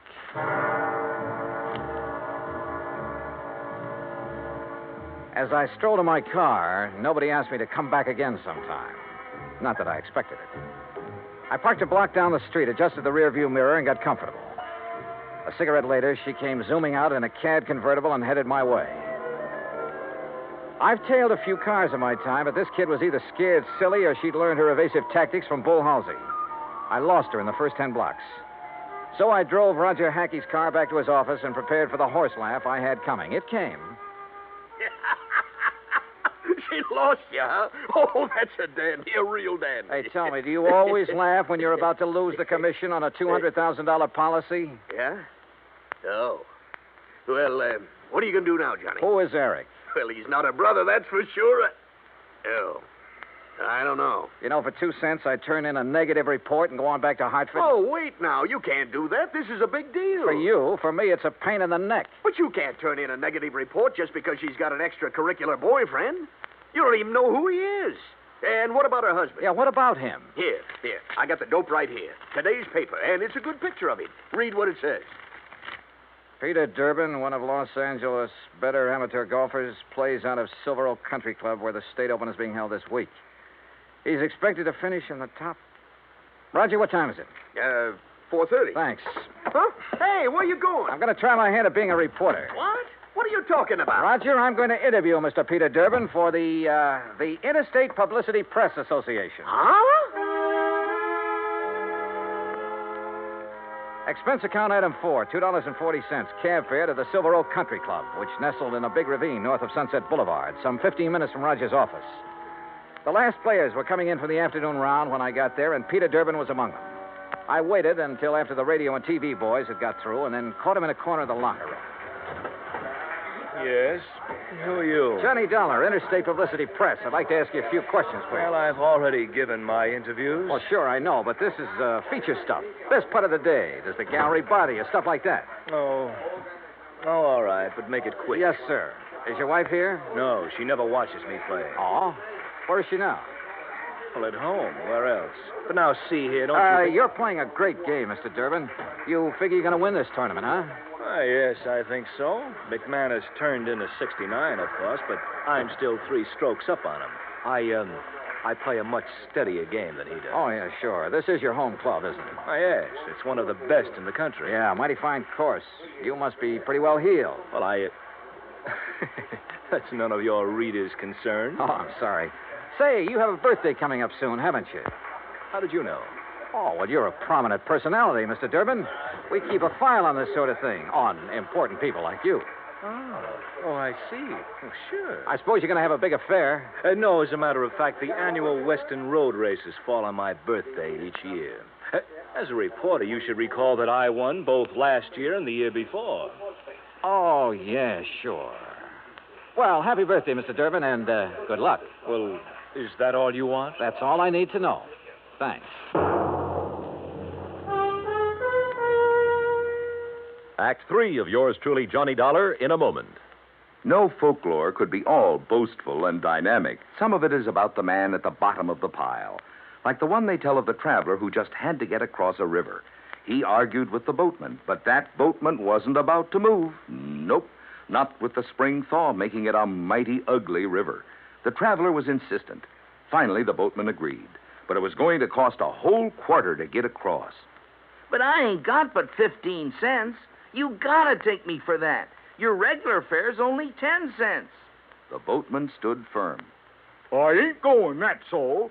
Anybody that ain't got but 15 cents, it just don't make no difference which side of the river he's on anyhow. Folklore belongs to every nation's legendary past. And I guess we Americans have our share of some good ones. Like the one about... but we'll have to save that one for the next time we travel your way. See you then. And now, Act 3 of yours truly, Johnny Dollar, and the poor little rich girl matter. Expense account item 5, $6 even. Taxi fare to the office of Attorney Crane Collins, with whom I could now agree on one point. I didn't like Peter Durbin either. It was 6:15 after hours when I entered the office of Collins, Douglas, Walsh, Hanley, and James. The senior partner was still there. His door was slightly ajar, and I heard voices, which stopped abruptly when I entered. Oh, Mr. Dollar. Rather late in the day, isn't it? I don't keep office hours, Mr. Collins. I'm very busy.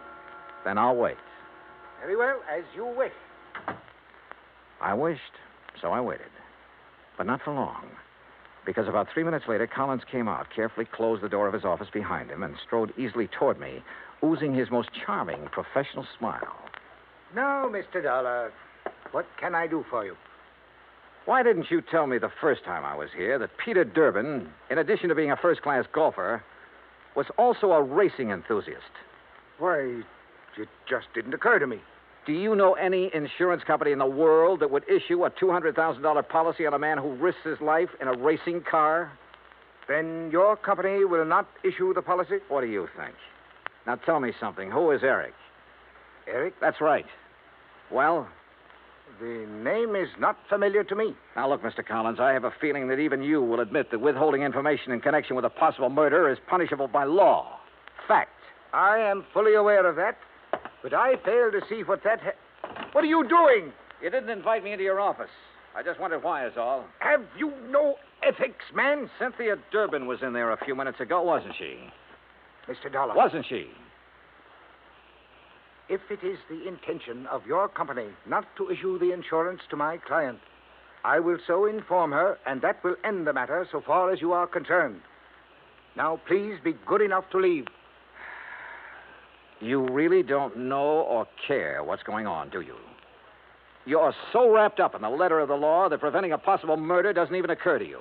Another one of your feelings? Well, I don't have the remotest idea what you're talking about. Good night, Mr. Dollar. Good night, Mr. Collins. Expense account item 6, $9.50, cocktails and dinner. I should have written my report negative and hightail it back to Hartford. But when you see in your mind's eye the possibility of a racing car careening off the road at 125 miles an hour exactly 2 weeks from now, you don't just stick to business and call it quits. Eric, wherever he tended bar, was the key. But how to find him? I was on dessert in the evening paper, giving my subconscious mind a chance to work it out when all of a sudden I was looking at it on the society page.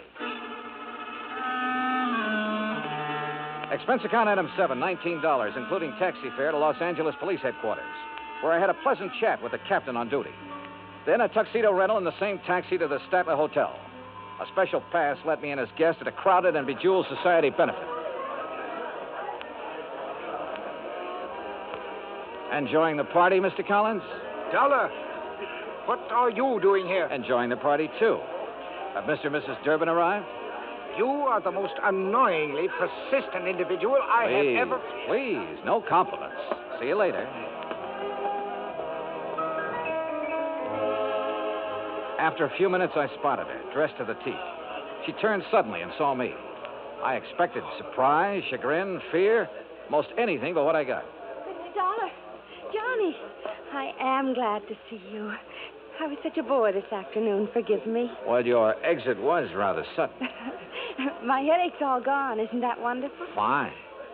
Will you dance with me? Pleasure. Dollar. That's such an exciting name. Is your husband with you tonight? No, poor dear. He's playing in a golf tournament and has to get his rest. You came alone? Yes. Don't you find it warm in here, all these people? Let's go out on the terrace, hmm? Sure. Why not? Once more, I was following her, and it was just as interesting as the first time. But my mind and eyes were elsewhere. Somewhere in this crowd was the Eric I was looking for. He had to be. Then I spotted him, 35, big and broad, hawk nose, circling toward the terrace from the left. She threaded her way to a potted palm in a far corner of the terrace, turned and looked at me. Her eyes were feverishly bright in the moonlight. She was beautiful. You're a very charming man, Johnny. I wish. You wish what? Do you find me interesting? You haven't answered my question. Oh, I find you interesting, Cynthia. Who is Eric? Harry, The man you went to see this afternoon after you left me. this afternoon. You know who I'm talking about. Because you and Eric, I don't know how, were planning to kill your husband 2 weeks from now and collect $200,000 insurance. 2 weeks from now in the road race. Make it look like an accident, no doubt. No, Eric, no! I ducked and whirled around as a fist grazed past my ear and brought up one from the floor with all I had. Oh! Cynthia stood there a moment, then quietly folded up and lay on the floor in a heap, sobbing. Oh, there you are, Dollar. What have you done to this poor girl? And that man? Very simple, Collins. I've been combining feel and fact.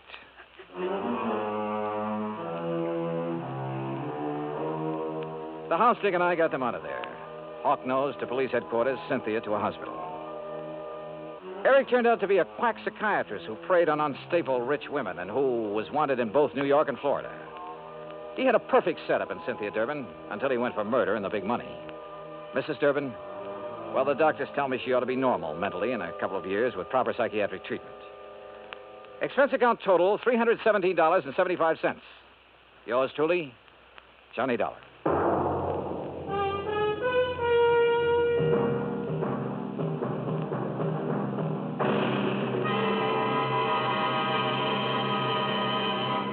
Our star will return in just a moment.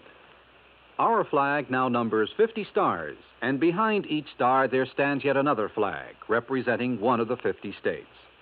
North Carolina's state flag bears the initial of her name on either side of a white star. Above, on a yellow scroll, is the date May 20th, 1775. Below, on a similar scroll, is the date April 12th, 1776. The 1775 date stands for an early Declaration of Independence, known as the Mecklenburg Declaration of Independence.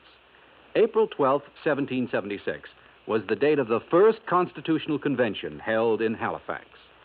The Halifax Resolve was a document that placed the Old North State in the front rank, both in point of time and spirit, among those colonies which demanded unconditional freedom and absolute independence from any foreign power. North Carolina's state flag, the flag of the 12th state to enter the Union, was adopted on March 9th, 1885. Now, here's our star to tell you about next week's story. Next week, a beautiful yacht, a beautiful, charming girl, and a man who wished he'd never heard of either of them. Join us, won't you? Yours truly, Johnny Dollar.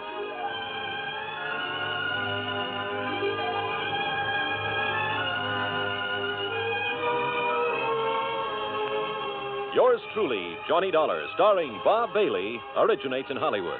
Written by Alan Botzer, it is produced and directed by Jack Johnstone. Heard in our cast were Virginia Gregg, Herb Ellis, Frank Nelson, Marvin Miller, and Peter Leeds. Be sure to join us next week, same time and station, for another exciting story of Yours truly, Johnny Dollar. This is Bud Sewell speaking.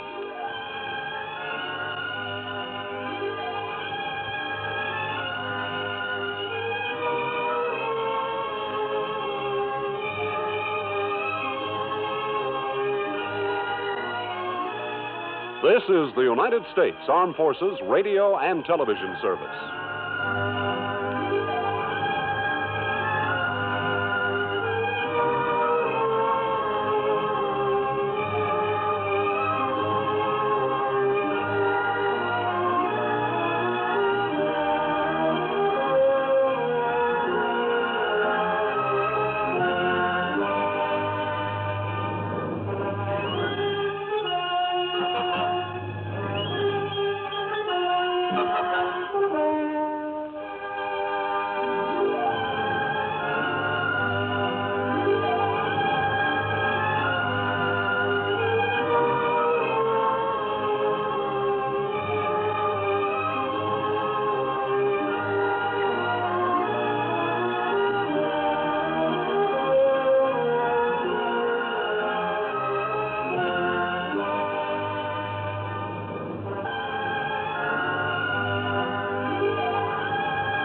From Hollywood, it's time now for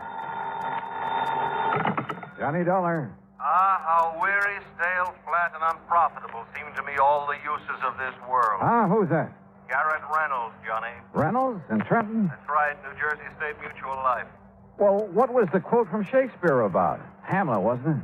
Alas, I would a tale unfold whose lightest word would harrow up thy soul, freeze thy young blood, make thy two eyes like stars start from their sphere, Hey. thy knotted and combined Hey. lungs depart, Now, wait a minute, will you? particular hair to stand on end like quills upon the fretful porpentine. Garrett, have you gone off your rocker? Why don't you come on down here and see? Yeah, I think I'd better.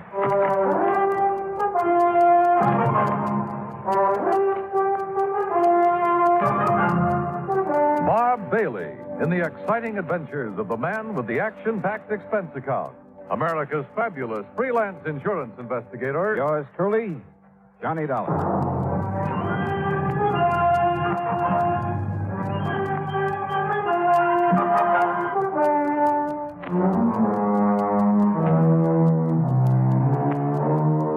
Expense account submitted by Special Investigator Johnny Dollar to the New Jersey State Mutual Life Insurance Company, Trenton, New Jersey office.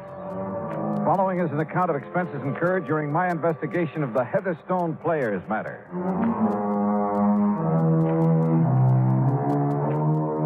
Expense account item 1, $9.80. Train fare, lunch, and incidentals on the trip from Hartford to Trenton, New Jersey.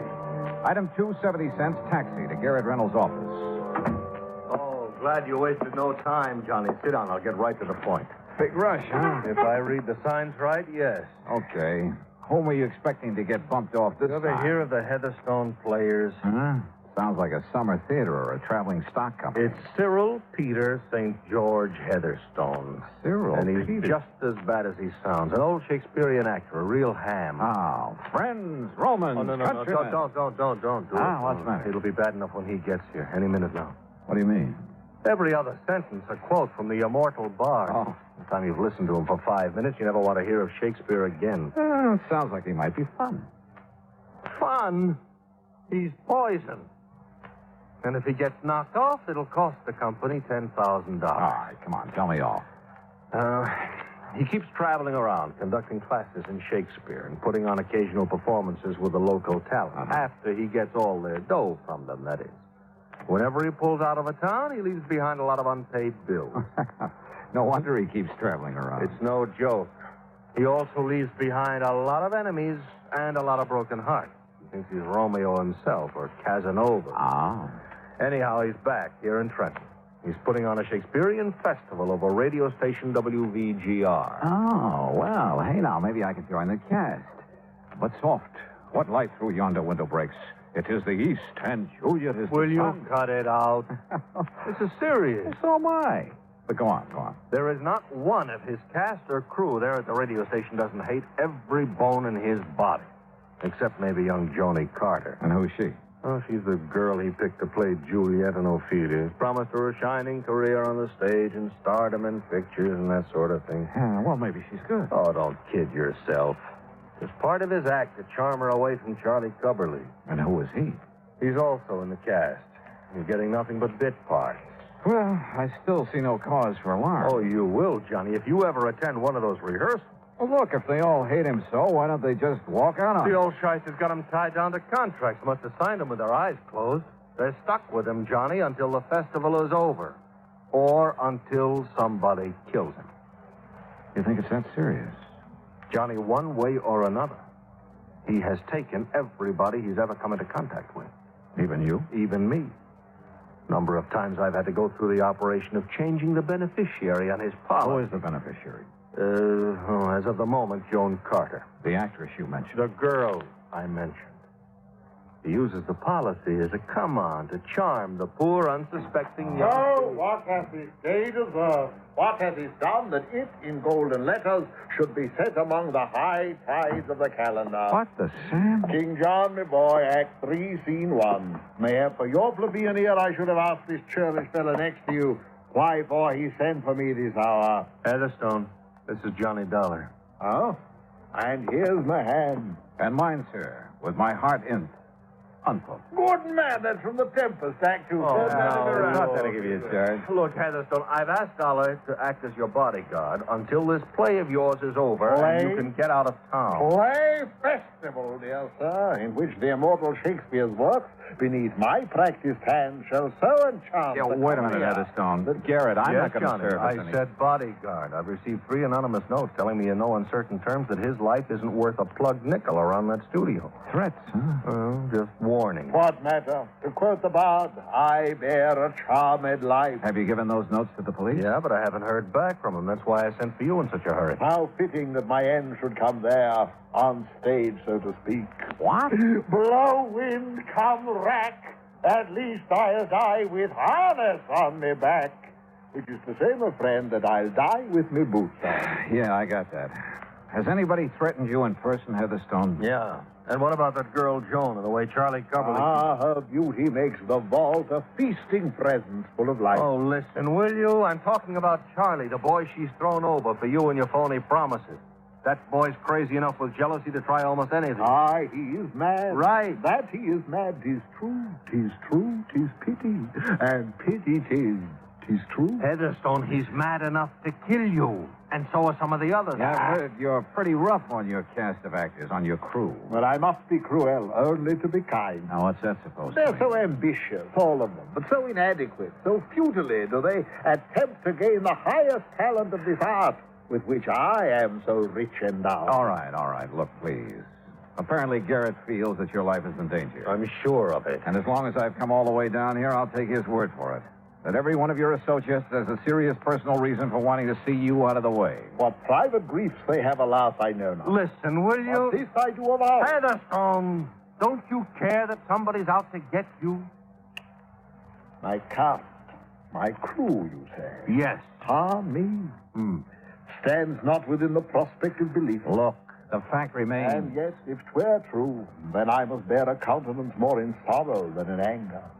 In gratitude toward me, who've given them so much. Believe me, it is true.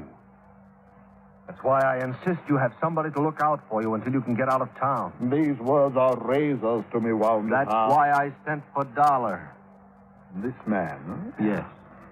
Let me have men about me who are fat, Here we go again. sleek-headed men, and such a sleeper night. Yon Dollar has a lean and hungry look. He thinks too much.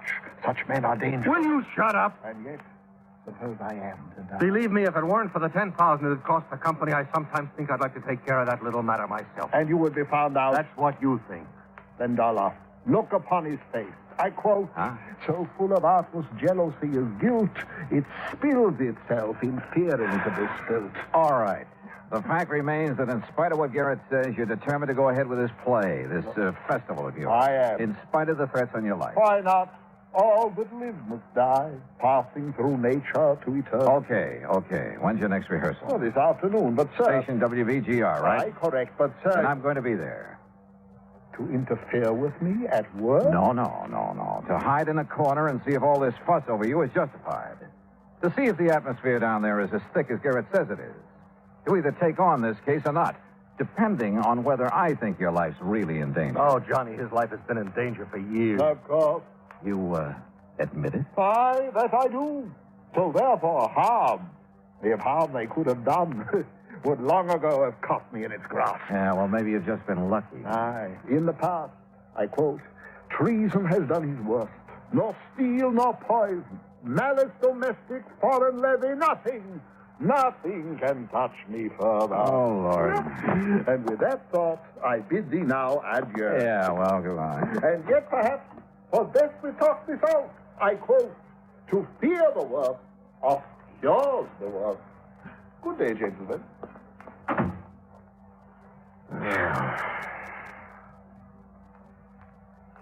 You want a drink? Garrett, that is the craziest clown I've ever met. But I still don't really see what you're worried about. That's because all you've seen is the amusing side of him. But I tell you, Johnny, look, did you mean that about going over to the studio? Yeah, sure. And frankly, more to see how our radio show is put together than anything else. Then I'll arrange for you to sit in the control room with the engineer, the fellow who keeps the voices and sound effects and music and things in balance. Great. I'll have a ball. Yeah? Well, you'll see why I sent for you. Why I'm so sure somebody's going to murder Heatherstone.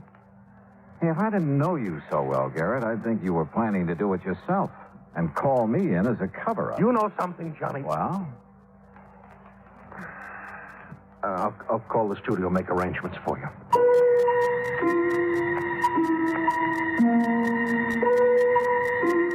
I couldn't help feeling that Garrett's own resentment of Cyril Heatherstone was for a lot more than the mere fact he'd have to revise his policy a few more times. But if so, he wouldn't admit it to me. Item 3, $1.25 taxi to the studios at WVGR. There I was escorted backstage, so to speak, to the control room. It was a small room, facing into the main studio through a large soundproof plate glass window, and it was loaded with complicated equipment. Before the control panel, with its knobs and keys and dials, sat Gordon Mitchell, the engineer, a nice-looking chap in his 30s. Through the window, we could see Heatherstone and the cast gathered around a table working on the script. Sit here right beside me, Dollar, and you can see and hear everything that goes on in there. Oh, well, sure. Thanks, Gordon. Yeah. Is that microphone sitting in the middle of the studio there the one they use when they're on the air? Yeah, that's one of them. There's one over there beside all that equipment for the sound effects man. Oh, yes, I see. And then there's another one in that booth over against the wall. And what's that for? To isolate it for special voice effects, like a voice coming over telephone, things like that. A filter mic. Oh, I see. And then the one hanging over the table where they're reading will be for the orchestra when it comes in later. Uh-huh.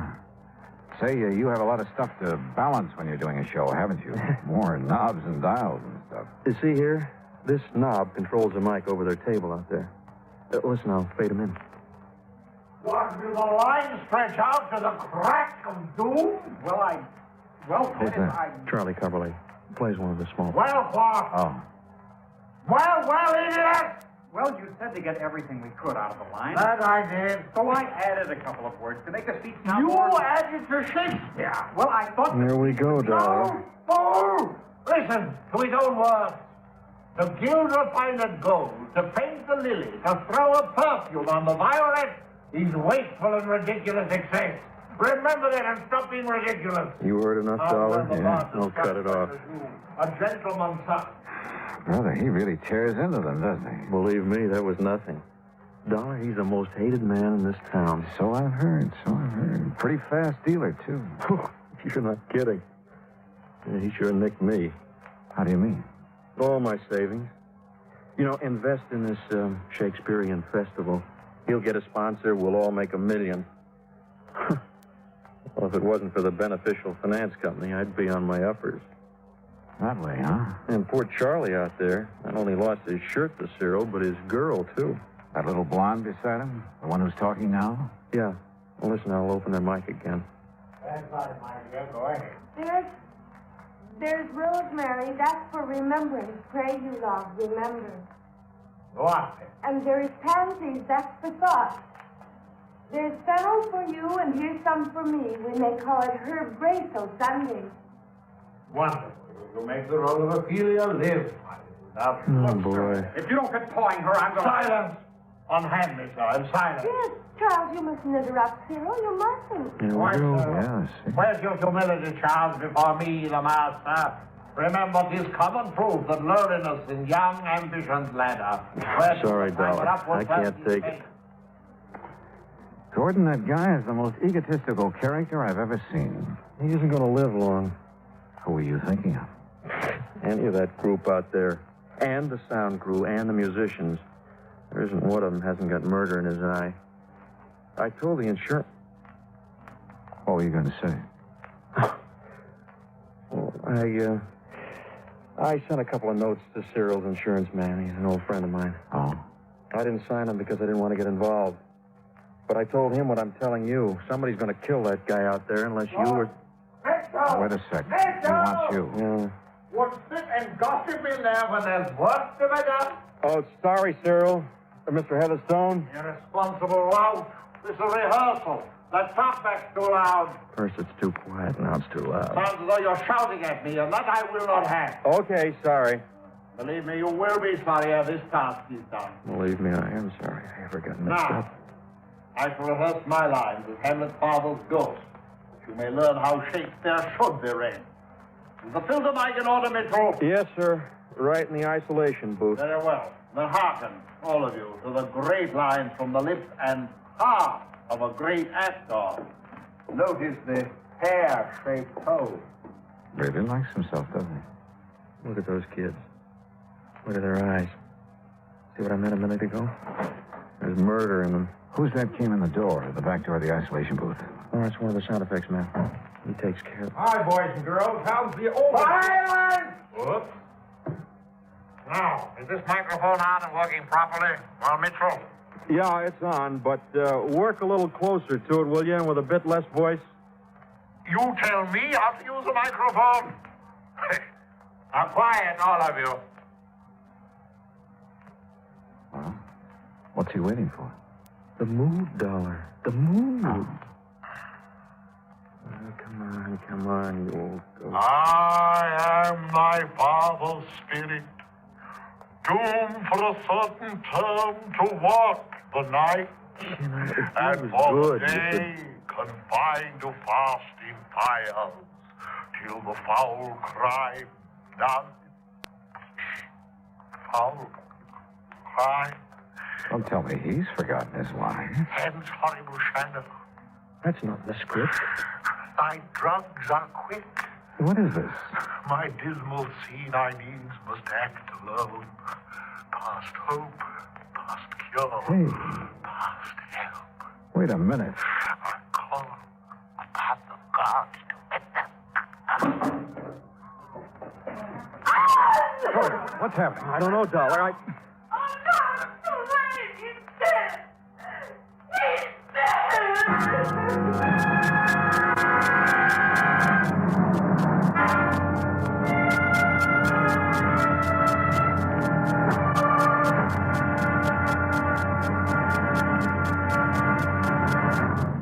Act two of yours truly, Johnny Dollar, in a moment. Who among us has not hoped for a better life? Who has not had a desire to help stamp out disease and suffering among more unfortunate people throughout the world? Many have wanted to help, and many have done so. That sort of work is going on everywhere. Everywhere there is hope for freedom and a better life. Outstanding in this field of activity is Project Hope, which operates from a converted U.S. Navy hospital ship called, appropriately enough, the Hope. The good ship Hope carries out its mission of mercy in far eastern waters. Wherever doctors, nurses, dentists, sanitation, and public health experts are needed, the Hope steams full speed ahead and gives what help it can. In addition to giving medical aid, the staff of the Hope works with local doctors to acquaint them with the newest of medicines and medical procedures. At the same time, the staff of the Hope learns a great deal about the symptoms and the cures of diseases with which they have had no previous contact. When the Hope was in the United States Navy, it was called the Consolation, and it is certain that the people who now operate her will give both consolation and hope to those who are suffering. Consolation, hope, and a new life. For wherever the hospital ship Hope is anchored, its staff is to make emergency trips to scenes of disasters and epidemics. Their services include a wide variety of skills, from removing a tumor from a child's neck to putting a bandage on an old woman's cut finger. But most importantly, with the Hope comes friendship and understanding. Good medicine for healthy freedom, which is the right of all men everywhere. And now, Act Two of yours truly, Johnny Dollar, and the Heatherstone Players Matter. Cyril Peter St. George Heatherstone was dead. There was no doubt about it. And the old Shakespearean actor had died muttering the words of the immortal bard there at radio station WVGR in Trenton, New Jersey. When he fell in the isolation booth at one side, I immediately rushed into the main studio, checked the dead man's body, his clothes. I searched every nook and cranny of the isolation booth and came up with nothing. He's dead. Cyril is dead. Cyril is terrible. Is it? Well, I'm glad he's dead. He's had it coming for a long, long time. Oh, stop it, Joan. Stop it. But he was going to make me an actress. A great actress. A star. Oh, don't kid yourself, Joni. He was taking you like he took the rest of us. And me, I'm glad to see him lying there. Who are you? Huh? Oh, Don Ringo, sound effects man. I just came in time to... Hey, wait a minute. Who are you? Johnny Dollar, insurance investigator. Investigator? That's right. Gordon. Yeah, Dollar? That phone in the control room. Can you call outside on it? Sure. Then call headquarters. Get somebody from homicide over here. Right you are. Don. Yes, sir? I want you to stay right here by this isolation booth. Make sure that nobody... Say, who, by the way, opened the door of this booth?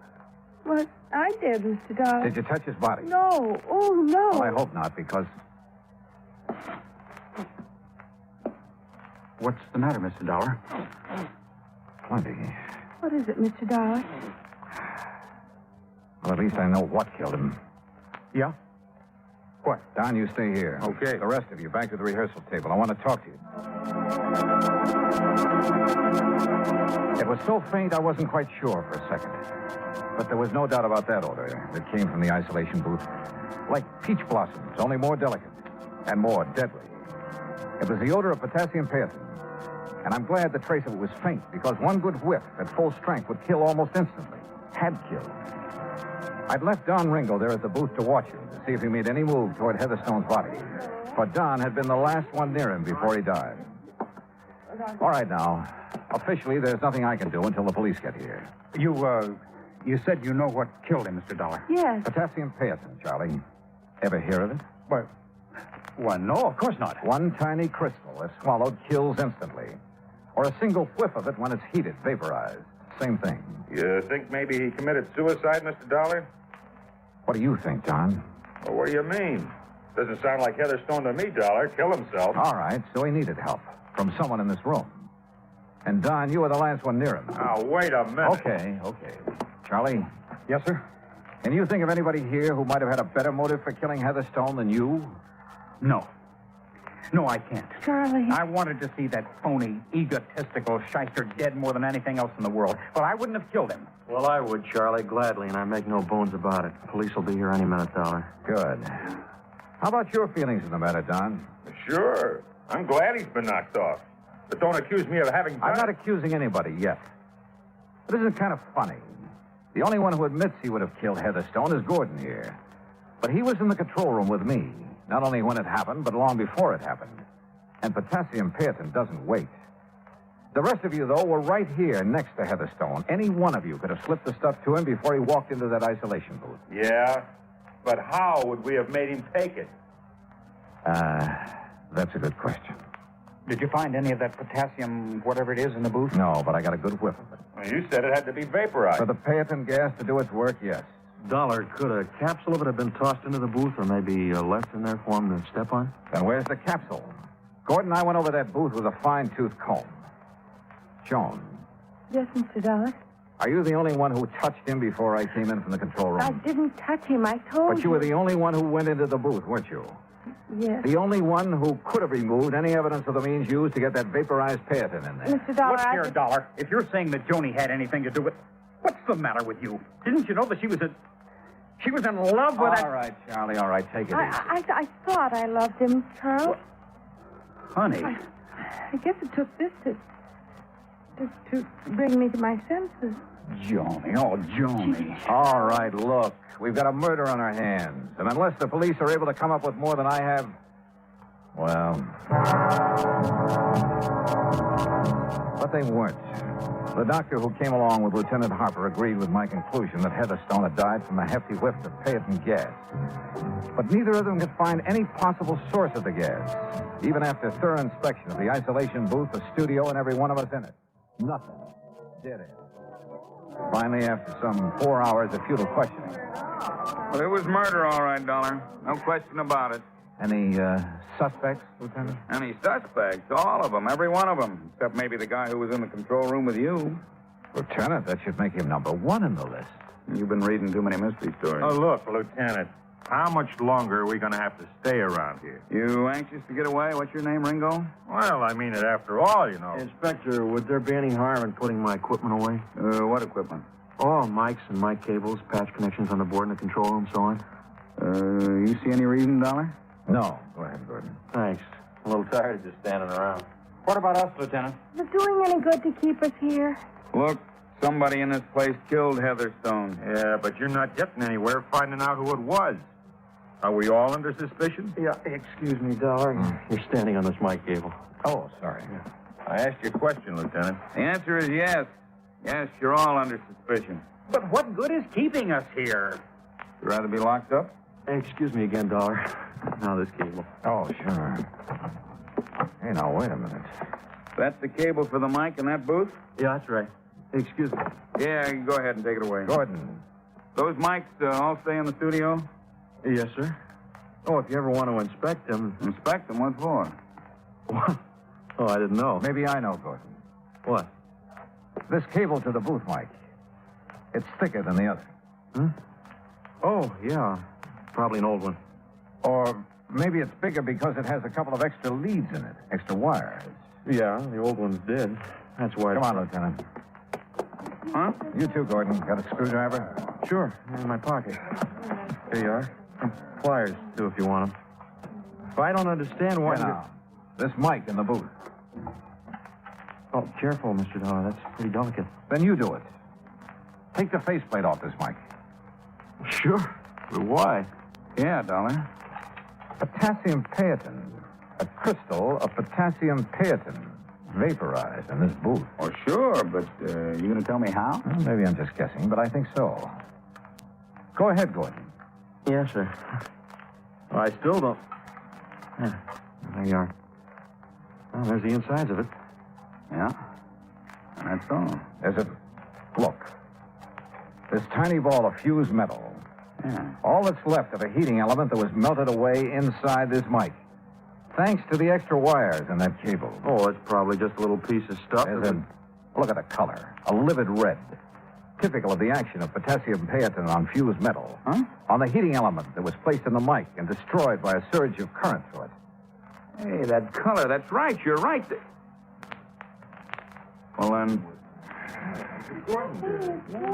The one man who didn't hesitate to say how he felt about Heatherstone. Who said he would kill him. Who warned us. And the one man with an alibi, because I was there in the control room with him. I suppose you disconnected the power leads to that cable when you went into the control room to call the police, didn't you, Gordon? Yeah, Mr. Dollar, you guessed right again. But it was a good try, wasn't it? No flight of angels will sing him to his rest.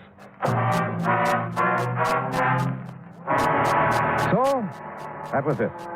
And the company will have to pay the claim. Expense account total, including incidentals and fare back to Hartford, $51.25. Yours truly, Johnny Dollar.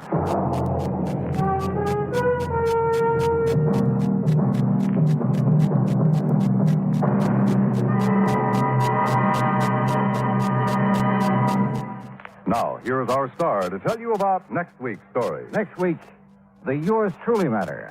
And I give you one guess about the name of the victim. Join us, won't you? Yours truly, Johnny Dollar.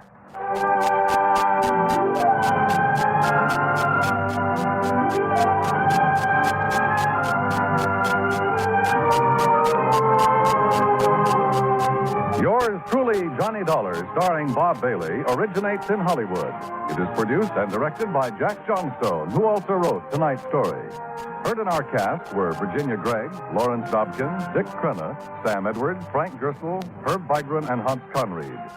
Be sure to join us next week, same time and station, for another exciting story of Yours truly, Johnny Dollar.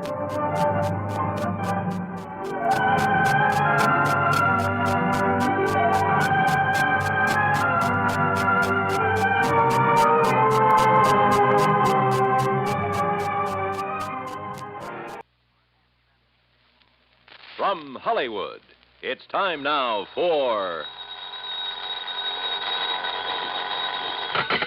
Johnny Dollar. Fred Larkin, Johnny. New Jersey Fire and Casualty. Hope I didn't get you out of bed. Well, you sure did, Freddie, but how are things in Trenton? In Trenton, fine. In the little town of Vineland, I'm not so sure. Vineland. About halfway between Philadelphia and Atlantic City? That's the place. What goes down there? Fire. Arson? That's what I hope you can find out. Well, any reason for suspicion? Yes. The man who holds the policy on $83,000 worth of bedding. Bedding? Mattresses, box springs that went up in smoke 2 days ago. Okay, Fred, I'll grab the first train.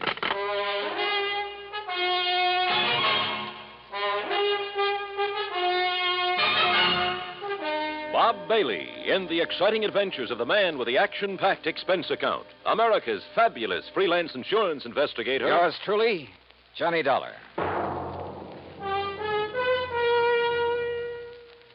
And now, Act One of Yours truly, Johnny Dollar.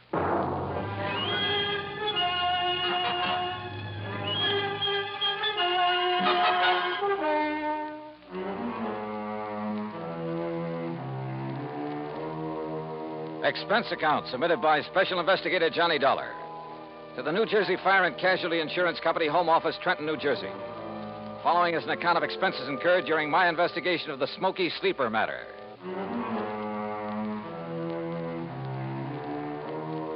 Expense account item 1, 1075, fare and incidentals, Hartford to Trenton. Item 2, 80 cents taxi to Fred Larkin's office on West State Street. He lost no time in getting right to the point. That's right. $83,000 total loss. Well, who's filed the claim, Fred? Name is Ben Murray, sole owner and manager of Ben Murr Furniture Sales in Philadelphia. Sort of a small chain scattered around all over the city. I thought you said the loss was in Vineland. It was. That's where he had a big warehouse. Well, if his stores are in Philly... He claims it's cheaper than maintaining a big warehouse in the city. Also, apparently, it's close to a couple of sources of supply. He's been a good account, Johnny. We've made a lot of money on his policies. Well, it sounds like you've issued him quite a few. Well, we have. You see, in addition to the usual coverage on his stores, we've issued him a lot of short-termers on warehouse contents from time to time. I don't quite see what you mean. His whole business is based on special sales. Pre-inventory, going out of business, distressed merchandise, fire and water damage sales, summer, winter, spring, and fall sales. Anything you can think of. No kidding. Periodically, he loads up his Vineland warehouse with stuff he's accumulated for the next big sale, and we insure it. This time it was $83,000 worth of box springs and mattresses. Wow, that's a lot of bedding for just one sale. Don't worry. He'd have got rid of it. His salesmen are the sharpest bunch you ever saw. Too sharp, if you ask me. Almost like a bunch of con men. You know what switching means in the retail trade? Isn't that when they advertise a well-known item at a very low price? That's it. Then when you try to buy it, they just happen to have sold the last one. That's it. But by that time, they've got you in the store where they can use the high-pressure pitch to sell you some inferior item at an even higher price, and on a no-return basis. Yeah, by the time the customer gets wise, it's too late. Exactly. I suspect they're not above using the label switch, too. You know, have some local manufacturer make up a cheap item, then put a nationally recognized label on it, or a pretty good copy. My, what nice clients you have, Freddie. Well, what can we do, Johnny? As long as we don't catch them red-handed in something that directly affects us. Well, you don't need to write any more policies. The company says different. At least until such a time as they try to pull something on us, or we find proof of such doings. I see. Oh, where'll I find this Ben Murray? Either at his main office in Philadelphia or down in Vineland, looking over what's left in the shell of that warehouse. On what exactly does Murray base the amount of his claim? Face value of the policy, which in turn was based on the cost of the goods to him. Huh? You mean you used the figures he gave you? Hardly. We got the figures from the actual bills sent him by the manufacturer. Well, I wondered. I don't blame you. No, Johnny, that $83,000 is exactly what the mattresses and box springs cost him. It was a special order from one manufacturer, made up especially for one big sale. Can your secretary check on Murray's whereabouts for me? Sure. All right, then let me use your phone. I may be able to save us all a lot of time, labor, and soap.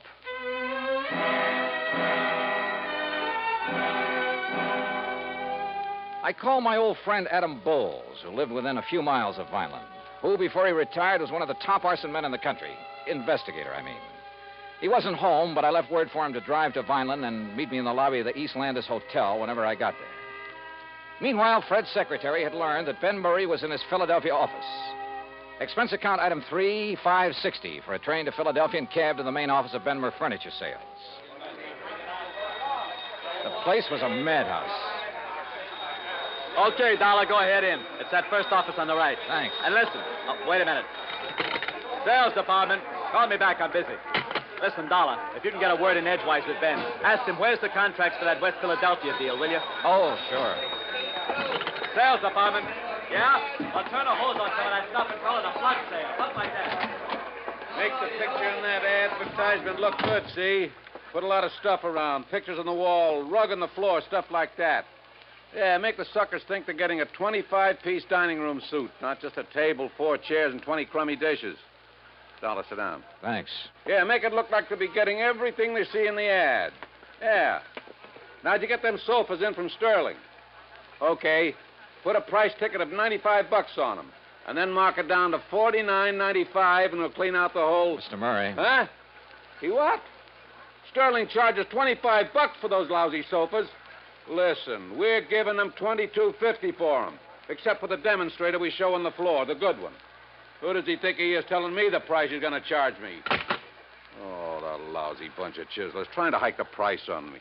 Boy, what a business. From the looks of that outer office, you've got plenty of it. Yeah, volume, Dollar. That's what does it. I work on a narrow margin, see? Oh. Yeah, sometimes I even lose money, just to keep the volume up. I got 9 stores, see? They're all over Philadelphia. Hey, Ben. Yeah, what's the matter now? Pine Street wants to know the sale prices on those 3 grades of Night Cloud mattresses. What'll I tell him? What are the cost prices? All the same, $13 a piece. Cost us $13, huh? Well, price them at $39.95, $49.95, and $69.95. Okay, Ben. Hey, Larry. Narrow profit margin, huh? And now, look, Dollar, your card says you're an insurance investigator. That's right. Well, if it's about that fire I had down in Vineland a couple of days That's ago... That's exactly what it's about. Well, let me tell you something. Yeah, what is it? Oh, yeah? Well, listen. Hey, pick that other phone off the hook, Dollar. That noise is killing me, will you? Why not? I might learn something. Well, you tell him I don't care if he's the Department of Internal Revenue in person. Hello. We pay Hey, for protection Ben, against guys I like got a him, dame here in and the he'll look store at and whatever found set out of that books bed we want sent to her look wasn't at. the You hear same that? one she saw on the floor. Well, now, wait just a minute. She threatens to go see the Better Business Bureau. Well, look, this isn't Ben. Huh? That's what I mean. Just hold on a minute, will you? Hold on. And you tell that bookkeeper we got there he either keeps the books the way I tell him or either he... Well, look, I'll call you back, see? Did you hold that call for me, Dollar? Yeah, here. Yeah. Hello? Yeah?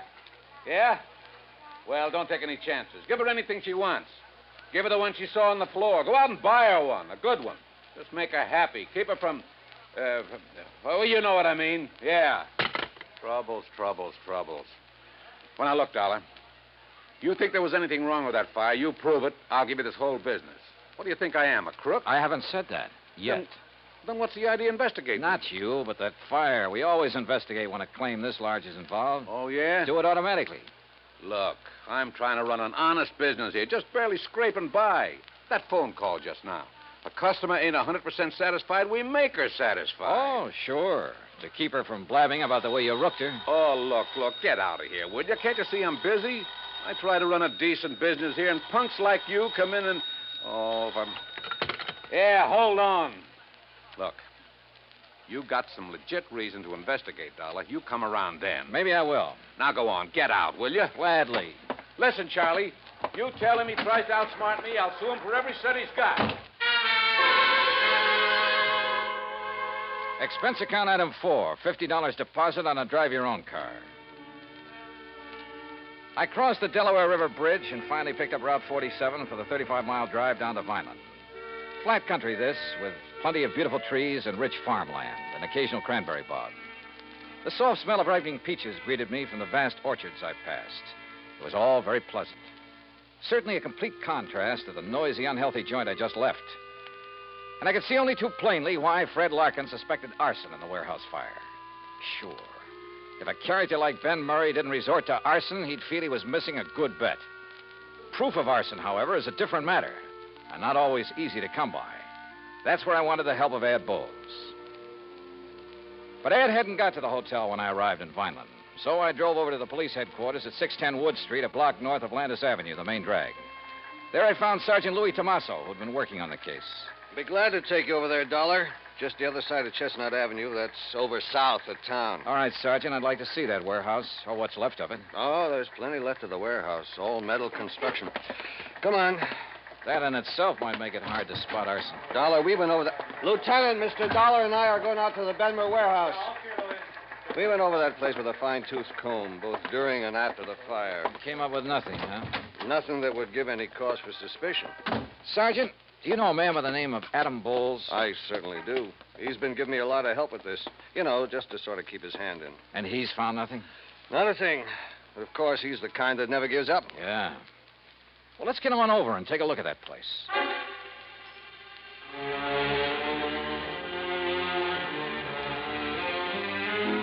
It was obvious that the whole contents of that warehouse was damaged beyond repair. And apparently the big steel building had been packed to the roof. I looked over some of the damaged mattresses very carefully, sometimes with the aid of my pocket knife, and I learned some rather interesting things. Things that showed the best possible reasons for wanting to burn up a lot of merchandise like this. Wow. Well, have you seen enough, Mr. Dollar? Yeah, I guess so. But I still want to talk to Adam Bowles. So let's go on back to Wait town. a minute. Looks like Ad pulling up in that car there. Huh? Oh, so it is. Hey, Ed. What? Johnny! Yeah, well, hi, Ed. Sergeant, don't tell me you'd sent for a half-wit like Dollar. Just a minute now, Stinky. Why, the greenest rookie on the force would get further. Ed, I'll brain you. You two know each other. You kidding? Johnny, how are you, baby? Great, just great. You got my message, huh? Yeah, but I hereby inform you that, as usual, you got here too late. Oh, is that so? When I found out you were coming, I decided I'd better get to work, if only to show you up. So I did, and I found out who started the fire. Well, I've got a pretty good suspicion myself. Who did it, Ad? Poor old Jerry Cumber. Who? Jerry? The old town ne'er-do-well? Yep, that poor, foolish old wino. Wow. How'd it happen? Oh, he was just wandering around that night, as he often does, with a bottle to keep him company. Found the back door of the warehouse open, thought he'd take a little nap, or rather sleep it off. He certainly had his choice of nice soft beds. Yeah, so he went to sleep with a lighted cigarette in his fingers. And there you have it. And the funny thing, Sergeant. Yeah? The only charge you can really hold the old bum on is being drunk and disorderly. And, of course, trespass. What? Well, you look it up. You'll see I'm right. As for you, Johnny, you can just go on back to your company and tell them to pay the claim. Oh, that's so? Yes, sir. Case is closed. At least for you. That's where you're wrong. Huh? After a couple of things I heard at the Benmer office, plus a couple of things I've seen here, Adam, I think this case is just starting for me.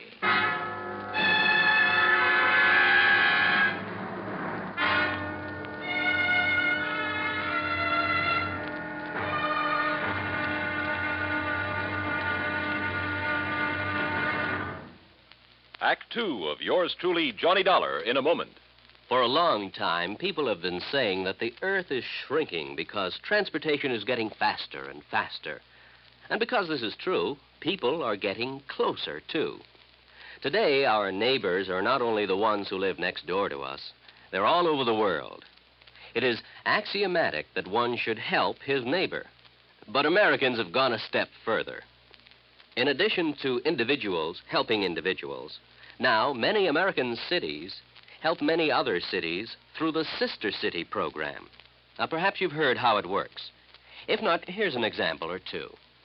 In the fall of 1959, a large area of Nagoya, Japan, was struck by a devastating typhoon. Her sister city, Los Angeles, California, sent tons of relief materials to Nagoya by way of an Air Force plane headed for the area. The Marines and the Navy rendered vital emergency aid during the disaster. When earthquakes shook Viña del Mar, Chile, during the summer of 1960, her sister city, Sausalito, California, sent hundreds of dollars worth of relief materials to help out. Another case in point, the school children of Clovis, New Mexico, sent a number of cultural exchange packages to students in their sister city of Adana, Turkey. There are hundreds of such examples because there are hundreds of sister cities. By using this means of diplomacy, friendship and understanding have increased throughout the world and paved the way for permanent freedom, the right of all men everywhere. And now, Act Two of yours truly, Johnny Dollar, and the Smoky Sleeper Matter.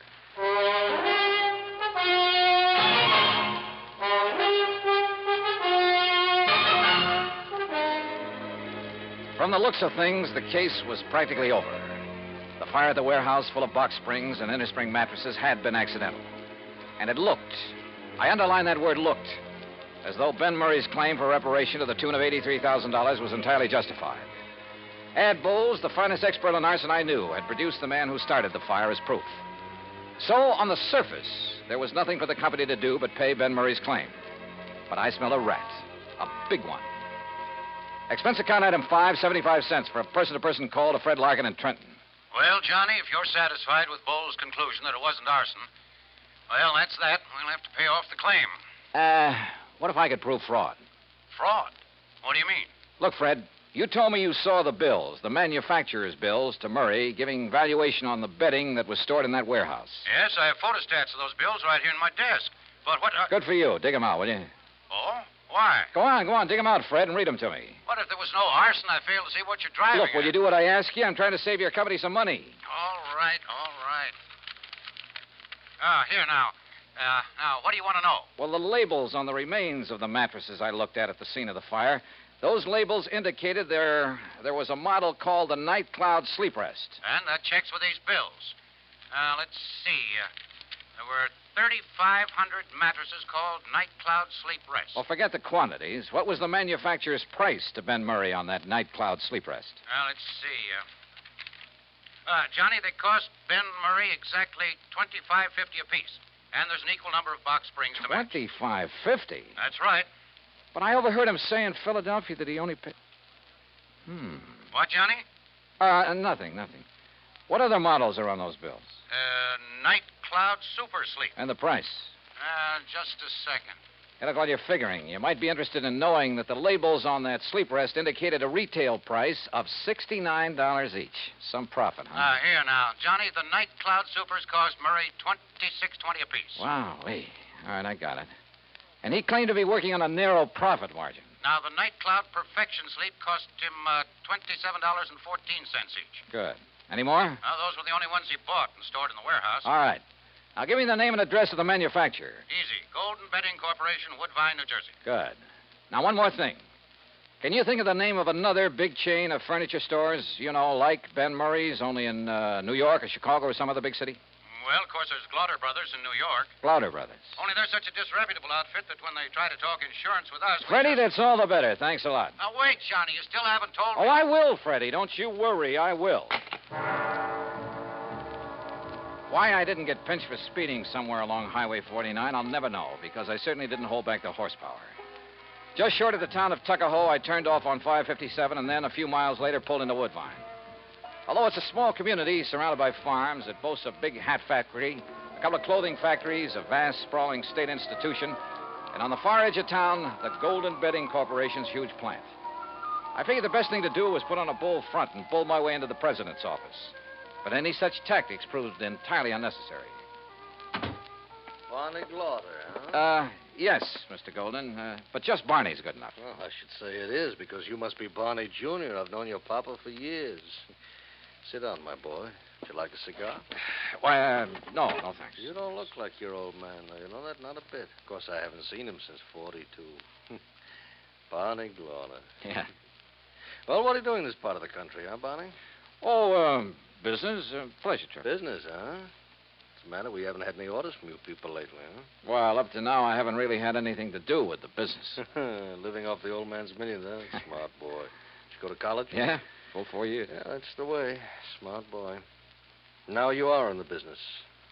Buying, maybe? Well, if you mean from you, that depends. Well, if you're as sharp as your papa. How old is he now, huh? Pop? Yeah. Oh, let me see. Yeah, how's your mama? Mama? Look, Mr. Golden, if you don't mind, we'll talk business first. Chip off the old block. Sure, business always first. After, maybe you come out to the house and have dinner, huh? Talk over old times, your family. Sure, maybe. All right, you go right ahead. Tell me what you want to order. 1,000 mattresses in Box Springs, huh? 10,000? Anything you want, my boy, and at a good price. Well, like I said, that depends. Uh-huh. What kind of a deal? Is that what you mean? Yeah. All right, I'll tell you. Your papa's a very smart man, you know that? He's a good businessman. I know what he's thinking, so I know what you're thinking. All right. If you want to give me a nice big order for a lot of merchandise, I'll name you a price that you... Listen, Barney, I've got such a good customer in Philadelphia these days. Not mentioning any names, but you'll pardon me, I don't even miss your papa's business. Understand me? But to get your business back again, I'll make you the same type deal I give this man. For a firm order, that is, you understand? No cancellations. You'll pre-ticket the merchandise. That is, put the list price on the labels for me, for us. Any price you say, regardless of the cost to you. Now, look over here, my boy. The pictures of our merchandise here on the wall. Uh-huh. Night Cloud Perfection Suite. Well, we'll put on any name you like. One that should sound like some national brand, we'll think up a name for you. Not a bad deal, so far. And we make up as many models as you want. You know, we change just the ticking. They look different. All 196 springs. I personally guarantee it. Only 196? That's all you need, sure. Nobody can tell the difference. Except, of course, the demonstrators you keep on the floor to show the customer. The demonstrators got 392 springs. Those you can jump on and bend them anything you like. Yeah, and the customer thinks that's the kind he's getting. What else? I tell you, Barney boy, just as smart as your old man. Yeah. Now, what about the price? The price. Now, Barney, this you can't resist.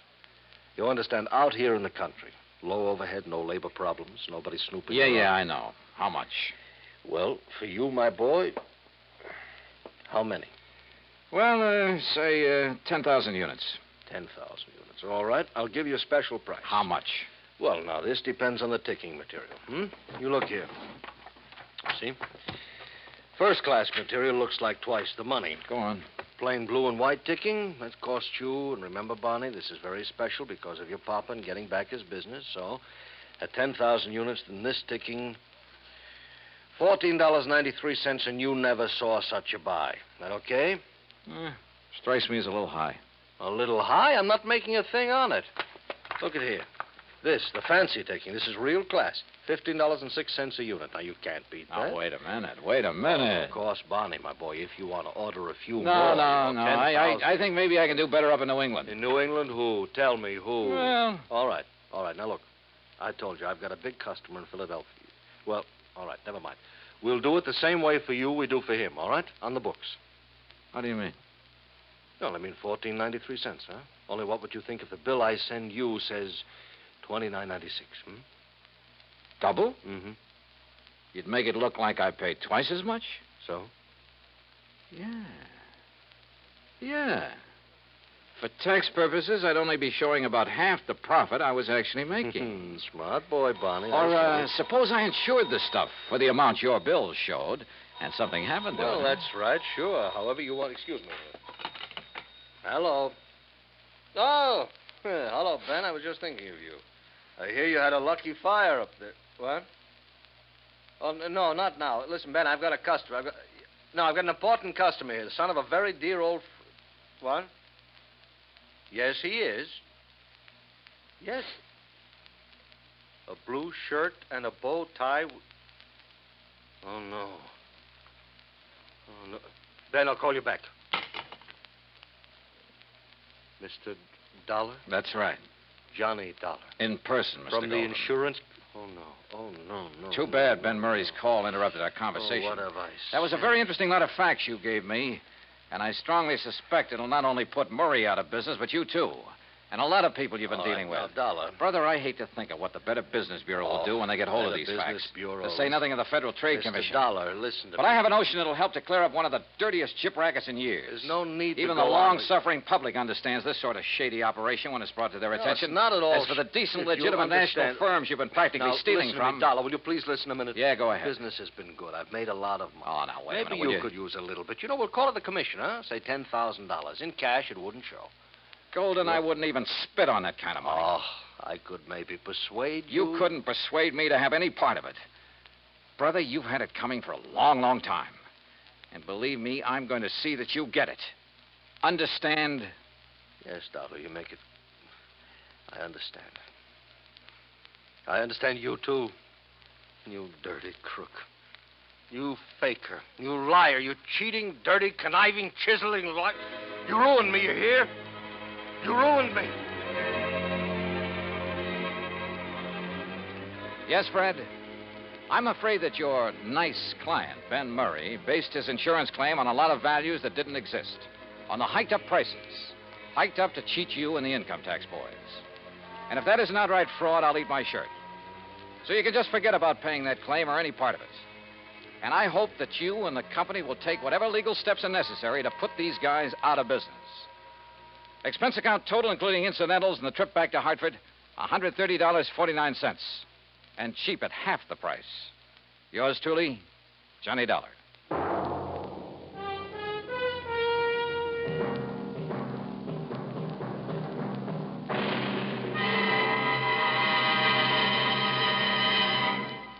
Our star will return in just a moment. Our flag now numbers 50 stars, and behind each star there stands yet another flag representing one of the 50 states. Kansas' state flag is dark blue, and in the center is the state's seal, surmounted by a large sunflower, the official state flower. The seal reflects the history of Kansas, the train of ox wagons going west, for most of the great roads passed through Kansas. An Indian is depicted chasing a herd of buffalo, recalling the words of the official state song, "Oh, give me a home where the buffalo roam." For this truly was the home of the buffalo and Indian. The East is represented by a rising sun, and the promise of future prosperity is indicated by the steamboat on the river and the farmer plowing the field. Above a mountain range are 34 stars, for Kansas was the 34th state admitted to the Union. Over all is the state motto, Ad astra per aspera, to the stars through difficulties. Kansas state flag, the flag of the 34th state to enter the Union, was adopted on March 23rd, 1927. Now, here's our star to tell you about next week's story. Next week, the case of a girl who was willing to kill for money she didn't need. Join us, won't you? Yours truly, Johnny Dollar.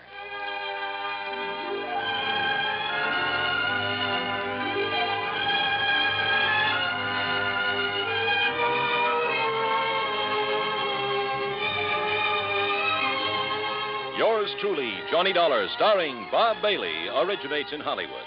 It is produced and directed by Jack Johnstone, who also wrote tonight's story. Heard in our cast were Russell Thorson, Jack Edwards, Will Wright, Paul DeBob, Lawrence Dopkins, and Vic Perrin. Be sure to join us next week, same time and station, for another exciting story of yours truly, Johnny Dollar.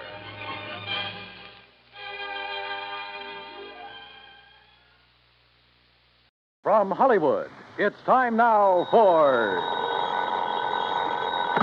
Johnny Dollar. Well, Randy Singer, Johnny. Oh, hi, Randy. How's the New York City Police Department these days? Well, the department's fine. Me, I'm not so sure. Well, then maybe I'd better run on down there and cheer you up a bit, huh? Yeah, you'd better come down here on account of Mary Grace Marshall. Hey, how do you know Mary Grace? The point is, you do. Well, matter of fact, I just got back from a weekend in that town of yours. Yeah, Mary Grace and I had a ball. We took in a couple of shows, did the nightclub routine. Yeah, I know. Even spent Sunday afternoon together out at the... What do you mean, you know? Johnny, your little girlfriend's been murdered. What? Yeah.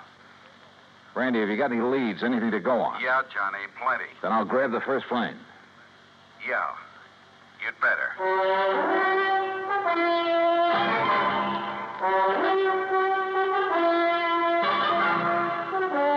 Bob Bailey in the exciting adventures of a man with the action-packed expense account. America's fabulous freelance insurance investigator. Yours truly, Johnny Dollar. Act one of yours truly, Johnny Dollar.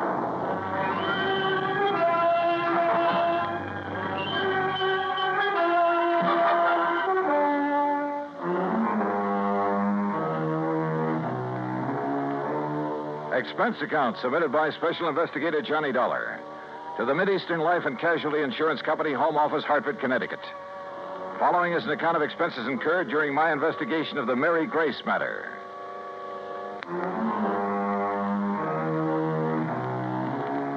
Expense account item 1, 10 cents. Phone call to the airport to reserve a seat on the first plane to New York. Item 2, phone call to Ben Perrin at the Claims Department of Mideastern Life. Perrin here? Ben, this is Johnny Dollar. Oh, hello, John. Now, listen, I'm on my way down to New York at your company's expense, though the expense part is beside the point. What? No, just wait a minute. Mary Grace Marshall has just been murdered. Marshall? Your company holds a policy on her, and I'm going down there to investigate. Well, now, wait, John, until we issue proper authorization for you to conduct the investigation. Don't give me that, Ben. I'm going down there now. Well, then it's completely without sanction from this or any other officer. Okay, forget it. I was trying to save time, and I thought I was doing you a favor. Well, I suppose you are, but until a request for your services can be I routed through said the proper forget it. channels. Didn't you hear me? I gotta go. Gotta catch a plane. Well, for heaven's sake, man, what are you so up in arms about? Why you're so concerned about this particular... Because that girl was a personal friend of mine. A very dear friend. Oh. John, I'm sorry. I can see now why you're so upset. Yeah, I'm upset. By all means, go ahead, officially. And if there's anything I can do... Yeah, there is. You can stop all this yammering so I can hang up and get out of here. Goodbye. John. Yeah, what now? You really cared for that girl, didn't you? Yeah, Ben. I cared.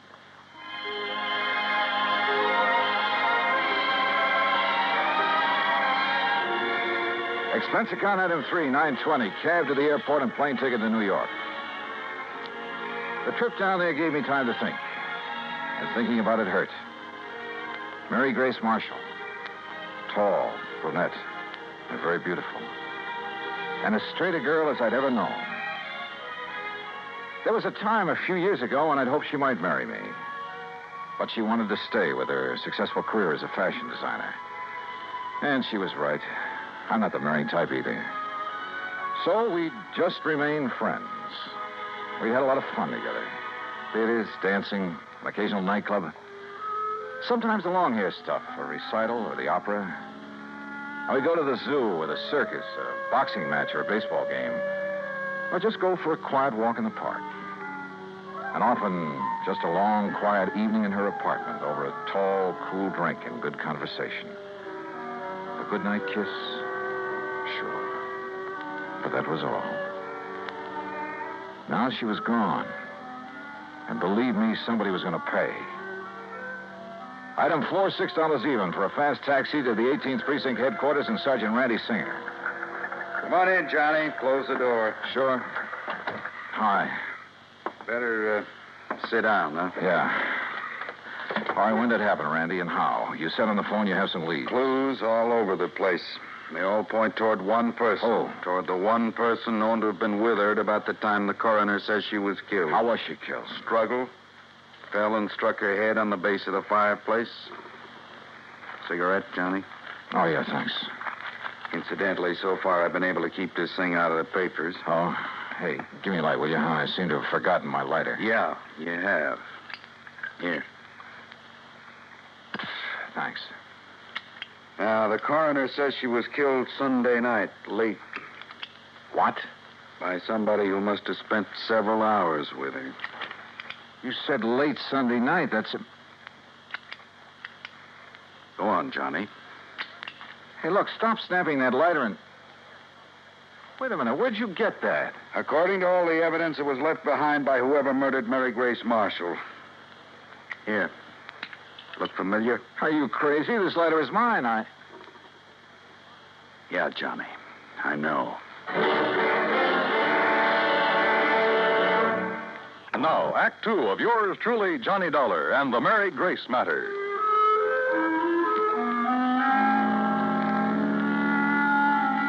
Mary Grace Marshall, an old friend, a very dear one, murdered in her New York apartment on East 77th Street.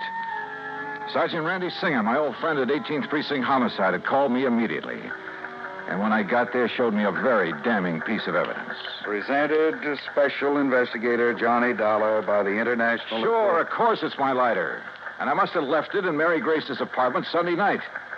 But that certainly doesn't mean that I killed her. Coroner says she died about the same time you were there. Oh, how do you know what time I was there? Wife of Charlie Walker, the building superintendent, Johnny. She saw you leave. That isn't enough evidence to convict a fly, and you know it. There's plenty more. Yeah, like what?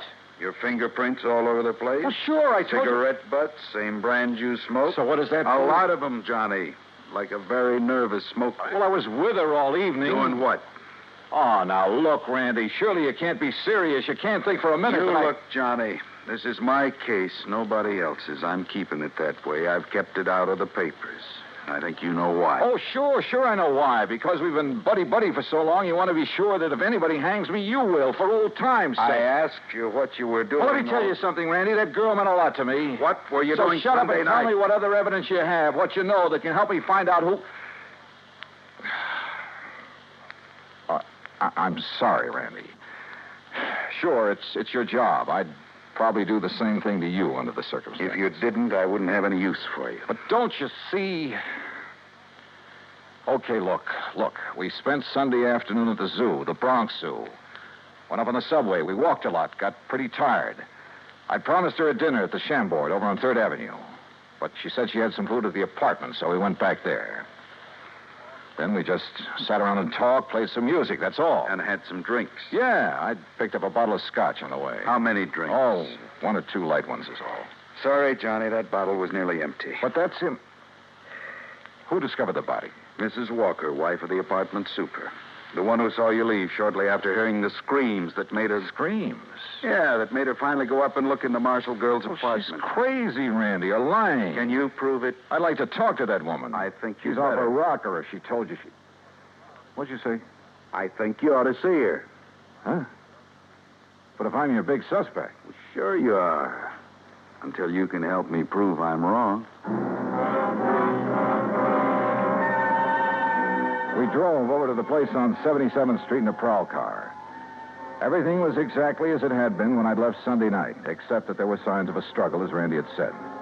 A chair and a lamp had been knocked over, the hi-fi shoved aside when she'd fallen at the fireplace. Even the bottle of scotch from which I'd poured a couple of small... What's the matter, Johnny? Well, I'm not sure, Randy, but I'd have sworn I left this bottle out in the kitchenette where I... Huh? Hey, are you making more prints? Yeah. Look, this bottle of soda, 3/4 full. You don't kill most of a bottle of scotch with only this much soda. Unless you're drinking it straight. Oh, who drinks it straight these days? An alcoholic? Or somebody who needs a jolt for his nerves. Maybe. Want to go downstairs and talk to the super's wife? Yeah, let's.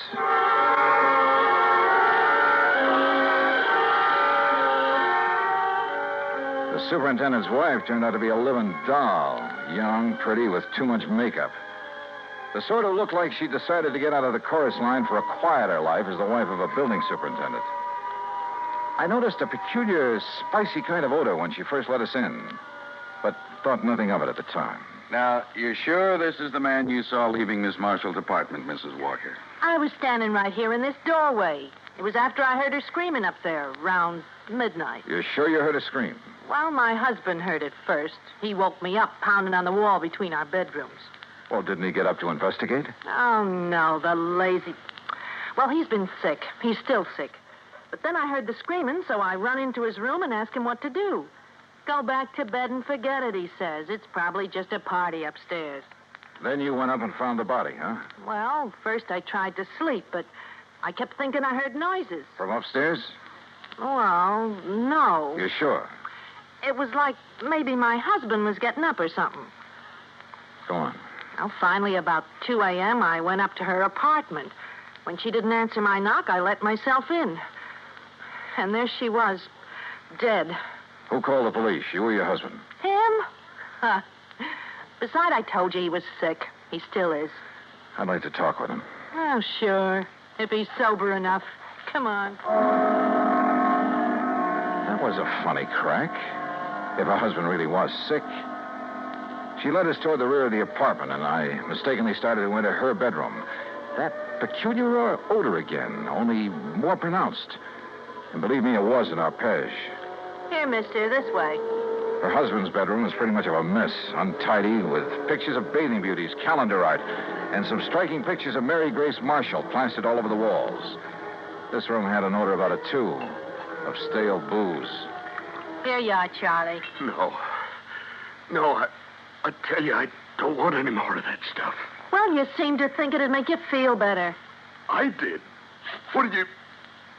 Oh, the cop again. That's right, Mr. Walker. And this is the guy I seen coming down from your girlfriend's apartment after all the screaming. His name's Johnny something. You actually heard screaming up there, Mr. Walker? Yeah, awful racket. Woke me up. Scared me. What do you mean? That poor girl up there, all alone. Only she wasn't alone. But then it stopped. I figured maybe I'd been wrong. Had a nightmare or something. Yeah, sure. A dream about her. You think about me for a change instead of dreaming about that dame. Shut up. Talking about her, dreaming about her, sneaking around to have a look at her when she came in and out. I tell you. If you wasn't sick, I think you'd sneaked up there and done her in because you couldn't have her. Will you take her out of here? It wouldn't be the first time a drunken bum has killed somebody. Shut up! Shut up! Mrs. Walker, I thought I told you this man was supposed to be kept quiet. Oh, well, now, look, Doctor, Yet I walk in here and find this sort of thing going on. Go on, all of you. Out of here while I attend this man. Just a minute, Doctor. Out immediately. This is a heart case complicated by a very serious virus infection. Doc, if I can have just one Later, minute. officer. I must save this man's life. Come on, Randy. You too, Mrs. Walker. Yeah, sure. He's been getting alcohol again, strictly against my order. Now, look here, Mrs. Walker. No, wait.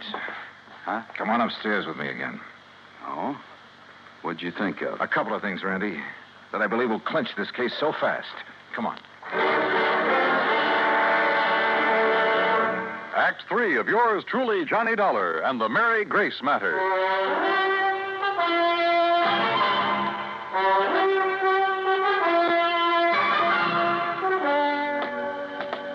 What do you mean, clinch the case, Johnny? Didn't you hear enough from Charlie Walker and his wife? Yeah, I heard plenty, Randy. Well, then what's the point of coming back here to the dead girl's apartment? Let me show you something here in the kitchenette. A scotch bottle. You shouldn't pick that up, Johnny. Print. Yeah, prints. And where your boys dusted over them to show them up. But look. Yeah? Right here they're smeared, see? By a piece of cloth. Sure, he tried to erase them when he killed that bottle. Now, come on back to the living room. And here, take a look at this. Well, what's the hi-fi set got to do with I it? told you Mary Grace and I sat here Sunday night talking and playing records. So? This record on the turntable is the same one we were playing just before I left her. Look at it. Dolorima by Vingetti. Never heard of it. We shut it off because it got too noisy in the death scene from that opera. Huh? Listen.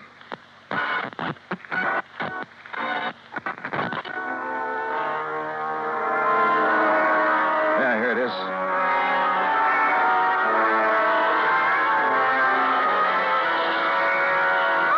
Holy. It sounds like somebody... Shut it off. I'll be darned. Sure. The screams that Walker and his wife said they heard. And that record's what gave him the idea. And now it's a matter of pinning it on him. All right, what have you got for his motive? Motive? Are you kidding? Didn't you see those pictures of all those beautiful those babes he has on the wall of his room? And the pictures of the Marshall girl? All right. He was gone for Mary Grace, talked about her, dreamed about her, had her pictures all over his room, but she wouldn't give him a tumble. All right. All right. So he hits the bottle heavier than ever on account of this frustration over the Marshall girl. Wouldn't be the first time that sort of thing has happened. Happens all the time. So if he can't have her, he's going to kill her. You see my point? Yeah, and it's well taken, Randy. All right. Last weekend, you're taking his dream girl out on the town, having a good time with her, doing all the things he wished he could do. Go on. Well, it's too much for him, driving him out of his rum-soaked mind. Then he hears that screaming on that opera record. It gives him the idea. He wakes up his wife, so she'll hear it, too, so his wife will think somebody's getting killed up there. But he doesn't let her go up there, right? Sounds good, Randy. After his wife goes back to bed, that's when she saw you leave, he goes up there and kills the girl. But if he was as sick as he appears to have been... John, the time like that, a man gets superhuman strength. Strength of a madman, they call it. And listen. I'm listening. His wife said she thought she heard him walking around, remember? I remember. So that's it. She finally got up, came up here, and found the body. So naturally, she tied it all in with the screams her old man woke her up to hear. And that suited him perfectly. She couldn't help but alibi for him. Come on, let's get downstairs again. Well, I realize, Johnny, it's all circumstantial, and I still have to pin it on him. Or her. But I'll hold him on suspicion. Or her. The same circumstances would work just as well for Walker's wife if she were the killer. Yeah, but what about the motive? Jealous wife. Jealous of somebody taking that drunken bum out of her hair? That funny odor I noticed about her when I first stepped into this place. I finally remembered what it is. Hey, I noticed that, like a cooking spice. Well, it is sometimes. Cardamom seed. Cardamom? Yeah, they used to call it the drunkard's friend. A man could booze all night, chew a couple of cardamom seeds, kiss his wife goodnight, she'd never be the wiser. Well, I'll be. That odor was so strong in her bedroom that... Well, maybe she's the lush, huh? Hey. And tried to make the same thing out of her husband on the excuse it would make him feel better. You mean he isn't a heavy drinker, Doctor? No, he is not. Doctor, you said he has a heart condition. A very serious one. Complicated by a... Yeah, I know. Could he possibly have got out of bed, climbed those stairs Sunday night, struggled with, and killed someone? The odds against his surviving such a thing are 1,000,000 to 1. 100 million. All right, I heard it all. That means you're going to start accusing me of killing that girl up there. Mrs. Walker, I told you to stay out of your husband's room. Yeah? Well, he's dead, Doc. Dead? I don't know what you give him, but he's dead. Did you give him more liquor? No. But you gave him enough before I came to... Wait here, all of you. Well, you're going to try to pin that Marshall dame on me now that Charlie's gone? You've already pinned it on yourself, Mrs. Walker. What? You thought you'd left no fingerprints on that bottle up there. Well, I didn't. I used a handkerchief. Yeah. I... That's what I thought. But, no, wait a minute. I didn't mean that. Too late, I'm afraid. Oh, no, it ain't. Put down that gun, Mrs. Walker. All right. So I kill that dame on the second floor. And if I have to kill you,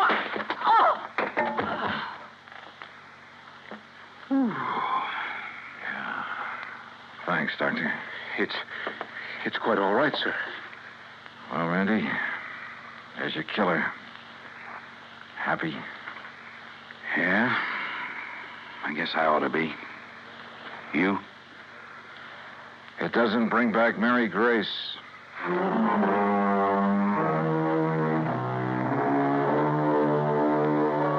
Expense account total, including transportation back to Hartford? No, wait. I took on this case myself because of Mary Grace and, well, whatever she may have meant to me is none of the company's business.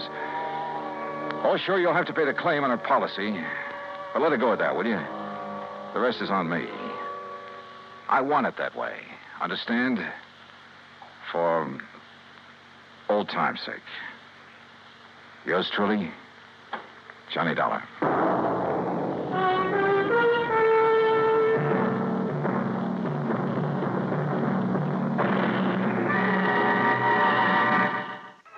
Be sure to join us next week, same time and station, for another exciting story of yours truly, Johnny Dollar. This is Dan Cubberly speaking.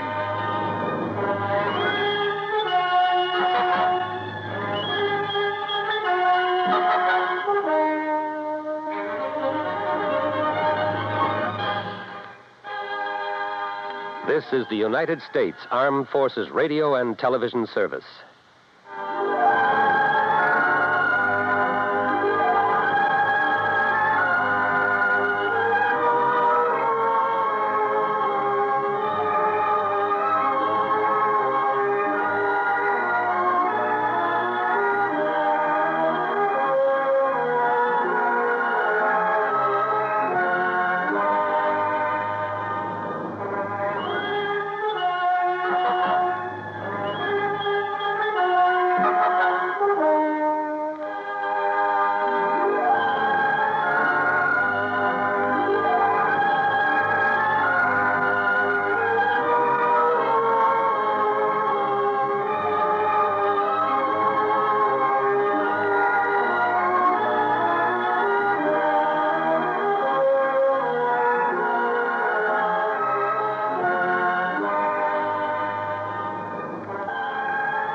Hollywood, it's time now for... Johnny Dollar. This is Harry Branson at Philadelphia Mutual Life and Casualty Company. Oh, hello, Harry. What's with you? John, I have a case I'd like you to handle for us. It's somewhat unusual. Have you ever handed me one that wasn't completely screwy? I said unusual. And I said screwy. So now that we understand each other, what's it all about? Well, absolutely nothing yet. But I'm very apprehensive about one of our clients. Oh, Harry, you're the biggest worrywart I ever knew. What was that? I said, who is this client? Oh, Dr. Walter Merrill. Merrill? The scientist? That's right. Nobel Prize winner? The man who worked out the molecular orbital contraction something or other? Yes, that's the one. As I say, John, I'm worried. Well, who wouldn't be about him? I'll be right down to see you.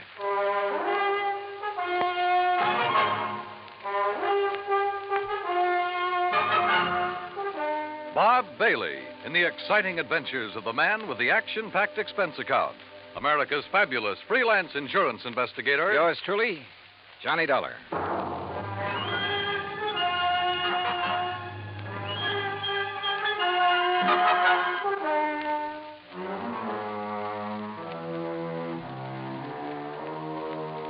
Expense account submitted by Special Investigator Johnny Dollar to the Philadelphia Mutual Life and Casualty Insurance Company in Philadelphia. Where else?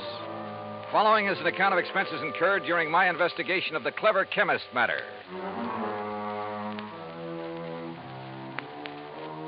Expense of transportation and incidentals, Hartford to New York to Philadelphia. I didn't even stop to check my bag, but headed directly for the Philly Mutual building on Walnut Street. Harry Branson is a good insurance man, but a great worrier. Nonetheless, he'd given me some pretty important, too. And after all, what do we live for? There you are. Keep the change. Thanks, Doc. John, what took you so long? Oh, now, what's the matter, Harry? Forget to pay the rent on your office or just forgot the key? No, John, as a matter of fact, I have the key right... This is hardly the place for levity. Well, surely you haven't been waiting here on the sidewalk ever since you called me. No, I haven't, but by checking plane schedules, I was able to determine when you'd arrive almost to the minute, and not wanting to waste time taking you upstairs to the office. Pretty urgent matter, huh? For you should be here shortly. What? Well, now, usually I arrange these things myself, Harry. Yes, and how we pay of you. Oh, Harry, you touched me to the quick. Oh, now, please don't misunderstand me. I don't mean that there's ever anything really dishonest about You your don't? expense account. Well, It's only... you ought to. Believe me, I'll pad it to the hilt if I think I can get away with it. Anyway, the most important reason for engaging the car was so that you can leave immediate... Malaga? Yes, New Jersey. It's a... Oh, is that where Dr. Merrill is? Yes. As is his custom, he chooses to work in some isolated spot where he can't possibly be disturbed. He and his colleague, that is. Colleague? I always heard that he worked alone, freelance. And you heard right. However, he now has a Professor Theodore Nash with him. Nash? One of according to Dr. Merrill. Never heard of him. John, they're working together on what I'm sure is some top secret project. Oh? Oh, say, wait. Didn't Merrill have something to do with the early rocket experiments? Precisely. Which is why I suspect their present work may have something to do with the space satellite or intercontinental missiles or something of the sort. Yeah, possible. But what has all this got to do with you? Their insurance. Dr. Merrill has had a policy with us for some years. $25,000. Oh, and he took out a policy for $10,000. Beneficiary? Nash made Dr. Merrill his beneficiary. Oh, well, that sort of thing is often done between men working together. Harry, you know that. Yes, so that if anything happens to one, the other will be financially able to carry on what they've started. Sure, right. Which is no doubt why Dr. Merrill changed the beneficiary of his policy to Theodore Nash. So, what's the worry? No sooner was the change made than I received a letter of protest from Dr. Merrill's daughter. Who's she? Mrs. Howard Harding. She and her husband live in West Philadelphia. He's a welder for an aviation company, I think. Well, what did she base her protest on, Harry? She claims her father must have been coerced into changing the policy. Oh, now, wait a minute. That sounds like the hungry relative who complains about being cut out of the will. It might. If Mrs. Harding weren't a perfectly well-balanced, intelligent, and I'm sure quite unselfish person, a completely... Is she good-looking? Well, yes. And real sweet to you? Yes, she is. Well, now, John, I don't know what you're trying to imply. They do it every time. John. Particularly when there's a bit of money involved. Good-looking insurance broker like you. And you're a bachelor, too, aren't you, Harry? Oh, John, you're pulling my leg. Oh, Harry. But then I guess we're all suckers for someone like that. That has nothing to do with it. I've had these hunches before, John, and they've always been right. Even you will have to admit that. Yeah, I'll confess that in the cases I've handled for you so far. Why don't you call up Dr. Merrill? I think the quaint old fellow would die rather than have a phone near enough to disturb him in his work. Oh, there's your rental car waiting at the curb. So off you go, John, and see what you can find out. Okay, Harry. It all sounds like a lot of nothing you're worried about, but as long as you're willing to pay for it. And I always did like South Jersey this time of year. I drove across the Delaware River Bridge into Jersey and headed for Route 45 to Westville, Woodbury, and finally Pittman, where I picked up Route 47. What Harry had said was true. These hunches of his had a remarkable way of panning out. And yet, who was I to complain? After a pleasant hour's drive through cranberry bog and farm country, through miles of orchards and the intoxicating odor of the peach blossoms, I pulled into the quiet little town of Malaga. Population, I'd say around 500. First stop, the post office. Dr. Merrill? Yeah, sure. You go back the way you came, about a mile, till you see the name Wampus Bung. Wampus what? Wampus means cat. Bung, bungalow. Wampus Bung. Yeah. Yeah, the doctor and the professor got the fourth cottage beyond it. White one with a fence around it. Yeah, good, thanks. And if you don't mind, you can take their mail out to them. They haven't been in to pick it up 4 or 5 days now. Oh? Nothing wrong, is there? Well, who'd know? The way those two keep to themselves. Well, you'd think whatever they're working on was the atomic bomb. Yeah, well... Just to be sure, you let them know that you're at the gate now before you try to go through the fence. Oh, what's that supposed to mean? The professor sees you prowling around, he's liable to take a shot at you.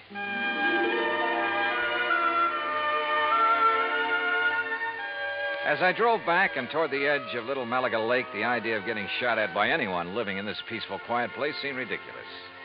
The lake itself, by the way, looked pretty inviting. I made a mental note to come back here on my own sometime after the fishing season opened. As the postmaster had indicated, the fourth cottage beyond Wampus Bung was heavily fenced in, so I gave notice of my arrival.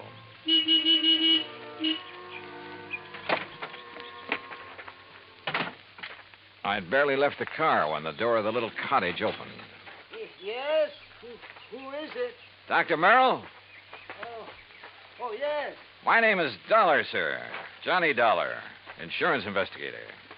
Harry Branson? Yes, sir, that's right. Harry Branson sent me down here to see you. Oh, come in. I'm most glad to see you.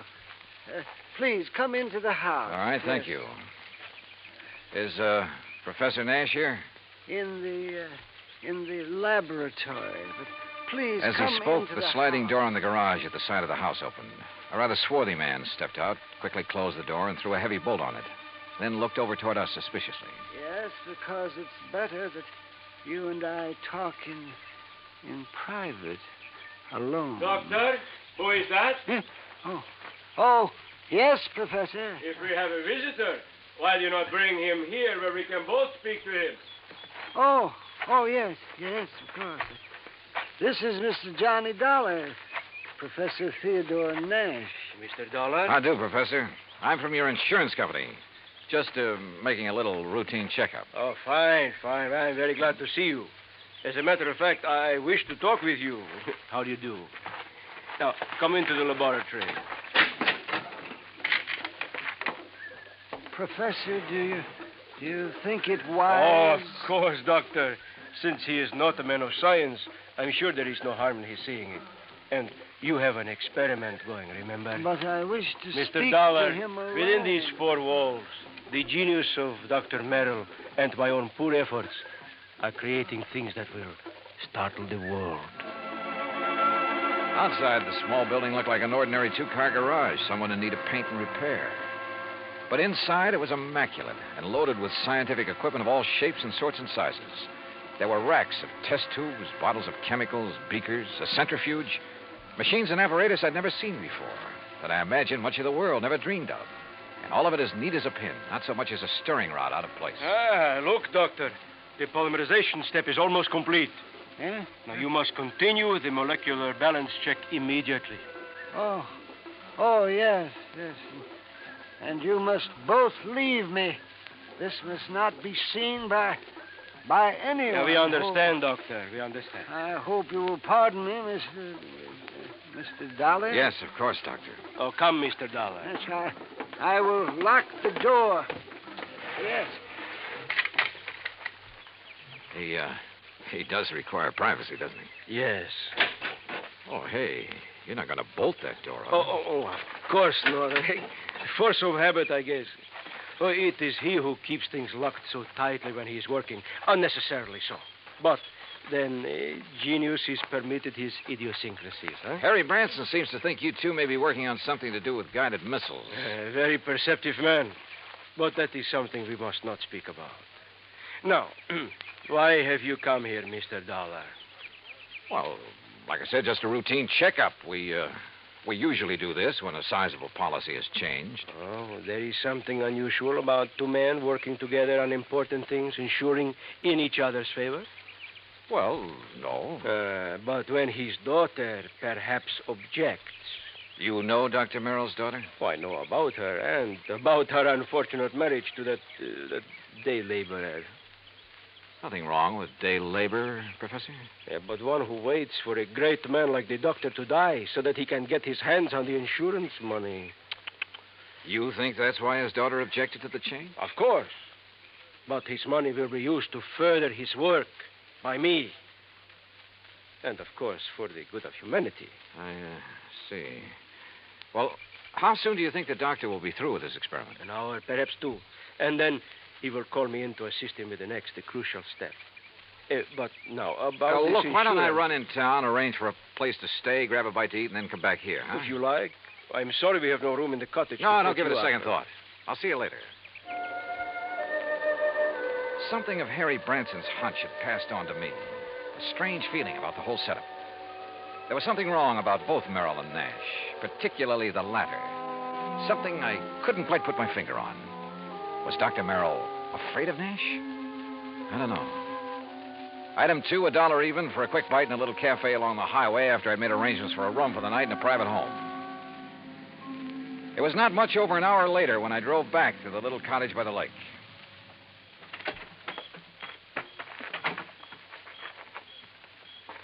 And then I heard it. Someone pounding on the door of the laboratory from the inside. Someone calling for help. Professor! But the lock's on the inside. Turn the lock. What? Bolt here on the... Oh, what are you... Oh. Oh, thank heaven. Good Lord, Professor. What happened to you? You look like you've been run over by... Dr. Merrill. Oh, too late. Too late. Professor, what happened here? He beat me. Threw acid at me. The doctor? No, the man who... Then he killed the doctor with a gun. He killed him. Who, Professor? Who? I don't know.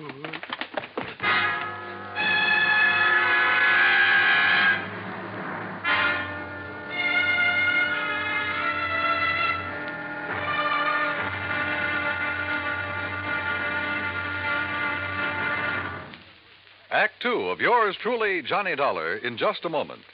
Democracy. To the many who have lived under tyranny, democracy comes as a guiding light, shining on a brighter future. That is because democracy stands for the establishment of government conceived from deep thought and free choice, rather than being based on accident and force. It is also normal that the free choice of a democratic government happens because people who choose their own government are directed by true interests in the welfare of mankind. Democracy has been proven to be mankind's greatest legacy of freedom. Now, Act 2 of yours truly, Johnny Dollar, and the Clever Chemist Matter.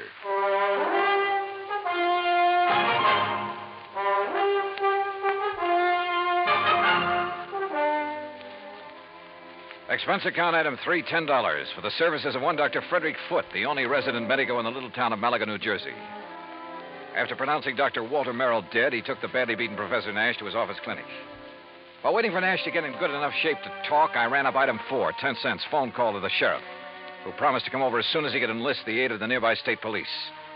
Finally, Dr. Foote gave the word. But I suggest you talk with him as little as possible, Mr. Dollar. In pretty bad shape, huh, Dr. Foote? The intruder not only beat him severely, but threw a bottle of acid in his face. Oh? Professor Nash will never have the use of his left eye again because of that nitric acid. Has Nash said anything that might help us identify the assailant and killer? No? Now, please don't talk with him too long. Professor? Yes? Yes. Hello, Professor. Oh, Mr. Dollar. I will never see again with my left eye. He has told me. Yes, I know. I'm sorry. But the great Dr. Merrill, he is dead. What a loss. Professor. Professor, tell me, did you see the man who attacked you? Yes. Can you describe him at all? Yes, young, not more than 30, 5 feet, 6 or 8, very heavy, Yes. stocky, and black curly hair. Yeah? Hands like working man, laborer. Come. Have you ever seen this man before? No, Oh, here. Some water. Thank you. Do you know why he came in and attacked you and Dr. Merrill? No. Was he after something there in the laboratory? No, only to kill Dr. Merrill.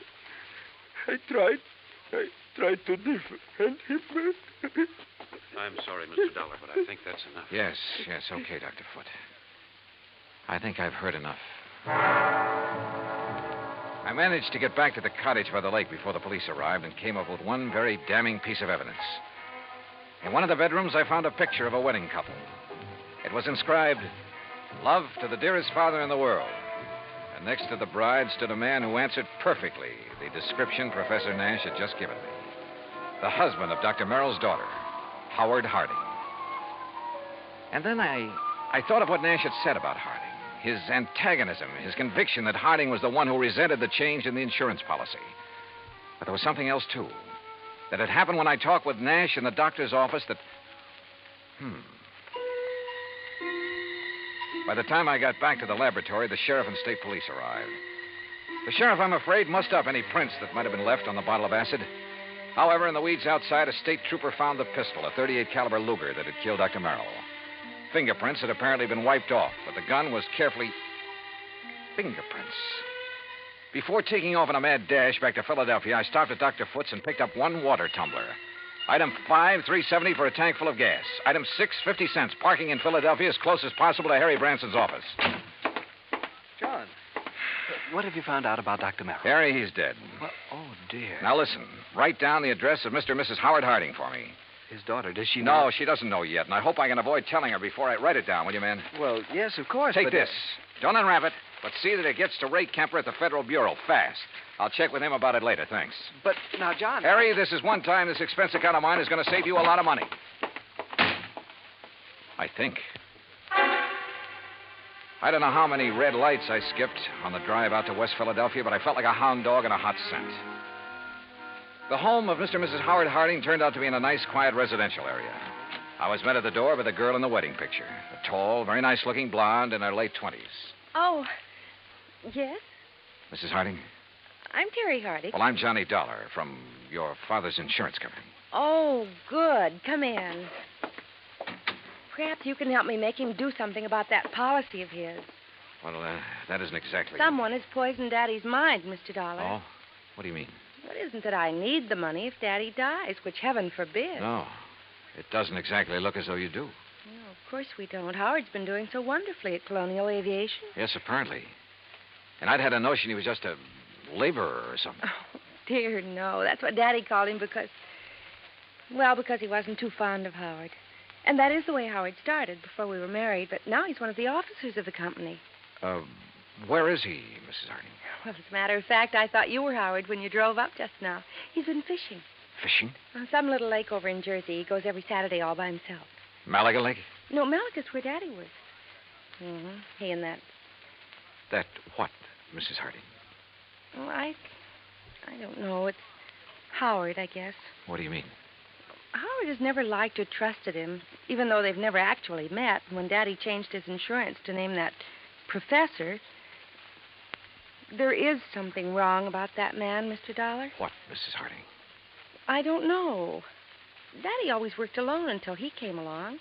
Daddy's such an alert, bright-eyed little busybody in spite of his Wait a age. minute. Your father... Like a cute little wound-up spring, hopping about like a... Mrs. Harding. Yes? Mrs. Harding, when I saw your father... You've seen Daddy. Well, then you know what I mean. He was tired. Almost in a daze. He spoke with difficulty. Oh, no, you're mistaken. He chatters away like a jaybird. What is it, Mr. Dollar? Well, he must have been doped. He looked as though... Hi, honey. Well, I'm just as lousy a fisherman as usual. Not a single... Oh, excuse me. Mr. Harding, just tell me one thing. Well, that depends. Who are you? Mr. Dollar's from the insurance company, darling. Not Johnny Dollar. Yeah, that's right. Well, I've certainly heard of you. Tell me... No, you tell me, Harding. Where have you been? Why, fishing. Where? Over in Jersey. Where in Jersey? Little private lake. Where? Over near Mount Holly. One place I know of where nobody else ever goes, where I can get rid of the cobwebs at my job. Hey, wait a minute, Dollar. What is this? Harding, you've been identified as the man who murdered Dr. Walter Merrill. What? I'm sorry, Mrs. Harding. I'm sorry, but it's true. No. What are you talking about, Dollar? You didn't know about it? Of course not. How could I? Where did it happen? How? At his place in Malaga. Oh. Professor Nash. I'll kill that man. You'll take it easy. You seem to forget that so far you're the only suspect in the case. You're out of your mind. If it was anybody, it was that Nash. Never have trusted that man. And the insurance policy. If anybody killed Dr. Merrill, it was that professor. Now listen to me. Nash was with Dr. Merrill when he was killed, there in his laboratory. Of course he was. But Nash was attacked also, beaten, acid thrown at him. He lost the sight of one eye because of it. And I tell you... You sure? Yes, of course I'm sure. It was I who found them. Nash beating against the inside of the door of that laboratory, crying for help. A door that was bolted on the outside. But, Dollar, You're sure of that? I'm sure. Well, I still think... Oh, Terry, I'm sorry, honey. Here, let me... Howard, it's so terrible. Better answer that phone, Howard. Yeah. Hello? Yes? Oh, yes. It's for you, Mr. Dollar. Oh, thanks. Terry, dear, come on. You've got to pull yourself together. Johnny Dollar. Right. John, this is Harry Branson. I just received a call from Mr. Kemper at the Federal Bureau. Yes. He says he must see you immediately. Call him back, Harry. Tell him I'll be there in 15 minutes. Harding, just to keep things straight, I wouldn't leave this house if I were you. Well, now, wait a minute, Just Dollar. sit tight. I think you're in the clear. More red lights got passed up on my way into the Philadelphia offices of the Bureau. So Ray Kemper felt that whatever he'd found was important. If so, it would back up one of my suspicions. But in view of the circumstances, that bolted door in the laboratory, for instance, how could it? Important is putting it mildly, Johnny. The prints you found on the water glass, Ray. 3 sets. 1, yours. Yeah, well, naturally. 2, Dr. Frederick Foote, who is currently practicing medicine. I know, in the town of Malaga, New Jersey. That's where the glass came from. Oh, but the 3rd set of prints. Yes. I had to go into the international file for them. And Johnny... Nash? Theodore Nash? Nash. Nashevsky. What? Fyodor Nashevsky, chemist from one of our not-so-friendly countries. Huh? Expert on explosives. At one time, he was thought to have attempted to enter this country. That was in 1940. Ray, have you got any pictures on him? Plenty. From the time he was a kid. Here. Tell me how you picked up these prints. The beard in this picture. That looks like him, all right. Yeah, this too, with a shaved head. Almost as though he tried to keep changing his appearance. Johnny... Oh, wait a sec. This picture of him as a youngster, this eye patch on his left eye. Our dossier is pretty complete. He was quite an athlete until he injured that eye. But it doesn't show in these other pictures, and he hasn't a glass eye. No, his eye always looked perfectly natural. Now, Johnny, if you have information... Ray, this has done it for me, thanks. Hey, now, just a I'll minute. see you. Hey, Johnny! This is Kemper. Give me a man to tail Johnny Dollar. All the way back to Malaga, New Jersey, I hoped my rental car would hold together. It did, in spite of the fact I pushed it all the way. International intrigue is a bit out of my line, but this time, so help me, I was beginning to feel like an FBI man. I stopped at state police headquarters along the way, and according to them, Nash was off the hook. Not only because of the acid thrown in his face, but even more important, because of my own testimony that I'd found them locked in that laboratory. I stopped again at the lab. Nothing. Then back to Dr. Foote's office. Very well, Mr. Dollar. When they arrive, I'll insist that they wait for you. All right, thanks, Doctor. Well, Professor, you're sitting up. Oh, have they found anything, Mr. Dollar? Have they found the man who attacked us and killed poor Dr. Merrill? Professor, I think I have. Oh? But tell me something. Yes, of course. Your government doesn't pay you very well, does it? Merrill and I were not working for the government, Mr. Dollar. Although, of course, the results of our work... I'm talking about your government, your own real boss. I do not understand. No doubt it's very much interested in anything this country develops in the line of guided missiles, that sort of thing. Mr. Dollar. Now, let me go on. Merrill was doing important work. Stuff that would be of great value to any country in the world. Of course.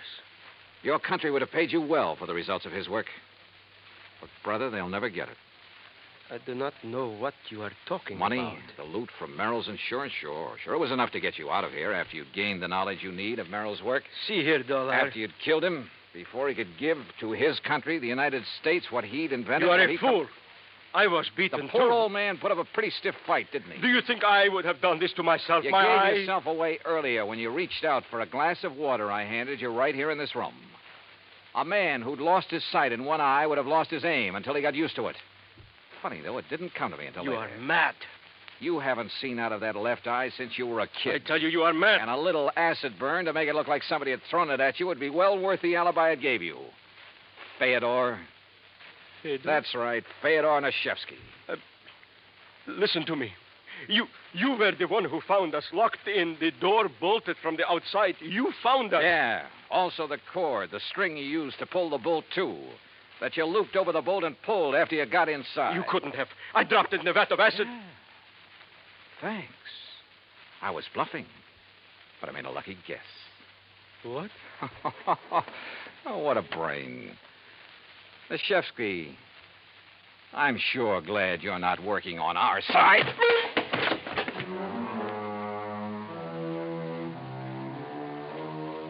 The capsule he fished out of his pocket never got to his mouth. And I'm afraid he won't see very well out of his other eye for a while. My knuckles still hurt. And it was lucky for him that the police arrived. I'm afraid I don't like guys like him. Expense account total, including all the incidentals I could think of, and transportation back to Hartford, $84.35. Remarks? Well, don't beef on this one, Harry. The criminal, in spite of being the named beneficiary, doesn't get paid. Yours truly, Johnny Dollar.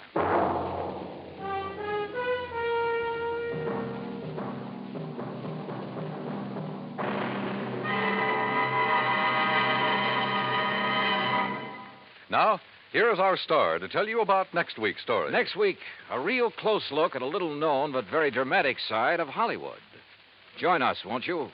Yours truly, Johnny Dollar.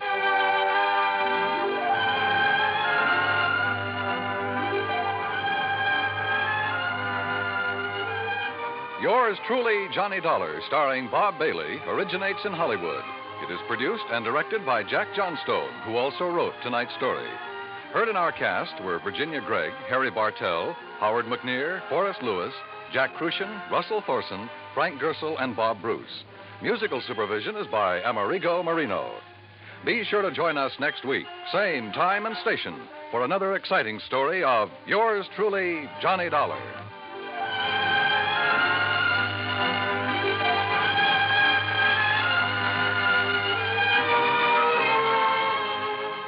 Johnny Dollar has come to you through the worldwide facilities of the United States Armed Forces Radio and Television Service.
From Hollywood, it's time now for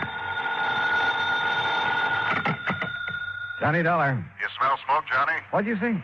Who is that? This is Henry Willoughby at Four State Mutual Insurance Company. Oh, hi, Hank. And I asked if you smell smoke. Should I? What kind? The kind $5,000 makes when it goes up in flames. Where? Over in Cranford, the Peerless Junkyard.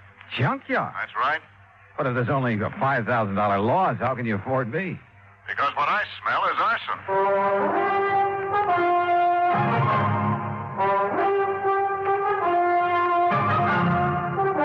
Bob Bailey in the exciting adventures of the man with the action-packed expense account.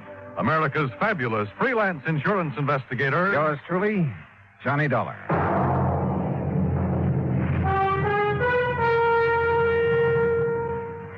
And now, Act One of Yours Truly, Johnny Dollar.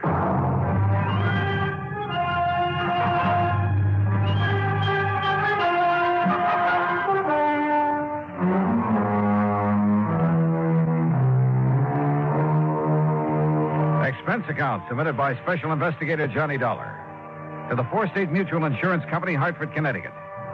Following is an account of expenses incurred during my investigation of the Peerless Fire matter.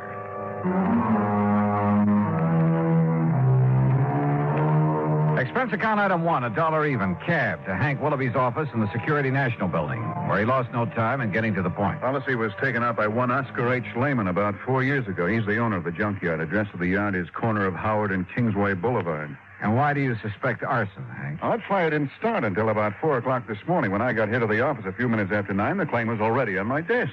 Almost as though he'd had it filled out and waiting even before the fire occurred, huh? Precisely. How much do you know about this man, Lehman? Well, nothing really outside of the date on the policy. His home address is 232 East 4th Street. Also in Cranford. Yeah. Okay, Hank. I'll see what I can see.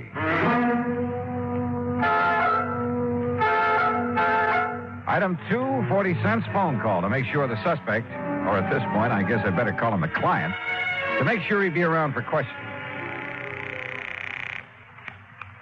Here speaks Oscar Lehman.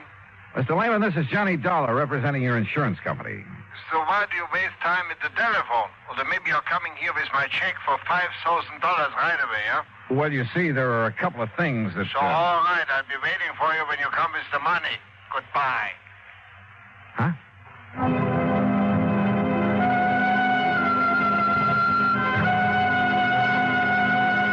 Item 3, $1.20 for a train ticket to Cranford. Item 4, $2 for an old rattletrap taxi when I got there.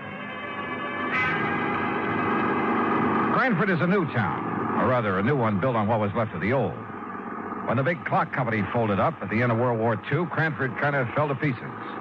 But situated as it was, just a few miles above the busy city of New Haven, a bunch of smart New York operators had stepped in and were busy making a nice modern residential community out of it. New stores, new homes, and all the fixings. You see there in the block up there ahead? Huh? You had a big fire there this AM, big junkyard. Yeah, I see. Man, it was really hot. Thought it was going to take the 3 houses there on Howard Street along with it. You know, flying embers and the heat and all. But the wind swung round. They didn't even get touched. Yeah, well, pull up, will you? I want to look it over. Okay, mister, you're the boss. Hey, you want me to keep the meter running? No, I'll leave you here. Okay. That's 85 cents. But it would have been $1.50 to where you first wanted to go. Okay. Hey, Hey, thanks. Boy, how I hate to see that junkyard gone. Oh? Why? Oh, well, that's where I've been buying my parts to keep this old crate tied together. You know something? It looks it. Now that Peerless is gone, I'll probably either have to get a new cab or either try and fix this one up right, you know, and that costs dough. Yeah, well, happy fixing. Yeah, like I say, though, out of something bad always comes something good. Sure. And I not only mean my taxi, mister, but them houses there, too. Well, what about that? Oh, they're on Howard Street. They've been beefing their heads off ever since the yard got its license. So now, no more junkyard. Now the whole place could be residential like it ought to. So like I always say, out of something bad, always something good, yeah. Yeah. Now, I got to get going. Hey, you know something? Maybe that fire gives me a good idea. Like, maybe I should burn up this old wreck of mine, and the insurance company would have to give me a new one. Hey, how about that? Maybe you'd better be careful who you say that to. Oh, sure. Especially not to an insurance investigator Yeah, like well, me. don't you worry, bud. I'm too smart. You? You? That's right. Oh, happy day. In spite of the valiant efforts of Fire Chief Dale Marley and his crew, the Peerless Junkyard was just that, junk. And he agreed with the cab driver. The other property owners were probably glad to see the eyesore go up in flames. Well, you wouldn't like it either, Dollar, having a place like that in your front yard. And just take a look at those folks standing around. You'll see what I mean. Yeah, I must admit they don't look very unhappy about it. So the fire started in the shed that stood right here, huh? That's right, yeah. The big shed that Peerless used to store a lot of old furniture and stuff like that. Hey, Peters, hit that corner over there with some more foam. Okay, Dave. Yeah, a fellow runs a grocery store down on the caddy corner. He sleeps upstairs over it. Said it woke him up. Went off with a boom, like a small explosion. Have you considered the possibility of arson, Chief? Yeah, I have. That's why I called New Haven and asked them to send up a couple of men from their special squad. But you found no trace? Nothing I could put my finger on. You got any ideas? Yeah? Yeah, I think maybe I have. I learned a long time ago that a lumber yard or furniture factory were about the worst places in the world to look for signs of arson. The wood goes up so hot and so fast. And the remains of this shed wouldn't be much better. So I walked over to the little grocery store and spent item 5, 21 cents, for a loaf of white bread. Then I rejoined Chief Marley at the ruins of the shed. The arson experts can come up from it. Hey, what's the matter, Dollar? You get to eat breakfast? Oh, something like that. Hey, you want a chunk?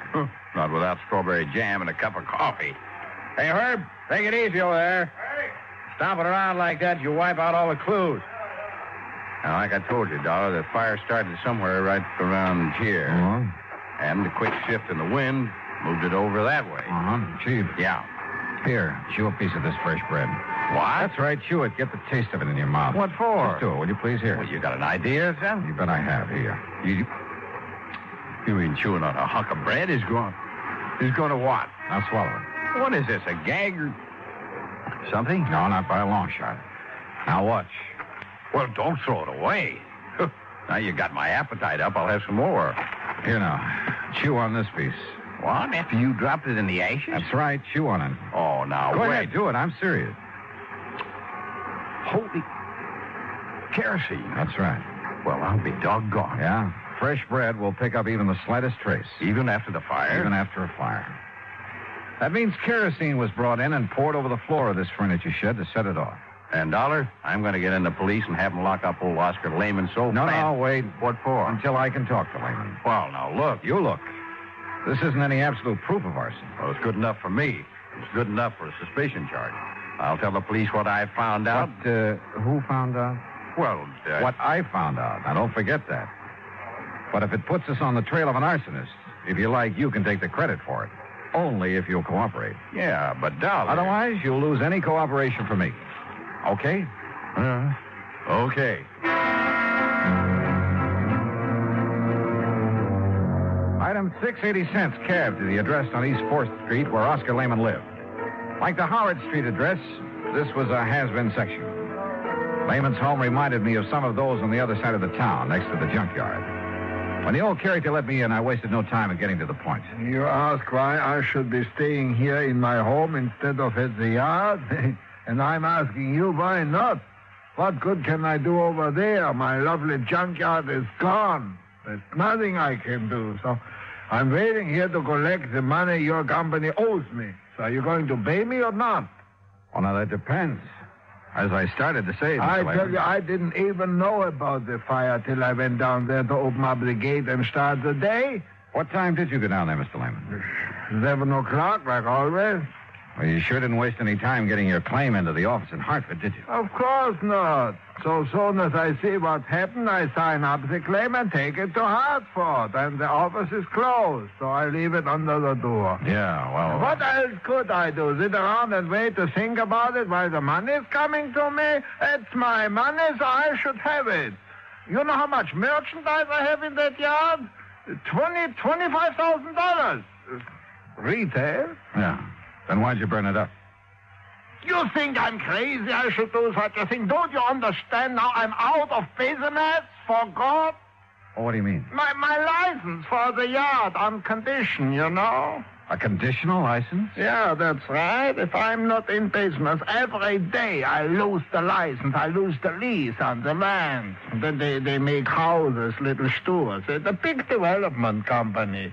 So you're crazy to come and talk to me, tell me I should set fire. Maybe I've suddenly changed my mind, Mr. Lehman. Maybe I've already met the arsonist. Huh? And I was just too blind to see him.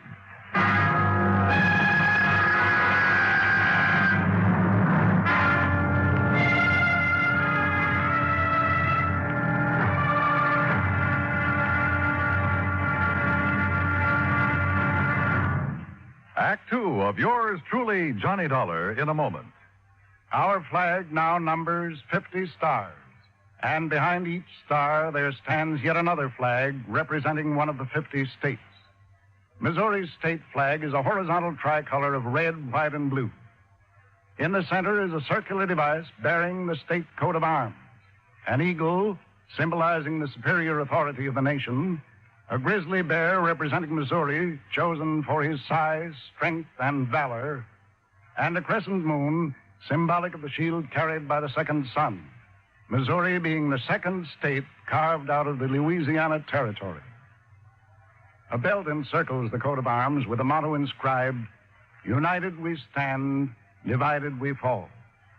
Atop the flag is a cluster of stars representing the Union, with a larger star for Missouri as she surmounts her difficulties and assumes her rank among the states. The state motto is also inscribed on the flag. Salus populi suprema lex esto. The welfare of the people shall be the supreme law. Surrounding the device is a group of 24 stars. Missouri's state flag, the flag of the 24th state to enter the Union, was adopted on March 22nd, 1913. And now, Act two of yours truly, Johnny Dollar, and the Peerless Fire Matter.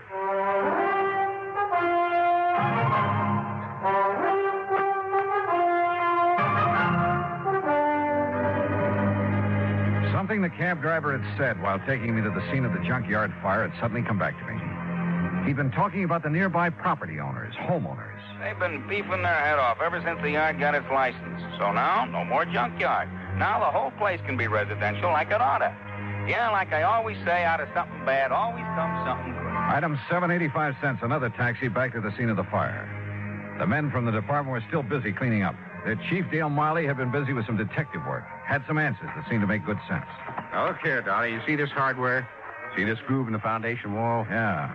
Big sliding door, huh? That's right. And here, the lock was still in a hasp. Yeah, I see. It's hardly likely somebody tried to pull a big sliding door closed and lock it after starting a fire with kerosene. It's too dangerous. Unless he used a wick of some kind. Yeah, but look here. On the side that faced Howard Street. Street? I just call this an alley. Yeah, pretty narrow from the old days. Now, look here. Well, it's window glass. Right. Yeah, there was a window here. You see, here's the two parts of the catch from it. The catch was open. Yeah, but the question is, was it open from the inside or outside? And I think I've got the answer. Look across the street. So? Those homes and the little lawns and gardens in front of them.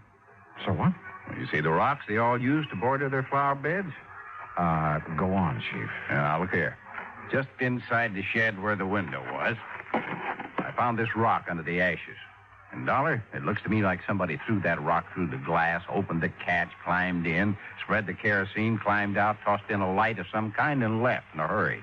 Yeah, but who? That's just it. You got a better idea than old man Lehman? You talk to him. Yeah, I think I have. Like who? I'll let you know when I find out the name. Well, now, wait a minute, Dollar. I hoped that last crack would keep Chief Marley from sending the police after Oscar Lehman. Maybe he was guilty of firing his own junkyard. But with only $5,000 insurance, it didn't make sense. And I had a couple of better ideas, at least about people who might have had reason to do it.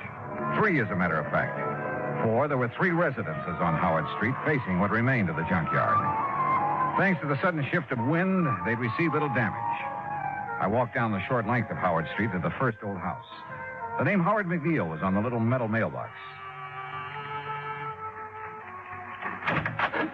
Yes, well, what is it? Mr. McNeil, I'm Johnny Dollar, insurance investigator, looking into this junkyard fire.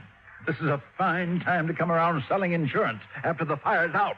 You should know better, young fellow. No, you misunderstood me. I'm Why, not do telling you know what would have happened if that wind hadn't changed? It would have set this whole block on fire. That's what it would have done. Would have burned us all out. We'd have been helpless. Yes, Mr. McNeil. Especially that poor widow lady, Miss Cummings, down there in the third house right across from the shed where the whole thing started. Mr. McNeil. Yes? I'm not here to sell insurance. I'm investigating the fire, understand? Well, don't. What's that? You can stop right now. Just leave things as they be. Don't you know that fire was a blessing? I'm not quite sure I said blessing. That fire was the finest thing that's happened around here in years. Oh, you like its having happened, huh? You just bet I do. The only way we could ever get rid of that awful pile of junk right in our front yards. Now, maybe they'll give us back our nice little park that used to sit there. Or build a lot of track houses. Yeah, all right. What did they do? Anything is better than that wretched junkyard. I've hated it. Everybody's hated it. I hated it. Enough to set it on fire? Yes, sir. Absolutely. Oh, no. Me? Well? Mr. Dollar. A quiet, peace-loving person like me? Oh, no. Why, I wouldn't even think of such a thing. Especially since that fire might have got out of control and burned me out. Well, you carry insurance, of course. I do not. I don't believe in it. No, so don't you try to tell me anything. I told you I'm an investigator. Well, why don't you ask that Nazi if he had insurance? Nazi? Yes, that Oscar Lehmann that owned that dirty junkyard. Why do you call him that? Well, he's a German, isn't he? Well, it doesn't make him a Nazi. Well, it does to me. Anybody who'd wrangle a license to put up a filthy place like that on our beautiful street, especially if he's a German, well, to me, he's a Nazi of the worst kind. The worst kind. The very worst kind. Thinks he's a ladies' man, too. All right, now, have you any idea who, besides you, would have liked to see that place burned out? I certainly have. Oh. Why don't you ask the police?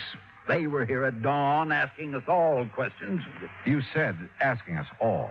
Of course, I mentioned the widow Cummings that lives in the third house, and then there's Miss Gertrude Mary Anastasia Conroy, the nice spinster lady who lives next door, and it's a very charming lady, Miss Conroy. Yeah, well, now would you mind? Oh, and what spirit she has. Now, that's the way I like them, Mr. Dollar. Ladies with spirit. And do you know something? One of these days, I'm going to ask her for a date in spite of the competition.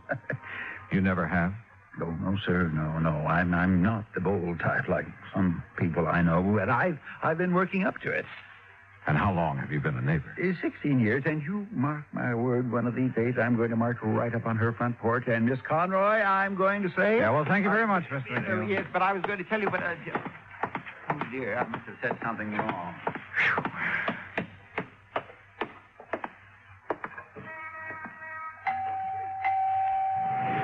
And what the devil is it you'd be wanting? Miss Conroy? That's right. And don't you see the sign beside the door? No peddlers, no solicitations. So be gone with you. I'm busy cleaning the smoke out of my house for that awful fire this morning. Well, that's what I'm calling about, ma'am, that fire. I'm an insurance investigator. Investigator, huh? Oh, now, just a...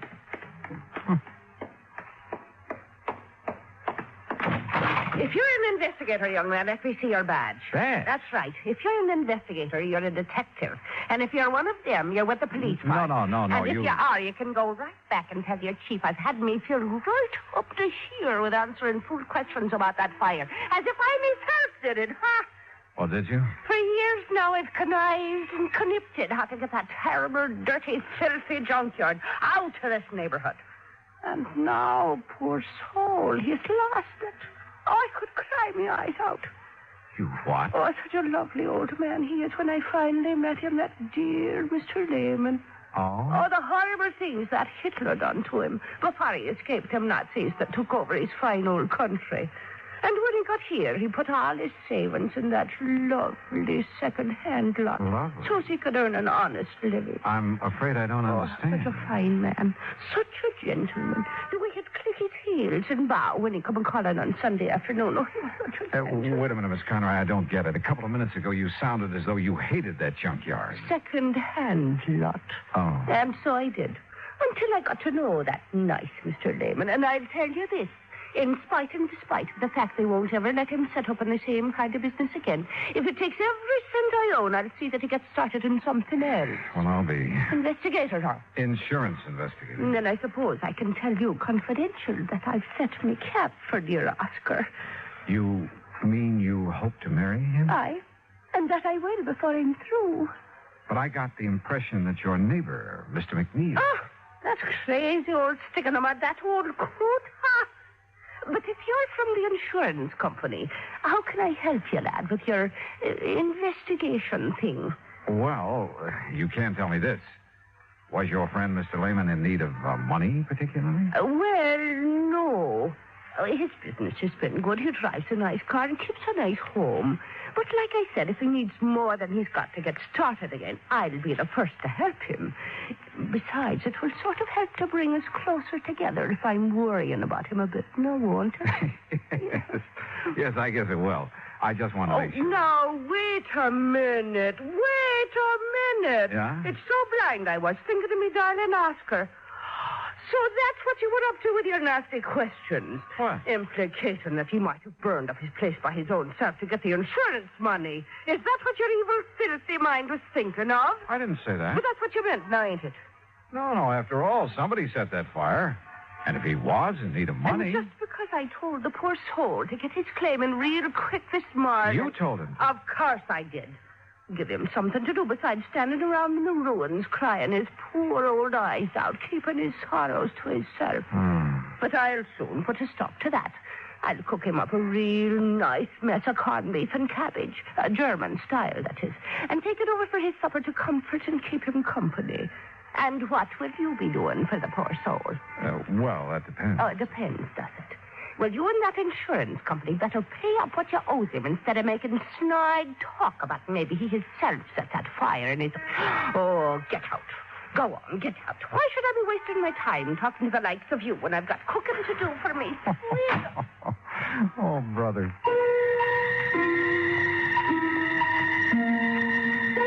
This was turning out to be the most offbeat insurance matter I ever handled. Well, there was only one suspect left.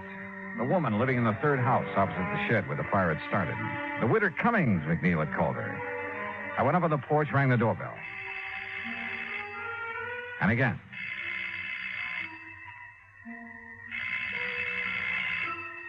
After the third time, I was about to decide no one was home when the door slowly opened.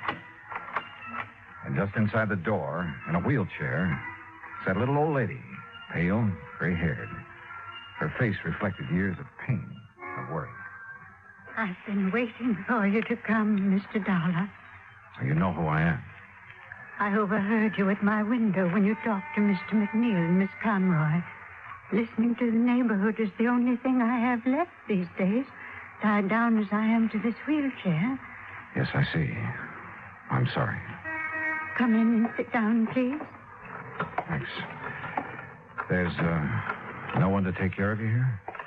Only Rudolph, who does as little as he dares. And you must take him away, Mr. Dollar. Rudolph? My stepson, who keeps me here, waits for me to die.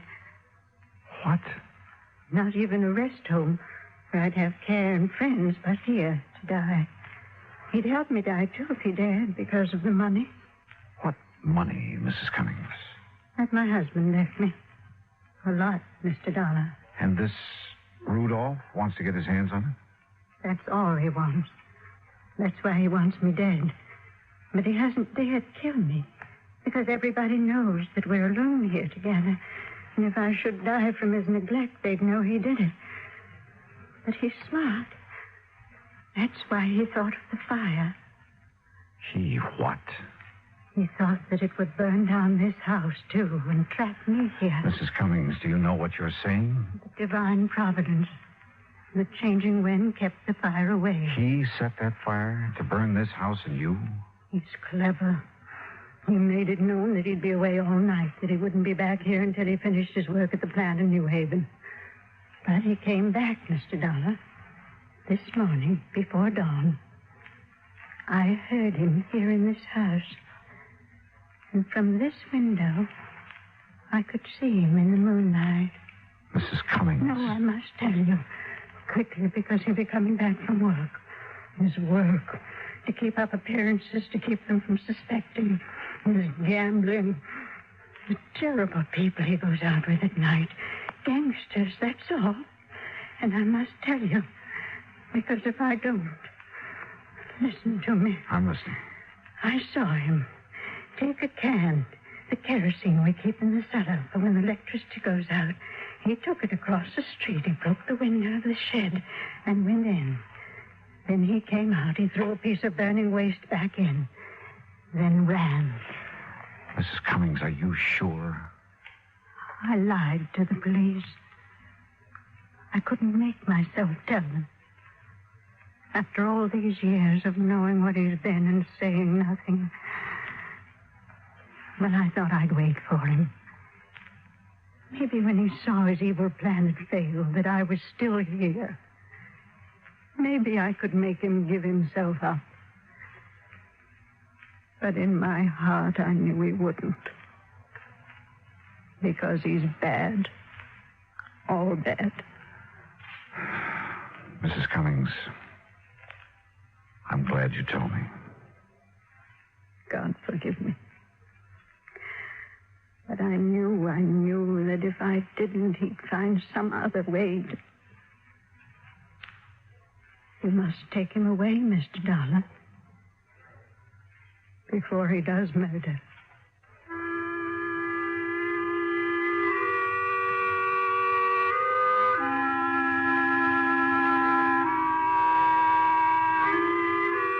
Expense account item 8, $10, board and room. I've stayed an extra day in Cranford to clear things up. For while I waited for Rudolph to return, I found the kerosene can he'd used down in the cellar. Chief Marley found the top from it in the ashes. The police have since found only his prints on it. Rudolph is in the city jail. And I'm sure Mrs. Cummings will testify against him. After all, her life is at stake. Hospital layman, his claim will be paid in full. Well, I hope he and Miss Conroy live happily ever after. Expense account total, including incidentals on the way back to Hartford, $14.46. Yours truly, Johnny Dollar.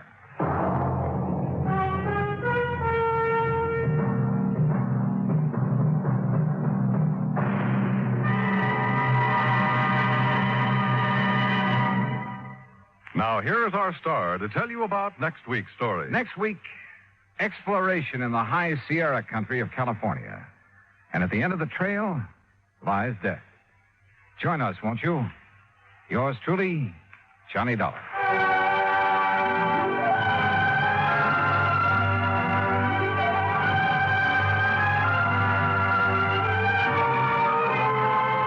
Yours truly, Johnny Dollar, starring Bob Bailey, originates in Hollywood.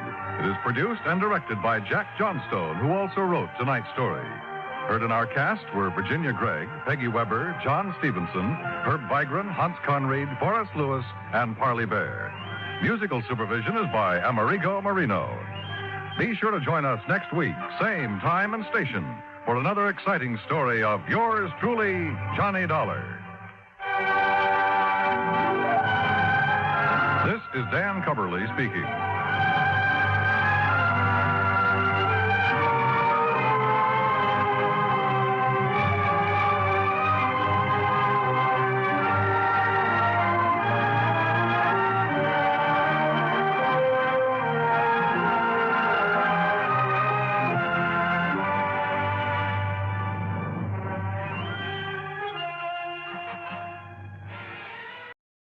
From Hollywood, it's time now for...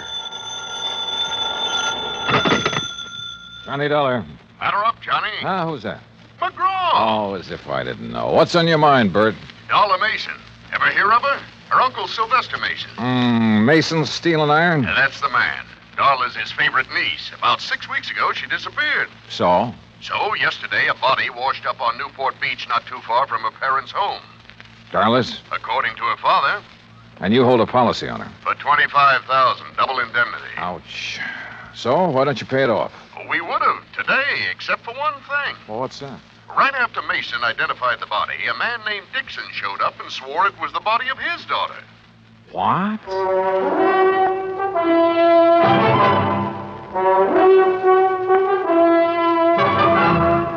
Bob Bailey in the exciting adventures of the man with the action-packed expense account.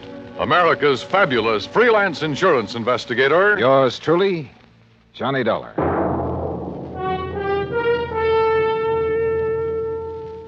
And now, Act One of yours truly, Johnny Dollar.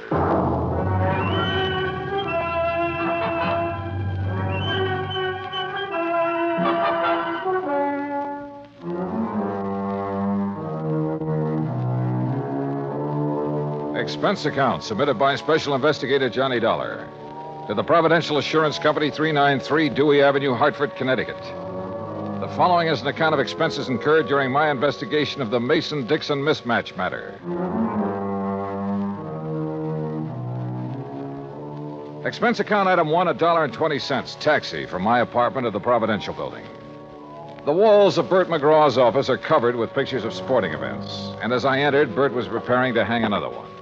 Oh, Johnny. Well, come in, come in. You ever see this? Who is it? Who? Well, it's me, that's who. The day I pitched for the Valdosta Lions. Struck out 10 of the cherry pointers that afternoon. Yes, sir.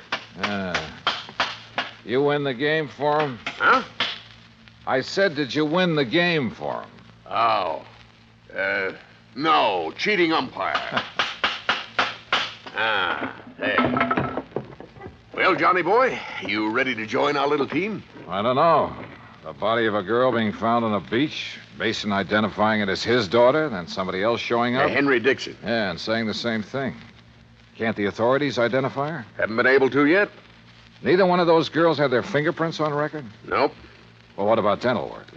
Nothing to go on there either. Oh, brother. It's not going to be an easy one, Johnny. How long had the body been in the ocean before it was washed up? Well, they figure about 6 weeks. You know what that means. Yeah. Hello? Oh, yes, sir. I see. Uh-huh. Well, if it isn't the Mason girl... Yes, sir. Yes, sir, that's right. Thanks for calling, Captain. That was Captain Miller of the Newport Police. They find out who she is? No. So if it is the Mason girl, we're going to have to pay out $50,000 on the double indemnity clause. You aren't surprised, are you? No, I didn't think she died from a natural cause. But I didn't think it'd be from a gunshot wound either. What kind of a gunshot wound? A 38, right through here. How old did you say the Mason girl was, Bert? Oh, around 20. Dixon girl, too. Both of them pretty, full of life. At least they were. When did the Mason girl disappear? Oh, about 6 weeks ago. And the Dixon girl? Well, she's been missing about 3 months. Well, one of them's still alive. I'll try to find her.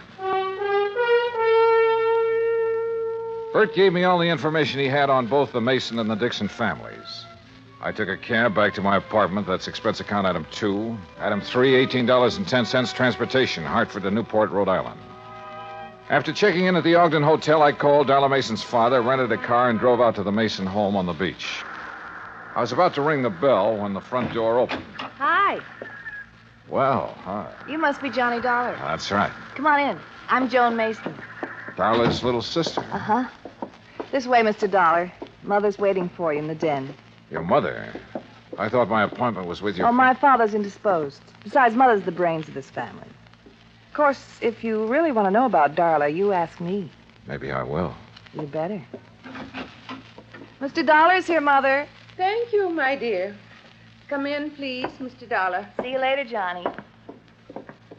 A dreadful mistake my husband made has upset him so. I thought it best to see you myself. Just what mistake are you referring to, Mrs. Mason? Well, we've released a statement to the newspapers. I thought you had heard. No, ma'am, I haven't. You've made a trip over here for nothing, then.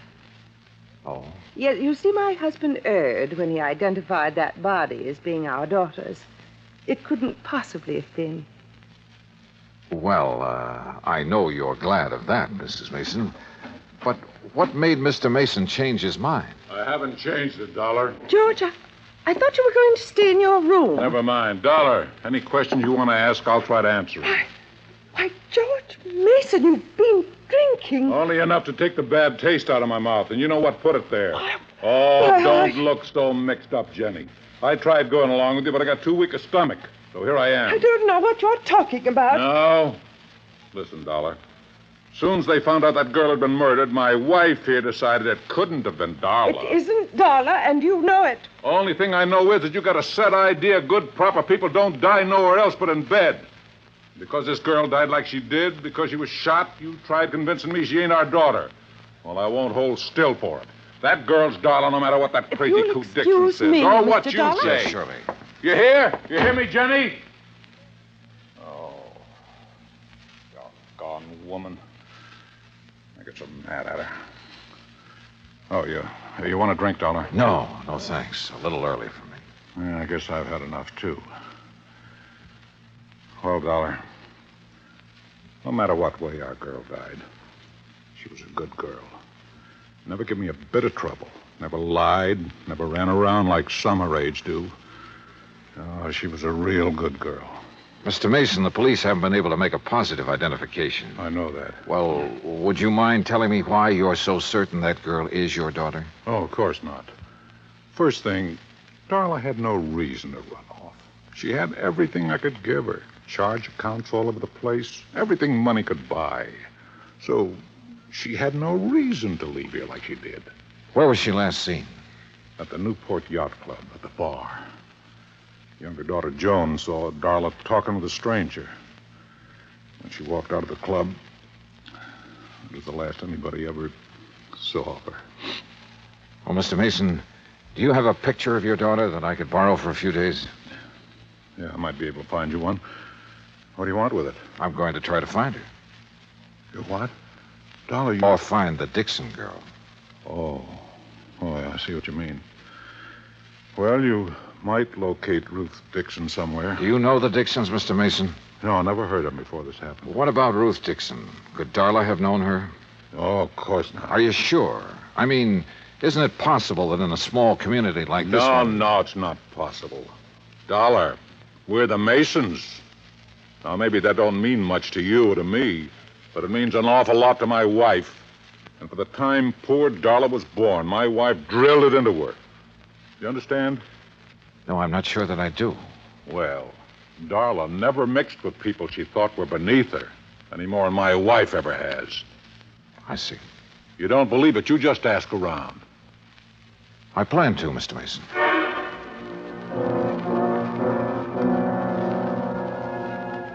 Mason found a small snapshot of his daughter.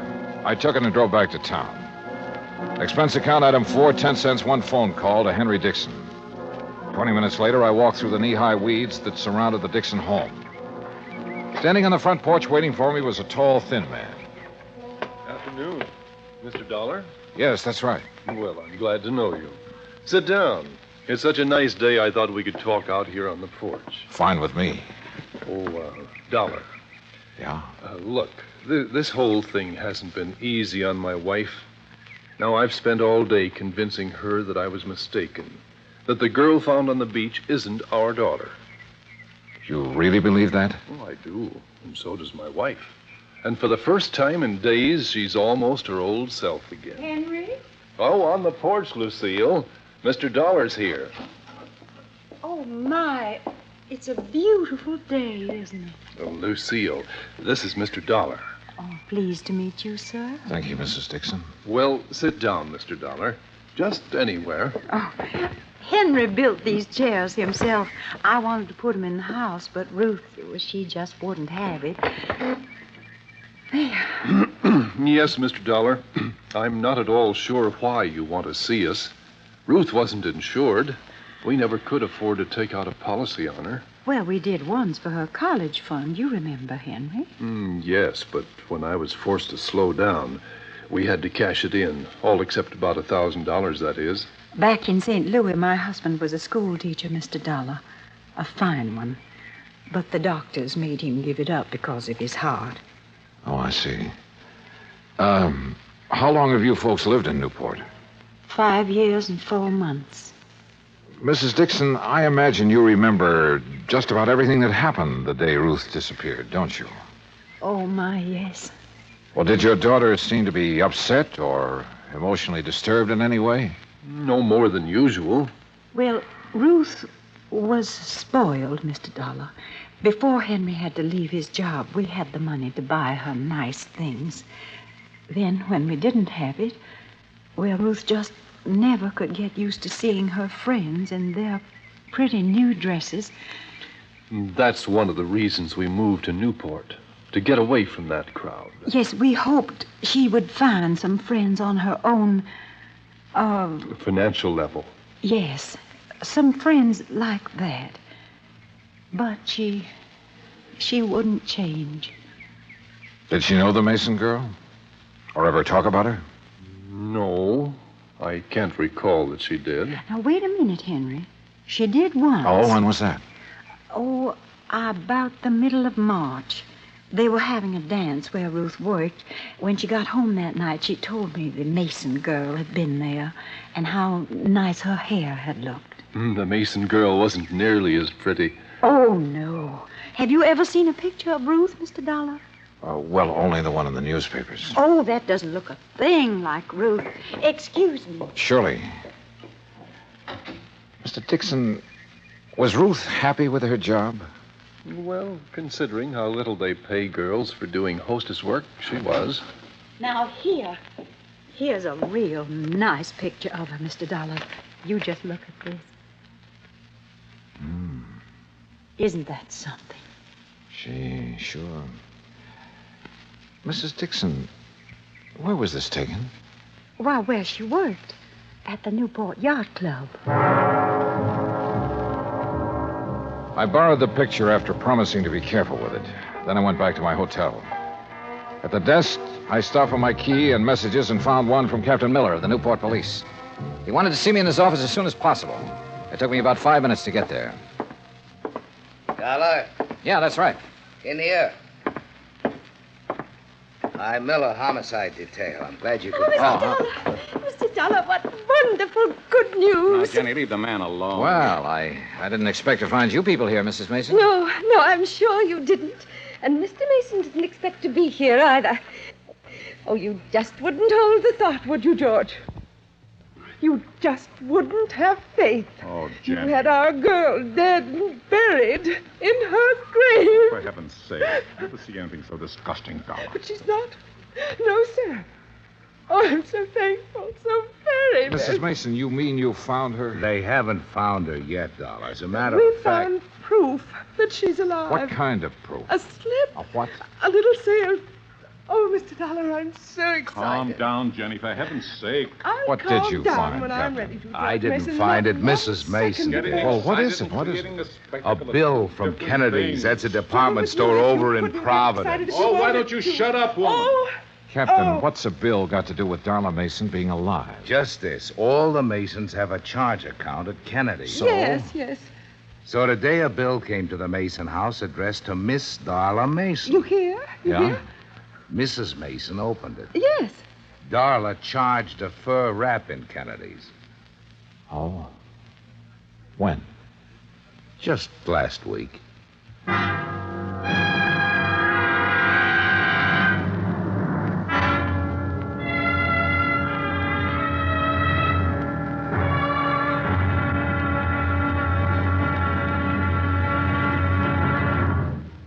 Act two of yours truly, Johnny Dollar, in a moment. We often hear about people shooting the bull or throwing the bull. We often do it ourselves on occasion. But here's a story about a bull that threw the man instead of the other way around.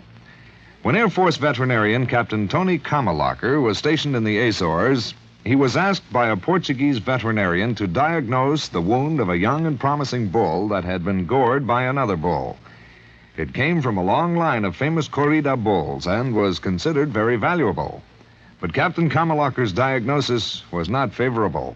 An operation was needed, and there were no facilities for such a thing.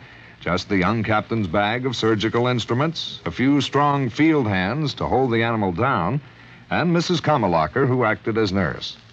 The operating table was a rocky field under a penetrating drizzle of rain. But Captain Tony Kamalacher couldn't be stopped with mere inconveniences. After giving the bull a dose of tranquilizers and a shot of local anesthetic, he proceeded with surgery. Just as the operation was completed, the bull came to life.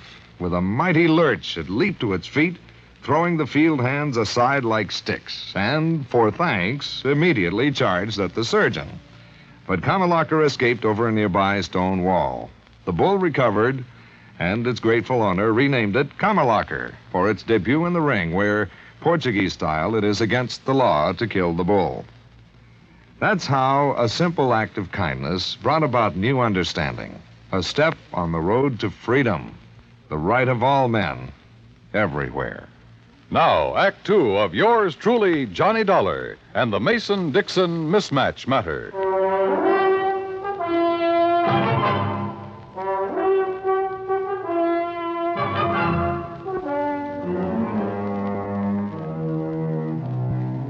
After telling me that the Mason girl had used one of her charge accounts just 5 days before the body was discovered on the beach, Captain Miller produced the original sales slip. Written across the bottom of it was the name Darla Mason. I wish to heaven I could be positive it's really her signature. You mean you think it's a forgery, Captain? I don't think anything yet. Mr. Dollar, you believe it's Darla's signature, don't you? Well, I haven't anything to compare the signature with, Mrs. Mason. Mrs. Mason, do you happen to have any of your daughter's legal documents at home, or her driver's license, or anything else that might contain her signature? No, I'm afraid I don't. You can order a copy from the Department of Motor Vehicles, Captain. Yeah, I will. What do you want it for, Captain? Well, it's just a matter of form, Mr. Mason. We have to be sure. But Darla's mother and me, we are sure. And we're the only ones that count. Well, that's not quite true, Mr. Mason. What? Have you forgotten about the Dixons? Oh, yeah, I guess I did for a minute. Well, you go ahead. Mrs. Mason and me will be at home. Yes, sir. You'll let us know as soon as you can, Captain. Yes, ma'am, I will. Thank you. Well, Darla, now what? How far is Providence, Captain? 40 miles. Why?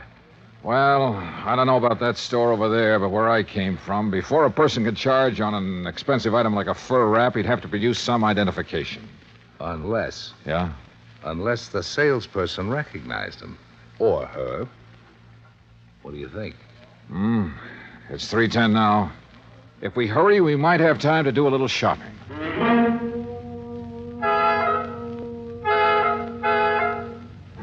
We made it in an hour and a half. The first salon at Kennedy's is on the second floor, back, away from the escalator. I remember her quite well, Mr. Dollar. And you're sure it was Darla Mason? Oh, yes, I know, because I was so surprised to see her. Oh, how's that? Well, I read the papers, Mr. Dollar. I knew she'd been away. Had you ever waited on her before, Miss Trumbull? No, I had not. Do you remember how she was dressed? Well, she had on a hat. Gray felt fitted real close to her head, so you couldn't see any of her hair. And, yes, a navy blue dress, raw silk, I believe, and real décolleté. What? Low cut, Captain. Oh. Did you recognize her when she first walked in, or not until she told you her name? Well, you men are so picky. I don't remember everything. I'm sorry. Miss Trimble, I have 2 snapshots here. In a moment, I want you to tell me which of these 2 girls is Darla Mason. Well, that won't be hard to do. But first, may I borrow a pair of scissors and a small piece of paper, please? Certainly. Here you are. Thanks. What the devil are you up to, Johnny? Cutting paper hats. What do you think? What? Come over here to the counter. Miss Trimble, if you'll just wait there a second, please. Yes, whatever you say. This had better be good. I think it will be. Now, watch.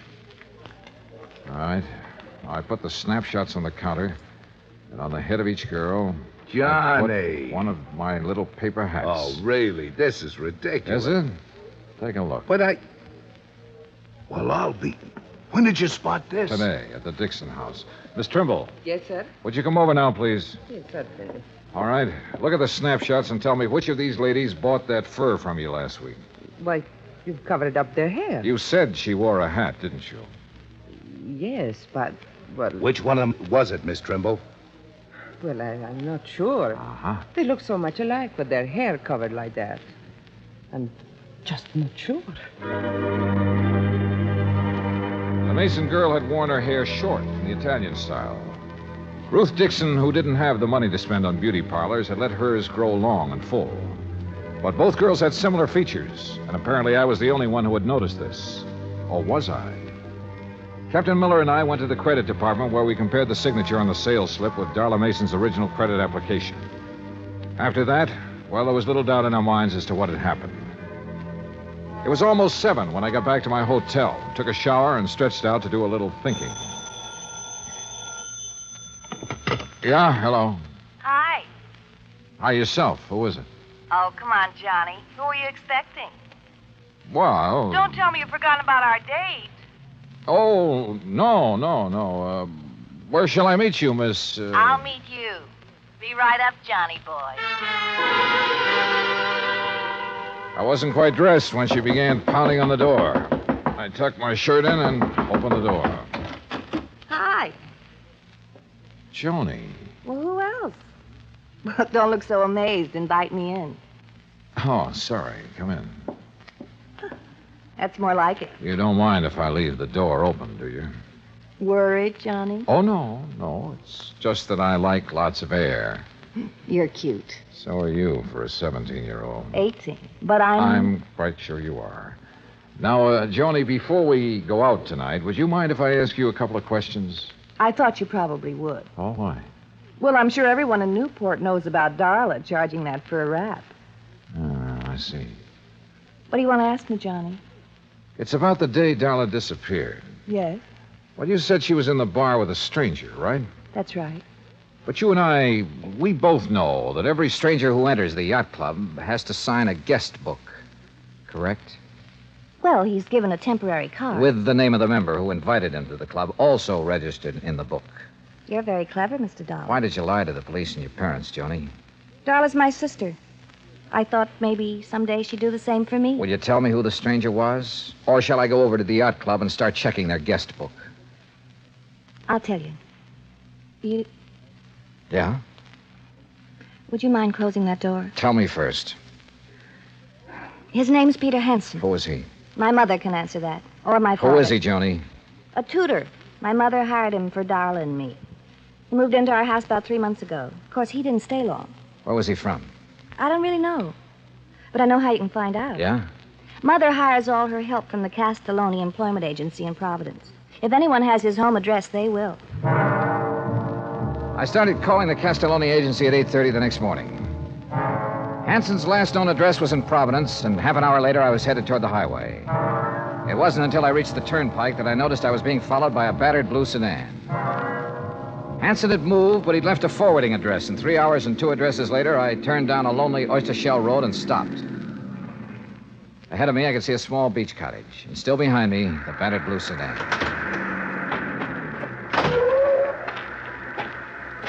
You make it real easy for a man to follow you, Mr. Dollar. If I had known it was you, sir, I wouldn't have. I hope you don't mind my tagging along like this. Mr. Dixon. Now, wait. I know what you're going to say. But let me say this first, Mr. Dollar. I've waited around, wondering if it was our girl you would find or the other one for so long. Well, I just couldn't anymore. I had to do something. You understand that, don't you? Yes, sir, I think I do. Good. Well, then, you go on about your business, and I won't bother you. You go on up to that house, and I'll wait right here. Go on now. Yes, sir. I wasn't sure who or what I would find in that beach house, but I was sure no amount of talk could persuade Mr. Dixon to leave until I did. I knocked on the door for a good minute before it finally opened. Yeah? Mr. Hanson? Yeah, what is it? My name is Dollar. I'm an insurance. Insurance man. Oh, I thought you... Honey, it's just an insurance salesman.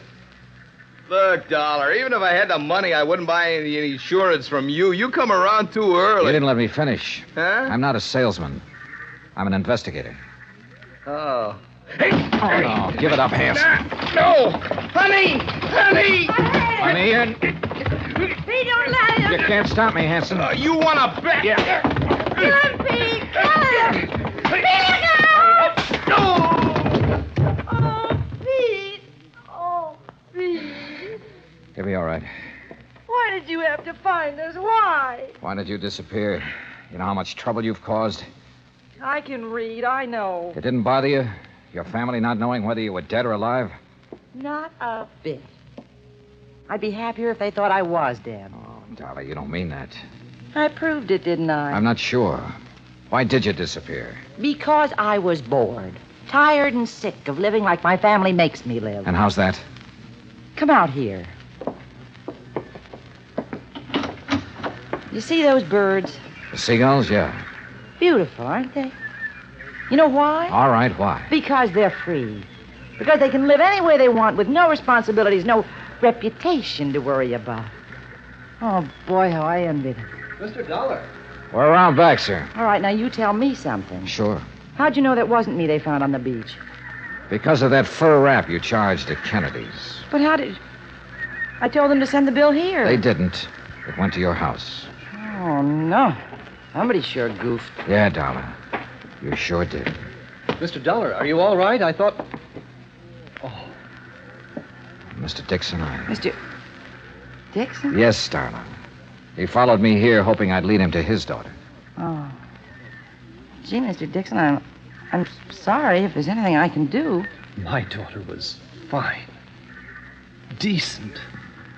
But you... Oh, Mr. Dixon. After what you did to your parents and to us, making us wonder for so long, not knowing whether it was you or our daughter who was dead. Believe me, I wish it were you.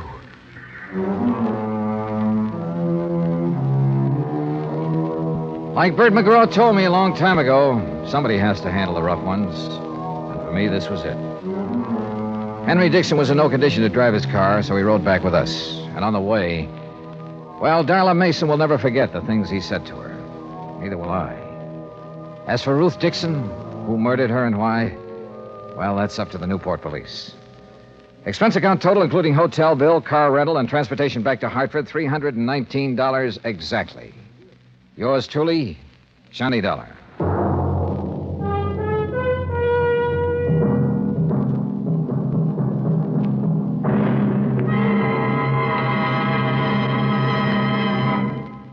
Now, here's our star to tell you about next week's story. Next week, well, I suddenly found out there was more to this case I just finished. More. The really tough part. Join us, won't you? Yours truly, Johnny Dollar.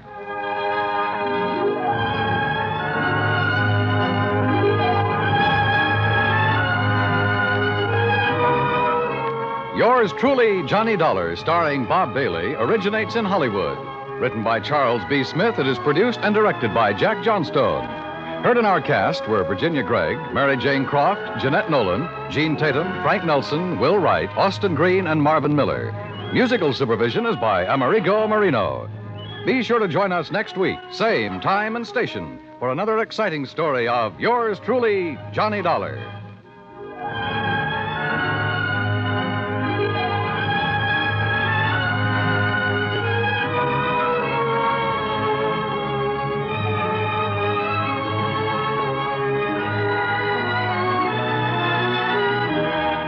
This is the United States Armed Forces Radio and Television Service. From Hollywood, it's time now for... Johnny Dollar. Hi there, Johnny. This is Buster. Buster? Buster Favor, Lake Mojave Resort over on the Colorado River. Oh, well, Buster, how are things?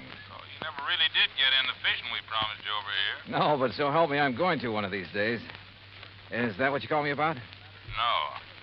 Johnny, you remember old Mike Kirby? Kirby. Oh, sure. The sweet old fella I met down at your boat dock. Guide or something? That's the one. Oh, sure, I remember him. How is he? Well, that's what I'm calling about. He isn't. What? And, Johnny, I think it was murder.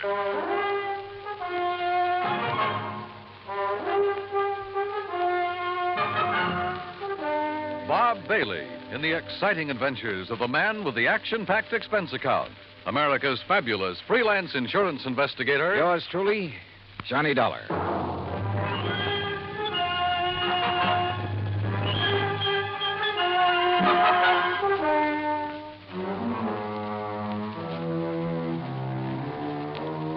Expense account submitted by Special Investigator Johnny Dollar. to the Tri-State Life and Casualty Insurance Company Home Office, Hartford, Connecticut. Following is an account of expenses incurred during my investigation of the Kirby will matter. As soon as I hung up on Buster, I lost no time in making the necessary plane reservation to Las Vegas and picking up a handful of American Express traveler's checks. That's item 1 on the expense account, a total of $320. Then I packed a bag, was about to take off when the phone rang again. Johnny Dollar. Oh, Johnny, I'm glad I caught you in. It's Danny Newcomb at Tri-State Life and Casualty. Oh, hi, Danny. Johnny, I need you badly, and I need you fast. Now, there's only a $5,000 policy involved. Danny, the circumstances are such I'm that sorry, we just... Dan, but I can't handle it. I'm about to catch a plane out of No, here. Johnny, now listen. There may be a killing involved in this case, so we don't dare waste any time. And what's No, more, you listen. There may be a killing involved in what I'm going out What's more, the death of our client occurred at one of your old stamping grounds. Sorry, At Dan. the Lake Mojave Resort. Danny, I told you. What? Yeah, that's right. Mike Kirby? Yeah. Okay, Danny, I'm on my way.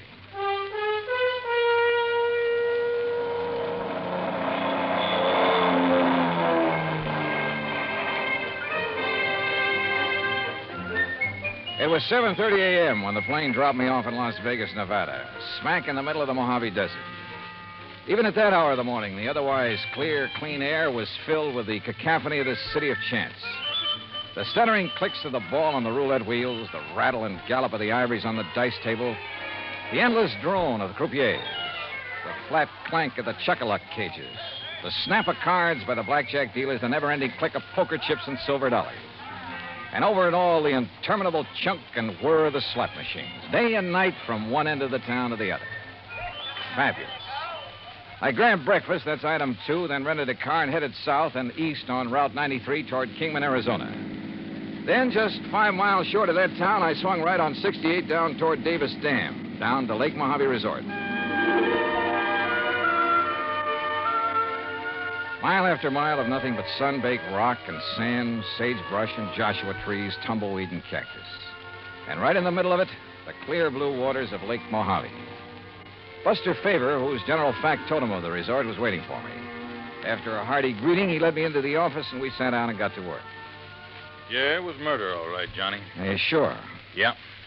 And by the way, I don't know how much you knew about Mike Kirby. Well, only that he seemed to be one of the fixtures around here, was obviously well-liked. Well, he'd been a businessman back east, owned a string of restaurants, made a fortune. Uh-huh. And about 10 years ago, he retired.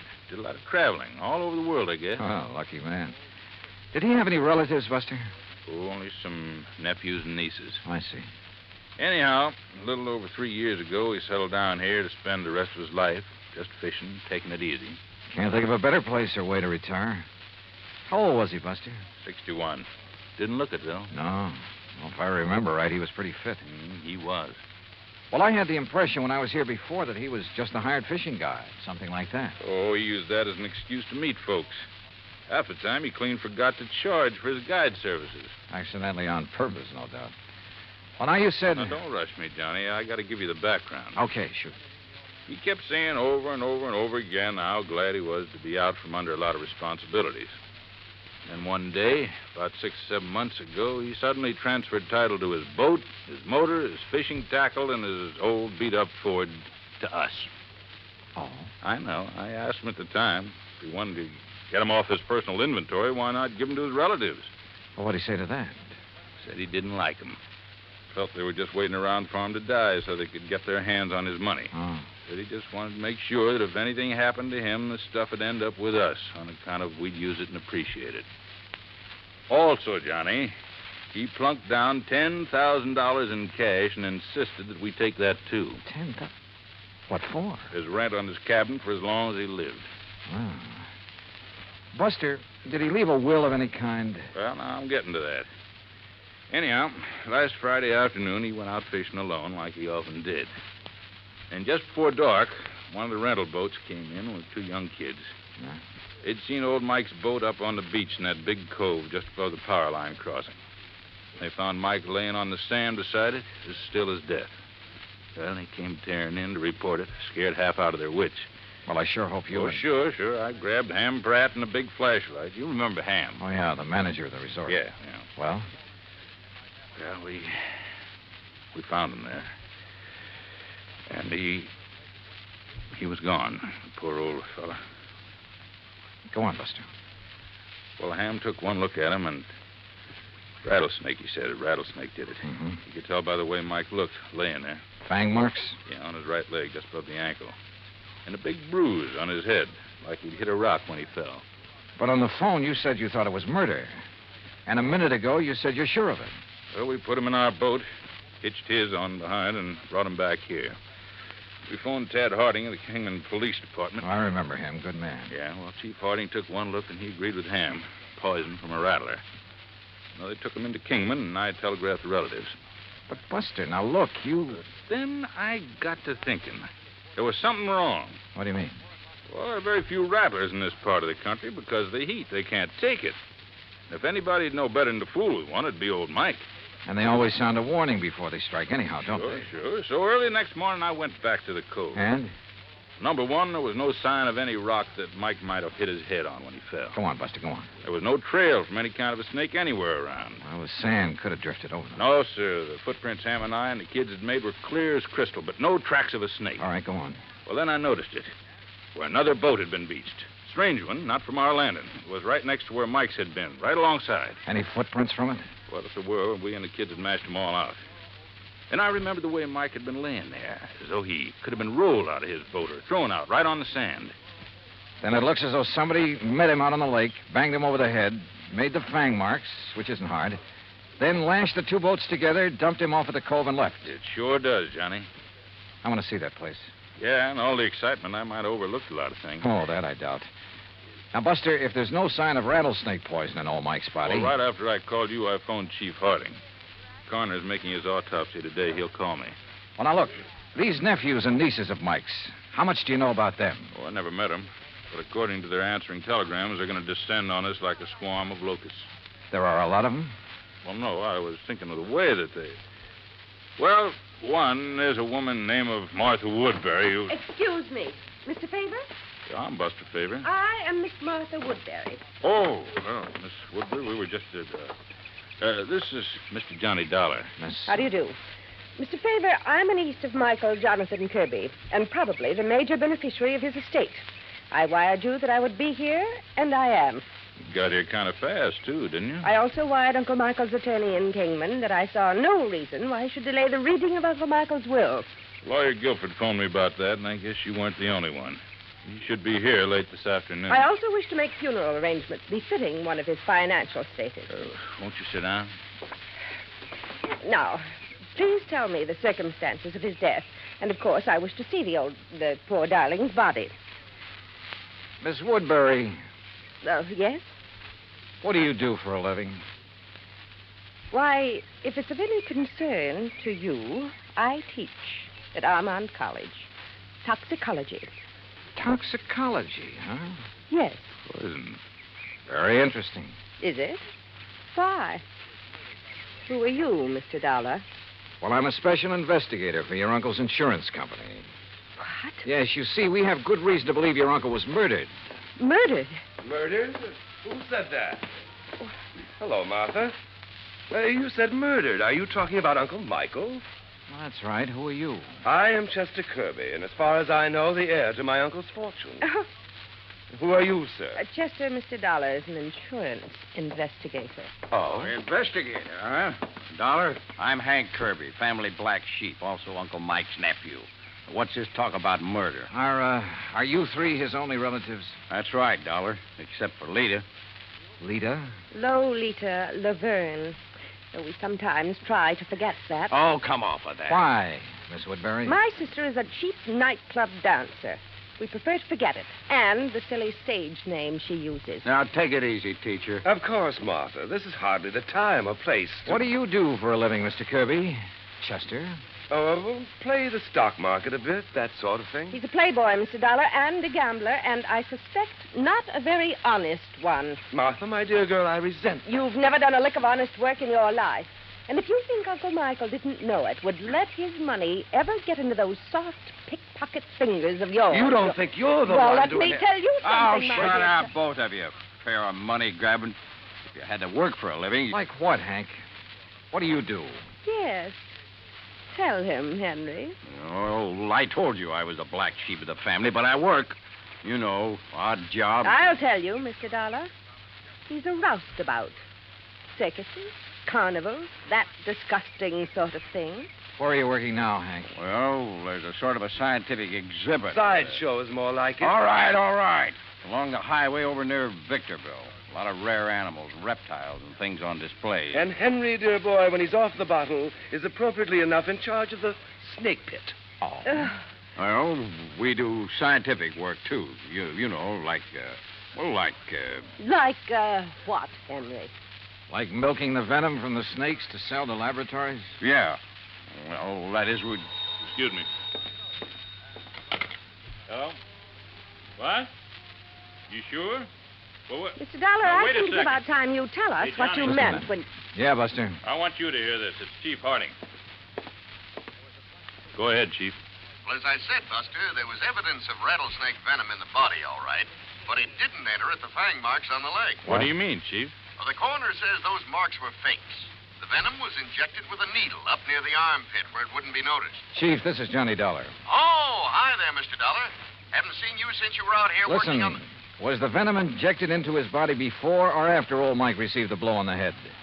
Was the coroner able to check that? I don't think he's tried, Mr. Dollar. Well, have him do it, will you please, if he can? Well, sure. Also, I'll do me a favor and check with lawyer Guilford. I'd like to know when he's coming out here with a will. Oh, I saw him just a few minutes ago, and he asked me to tell Buster. Sometime this afternoon, if he can get away. Good, thanks. I'll talk to you later. Well, sure, Mr. As I started to say, Mr. Look, Dollar, Miss Woodbury, there is nothing that you or any of us can do until we get the complete report from the coroner. Well, you can at least tell us what you meant. And when what you meant... about dear Uncle Michael's will, Mr. Dollar? That will have to wait for the attorney. He expects to be here sometime later today. Now, wait a minute. You said murdered. Incidentally, I suppose the will shouldn't be read until Lolita, or whatever her name is, gets here. According to her telegram, she ought to get here today. Well, she'd better. What I want you to do is arrange for quarters here. And, all of you stay here. If you won't do it of your own free will, I'll have Chief Harding of the Kingman Police Department take whatever... No. Such a humiliation is entirely unnecessary. There's nothing to keep me from sticking around. I want to hear that will, too. Of course. Don't we all? Okay, then. Sit tight. For my money, any one of them could have done it. A toxicologist, a man whose business was handling poisonous reptiles, and a cheap tin horn gambler, and the nightclub dancer who hadn't appeared yet. Yeah, any one of them to latch on to the old man's fortune. I avoided telling the three present about the circumstances of their uncle's death in the hope one of them would slip, would give himself away by saying something to show that he or she already knew. As soon as they were ensconced in their rooms, Buster and I hopped into his outboard and headed up the lake. Remember the last time we rode up here looking for evidence, Johnny? Yeah, I sure do.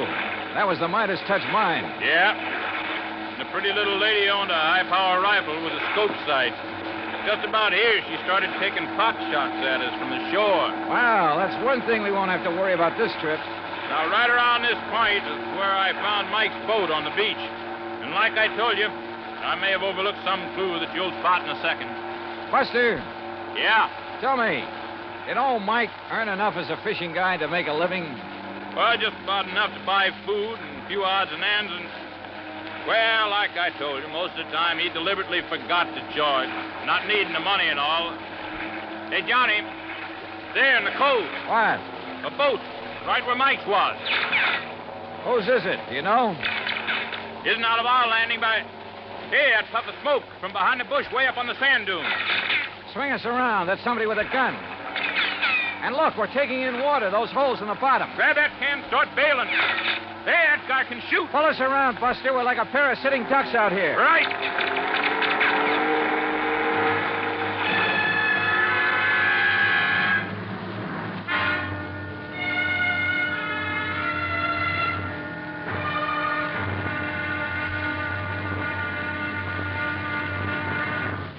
Act Two of yours truly, Johnny Dollar, in just a moment.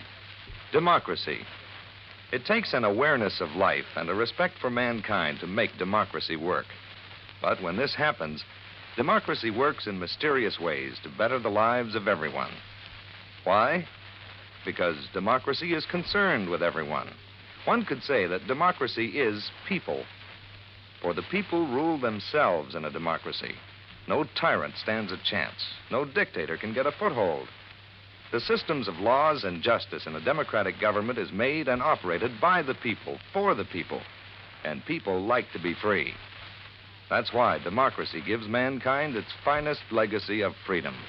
Now, Act Two of yours truly, Johnny Dollar, and the Kirby Will Matter.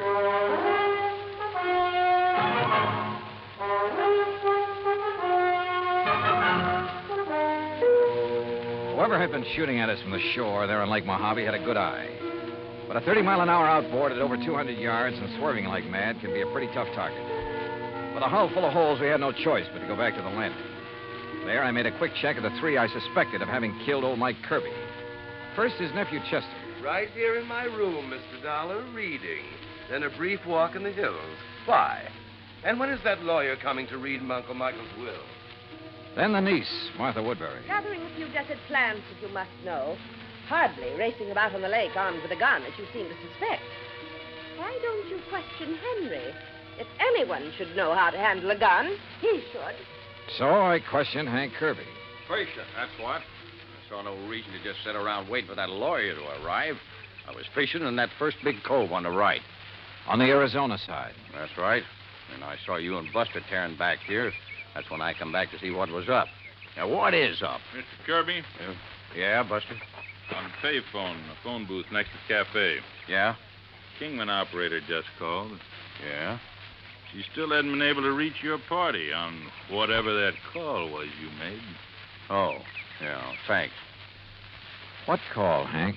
I've been trying to locate Lita to find out why she hasn't got down here. Maybe she doesn't care about the will. Where is she, Hank? It was to a dive up in Las Vegas that I sent the telegram, Johnny. Yeah, that's where she's been working. Is that where you called earlier, Hank? Earlier? Yeah, didn't I see you in that phone booth when Buster and I pulled out? Oh, yeah, sure. Trying to get Lita then, too. Yeah. Yeah, it reminds me, Johnny. Lawyer Guilford just phoned me from Kingman. He'll be over here in about an hour. Then the will gets read, huh? Perhaps we ought to wait for Lita. What do you think, Hank? She'll be here. Well, did you talk to her? Is she on her way? Yeah, she's on her way. All right. If Buster's willing, we'll use the office when Guilford gets here. Sure. So, Hank, you tell the others to be ready and waiting. Yeah, sure thing. Come on, Buster. Right, Johnny. What's on your mind? Well, maybe it's just a hunch, nothing more. But I want to get on that phone in the office.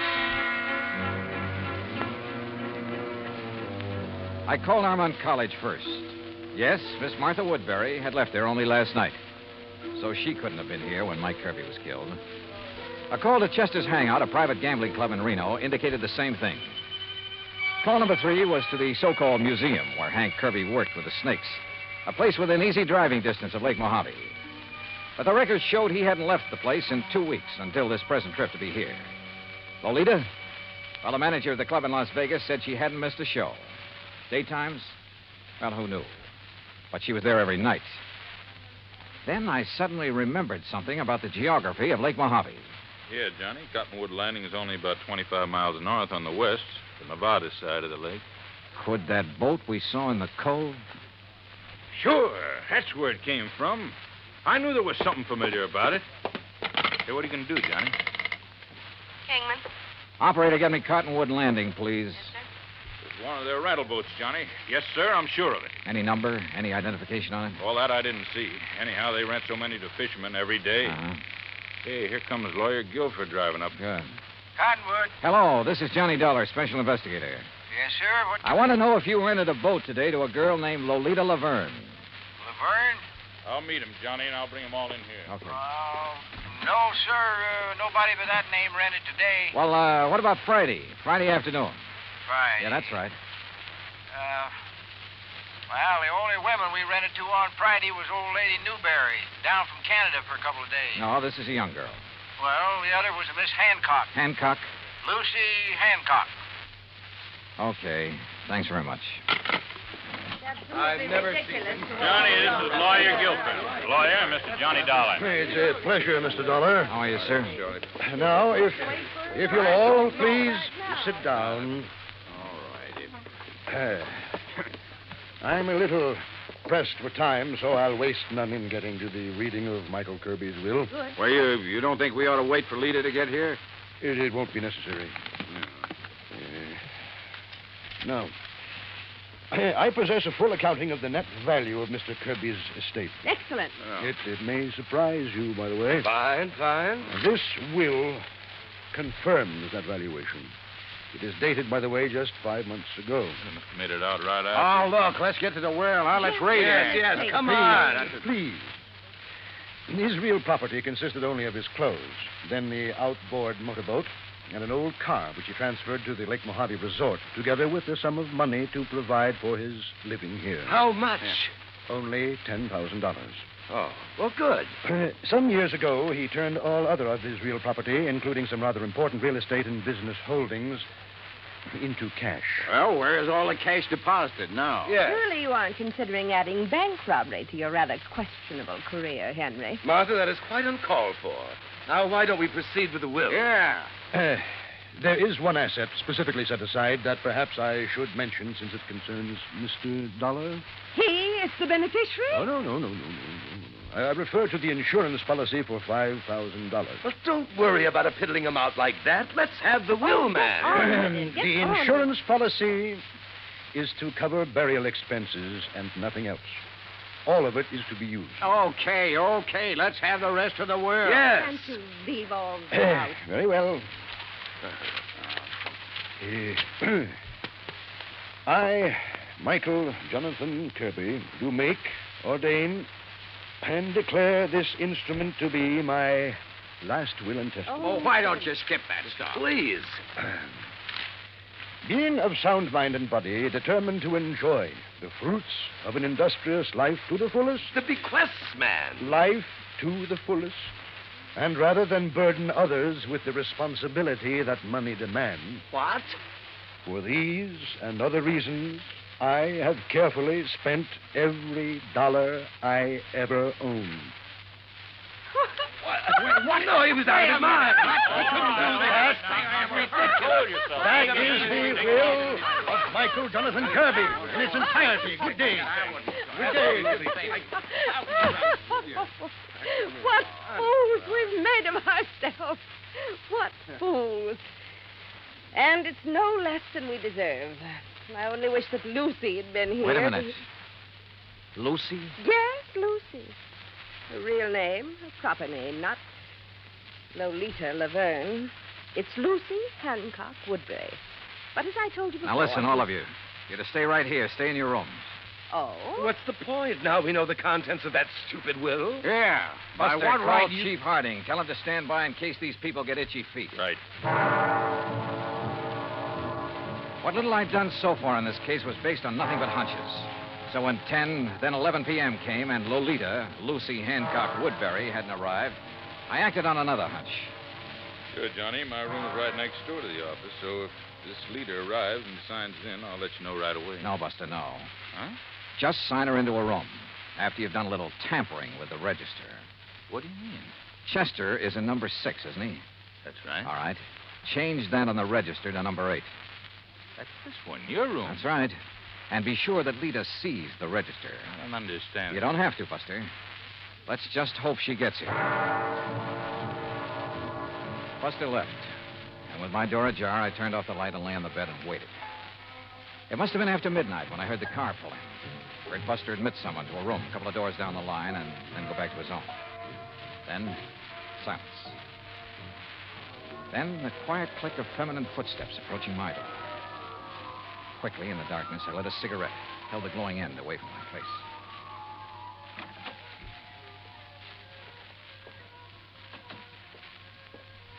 Well, darling. Yeah, about time. About time you got some sense, Chet. No, don't turn on the light. The others asleep. Their rooms are dark. Uh-huh. Listen, dear cousin, have you lost your mind? Hmm? Shooting at that boat from over the ridge between the two coves. What were they? Police? Detectives? You should have known you couldn't have hit them that far away, Chet. You should have waited till they got on shore looking for me. Well. Did they fall for the rattlesnake bite we made on the old man? Uh-huh. Well, they'll never find the needle I used. It's at the bottom of the lake. And look, If the cops question you, I hope you had sense enough to remind them what Martha and Hank do for a living. No chance. And what about the will? Would you be surprised? What? Say that again, Chet. Say anything. You sound like somebody else. Yeah, like Johnny Dollar. Let's have some light. Dollar? That's right, special investigator. Oh, no. Let me out of here! Now, where do you think you're going? No, let me go with me! Come on now.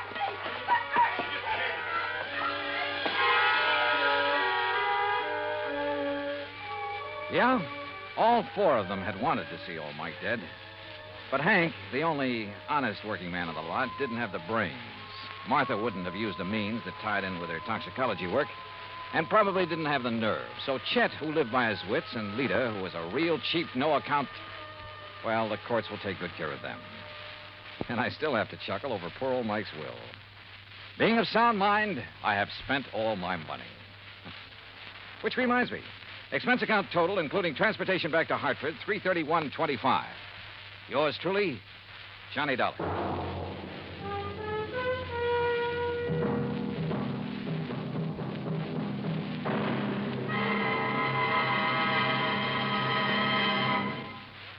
Now, here is our star to tell you about next week's story.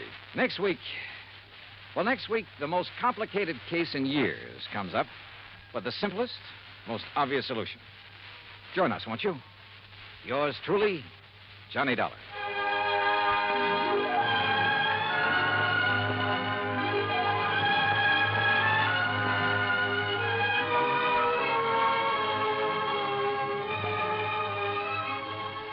Yours truly, Johnny Dollar, starring Bob Bailey, originates in Hollywood. It is produced and directed by Jack Johnstone, who also wrote tonight's story. Heard in our cast were Virginia Gregg, Barney Phillips, Shirley Mitchell, Stacey Harris, Carlton Young, Forrest Lewis, Frank Nelson, and John Painter. Musical supervision is by Amerigo Marino. Be sure to join us next week, same time and station, for another exciting story of yours truly, Johnny Dollar. Johnny Dollar has come to you through the worldwide facilities of the United States Armed Forces Radio and Television Service.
From Hollywood, it's time now for...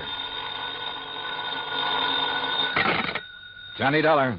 Pat McCracken, Johnny, Universal Adjustment. Oh, hi, Pat. What's on your mind? The sleek, lovely, beautiful Ellen Deere. On the strength of that description, I'll take her. And she's loaded.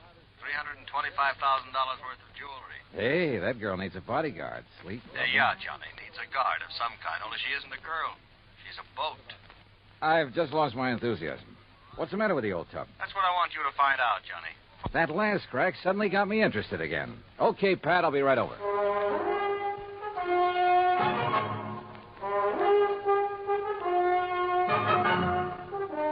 Bob Bailey in the exciting adventures of the man with the action-packed expense account. America's fabulous freelance insurance investigator. Yours truly, Johnny Dollar.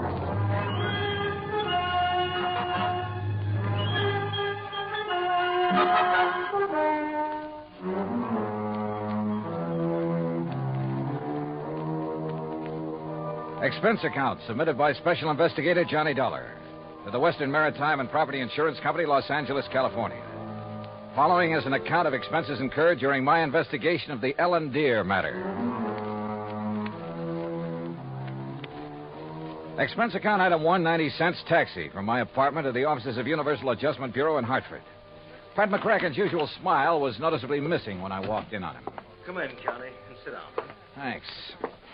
Oh, and you're to bill Western Maritime and Property on this one instead of us. Okay, but how are you involved? We handle all their claims that are of any size. Story. You ever hear of Randolph Berman? I know of a jeweler down in New York. That's the Berman. one.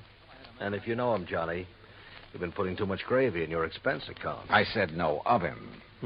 Didn't he bring in the Star of Cape Town and the Kamandu Emerald? That's right.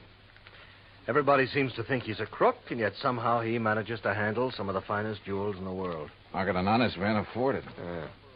This time it's the Bettenhouse collection. It's out of Hungary. Oh, yeah, I read about that. Only I thought somebody down in Mexico owned it. Yeah, a fellow named Rigo Mariani down in Guadalajara. He's the one who sold it to Randolph Berman. Okay, now.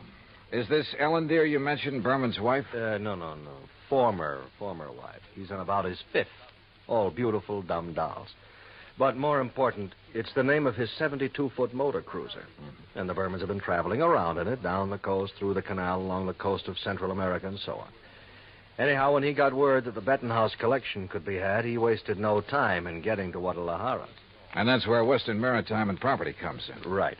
They had already written a policy on the boat for $52,000. Their main office in Los Angeles was close at hand, so he had them write the policy on the jewels. Is that where Berman is now, in Los Angeles? Oh, no. He's still in Mexico. Didn't want to move with those priceless rocks until he was certain of the insurance. And before Western would write it, of course, they wanted the collection appraised. Naturally. But who in Mexico? Jacques Jean-Pierre, the famous gemologist, was right there in Guadalajara, to look over the collection himself. So he made the appraisal. The policy has been issued. $325,000. I still don't see anything wrong with the whole deal, Pat. There isn't anything wrong with it yet. But in spite of Berman's standing in the profession, his reputation, it isn't everything it might be. Yeah, come to think of it, wasn't there a killing or two involved in this acquisition of the Star of Cape Town? There have been several things like that. He's been involved in attempts to smuggle in some valuable pieces. He always managed somehow to come out smelling like a rose. Legally, perfectly clean, you understand? But you still don't trust him? Oh, no. And with his planning to carry that load of stuff around in his yacht. Yeah, I see what you mean. If anything happened to those rocks or the boat, over $300,000 right out the window. Exactly. Now, belatedly, Western is worried about it. And they'll pay good money to have you assuage their worries. You have a Mexican tourist card? Sure, from my last fishing trip down there. And I think you better go down and guard that collection until Berman gets it safely up into the States. He's considered quite the host. He'll probably be perfectly willing to have you aboard. Now, this is the kind of assignment I like. Yachting in the Blue Pacific. But surely he hasn't got his boat parked in Guadalajara. That's over 100 miles inland. No, it's at Mazatlan. And from what I've been able to learn, it's surrounded by armed guards day and night while he has some engine work done. But as soon as that's finished, he'll head north to the States. So he says. Got a branch office in Los Angeles. He'll probably deliver the collection there. I just want to be sure he gets there, Johnny. Okay, Pat. You can wire the boys at Weston that I'm on my way. Item 2, $191.40, plane fare and incidentals, Hartford to Mazatlan via Los Angeles. The first leg of the flight to L.A. was uneventful, except for a good-looking young blonde from Santa Barbara, whom I promised to look up as soon as his case is... Well, that's not for the expense account. When we arrived at the Los Angeles International Airport, I learned that I'd have a three-quarter-hour wait for my plane to Mazatlan. So I grabbed a magazine, that's item 3, 35 cents, when I heard my name being called on the PA system. Johnny Dollar, report to Pan American Airways desk. With a thought in mind that perhaps my little friend from the plane might have decided to stay over in L.A. Her name was Rita, by the way. I lost no time in getting over to the Pan Am desk. Mr. Dollar? Yeah? Johnny Dollar? That's right. I'm Arthur, Western Maritime and Property Insurance Company. Oh, yeah. How do, Mr. Arthur? Planning to go on down to Mazatlan with me? No. But meet Monsieur Jacques Jean-Pierre. Monsieur Dollar, I am honored. How are you, Mr. Jean-Pierre? This is the gentleman who appraised the Bettenhouse collection for us. Oh, yes. I am an they expert. could issue the policy on it to Mr. Berman. Oh, yes. Yes, he's done this sort of thing for us many times. Oh, I do not have I'm any... afraid that he's brought us rather bad news. Something's already happened to the collection? Well, not exactly. Not for the whole collection. No, I no, mean. not the Well, whole... please. That is, I'm not quite sure. What I mean is... Yeah, just what do you mean, Mr. Arthur? Perhaps I should explain to Monsieur Dollar, eh? Well, I think somebody better. Yes, you go ahead, John. Very well. And while you're doing it, I'll cancel the rest of Mr. Dollar's reservation to Mazatlan. Yes, I'll do that. Oh, Claire... Oh, no, wait a minute. First, let me find out what this is all about. Oui. Oh, very well. Jacques here was in Guadalajara when the Bettenhouse collection became available for purchase. Yes, Monsieur Dollar. I had gone there in the hope that some of the pieces might be purchased separately. So? Alas, such was not the case. The Mariani firm decided to dispose of the collection only as a whole. I see. Well, what's this bad news you have? I am getting to yes, that. you see, it's this no, way. Please. Well, then go ahead, John. Thank you. Monsieur Dollar, interested as I was, I looked over the collection very carefully, each individual piece. And you must believe me, to an expert like myself, every facet of every gem has a character all its own. A precious stone is like a face to me, always to be remembered. Yeah. Well, go on, please. I simply wish to make it clear to you, monsieur, that every item in the Bettenhouse collection is completely familiar to me. Oh, it is? As are many other important gems throughout the world. You know, each is like a friend. And each stone in them is like a face. Precisely. Always to be remembered. Yes. Allô. Well, The collection is purchased by Monsieur Randolph Berman. Yes, Mr. Berman. Please. He wishes to insure it in Monsieur Arthur's company. Yeah, I know all that. Well, Monsieur Arthur requests by telephone that I appraise it. $325,000. Then you know. I know. So I stay at Guadalajara a few days to wait Monsieur Arthur's check for my service. You want to be sure the check was please. I visit some of my old friends among the jewel setters. And then, on the third day, what do you think happens? You tell me. Johnny, this is it. In the shop... No, please, Yeah. Monsieur I'm Arthur. sorry. In the shop of my friend Garcia. Hernandez, I watch him work on the mount for a beautiful diamond. And suddenly, I see that the stone is an old friend. One from the Bettenhouse collection? Oui. The Calabar diamond that was supposedly in the possession of Monsieur Berman. You're sure of the identity of that stone, Mr. Jean-Pierre? Oh, please. As I told you, monsieur, a precious stone to me. Yeah, it's like a face to you. So what you figure, Arthur, is that you've insured a boatload of $300,000 worth of gems on the way to the USA, and maybe they're not on board. Exactly. Unless, of course... Mr. Jean-Pierre, did you tell Mr. Berman about this one stone? Oh, I went immediately to Mazatlan, where I knew he had his boat, the LMD. Well, what did he say? Alas, he had sailed away. Did you learn his destination? Oh, yes. Los Angeles, Johnny, right here. He has a branch office. Well, has he had time to get here yet? I don't think so. Have you tried radioing to his yacht? No, I've done nothing. You see, I didn't learn about this until Mr. Jean-Pierre arrived just a few hours ago. Yes, I came up on the aeroplane, the better to arrive and speak with Monsieur Arthur before Monsieur Berman would arrive. Do you know where Berman plans to dock his boat? Well, probably the port in San Pedro, if he's coming here. But who can be sure? Usually on vacation trips, he docks down the coast at Balboa, the yacht club. Or who knows, he might even... Yeah. He might have no intention of coming up to the States at all. He might not even have the jewels with him. Arthur, do you know where his branch office is? Oh, yes, it's in Los Angeles. Well, actually, it's in Beverly Hills. Got a car? Yeah. Then let's go.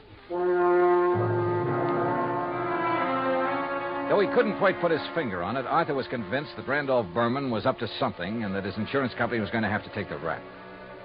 On the way into Berman's Beverly Hills office, we dropped Jean-Pierre at the Beverly Hilton and told him to sit tight in case we needed him again.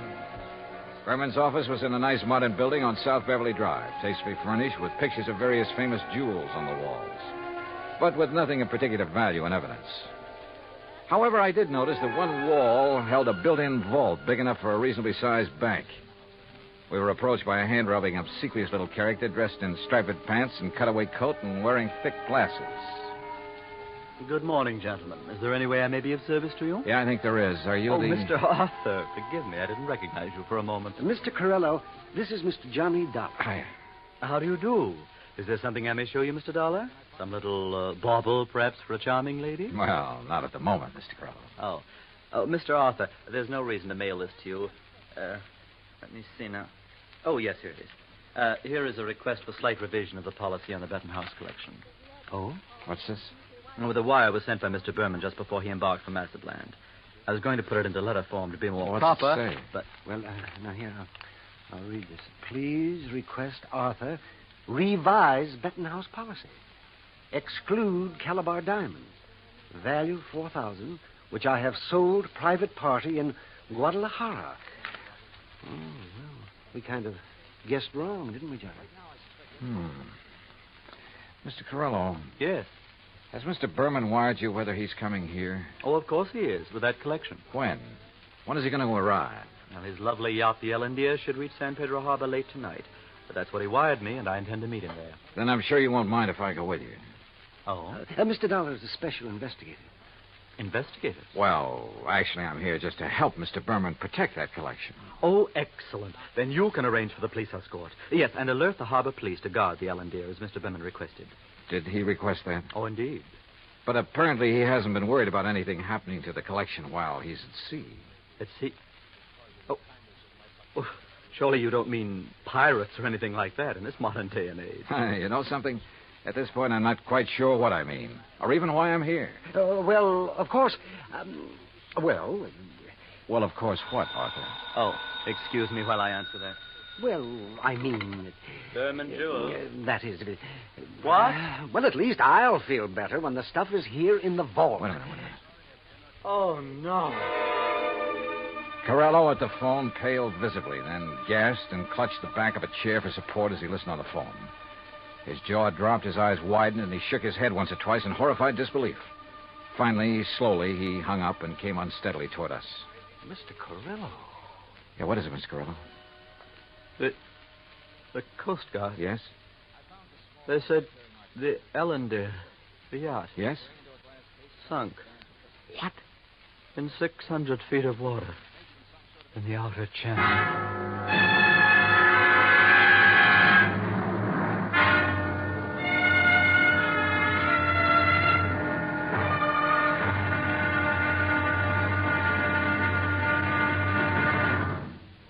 Act Two of yours truly, Johnny Dollar, in just a moment.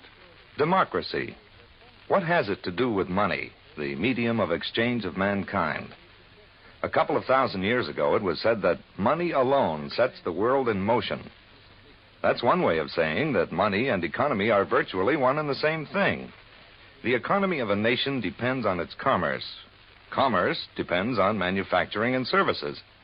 It has been proven that those nations which practice democracy have the greatest economics. That means money, more money for more people, and a greater freedom of opportunity to earn a higher standard of living. That's why democracy provides mankind with its richest legacy of freedom. Now, Act Two of yours truly, Johnny Dollar, and the Ellendeer matter.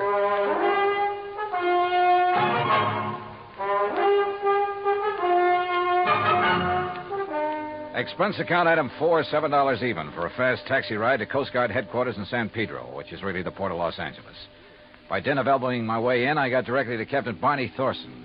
Afraid you got only half the story, Mr. Dollar. All I know, Captain, is that the Ellendeer went down in some 600 feet of water in the outer channel. Total loss. That's correct. However, what you don't know is that the passengers, Mr. and Mrs. Berman, and the crew were picked up and brought in here. Oh? Outside of a little soaking and a little scare, they were perfectly all right. You see, the Ellendeer had apparently had some engine trouble before she left Mazatlan. Yes, so I understand. Mexican authorities, with whom we fully cooperate, notified us we'd better keep an eye out for her. So when she reached the channel, we weren't surprised to get a radio call from her asking us to stand by that Universal joint was kicking up. Is that what happened? By the time one of our cutters got within hailing distance, she was on the way down. That propeller shaft had whipped loose, torn through the hull, and the Ellendeer was sinking fast. Ask me, that boat was overpowered, Dolly. How do you mean? Well, it must have been, because sheer torque tore the whole engine loose from its mountings. And it plowed through the bottom along with everything else on board that was heavy. There was a big safe, for instance, anchored amidships. There was a what? A safe, you know, a small, heavy steel vault. Yeah, I know. That went down, too? Yeah, with the engine. It was all our boys could do to keep the owner from diving over after it. It was crying like a baby. You'd think he'd had the crown jewels in it. Maybe you're not too wrong at that. What? Not the crown jewels, perhaps, but a collection worth something over $300,000. Now, what about salvage? Salvage operations in 600 feet of water in that channel? Oh, yeah. No, Dolly. Salvage, even if it were possible, it'd cost a couple of times the worth of that stuff at least. The only passengers were the Bermans, huh? That's right. Prove 3. And they weren't able to save anything? Nothing. Not of any consequence, that is. One of the crew didn't even have his shoes and shirt on. What about Berman and his wife? It's funny what people will do in an emergency sometimes. What do you mean? Well, you've heard about the man whose house catches fire. He gets panicky, throws all the china and the glassware out the window, and carries out the mattress. What are you getting at, Captain? The only thing that Berman saved in his excitement was 2 beat-up old hats and a fishing rod. Oh, yeah, I see what you mean. And all his wife brought along was a handful of nylon stockings. She was hanging on to them for dear life. Oh, yeah, a big hat box with an evening dress half hanging out of it. And that's all? That's all. Hey, you know, that Mrs. Berman's quite a dish. Not too bright, but a real looker. Where are they now, Captain? They're headed for Beverly Hills. Beverly, Wilshire was the hotel, I think. In any event, Dollar, I'm afraid your company is going to have a big, fat claim to pay. On the yacht, yes. What's that mean? What do you think?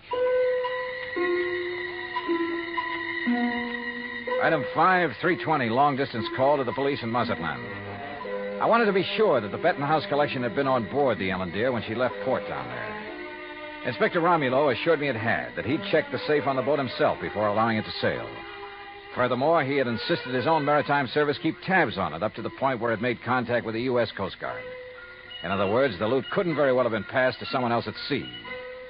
Item 6, 580 cab fare to Beverly Hills, where I dropped in at Berman's office. No, Mr. Dollar. He and Mrs. Berman are at the Beverly Wilshire. I'm sure you understand it's been necessary for them to buy a lot of clothes and things. Yeah, but he will come here. Oh, yes, indeed. From his last phone call, I'd say he'll be here within the hour. All right, then I'll come back. Please ask him to stick around and wait for me if he doesn't mind. Of course, Mr. Dollar, I shall be glad to.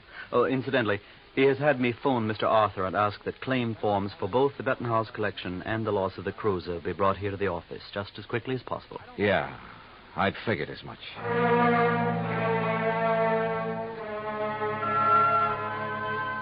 Berman wasn't wasting any time. Oh, I know there still wasn't any concrete evidence that Berman was trying to pull a fast one. Ostensibly, the only reason for my trip out here was to watch over that fabulous jewel collection. A lot of good I'd been. He'd lost the collection and his boat, and the company'd have to pay. Then a wild idea hit me. I suddenly remembered something that had happened months ago. Last July, to be exact, when a big passenger liner, the Andrea Doria, had sunk off the Atlantic coast. According to the papers, when the survivors were brought into the port, the usual customs inspection was waived.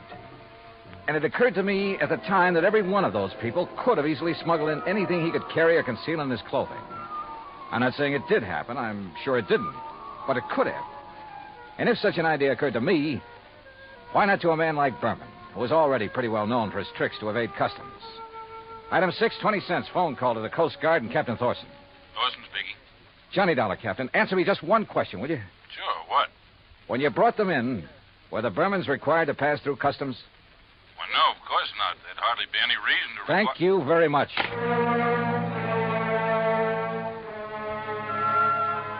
Item 7, 10 cents, another call. This time to Arthur at Western Maritime and Property Insurance.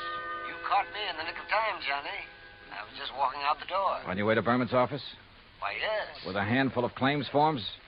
Yes. Now listen, get there as fast as you can. Get there ahead of him.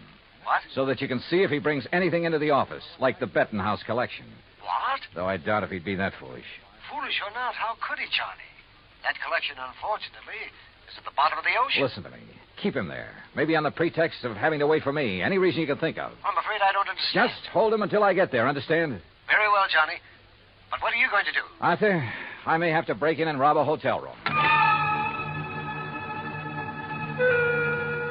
I went out and stationed myself across the street from the Beverly Wilshire.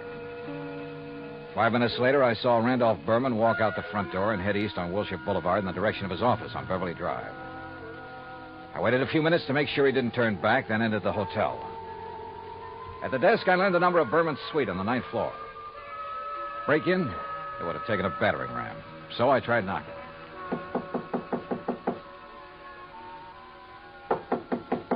All right. You don't have to bust down the door.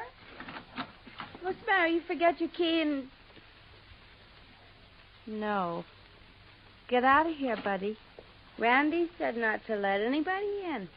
He's out buying us clothes. Oh, he'd tell you to let me in, baby. Hey, who are you? Hernandez sent me up here from Guadalajara. Oh, well, then come in. Oh, you are in? Yeah. Well, have a drink then. No, thanks. A girl's entitled to a couple of drinks after that dousing in the ocean, and you might as well... What about Hernandez? Your husband sold him the wrong stone from that collection. Sold? Oh, he gave it to him. Oh, then you know about it. Well, sure. So he could make a legit-looking change in the insurance and convince everybody he was on the up and... You sure you're from Hernandez? You kidding? How else would I know about the whole deal? I don't know. Hey, Randy said not to let anybody in here or he'd kill me. Dumb blonde, he called me. You? A smart, beautiful girl like you? Oh, hey, you're okay. My name's Vi. Come on, let's have a drink. No, thanks. Listen, Vi. I've got to get the right stone from that collection, the caliber diamond. Then I'll leave this one I've got in my pocket here. Which one you got? Let me see it. Oh, no, only Mr. Berman. And only when he gives me the caliber. Well, which one you got there, huh? Well, never mind. I'll show it to Mr. Berman. I just want to see it. Not until I get the caliber from the collection. So, if he isn't here, if he's taken it to the office, I'll just... You think he's crazy? Let everybody know he... Let me see the one you have, huh? Look, I just told you. Anyway, how do I know I can trust you? I didn't even see you in Guadalajara. Oh, now you sound like Randy. Dumb blonde, he says. Keep the door locked. But I let the bellboy in with the drinks, and I let you in, didn't I? Well, let me see the one you got. Will you, if I get you the other one? From the hat box that didn't have to go through customs? How did you know? Hey, you're a cutie. I bet you read about the Andrew Dorsey, just like Randy did. Come on, now let's have Where's a the look. hat box, Vi? Now, wait a minute.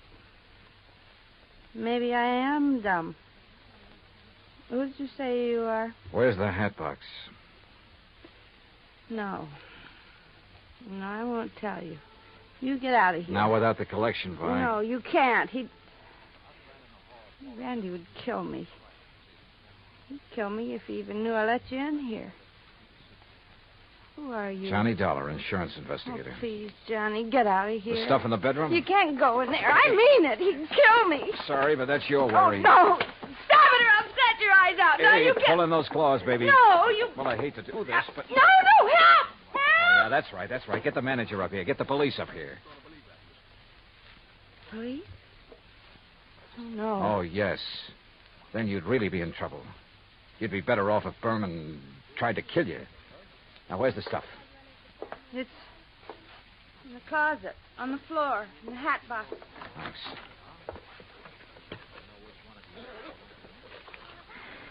Well. Just a handful, but worth a fortune. Well. Oh, now, wait a minute, girl. Put down that bottle. I gotta stop you. He'd kill me, don't you understand? Just for letting you in here. You don't know him. Look, baby, you're in this thing deep enough as it is. Don't try to make it any worse for yourself. But when he finds out that I... Listen. Yes, come back. And I open up. Get my hands full. What'll I do? Where'll I go? Right here, behind this closet door. Quick. Arms. Johnny, Just stay there. Hang on to that bottle and think over what I told you about getting in deep. Hi, where'd you get these drinks? You let somebody in here. Bellboy? Why, you half-witted bird brain, I told you. Who are you? The name is Dollar, Mr. Berman.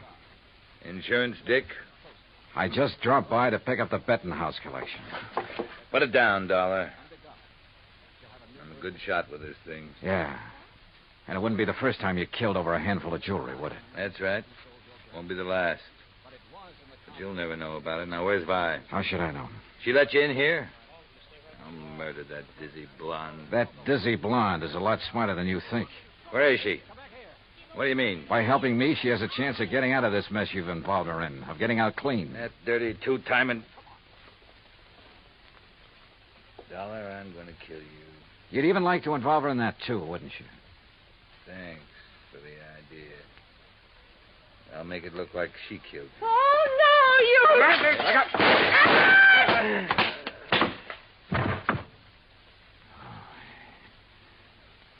Nice work with that bottle, Vi.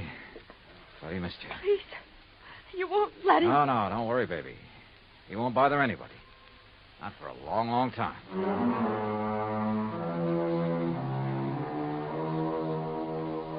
Item 8, $245 even. Incidentals during a couple of days of relaxation under the California sun and transportation back to Hartford.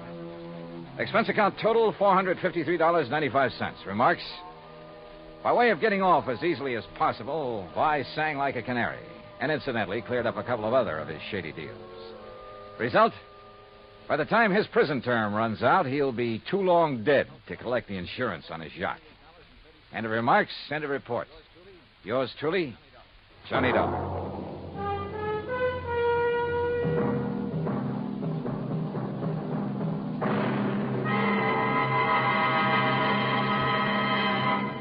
Now, here is our star to tell you about next week's story. Next week, the DeSalle matter.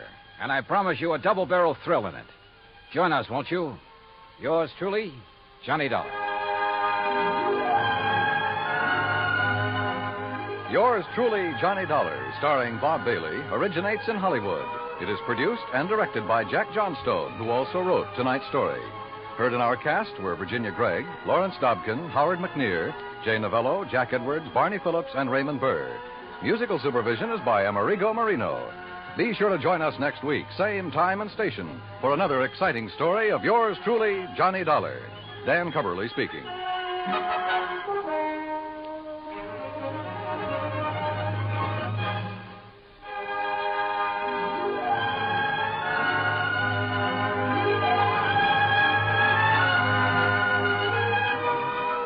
Johnny Dollar has come to you through the worldwide facilities of the United States Armed Forces Radio and Television Service.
From Hollywood, it's time now for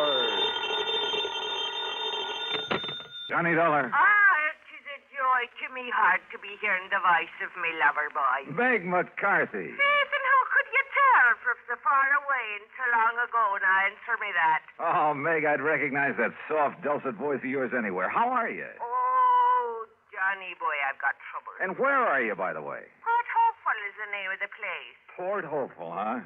You just can't stay away from the sea and ships and sailing men, can you? And whose leg would you be after trying to pull now? Port Hopeful, Nevada. Nevada? Right out in the middle of the desert. Well, what are you doing there? And why do they call it a port? Them were the very same identical things I'll be telling you when you get here. And if you take to my advice, you won't waste no time along the way. There's trouble out here. Insurance trouble. Oh, what company? Western Life and Trust, they calls it. The very same identical company that's insured the life of this blessed man what's laying dead at me feet. Dead at your feet? Meg, you don't mean... Just a minute. If you're by way of implicating that I done him in, you're just an evil-minded, suspicious young... Oh, forgive me, sweetheart boy. Huh? Well, you was worried about me, wasn't you? Well, certainly, of course. God But... love you, but me skirts are clean. Now, will you get moving and come out here? Well, it kind of depends. Oh? And just what kind of fancy double talking is that supposed to... Oh, no, you don't. What? Get your dirty, filthy, conniving hands off. Meg, what's the matter? Take them bracelets Meg. out of here and you... Meg! Well, I guess I was wrong, Johnny. I guess I am in trouble. Now. I'll grab the first plane.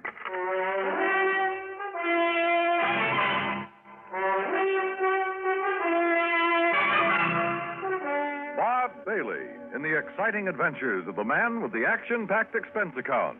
America's fabulous freelance insurance investigator. Yours truly, Johnny Dollar.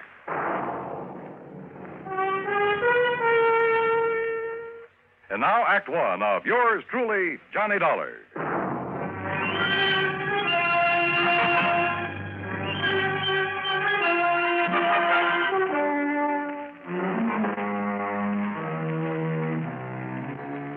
Expense account submitted by Special Investigator Johnny Dollar to Western Life and Trust Insurance Company's San Francisco office. Following is an account of expenses incurred during my investigation of the Alkali Mike matter. Expense account item 1, 375, telephone call to Bill Kemper at Western Life and Trust, who talked only long enough to order me onto the first plane for the coast. Item 2, 153.50, transportation on a late evening flight to San Francisco. Item 3, the next morning, 4:25, cab from the airport to Bill Kemper's office in the Lawson building. Ever hear of Alkali Mike Murphy, Johnny? Yeah, sure, Bill. At least I think so. Isn't he the kind of legendary character who found so much gold somewhere out here? Over in the Black Rock Desert, Nevada. Yeah, a place called Port Hopeful? That's right. The original Alkali Mike had been the skipper of a sailing ship before he got the lust for gold back in the last century. Yeah, well, what about him? Finally found it. Plenty of it. Out there in the desert near the little town of Winnemucca. And? Built himself a regular palace out of rocks from the nearby mountains, named it Port Hopeful. Settled down to spend the rest of his days enjoying his money. But then he died. Legend says it was suicide. Yeah, well, what's that got to do with you or me or the company? Alkali Mike Murphy, Jr., his son, who spent the last 40 years living there. But now he suddenly died. And how he died affects payoff on the insurance policy we wrote him. Oh, how much? $200,000, straight life. Ah, we. Beneficiaries? 2 nephews, 1 niece, and an old housekeeper, all sharing equally, provided, of course, that one of them didn't help him on his way to the great beyond. And you think maybe one of them did? $50,000 apiece is a lot of money, Johnny. Which one? I'll grant you it's only a hunch. But if I were you, I'd make a pretty careful check on that housekeeper. Meg McCarthy? She's an old... Oh, yes, what do you know about this McCarthy woman? Oh, plenty, Bill. Then you think my hunch is right? No. What? Because if it is, I'll handle this case for nothing. But according to the police over What's there... more, I'll quit the insurance business. Item 4, 1320, cab to the airport, plane fare and incidentals to Reno, Nevada. There I rented a car, that's item 5, and headed north and east on Route 40. After about 165 miles of nothing but sagebrush and cactus, I pulled into the town of Winnemucca. I dropped off my bags at the Motel Winnemucca, then headed for the local police headquarters. I was introduced to a Sergeant Otis Framley. There's no point in driving out to Port Hopeful, Mr. Dollar. We've got the number 1 suspect right here. Picked her up last night. Her? Meg McCarthy? Right. And you suspect her of what? Murder? If she didn't poison old Alkali Mike, I'll eat my shirt. Then you'd better decide right now if you want it baked, boiled, or fried. Where is she? In her cell. Come on. You mean you've got some reason for thinking she didn't do it? I know Meg McCarthy. Yeah, but don't you see she's the only one who was anywhere near him? Besides, look at the motive. Yeah, suppose you tell me about it. Well, she's only been out there at Hopeful taking care of him about 6 months. Yet she gets under the skin of the old codger enough to make him turn over a big hunk of his insurance money. And that takes care of motive, huh? Well, doesn't it? Let's go talk to Meg. Now, look, she's a pretty tough customer when she wants to be, so... Right, she's a pretty tough customer. And if you silly, stupid income-poop start... All right, Meg, take it easy. Oh, take it easy, is it? If you blinking idiom think you can keep a decent, self-respected lady... I said take it easy. And I say, Oh, Johnny, darling. Me ever-loving boy. Hi, Meg, you old rascal. Sweetheart, I knowed you'd come to save me out of this horrible place. Yeah, well, that pretty much depends on you, on what you're able to tell me about this whole thing. You bet I'll tell you. Only, Johnny. What's the matter? Sure, I'll tell you. All I know. And it'll be the honest truth, Johnny boy. But don't you see? The only evidence I can give is enough to hang me. Meg. Oh, Johnny, I need your help. I need it bad.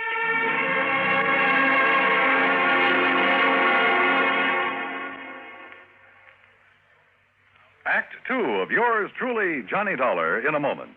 And now, Act 2 of yours truly, Johnny Dollar, and the Alkali Mike Matter.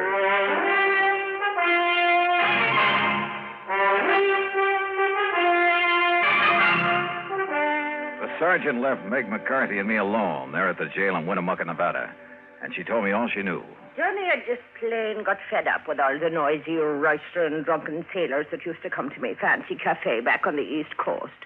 So when I heard that Alkali Mike Murphy was looking for a nice, quiet, respectable lady to be his housekeeper out here in the peaceful, quiet desert, well, I took the job.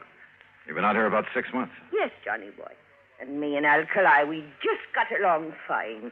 I cooked good meals for him, and we played cribbage together in the evenings. And it got me a real bang out of keeping that old palace of his all neat and tidy for him. Yeah, sure. But now, Meg, I understand he named you as a beneficiary of his big insurance policy. I told him I didn't want it. And besides, I have plenty of money of me own from selling out my cafe back east. Do you know the other beneficiaries? Huh? Do I know them? Them nephews and that niece. Just hanging around waiting for him to die these last 20 years. That's all they've been doing. Except maybe Edgar. Edgar? Edgar Murphy, the oldest nephew, the nice one. He has a fine job over to the bank in Lovelock. And the others? Margaret. Oh, she's a disgrace to me fine old name. Playing around with every Tom, Dick, and Henry she can get her hands on. Looking for the one with the most money so she can snag him and live the easy life. Where is she? It's for Danny. Well, he's another no-count. Spends all his time horsing around and gambling. Where are they now? Up to Port Hopeful, where else? Each of them trying to chisel the others out of all the fine furniture and old silverware and lovely china. You know, when the estate gets settled. The sneaky, snivelling... All right, Meg, all right. If I'm going to try to help you, there are some things I have to know. I'll tell you everything, Johnny boy. How did Alkali Mike die? Poison, the doctor said it was. In something that he ate. And who could have given it to him? There's the trouble, darling. Huh? I was the only one with him. I was the only one ever touched his food. Could it have been poisoned before it was brought into the house? No, never. Everything I bought for him and me come from the markets right here in Winnemucca. Besides, Johnny, I always had the same things he did. Even the day he died? Yes. Even that same fateful morning. Well, did the doctor say what the poison was? Yes. Quinititani. Quintanogen? Yes, that was it. Sulfur or something. Quintanogen sulfonate? Yes, it's chances of sulfonate. Now, that's strange. Because if I remember correctly, that's related to one of the old Indian arrow poisons. Ah, but Johnny, there ain't been no Indians around here for years. At least the wild ones. Look, Meg, I want to go out to that so-called palace, Fort Hopeful, but I want you with me. Well, of course, lover. Only how can I get out of this jail? Let me worry about that. It took the help of a local attorney that set him $500. But I managed to get Meg out of the clink, as long as Sergeant Framley stayed with us, that is. We headed out across the desert over a road that should have been traveled only by jeep. And finally, after about 60 miles of it, we came into a bare, rocky valley. And there in the middle of it sat the palace, Fort Hopeful. Only it should have been called Fort Hopeless. Ain't it a beautiful spot, Johnny boy? It was an atrocity, a huge, rambling jumble of native stone badly cemented together. There were almost as many doors sagging on their hinges as there were windows, as though the whole place had been put together one room at a time. Windows were set in at cockeyed angles, and most of them were dirty. 3 fairly new cars were parked out in front. Yeah, the relatives, Dollar. They've been here ever since the old coot died, like a bunch of buzzards. Yeah, I know what you mean.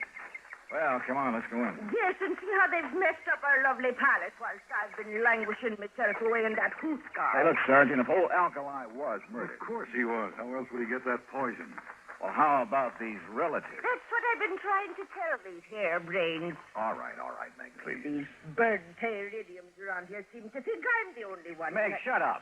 Yes, dearie. You know I loved you when you talked to me like that. Just like my dear departed husband, God. Yes, all right. Well, what about it, Sergeant? Oh, you mean his own kin? No, Mr. Dollar. People out here in this part of the country have too much respect for their own kin. Even when there's a lot of money involved? Yes, I even go so far What do you mean, Sergeant, bringing that killer back here?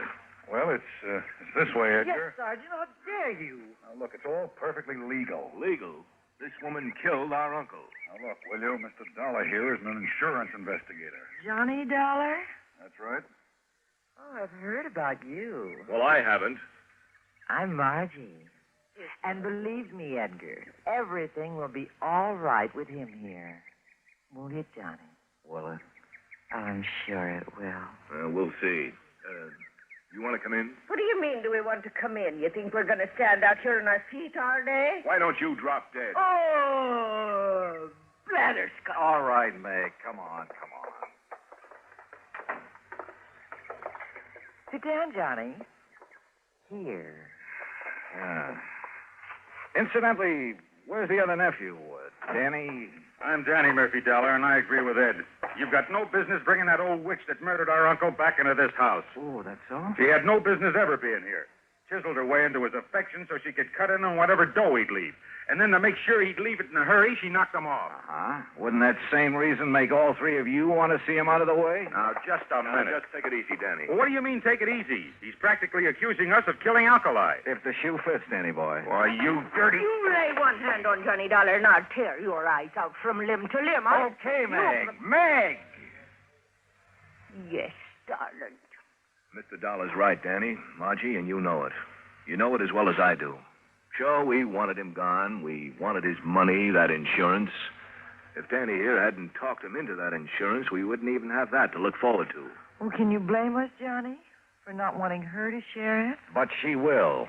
Unless you can prove she killed your uncle. What's she ever done, knowing him for only a few months, to make her deserve a share? Margie, I suspect Meg is the only one who showed your uncle any kind of care and consideration in years. Well, what did you expect of us? Mr. Dollar's right. Why kid about it? Heaven knows she deserves his money as much as any of us, whether we like it or not. The fact remains, Dollar, somebody killed our uncle. And you've all carefully made sure that Meg would be suspect. Well, yes. Johnny. Look, I'm going to play a hunch that maybe he wasn't murdered at all. But the evidence, Dollar. What evidence, Sergeant? He was poisoned. Yeah, all right, we'll accept that. But I'm still going to play that hunch.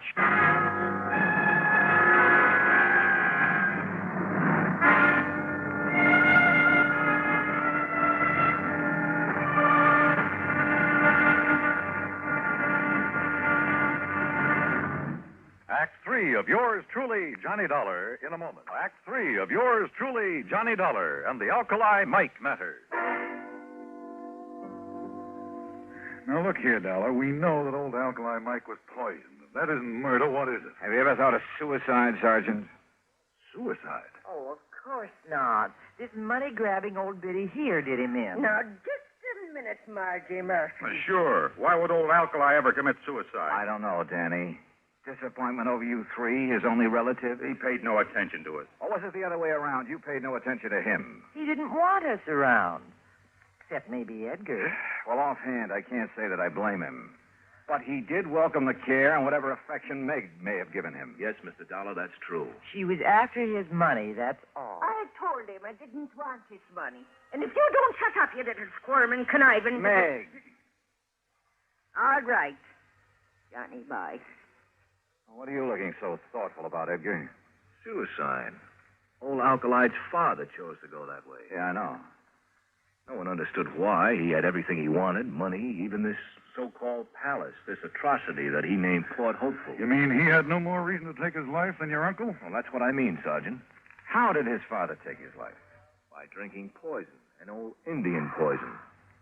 Quintanogen sulfonate. Oh, no.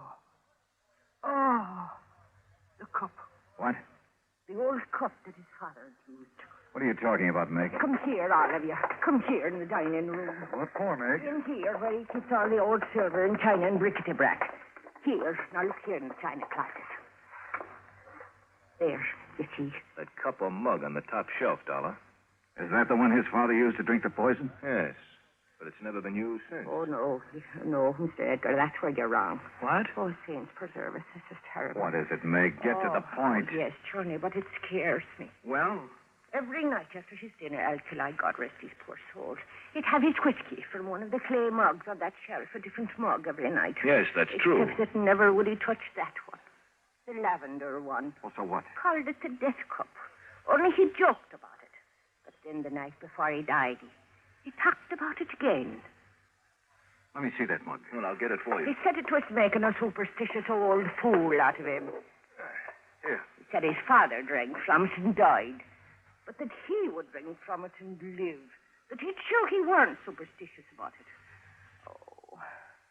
Good heavens, look here. And I poured the drink for him. What is it, Dollar? Yeah, what is it? The heavy deposit in the bottom of this mug.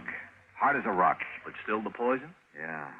The same deep purple color of quintanogen sulfonate. After 40 years? Oh, I tried to wash it out, Johnny, before and after use. Oh, water wouldn't touch that stuff. Oh, that's why I thought it was part of the clay. But the alcohol in his whiskey would. Oh. It released enough of that poison to kill him. Oh, if only I'd have known.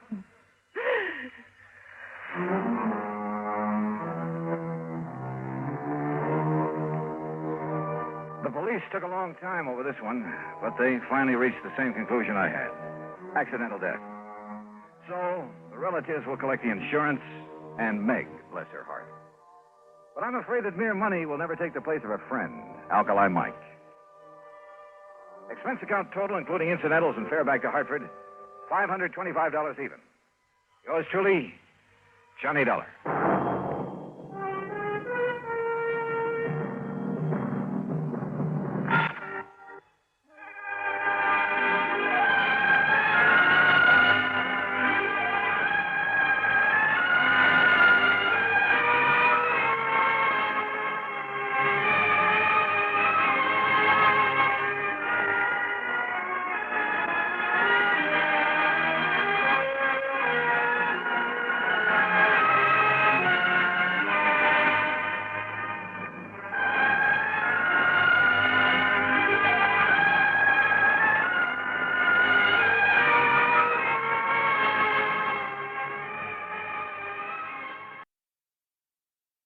From Hollywood, it's time now for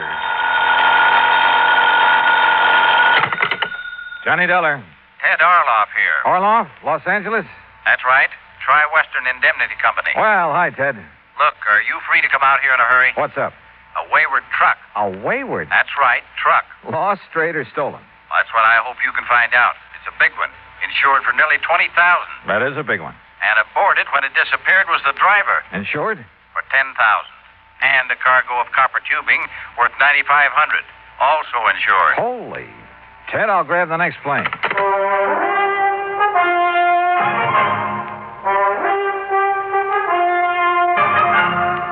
Bob Bailey in the exciting adventures of the man with the action-packed expense account. America's fabulous freelance insurance investigator. Yours truly, Johnny Dollar.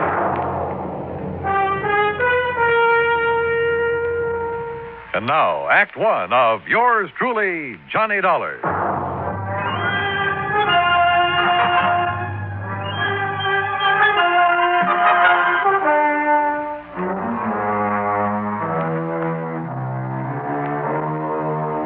Expense account submitted by Special Investigator Johnny Dollar to the Tri-Western Indemnity Company, Los Angeles office. The following is an account of expenses incurred during my investigation of the wayward truck matter.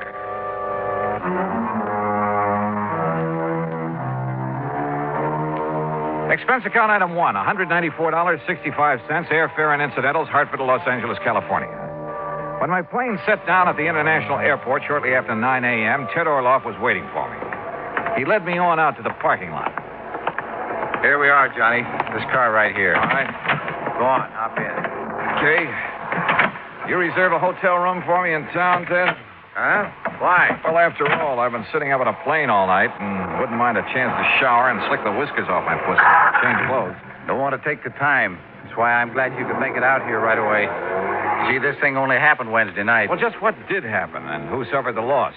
And how about stopping somewhere so I can grab some breakfast, huh? Sure. Find a place along the way. Like I told you, Johnny, a truck loaded with $9,500 worth of copper tubing has disappeared. What kind of tubing? The kind they use a lot of in building airplanes, that sort of thing. Go on. It was shipped from Marlowe Copper Products over in East Los Angeles. That's where we're heading. Marlowe's a big jobber, distributor. Okay, so what happened? Well, late Wednesday night, a driver by the name of Jackie McAllen was scheduled to haul this order of tubing over to the Belden Aircraft Corporation over in Victorville. That's about 100 miles east of here, out in the desert. Yeah, I know.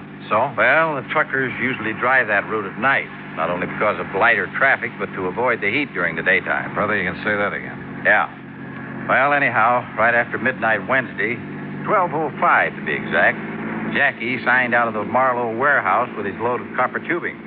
Yesterday morning, Friday, Belden Aircraft was screaming for it, wanting to know why it hadn't been delivered as promised. Just disappeared? Just disappeared. Hijacked, obviously. And the driver? Any word of him? Nothing. Well, what kind of a market is there for stuff like that out here? Plenty of market for it. Not only because it's expensive, but it's hard to get, too. Especially for some of the new little companies that have sprung up around Palmdale and Lancaster, out that way. Yeah, didn't Lockheed just build a plant out there? Lockheed, Belden, a lot of the big ones. And they subcontract work to the little boys. That's why nearly $10,000 worth of copper tubing would be worth its weight in gold to those little plants. Well, then it's a wonder there isn't more of this kind of hijacking, if that's what it is. What do you know about the driver of that truck? Jackie McAllen is as honest as the day is long. Yeah, who says? His employer, and he should know. Jackie's been driving for Marlowe Copper Products for years. They trust that boy with a load of pure gold. Yeah. What's that mean? Yeah.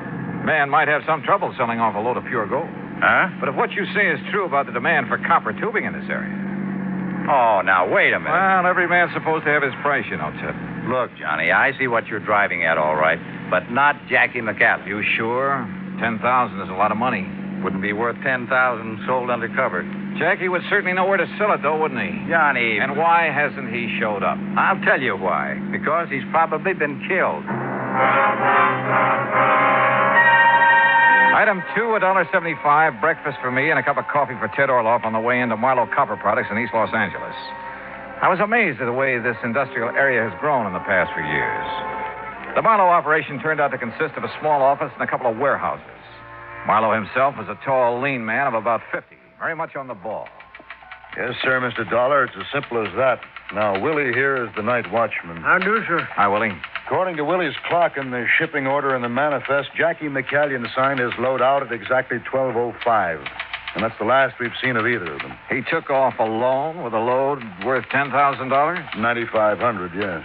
Well, isn't that taking quite a chance? Well, he's done it many times. Mr. Marlowe, how much does this Jackie earn a week? Well, that would depend. Anywhere from 100 and... Oh, now, wait a minute. If you're thinking what I think you are, you're wrong, Dollar. You're dead wrong. Just as I said, Johnny. Sure, why, I'd trust Jackie with my own life. And believe me, whoever's done him in, well, he's going to have to deal with me. I'll see him hang. Well, what makes you so sure he's been done in? Well, it's the only thing that could have happened to make him give up a shipment of goods. A hijacker'd have to kill him. And whoever did this to Jackie... Tell me, do you think there's any possibility of his having been approached beforehand by hijackers? Perhaps threatened into turning the shipment over to them? No, not a chance. He would have told me of anything like that immediately. If he had time, maybe. Who's working on the case now, Mr. Marlowe? The L.A. Police Department and the Sheriff's Department of every county in Southern California. Are all your trucks like those two I see out the window there? Jackie's was. We got 4 of those big singles. Did have. Now it's 3. And 3 big tractor-trailer rigs. Mm-hmm. A truck like one of those is a pretty big hunk of stuff to just disappear. Willie. Yes, sir. Were you on duty Wednesday? Yes, sir, I was. Did you notice anything unusual about Jackie that night? Why, no, sir. Not that I noticed. He came to pick up his truck alone, huh? I didn't see nobody else with him. Well, did he look worried, anything like that? Well, not that I could see, no, sir. And he didn't say anything that might have indicated things weren't as they should be? Not that I heard, no, sir. Just exactly what did he do? What the driver always does. Come in, signed up the manifest, putting down the time, and then drove off with his truck like always. Nothing unusual at all. Not that I saw, no, sir. Mr. Marlowe, where did Jackie live? Somewhere over on West 3rd Street. He lived alone. Naturally, the police looked for him there first thing. May I have that address, please? I'll have my secretary get it for you. You all through with me, boss? Yes, Willie. If you're going to work tonight, you better get some sleep. Go ahead. Yes, sir. Thank you. And believe me, nothing's going to happen to anything this time. If I were you, Mr. Marlowe, I think I'd have more than that for a night watchman in a place like this.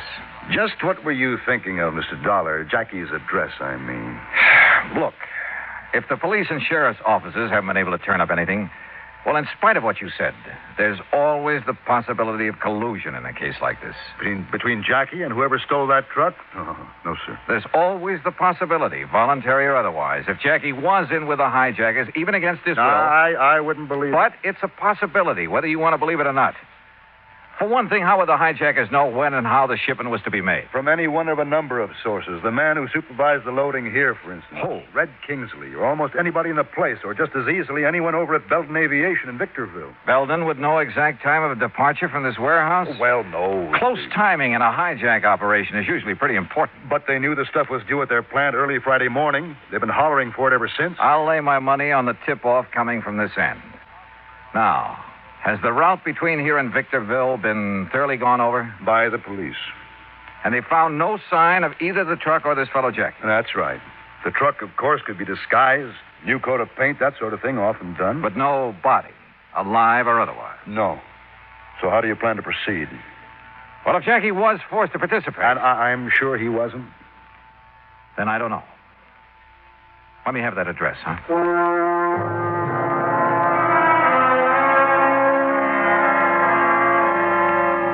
Frankly, I didn't have the least idea what I was looking for. But I couldn't just stand around, so I borrowed a company car with a name and a number plastered all over the side and drove to the West 3rd Street address, hoping I'd have no trouble persuading the manager to let me in. Manager? Not in that old ramshackle frame house. The front door was wide open, and the mailbox had the number 4 opposite Jackie's name. That meant upstairs. As I reached the second floor, I could see that the door of number 4 was slightly ajar, and I could hear somebody moving about inside, opening closets and drawers. Quietly, I slipped close to the door. Inside, his back toward me, was a big, broad-shouldered brute, hastily emptying one of the bureau drawers. He was dressed in dirty work pants and wore a heavy, tattered blue sweater. Hey, what? Maybe you better let me ask the questions, huh? Oh, yeah? Now, look, buddy. What are you doing here? What are you putting into those handbags? None of your business. Now, you get out of here. Not until I find out what you're up to. I said get out. Didn't you hear me? Oh, take it easy, baby. Oh, yeah? You want to play that way, huh? That's right. Brother, that was a big mistake. Oh, you asked for it. Oh, no, you don't. All right. Now, start talking. What were you doing here in Jackie's room? What was I doing here? Hey, look. Who do you think you are, the law or something, barging in here like this? That's right. Who are you? I said, who are you? I'm Vic McCallion. What? That's right. Jackie McCallion.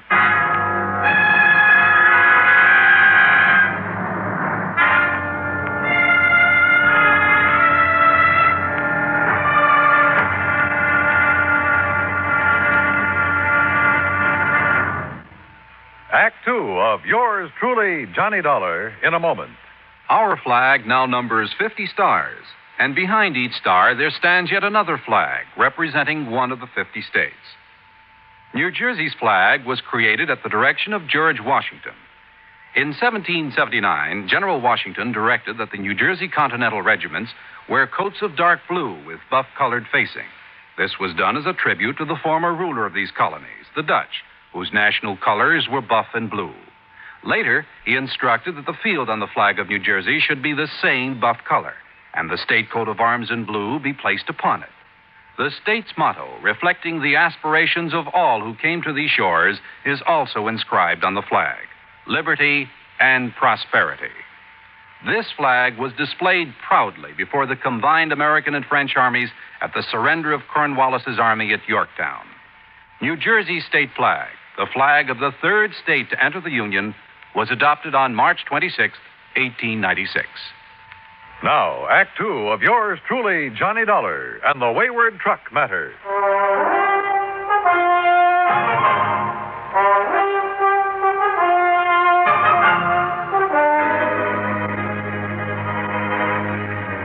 missing. A $20,000 truck from the Marlowe Copper Products Company of East Los Angeles. Also missing. Its cargo of copper tubing insured for $9,500. Also missing, also insured, the driver, one Jackie McCallion. And when I found a big, ugly-looking character going through Jackie's furnished room, I jumped him. And who does it turn out to be? That's right, Jackie McCallion. Boy, I'll say this, buddy. You're sure handy with your dukes for a skinny guy. Hey, who are you, anyway? Johnny Dollar, insurance investigator. And look, I'm sorry I must jump, Jackie. Insurance what? Well, I came here to find out what happened to you and that truckload of copper tubing that never got to Belden Aviation over in Victorville. What are you talking about? Of course it didn't. Of course not. Well, why? Because the shipment was called off, that's why. What? Well, sure. It was supposed to go out Wednesday night, right after midnight. And it did. At least it left the warehouse. Oh, that's where you're wrong. Because me and Betsy, we was going to take it. Betsy? Yeah, Betsy. You know, my truck. Only the order got canceled out. Who says so? The office. Who at the office? Well, how shall I know? All I know is I was here in my room getting ready to go over and pick up Betsy and the tubing, and the phone rung, and a girl from the office says the shipment is canceled out. What girl? Do you know? I don't know. Some girl says she was in the office is all. You know, one of the girls, like they always giving out the orders, you know. And she told me the boss says on account of there ain't no more trips for me this week, I can start my vacation right away instead of next week. But you don't know which girl in the office told you that. I told you. I don't know. I told her, tell Mr. Marlowe thanks, that's all. Why? Didn't she tell him? Where have you been since Wednesday night? Well, down in San Diego, staying at my sister's and doing some yellowtail fishing while I was there. You know, out around San Clemente Island. Boy, they pulling in the big ones. Yeah, I'm sure they are. There was one guy on our party boat that... Hey, wait a minute. What do you mean the shipment went out? Just that. On schedule. A little after midnight But on that girl Wednesday. told me... And it hasn't been heard of since. You mean it went out in my truck? In Betsy? Who took it? According to everything we know, you. Oh, no, sir. By midnight Wednesday, I was halfway to San Diego in my car. Look, you ask my sister down there. I got there before 1 a.m. Call her up and ask her. Go ahead, call her. You're sure of that? Oh, sure, I'm sure. And if some dirty guy took my Betsy out, I'll kill him. Don't nobody ride Betsy but me. Well, what were you doing when I came in here? Packing those bags in such a hurry. What for? My vacation. What's the matter? Don't you hear good? Hey, well, look, mister. If somebody took my truck out... Okay, Jackie, okay, calm down and come along with me. Where? We're going back to Marlowe Copper Products to talk with a couple of people. Maybe do a showdown. Jackie, with a name like that, I'd pictured a slim, wiry little fellow, not this big gorilla. And from what he'd said and what he told me on the way back to the Marlowe warehouse, I was convinced he was telling the truth about his whereabouts the night of the robbery. But then, who could possibly have been a close enough double for Jackie to fool the watchman? Or had the watchman been trying to fool me and the police? And why? Or could Marlowe himself have somehow contrived to... But again, why? And if Marlowe was up to something, well, he'd have been smart enough to put or at least keep Jackie out of the way. Honest Dollar, did you find it? Jackie. Hi, boss. Hey, what's going on around Jackie, here? thank heaven, boy, you're all right. Oh, sure I'm all right. We thought you'd been killed or something. Oh, me killed? Where'd you find him, Dollar? Where's the truck? Hey, boss, that's what I've been trying to find out. Only all this guy here does is ask me questions. Well, the important thing is you're all right. I didn't tell you this before, Dollar, but Jackie's as much a part of this business as I am. Ah, come on, boss. You started out with me in the beginning when I didn't have a penny to my name. Worked 7 days a week, night and day, helping me build up this business. And you've kept him just a truck driver? What do you mean, just kept me a truck driver? That's the way I like it. Oh. Yeah, even the big retirement he made for me. I don't want that. I just want to keep on driving the truck, just like I am, and maybe go fishing now and then. That's what I like, and I'm happy. Thank God you're still all right. Hey, but what about Bessie? Yes, Dollar, what about the truck? Any ideas, any leads? Mr. Marlowe, I want to talk to that night watchman of yours again. Oh, Willie? That's right. Let's just hope he hasn't skipped town. Skipped town? Would you see if you can locate him and get him down here? Well, of course. You think he was involved in the hijack operation? Well, let's get him in here, if we can, and we'll see.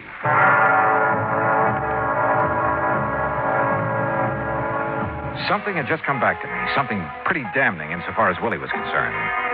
It was the way he had answered my questions when I talked to him before. Was there anything unusual about Jackie when he came to pick up the truck? Well, not that he noticed, he said. Had Jackie picked up the truck alone? Well, he hadn't seen anybody with him. What had Jackie said? He hadn't heard anything. Not one really positive answer in the lot, or to the other questions I'd asked him. Much to my surprise, Marlowe's phone call brought assurances from Willie that he'd come over to the plant right away. And I told him I'd get somebody else to fill in for him tonight because of the sleep he's having to miss. Yeah, well, tell me this. Do your watchmen carry a time clock? That's right. There are punch key boxes located in a dozen or so spots all over the warehouse and one in this office. They register on a paper dial on the time clock, Yeah, sir. that's right. That way there's a record of what time he reaches every station on his nightly round. Would you get me that record for Wednesday night, please? Well, of course. And while you're at it, I'd like a copy of the shipping order and the manifest for that truckload of copper tubing. I'll have my secretary get them for you. By the time his secretary dug the punch clock record out of the files, old Willie arrived, looking somewhat the worse from lack of sleep, but apparently willing to cooperate in any way he could. I took him out to the watchman's booth, which was just inside the warehouse gate. Yes, sir, Mr. Dollar. This here's my own private office every night. And this is where you were when Jackie McCanyon came to pick up his truck Wednesday night, huh? Well, now, where else would I be? Well, now, that answer is just as definite as the ones you gave me before, Willie, and it won't do.